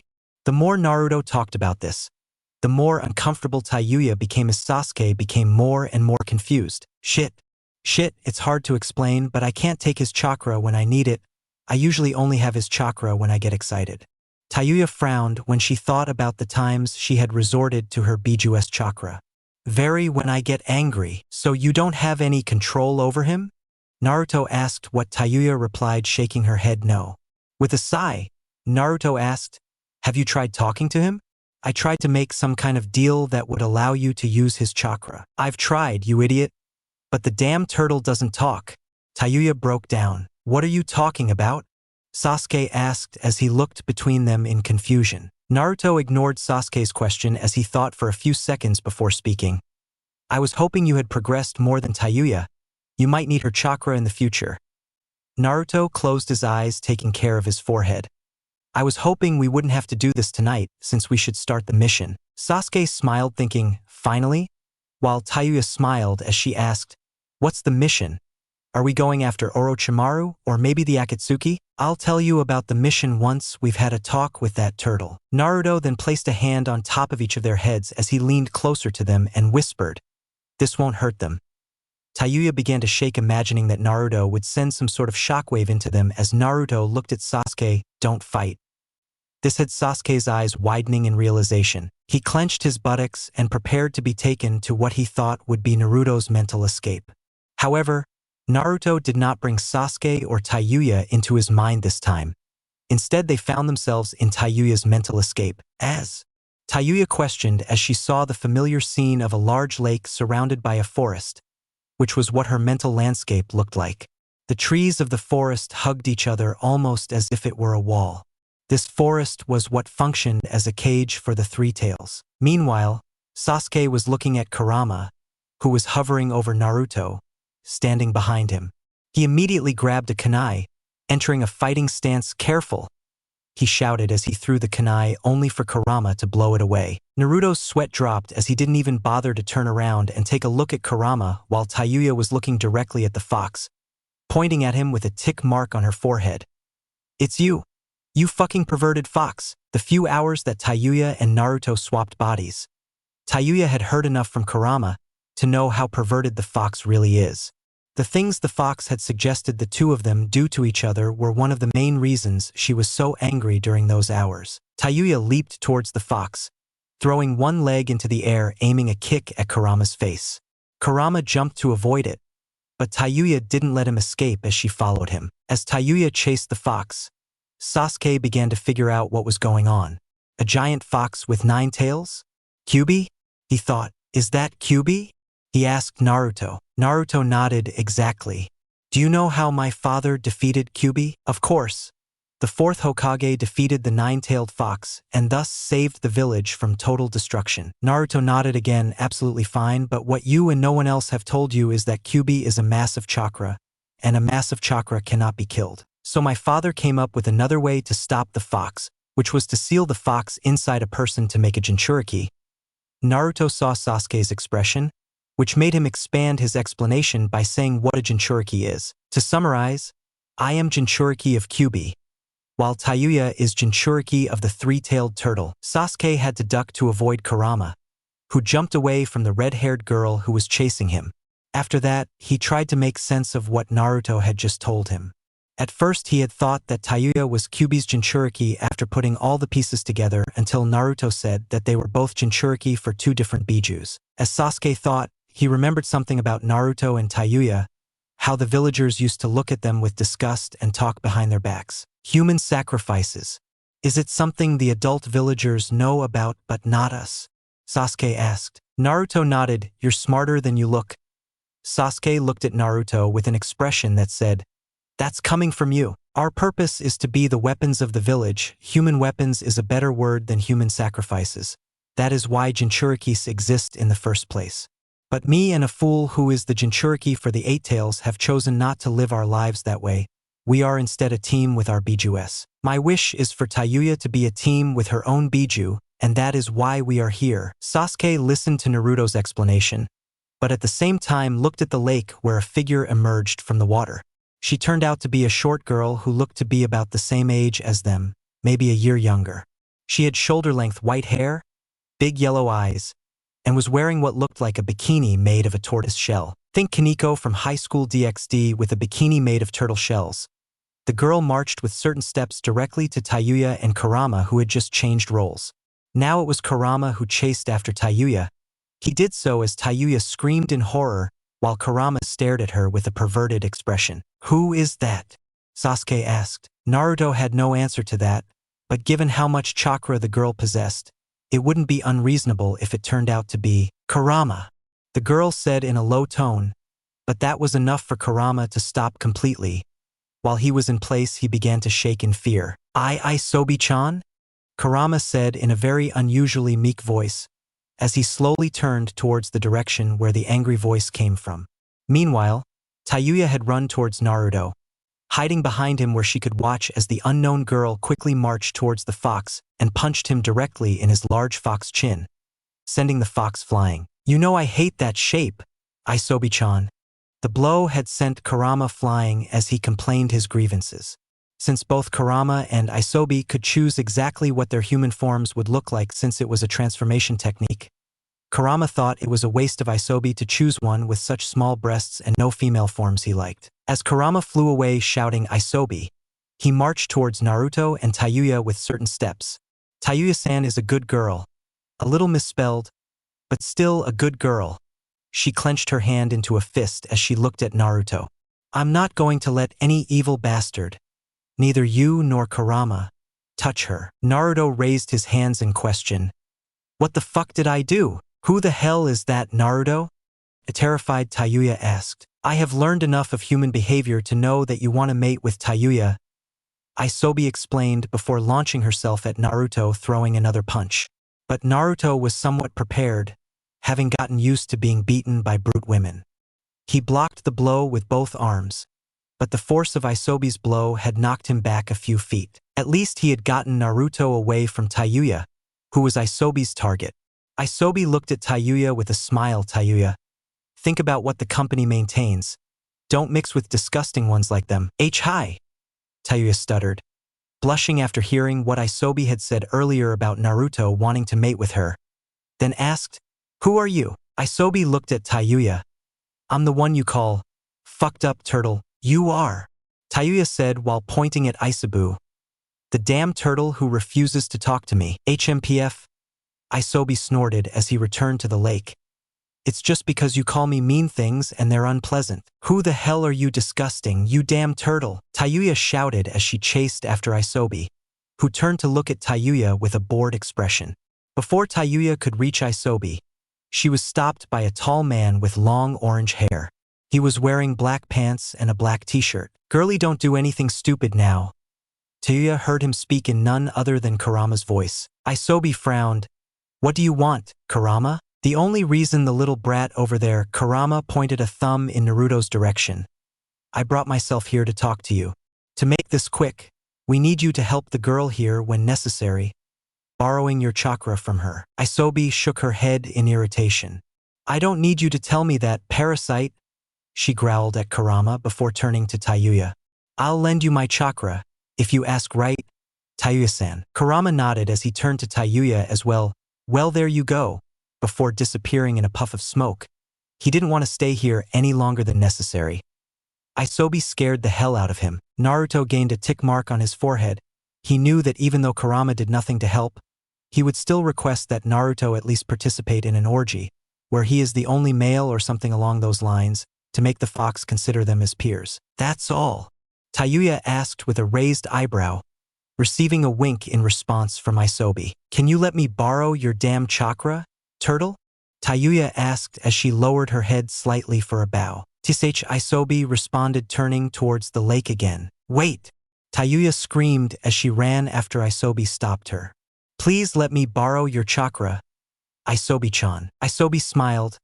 "I will lend you my chakra, Tayuya-san. And when the time comes, I will have you pass a couple of tests to promote our partnership." "Fuck yes." Tayuya cheered as she hugged Isobi's face to her chest, causing Isobi's eyebrow to start twitching in annoyance. "I'm so glad you're not a big pervert like that fox," she said as she released Isobi from the hug. Isobi pointed at Tayuya with a blush on her face. "Don't do that," she stuttered. "I'm the big sister," she shouted with a blush before she turned to run towards the lake while crying. "Hey!" Tayuya exclaimed as she blinked, looking at Isobi's exit form. "It's done." Naruto spoke with a crazy smile. "Now, as for the mission." 1 hour later, 11 p.m. Naruto, Tayuya, and Sasuke had infiltrated the house where both Hamura and Koharu lived together. Why do they live together? Let's not get into that. Both Hamura and Koyuki were relaxing in their living room, drinking tea while enjoying each other's company in the silent night. They had quickly noticed Sasuke and Tayuya's presence long before making their presence known by entering the living room. Both Hamura and Koharu stood up looking at them with frowns, What is the meaning of this intrusion? Uchiha Genin and Uzumaki Chunin? Hamura demanded. HN, Sasuke said, looking at both of them. I'm here to get some answers. Answers? Koharu asked as Hamura shouted. You dare to demand something after breaking into my house? Arara? Are? Sasuke and Taiyuya saw Naruto standing behind them both. Neither of them had noticed Naruto's presence before he made that sound. Koharu jumped in surprise while Hamura's entire body shook. You are. Koharu began as they slowly turned their necks to look at the smiling Naruto, who had his right hand on the sheath of his sword. Hiruzen's lapdog, Hamura growled. Have you come to kill us? Koharu asked. As you may have noticed, they are close enough to finish each other's sentences. Naruto chuckled. Do I scare you? He asked in an unusually dark tone. Even Taiyuya and Sasuke flinched at the tone in which Naruto spoke. It was something about him and that smile when he had his hands on his sword's sheath that made him terrifying. Just tell us what you want, you damn brat, Hamura snapped, which turned out to be the last words to come out of her mouth as Naruto had grabbed his hair and then cut off his head. No! Koharu yelled. Ha ha ha ha. Naruto laughed, holding Hamura's severed head in front of Koharu. You're next. Just as Naruto moved in with his sword, Koharu felt a rather sharp surge of chakra through her. Calm down, Koharu. It's a genjutsu, Koharu said to a very alive Hamura as she stood by her side.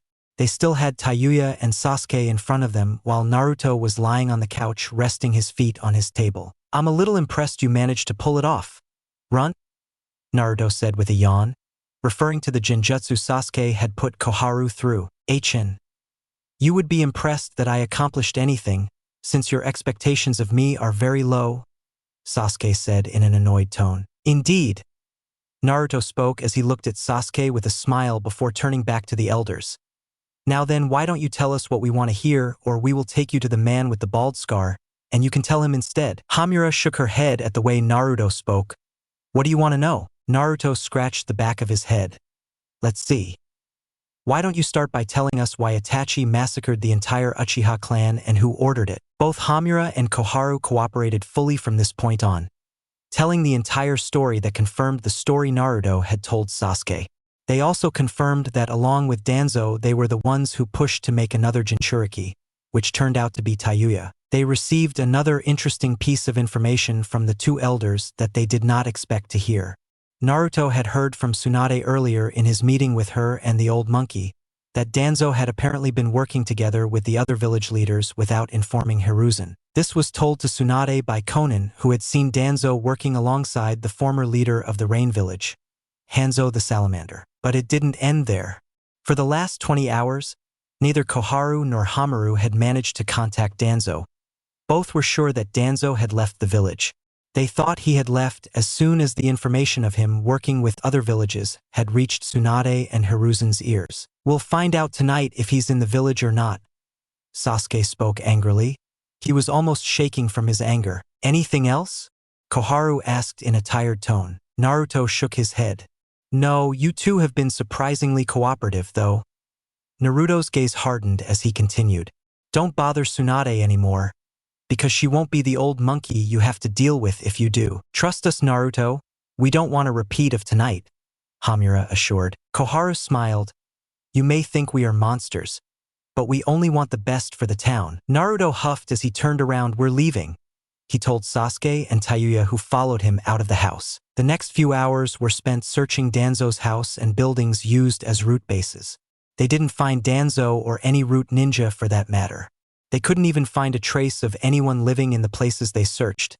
The only things they found were empty clearing wide spaces. Naruto decided to end the mission there, sending Taiyuya and Sasuke home. Both Taiyuya and Sasuke questioned him, both not satisfied with just questioning Koharu and Hamura. They wanted more revenge than that.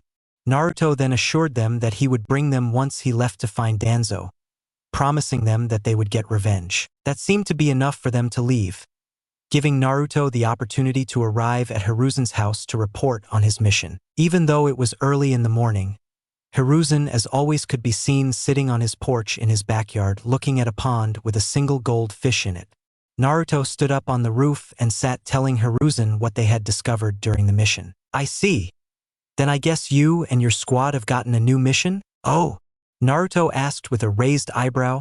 Don't I have to run that for Tsunade? Not this time, Hiruzen said with a laugh. Permission to carry the Uchiha trick on this mission. Hiruzen shrugged. You'll have to run for Tsunade though. Naruto shook his head before jumping off the roof. Always something with you, old monkey. Careful saying that to my face, brat. Ha! Naruto threw his face near Hiruzen in a very criminal manner. Yar yar. Hiruzen waved him off. I'm tired of punching you in the face tonight, you fucking brat. Naruto didn't say anything, but his eyebrows twitched. He really wanted to punch that ugly monkey face. We will discuss your new mission later together with Tsunade. Now go home and get some rest. Naruto sat next to Hiruzen on the porch, unveiling a large barrel of sake that he planned to share with the old man. You know as well as I do that if I go home now I won't rest at all, Databeo. Chapter 87. The next day, when Naruto woke up, the sun was shining on him. That was because he was sleeping on top of Hiruzen's roof, his second home. This is the same place he slept most of the time when he acted as Hiruzen's personal umbu. He didn't get many hours of sleep, but Naruto reasoned that he had gotten enough sleep the 2 days he spent in the hospital. As soon as he woke up, he was already thinking about his next mission. It would be similar to their mission to find Orochimaru, except this time they will search for Danzo, who will be accompanied by root agents. Naruto was thinking about how to use his squad in this quest and who else he could bring along for the mission. The Piercing Cobra, as Naruto had named his squad, had 10 members with Naruto and Anko included. That was enough to make 2 large teams or 3 smaller teams. For this mission, however, Naruto wanted to have more than 3 teams searching for Danzo. Instead of Sasuke, who Naruto had promised to bring, he thought of 2 others he would like to take on the mission. First, his own student, Haruno Sakura, who could join either team and take her own role. The second person is Nara Shikamaru as the team leader, but he also wanted to bring in Shikamaru to have another guy on the team since he didn't consider Sasuke to be a man or a human for that matter. The next thing was to form the teams. After thinking about it for a while, he came up with the following teams. He wrote them down using a pen and paper that he was going to bring to Tsunade later to get her approval. Team 1, Anko, Midori, and Tayuya. In this team, Anko was the obvious team leader. She was also a snake summoner, which meant she could work as their main scout. Midori was a fighter who also possessed the cursed eyes, Sharingan. Even though Tayuya was a great doctor, Naruto didn't see her that way. He put her on this team to be his main fighter with her massive chakra and crazy strength. Team 2, Temari, Samui, and Sakura. Naruto had seen leadership qualities in Temari. She is always calm and thinks before taking action. Samui is also someone that Naruto considers to be all over the place. She has also shown leadership qualities that can be good for this team. Sakura is like Tayuya, the main fighter. Team 3, Shigure, Yujito, and Kuratsuchi.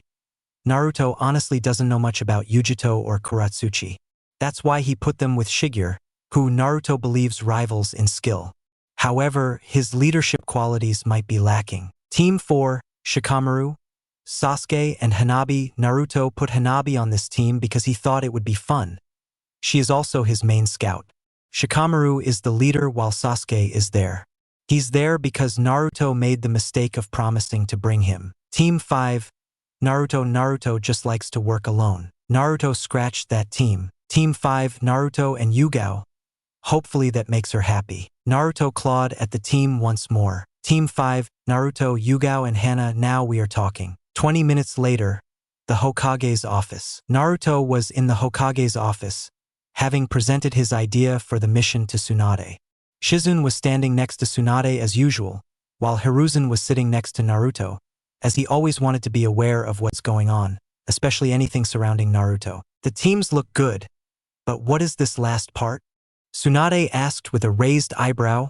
Are we talking now? Naruto blinked. Huh, what do you mean? No. Tsunade began to hold the paper in front of her. I'm asking what you mean by this? Hiruzen sighed. Is that really important, Tsunade? He asked before grabbing the newspaper, taking a look as Tsunade replied. Not to you maybe, but to me it is, sensei. Hiruzen shook his head at Tsunade's antics as he studied the equipment Naruto had come up with. When he finished, he chuckled. Interesting teams you came up with there. I don't see any reason not to agree with this. Naruto nodded slowly. As you say, monkey, there is one thing I have thought about that concerns the future of your squad.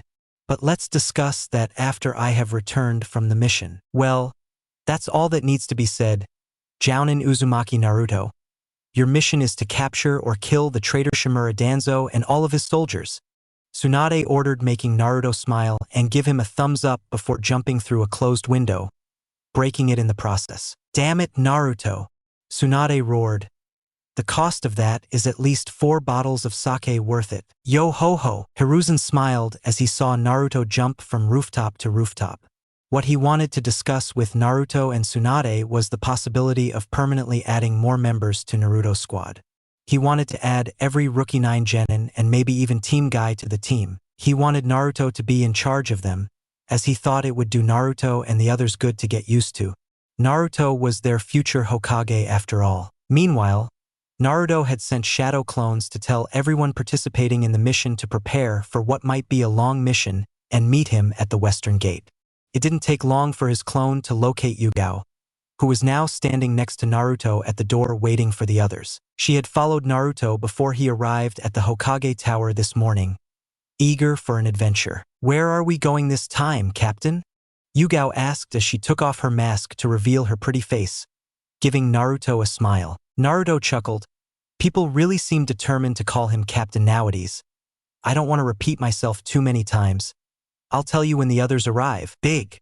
Yugao began as she spread her arms above her head like a cat. You know, Naruto. She began as Naruto looked at her in interest. If you want, we could. She leaned in to whisper something in Naruto's ear that had his eyes bulging from his eye sockets as a few drops of blood leaked from his nose. Naruto stepped back a little while holding his nose to prevent more blood from leaking out. I don't think we have time for that. Before Yugao could reply, the first of the others arrived. It was Inuzuka Hana, who came directly from the academy where she worked. With her, she had 3 Ninken, ninja-trained dogs. Hey, Naruto and Yugao, she said happily as she waved towards them. I can't wait to do this mission. It will be a nice change of pace for teaching. Naruto's eyebrow moved up and down. Now we're talking, which made Hana frown. Look at my butt while we ride and I'll kick your ass, Naruto. Naruto pouted as he turned his head away from her as the next girl arrived. Hey, shithead. Tayuya shouted her greeting as she ran towards them. He stopped and looked at Yugao and Hana. Are you here for the mission too? Yugao? Yugao nodded with a smile. I'm waiting for a great adventure. She had a sweat drop from Tayuya. I'm sure you are. Before focusing on Hana, who is this pussy? He asked. He had seen her before, but he had never introduced her to him. Hana gained a tick mark on her forehead. What did you call me? She spoke through clenched teeth. Naruto chuckled. It's good to see you're already becoming friends. As the next 2 arrived, which were the Uchiha brothers, Sasuke and Midori. Hi, Captain. Thank you for the food yesterday, Midori said, bowing her head politely towards Naruto, which made Sasuke frown. Don't make a fool of yourself, Midori. Yugao looked at Midori and Sasuke with narrow eyes. She had thought this was a Senju party. Now the Uchiha was here to spoil it. Interesting group you've put together, Naruto. Naruto, who was looking at Sasuke, not liking the way he had spoken to Midori, nodded slowly before saying, Run. Don't speak unless you're ordered to. HN. Sasuke responded by crossing his arms over his chest. Next was all the foreign kunoichi from Naruto's squad: Temari, Yujito, Samui, Shigure, and Kuratsuchi. They came together since they lived in the same house. The house they lived in used to belong to Hashirama Senju and was next to Naruto's current house, which was Tobirama Senju's old house. Samui led the charge, as she ran towards Naruto wanting to lunge at him for a hug. Senju-kun. She purred only for her to jump face first into Yugao's chest, who was looking at her with a trembling eyebrow.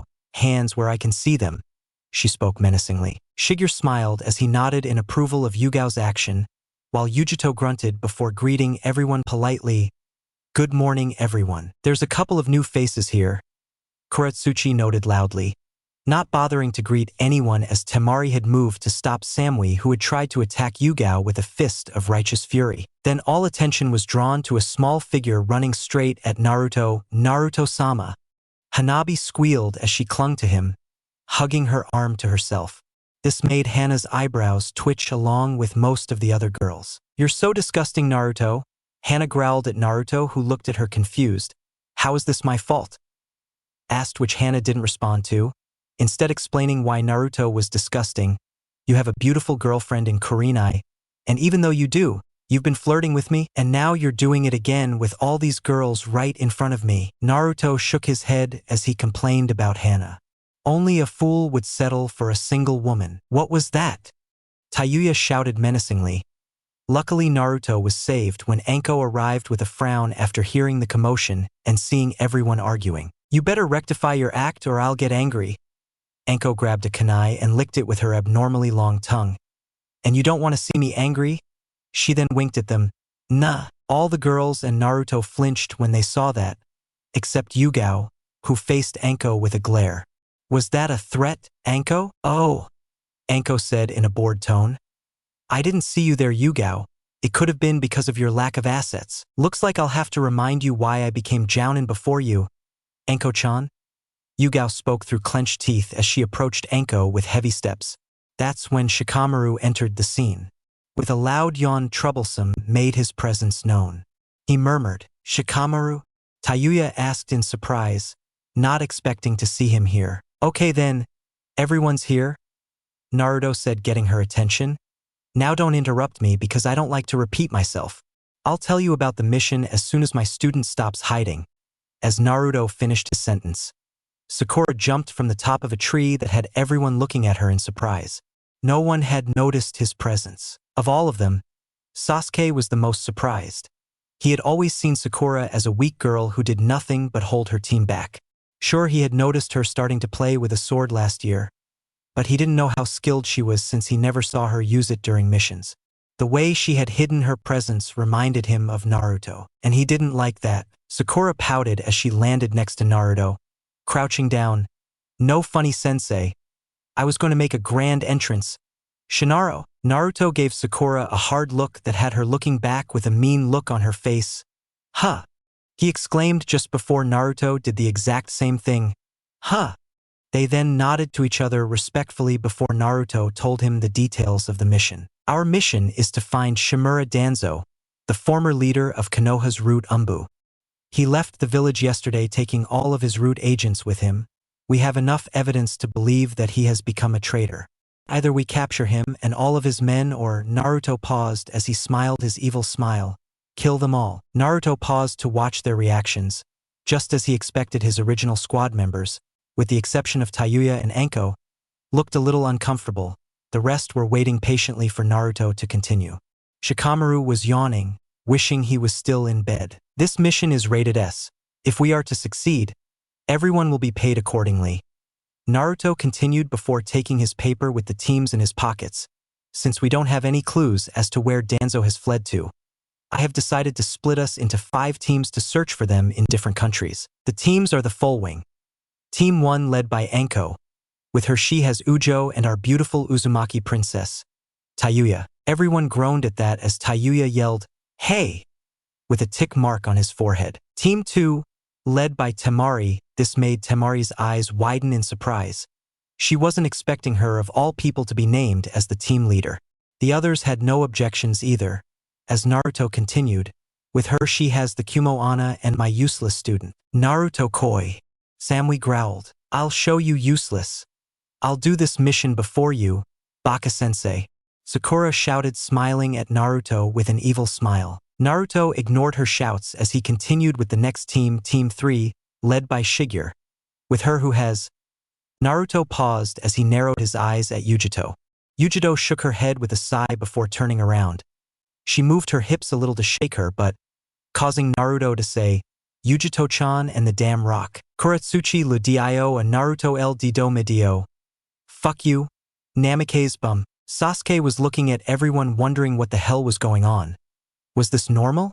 Shikamaru had similar thoughts as he breathed a sigh of relief, happy that he had not been placed on any of the aforementioned teams. Now, if he could get a strong team leader like Naruto, for example, that can do all the work for him while he sleeps somewhere in the wild. Team 4 led by Shika. This had Shikamaru's facepalm. "Damn it, Naruto." He thought as Naruto continued, With him, he has Imudo-san and the race. Shikamaru looked at Naruto with a look of pure disbelief. Gee, thanks. Now he wished to be placed on one of the previous teams. HN. Sasuke exclaimed with a smile. Naruto-sama. How many times do I have to tell you that it's Hanabi-chan? And Team 5. Naruto spoke loudly, trying to get Hanabi to shut up before she complained about the teammates she had been placed with. It's led by me. With me is the rabbit and Kiba's sister. Rabbit? Yugao questioned with a trembling eyebrow. You know my umbu face mask is supposed to be a cat? You're a rabbit, Naruto stated with no room to argue. Hana sighed. I was going to remind you what his name was, but fuck it. What's the point? Naruto put his hand on top of Hana's head and forced her to look at his face. Don't be mad. You're still my number one, he whispered, making Hana blush as she turned away embarrassed. Little did she know, when Naruto said she's his number one, he's referring to the number one spot on his nice-ass list. Naruto then spread out a map of the elemental nations on the ground. He used his sword to point at the various locations. He pointed first toward the north. Anko will search the northern parts of Fire Country, when she finishes heading further north to search Waterfall Country and Sound Country. Anko nodded slowly. Understood, Captain. Naruto then used his sword to point at the country of wind on the map. Temari, you will head straight through the land of rivers and then search your home country, the land of wind. Hi, Temari spoke in a serious tone, which made Naruto laugh. And if you have the chance, why don't you bring me back some ice cream? Temari smiled widely, showing her teeth. Do you remember? Naruto nodded as he smiled before continuing. White Pantheana. You will head east to search the eastern parts of the country of fire before heading to the land of water. Yes. Nah. N. Stop. Shigeru spoke with his eyelids half open. Shikotaro will head northeast to search through the land of hot water and the land of ice. Shikamaru sighed. Troublesome. Well, said Naruto, acknowledging Shikamaru's excitement about the mission. As for my team, we will search through the land of rain, the land, the rivers, the grass, the wave, and what used to be the land of whirlwinds. Both Sasuke and Kuratsuchi scoffed, not happy with how Naruto had laid out the area to search. Why can your team do more? Sasuke asked with a frown. Shut up, run. Sakura yelled at him, pointing to the tip of her sword. This was perfect for Sakura. If Naruto and his team were going to cover more than twice the distance of everyone else, then she had a reasonable chance of finishing the mission before him. And if she and her team ran into Danzo, she would cut them all down. Sasuke stared at her in disgust as Sakura began to drool. I'll kill them, Shinaro, he muttered with a disgusting smile. I'm not done yet, Naruto said, giving Sakura and Sasuke a hard look. The first part of the mission is just a scouting mission. If your team finds anything that looks like Danzo or a root agent, you must inform the old monkey immediately, then he will notify me. Of course, this didn't apply to Naruto, who planned to kill them immediately if he found them. If we find them, we'll regroup in Konoha and then head out together to finish the job, Naruto said. Hi! Everyone spoke in chorus, watching as Naruto grabbed a three-pronged kunai from his kunai sheath. He threw it forcefully in the direction of leaving the town. He landed about 50 meters away from them. Ninpo, Hiraishin no Jutsu, ninja art, flying thunder god technique, Naruto spoke in a calm tone before disappearing in a flash of yellow, and then reappeared where the kunai landed. Naruto then bit his thumb. Ninpo, Kuchios no Jutsu, ninja art, summoning technique, shouted as he summoned Gamaken. Rabbit, Kiba's sister. Hurry, we're leaving. Tsh, Kuratsuchi exclaimed as he shook his head. Show off. As Hana and Yugao ran towards Naruto and Gamaken before jumping on his back. The rest followed suit, going out in different places to search the areas they had been assigned. Gamaken hummed as Naruto threw a large barrel of sake at him, which he caught with ease. Where? Naruto boy? Naruto smiled as he spoke. The Land of Rain. Chapter 88. Naruto, Hana, and Yugao had reached the Land of Rain before any of the other teams approached to leave the borders of the Land of Fire. That was all thanks to Gamaken, who could travel at a much faster pace than even the fastest of humans. Only Naruto, with the help of Hiraishin, could travel faster, or someone who possessed a similar technique, but it came at the cost of a lot of chakra. Very soon after entering the Land of Rain, Gamaken had stopped abruptly when a masked man stood in his way. Hana's ninja dogs barked loudly at him as he tried to calm them down. His spinning orange mask covered his entire face except for one eye, a very clear shared eye. One eye was the only thing they could make out of his face. Uzumaki Naruto. The man spoke in a serious tone. There is something I want to discuss with you. Naruto looked at the man with an unreadable expression as his hands gripped the sheath of his swords. This man had a shared eye and Naruto was sure it wasn't Sasuke, Itachi, or Kakashi standing before them. That meant he could only be the man his father told him about, the man behind Kyuubi's attack. Naruto jumped off Gamaken's back, landing on his feet with his hands still on his sword. Gamaken, take Yugao and Hana away from here. Naruto. Yugao asked with concern just before Gamaken did as Naruto asked, jumping a little to watch the fight from a safe distance. Naruto decided to go all out from the start, as this was the man who had survived a fight against the fourth Hokage, Namikaze Minato. Covered by a layer of yellow-orange chakra when he had entered Biju mode, he traveled so fast that he seemed to teleport towards the masked man. Itoriwai Naruto spoke just as he was about to draw his sword. It's useless, the masked man spoke in a bored tone while sharing a few eyes rolled. Sure, son. Naruto had moved to his quick draw bar only to travel straight through the masked man. Turning around, Naruto looked at the man in shock. Like I said, it's useless. The man spoke again, angering Naruto, who was grabbing his sword again. Maybe it would work the second time.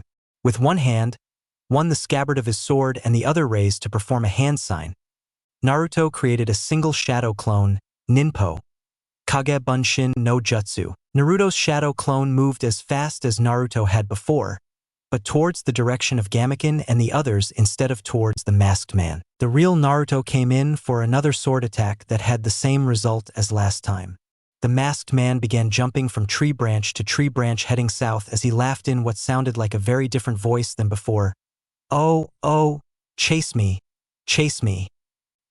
He spoke in a childish tone as Naruto went after him. Meanwhile, Naruto's clone had instructed Gamaken to follow him and the masked man, but to stay a safe distance away, telling Yugao and Hana that he would continue chasing the masked man to tire him out.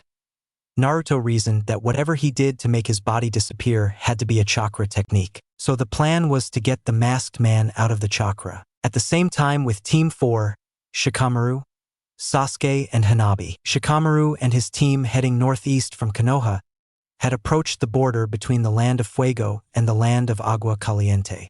They stopped every 5 kilometers to let Hanabi use her bloodline limit, the Byakugan, to explore the entire area around them. They had yet to find Danzo or any of his subordinates, until now. Hanabi saw what appeared to be 3 masked Umbu roots heading towards them at a rapid pace. Shikamaru-san, we have 3 Umbu coming our way and they don't look friendly. Shikamaru nodded slowly as he thought about what to do next while Sasuke smiled. I'll show you what it means to face an Uchiha. What direction are they coming from? Shikamaru asked. Hanabi pointed forward. Shikamaru hummed northeast. He muttered as he thought, that means the rest of them must be in the land of hot water since the land of frost is close to Kumo. If they have seen us, they must have a Hyuga of their own or an Inuzuka who has located us through smell or a very good chakra sensor. We returned to Konoha to report this to the 3rd Hokage as Naruto instructed, said Shikamaru, to which Hanabi also nodded. Hi, that?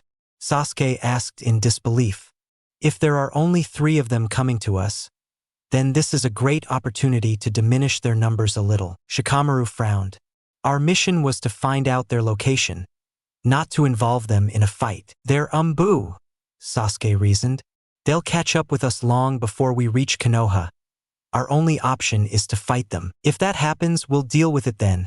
For now, the only thing we can do is run, Shikamaru said as he turned around, heading back to Konoha. Hanabi followed Shikamaru without hesitation while Sasuke stood still in the same place. I'll do it myself then, Sasuke said with a smile. Shikamaru stopped moving as he shouted, Sasuke, start moving now. That's an order. Be quiet. Sasuke shouted, I'm not taking orders from someone like you. He turned to look at Shikamaru with an angry expression. Go ahead and run, you lazy, pathetic loser. In the meantime, I'm going to show these traitors why the Uchiha are considered Konoha's elite. Shikamaru clenched his fist in anger as Hanabi shouted, Don't talk like you above our leader, commoner. Hanabi didn't like the way Sasuke didn't respect the lazy bum Naruto had chosen as his leader. What are we going to do, Shikamaru-san?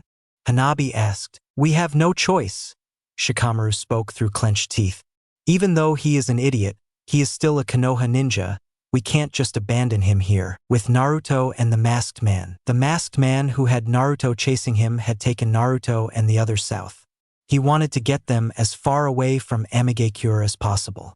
The only reason Nagato hadn't come after them is because the masked man had ordered Zetsu, his main scout, not to tell Nagato about Naruto's whereabouts. The masked man stopped running when he thought that being so close to the border of River's land, he was a safe distance from Nagato. He turned to face Naruto, speaking in a serious tone. Our time to fight will come, but it is not today. Naruto stopped when he heard the man say this. You and I have mutual enemies in Shimura Danzo and Orochimaru. Naruto deactivated the Biju cloak.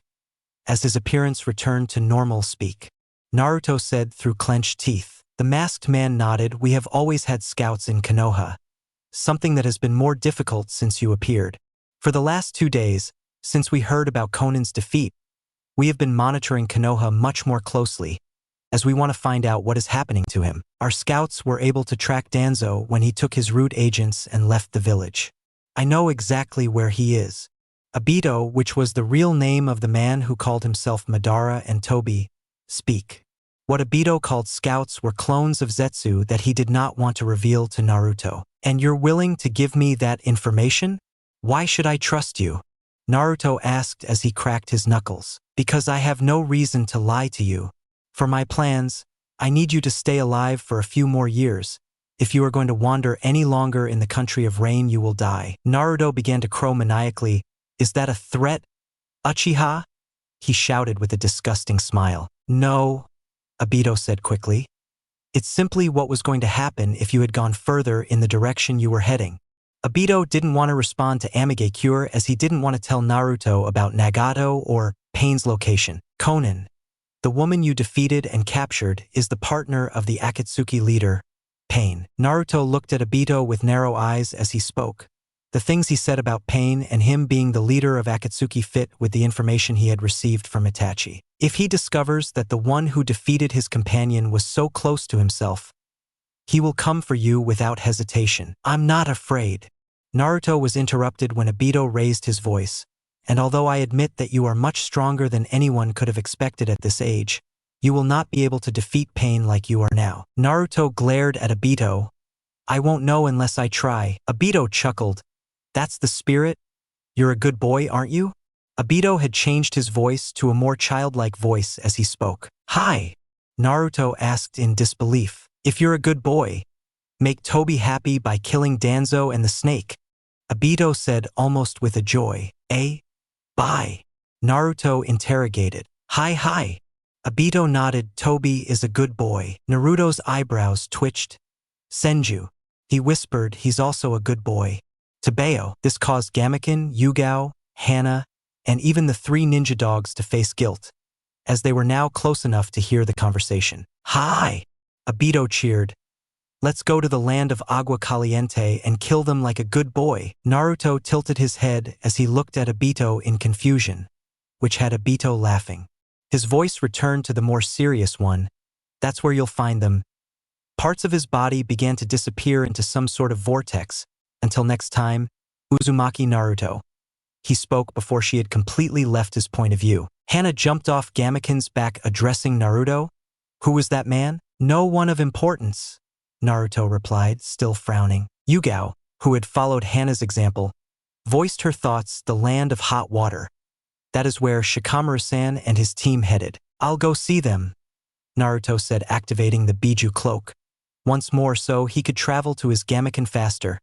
Take Yugao and Hana back to Konoha. Naruto decided that he was going to see the land of hot water himself. If it turns out that the masked man had lied to him, he would join Yugao and Hana in Konoha and then head towards the former land of whirlpools. It's okay. Hope for the girls.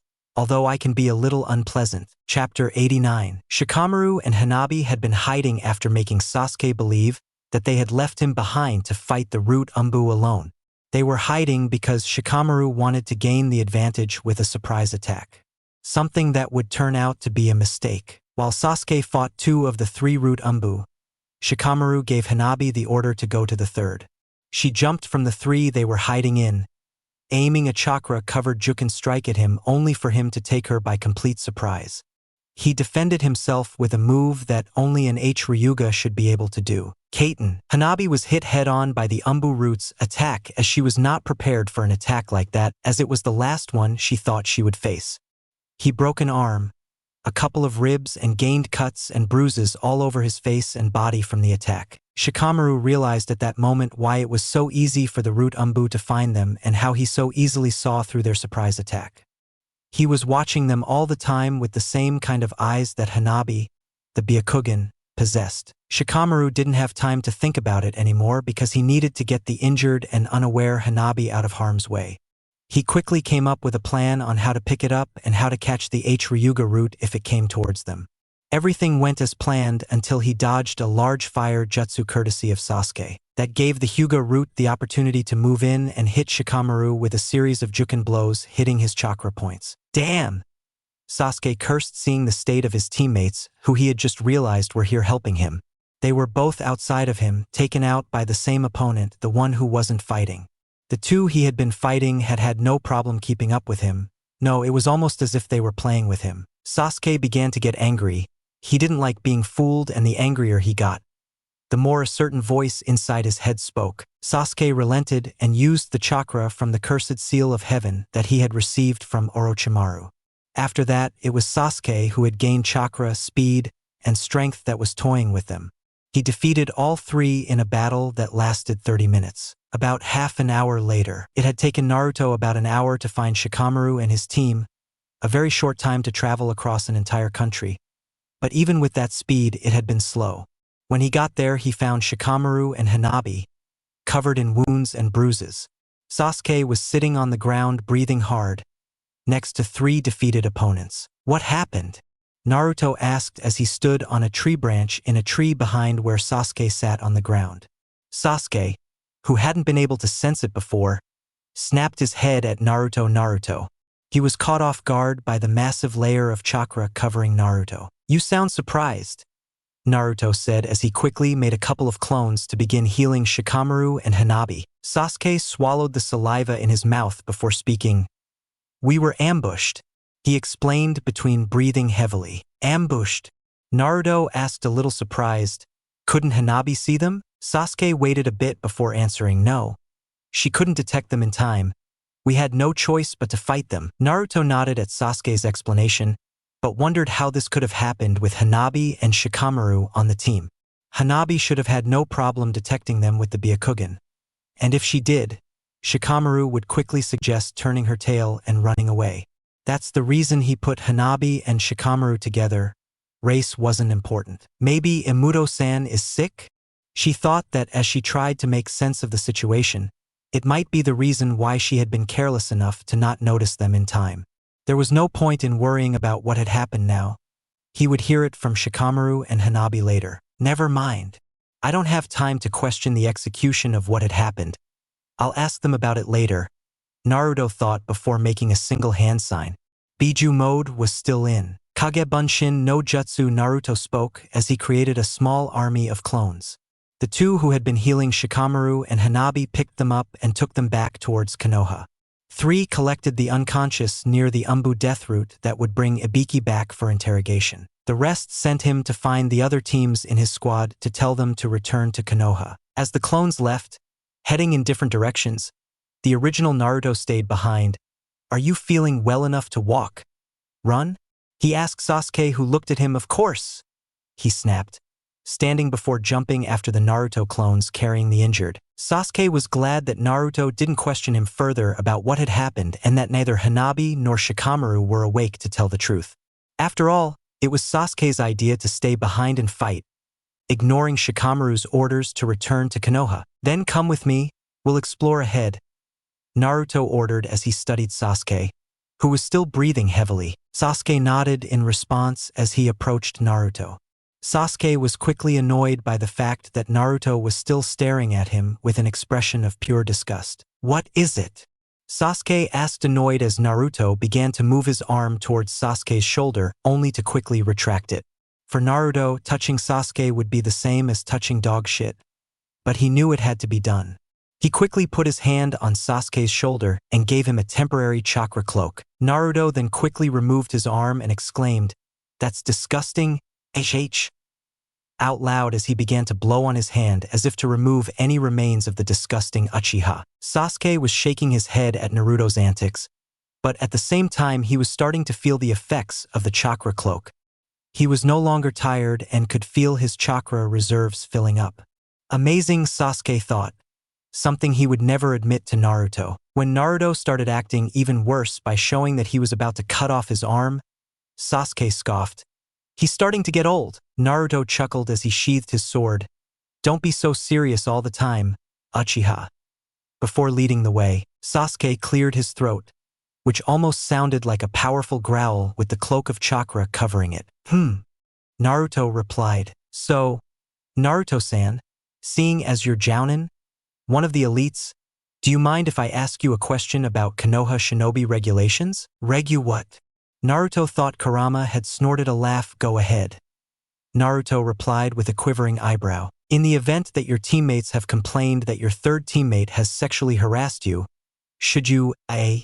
notify the young lady in command, B. notify the Hokage, C. notify the nearest female jounin? Did you do something to Imuto-san?" Naruto asked with a glow. "No," Sasuke quickly said defensively. "Can you answer the question?" Then he asked. Naruto rested his left hand on his chin in thought.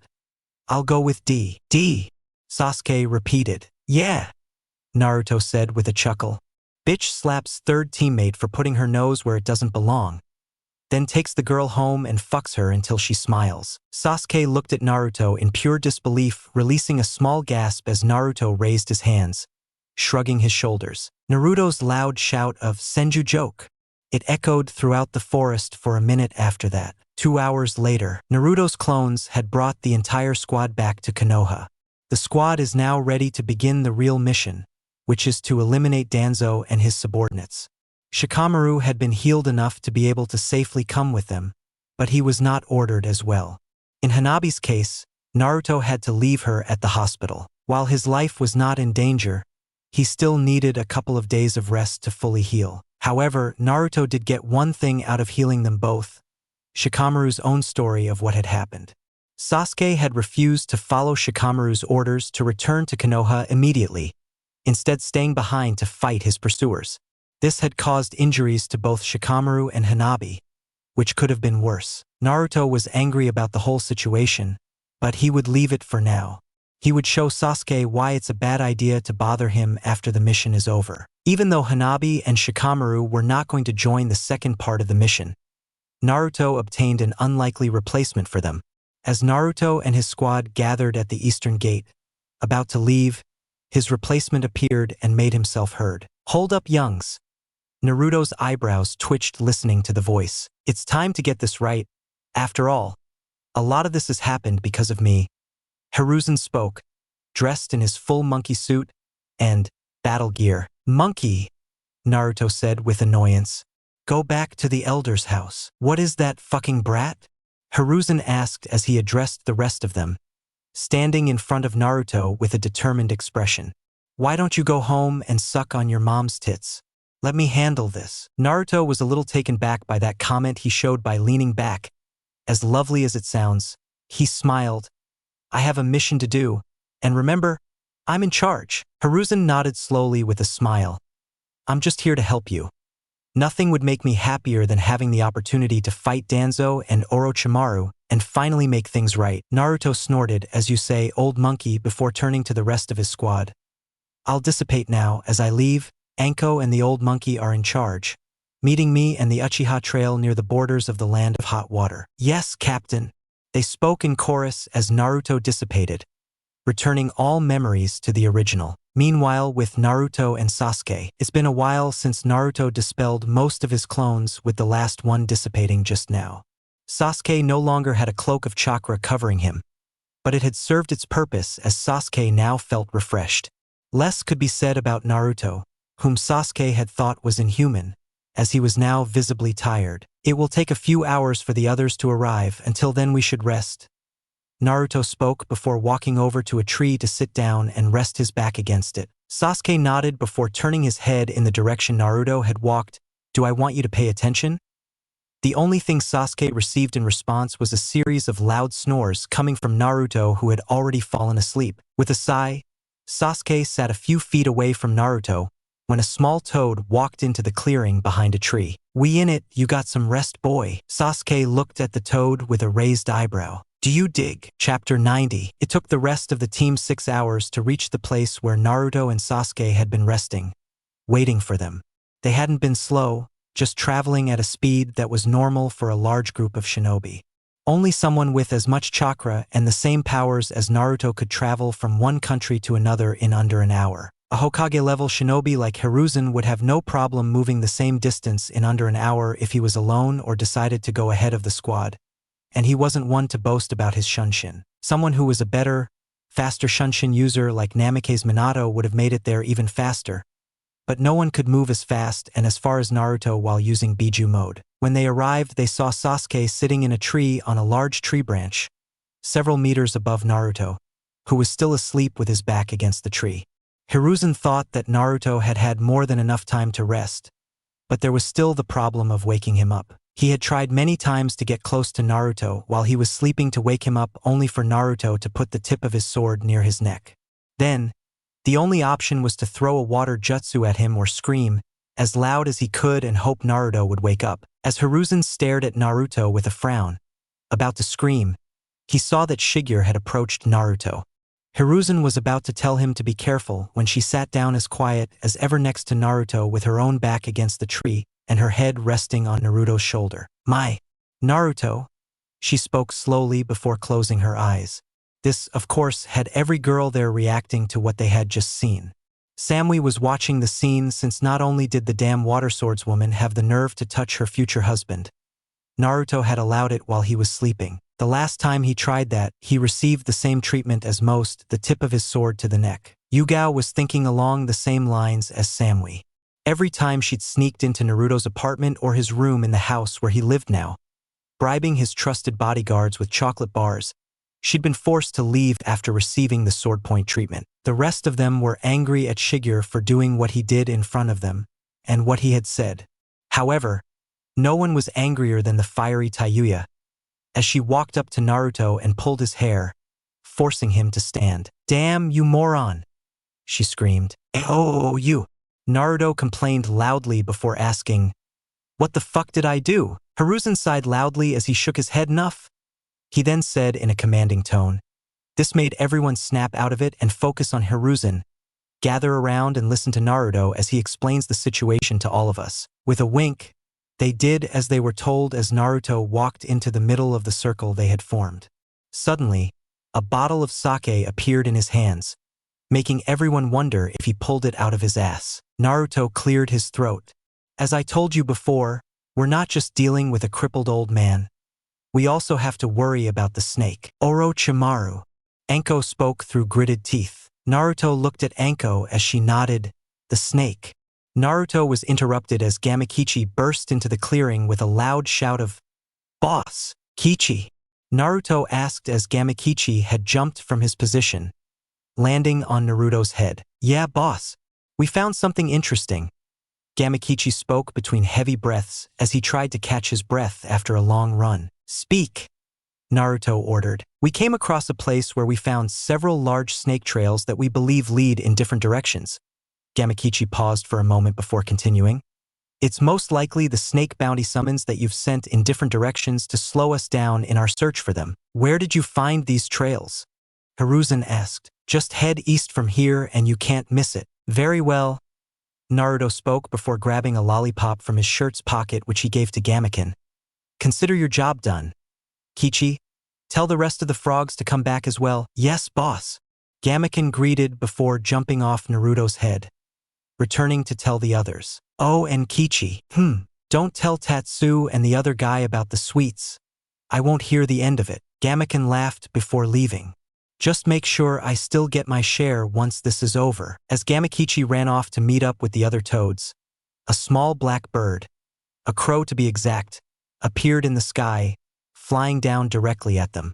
Hiruzen held his hand up, palm up, to give the crow a place to land. Of everyone there, only Naruto and Hiruzen knew who had sent that crow. It was the same reason Naruto was giving Hiruzen a harsh glare. The crow had dropped a small piece of white paper onto Hiruzen's open palm before disappearing in a mass of feathers into nothingness. Looks like our backup has already arrived, Hiruzen said, confusing everyone except Naruto, who spat on the ground. It seems like no matter which direction I go today, I run into one of them, Naruto said in annoyance. The crow, of course, had been sent by none other than Uchiha Itachi, which meant Naruto would be running into another Uchiha today. Remember what I told you when I agreed to become a Konoha shinobi, you old monkey? Anko chuckled when she saw Naruto pouting as he started walking, heading east. She figured if Naruto was so upset, someone had taken his alcohol or he was about to meet up with an Uchiha man. Since Anko had been told about Itachi, it didn't take her long to figure out which Uchiha was his backup. Start moving, Bakarana, Naruto ordered loudly, causing his squad to follow him, with Hiruzen and Sasuke slowly following after a while shaking their heads. What about them? They thought. About an hour later, they had now reached the place Gamakichi had told them about, and were now looking at what looked like an intersection of snake trails.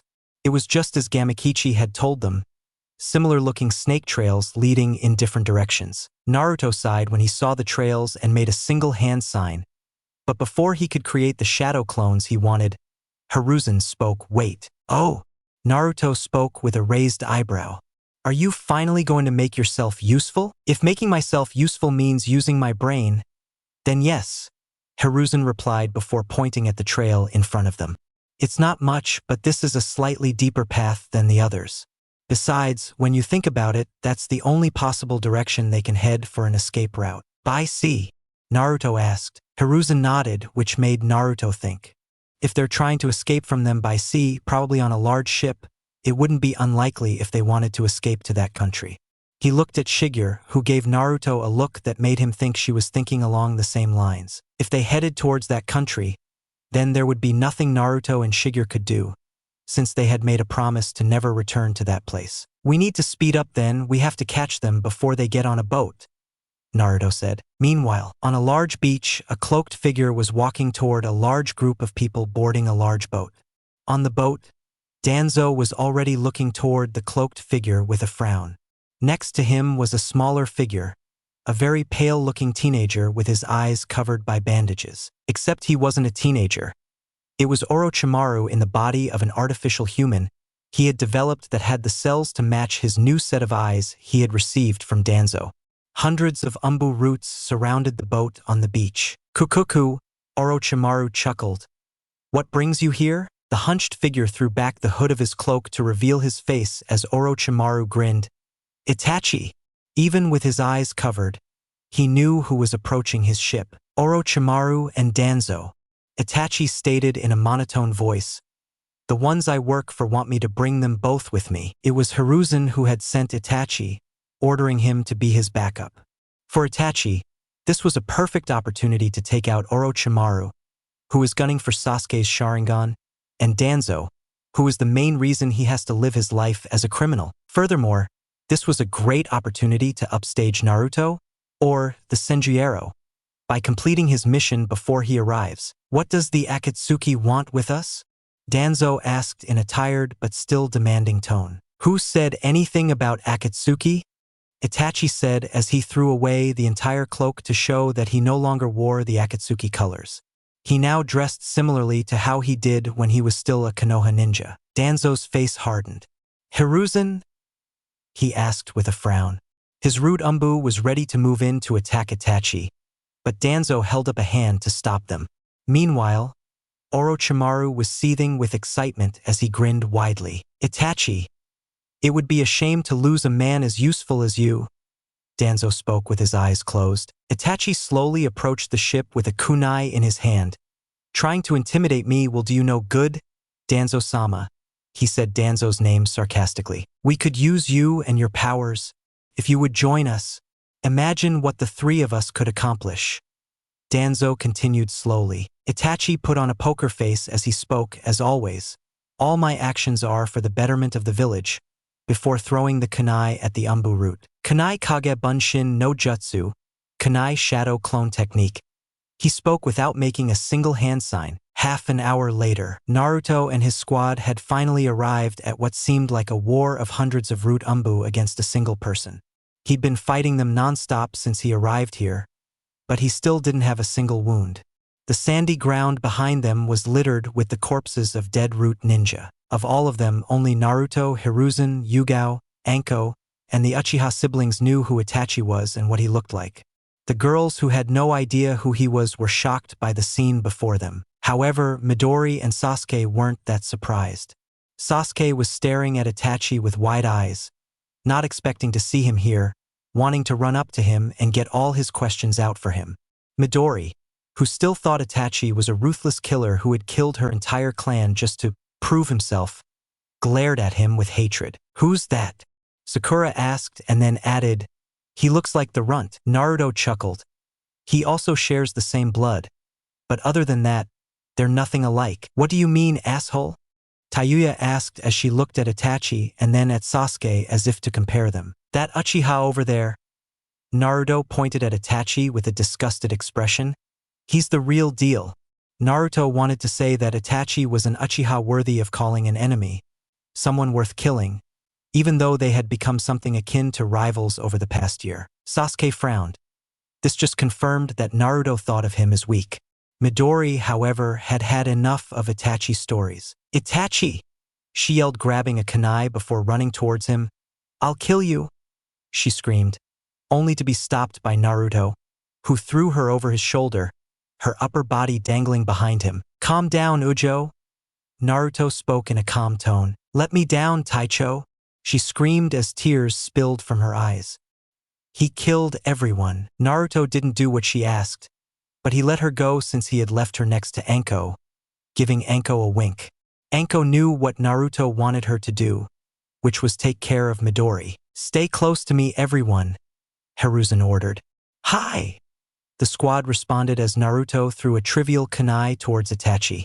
Itachi easily caught it by placing his finger through the hole in the kunai's handle, spinning it for a second before Naruto appeared in a flash of yellow. Naruto was now crouching next to Itachi, looking at the root Umbu with an unimpressed expression. "How long have you been here, Uchiha? Give me a few more minutes and I'll finish," Itachi said calmly, ignoring the question. Naruto started laughing, which turned into a maniacal laugh. "Itoriu Iai, Hanayuda Sancho." Naruto moved like a laser, bouncing from wall to wall between the root Umbu who couldn't keep up with his speed. No one could except the Sharingan wielders. "Yahazu Giri." Naruto spoke loudly as at least 50 root Umbu were severed from his waist to his shoulder, a deep diagonal wound. Itachi, who is usually very calm and collected, showing no emotion, had his eyebrows twitching in annoyance. This isn't what was supposed to happen, he thought as he activated his Mangekyo Sharingan. He wasn't going to let himself be outdone by a Senju.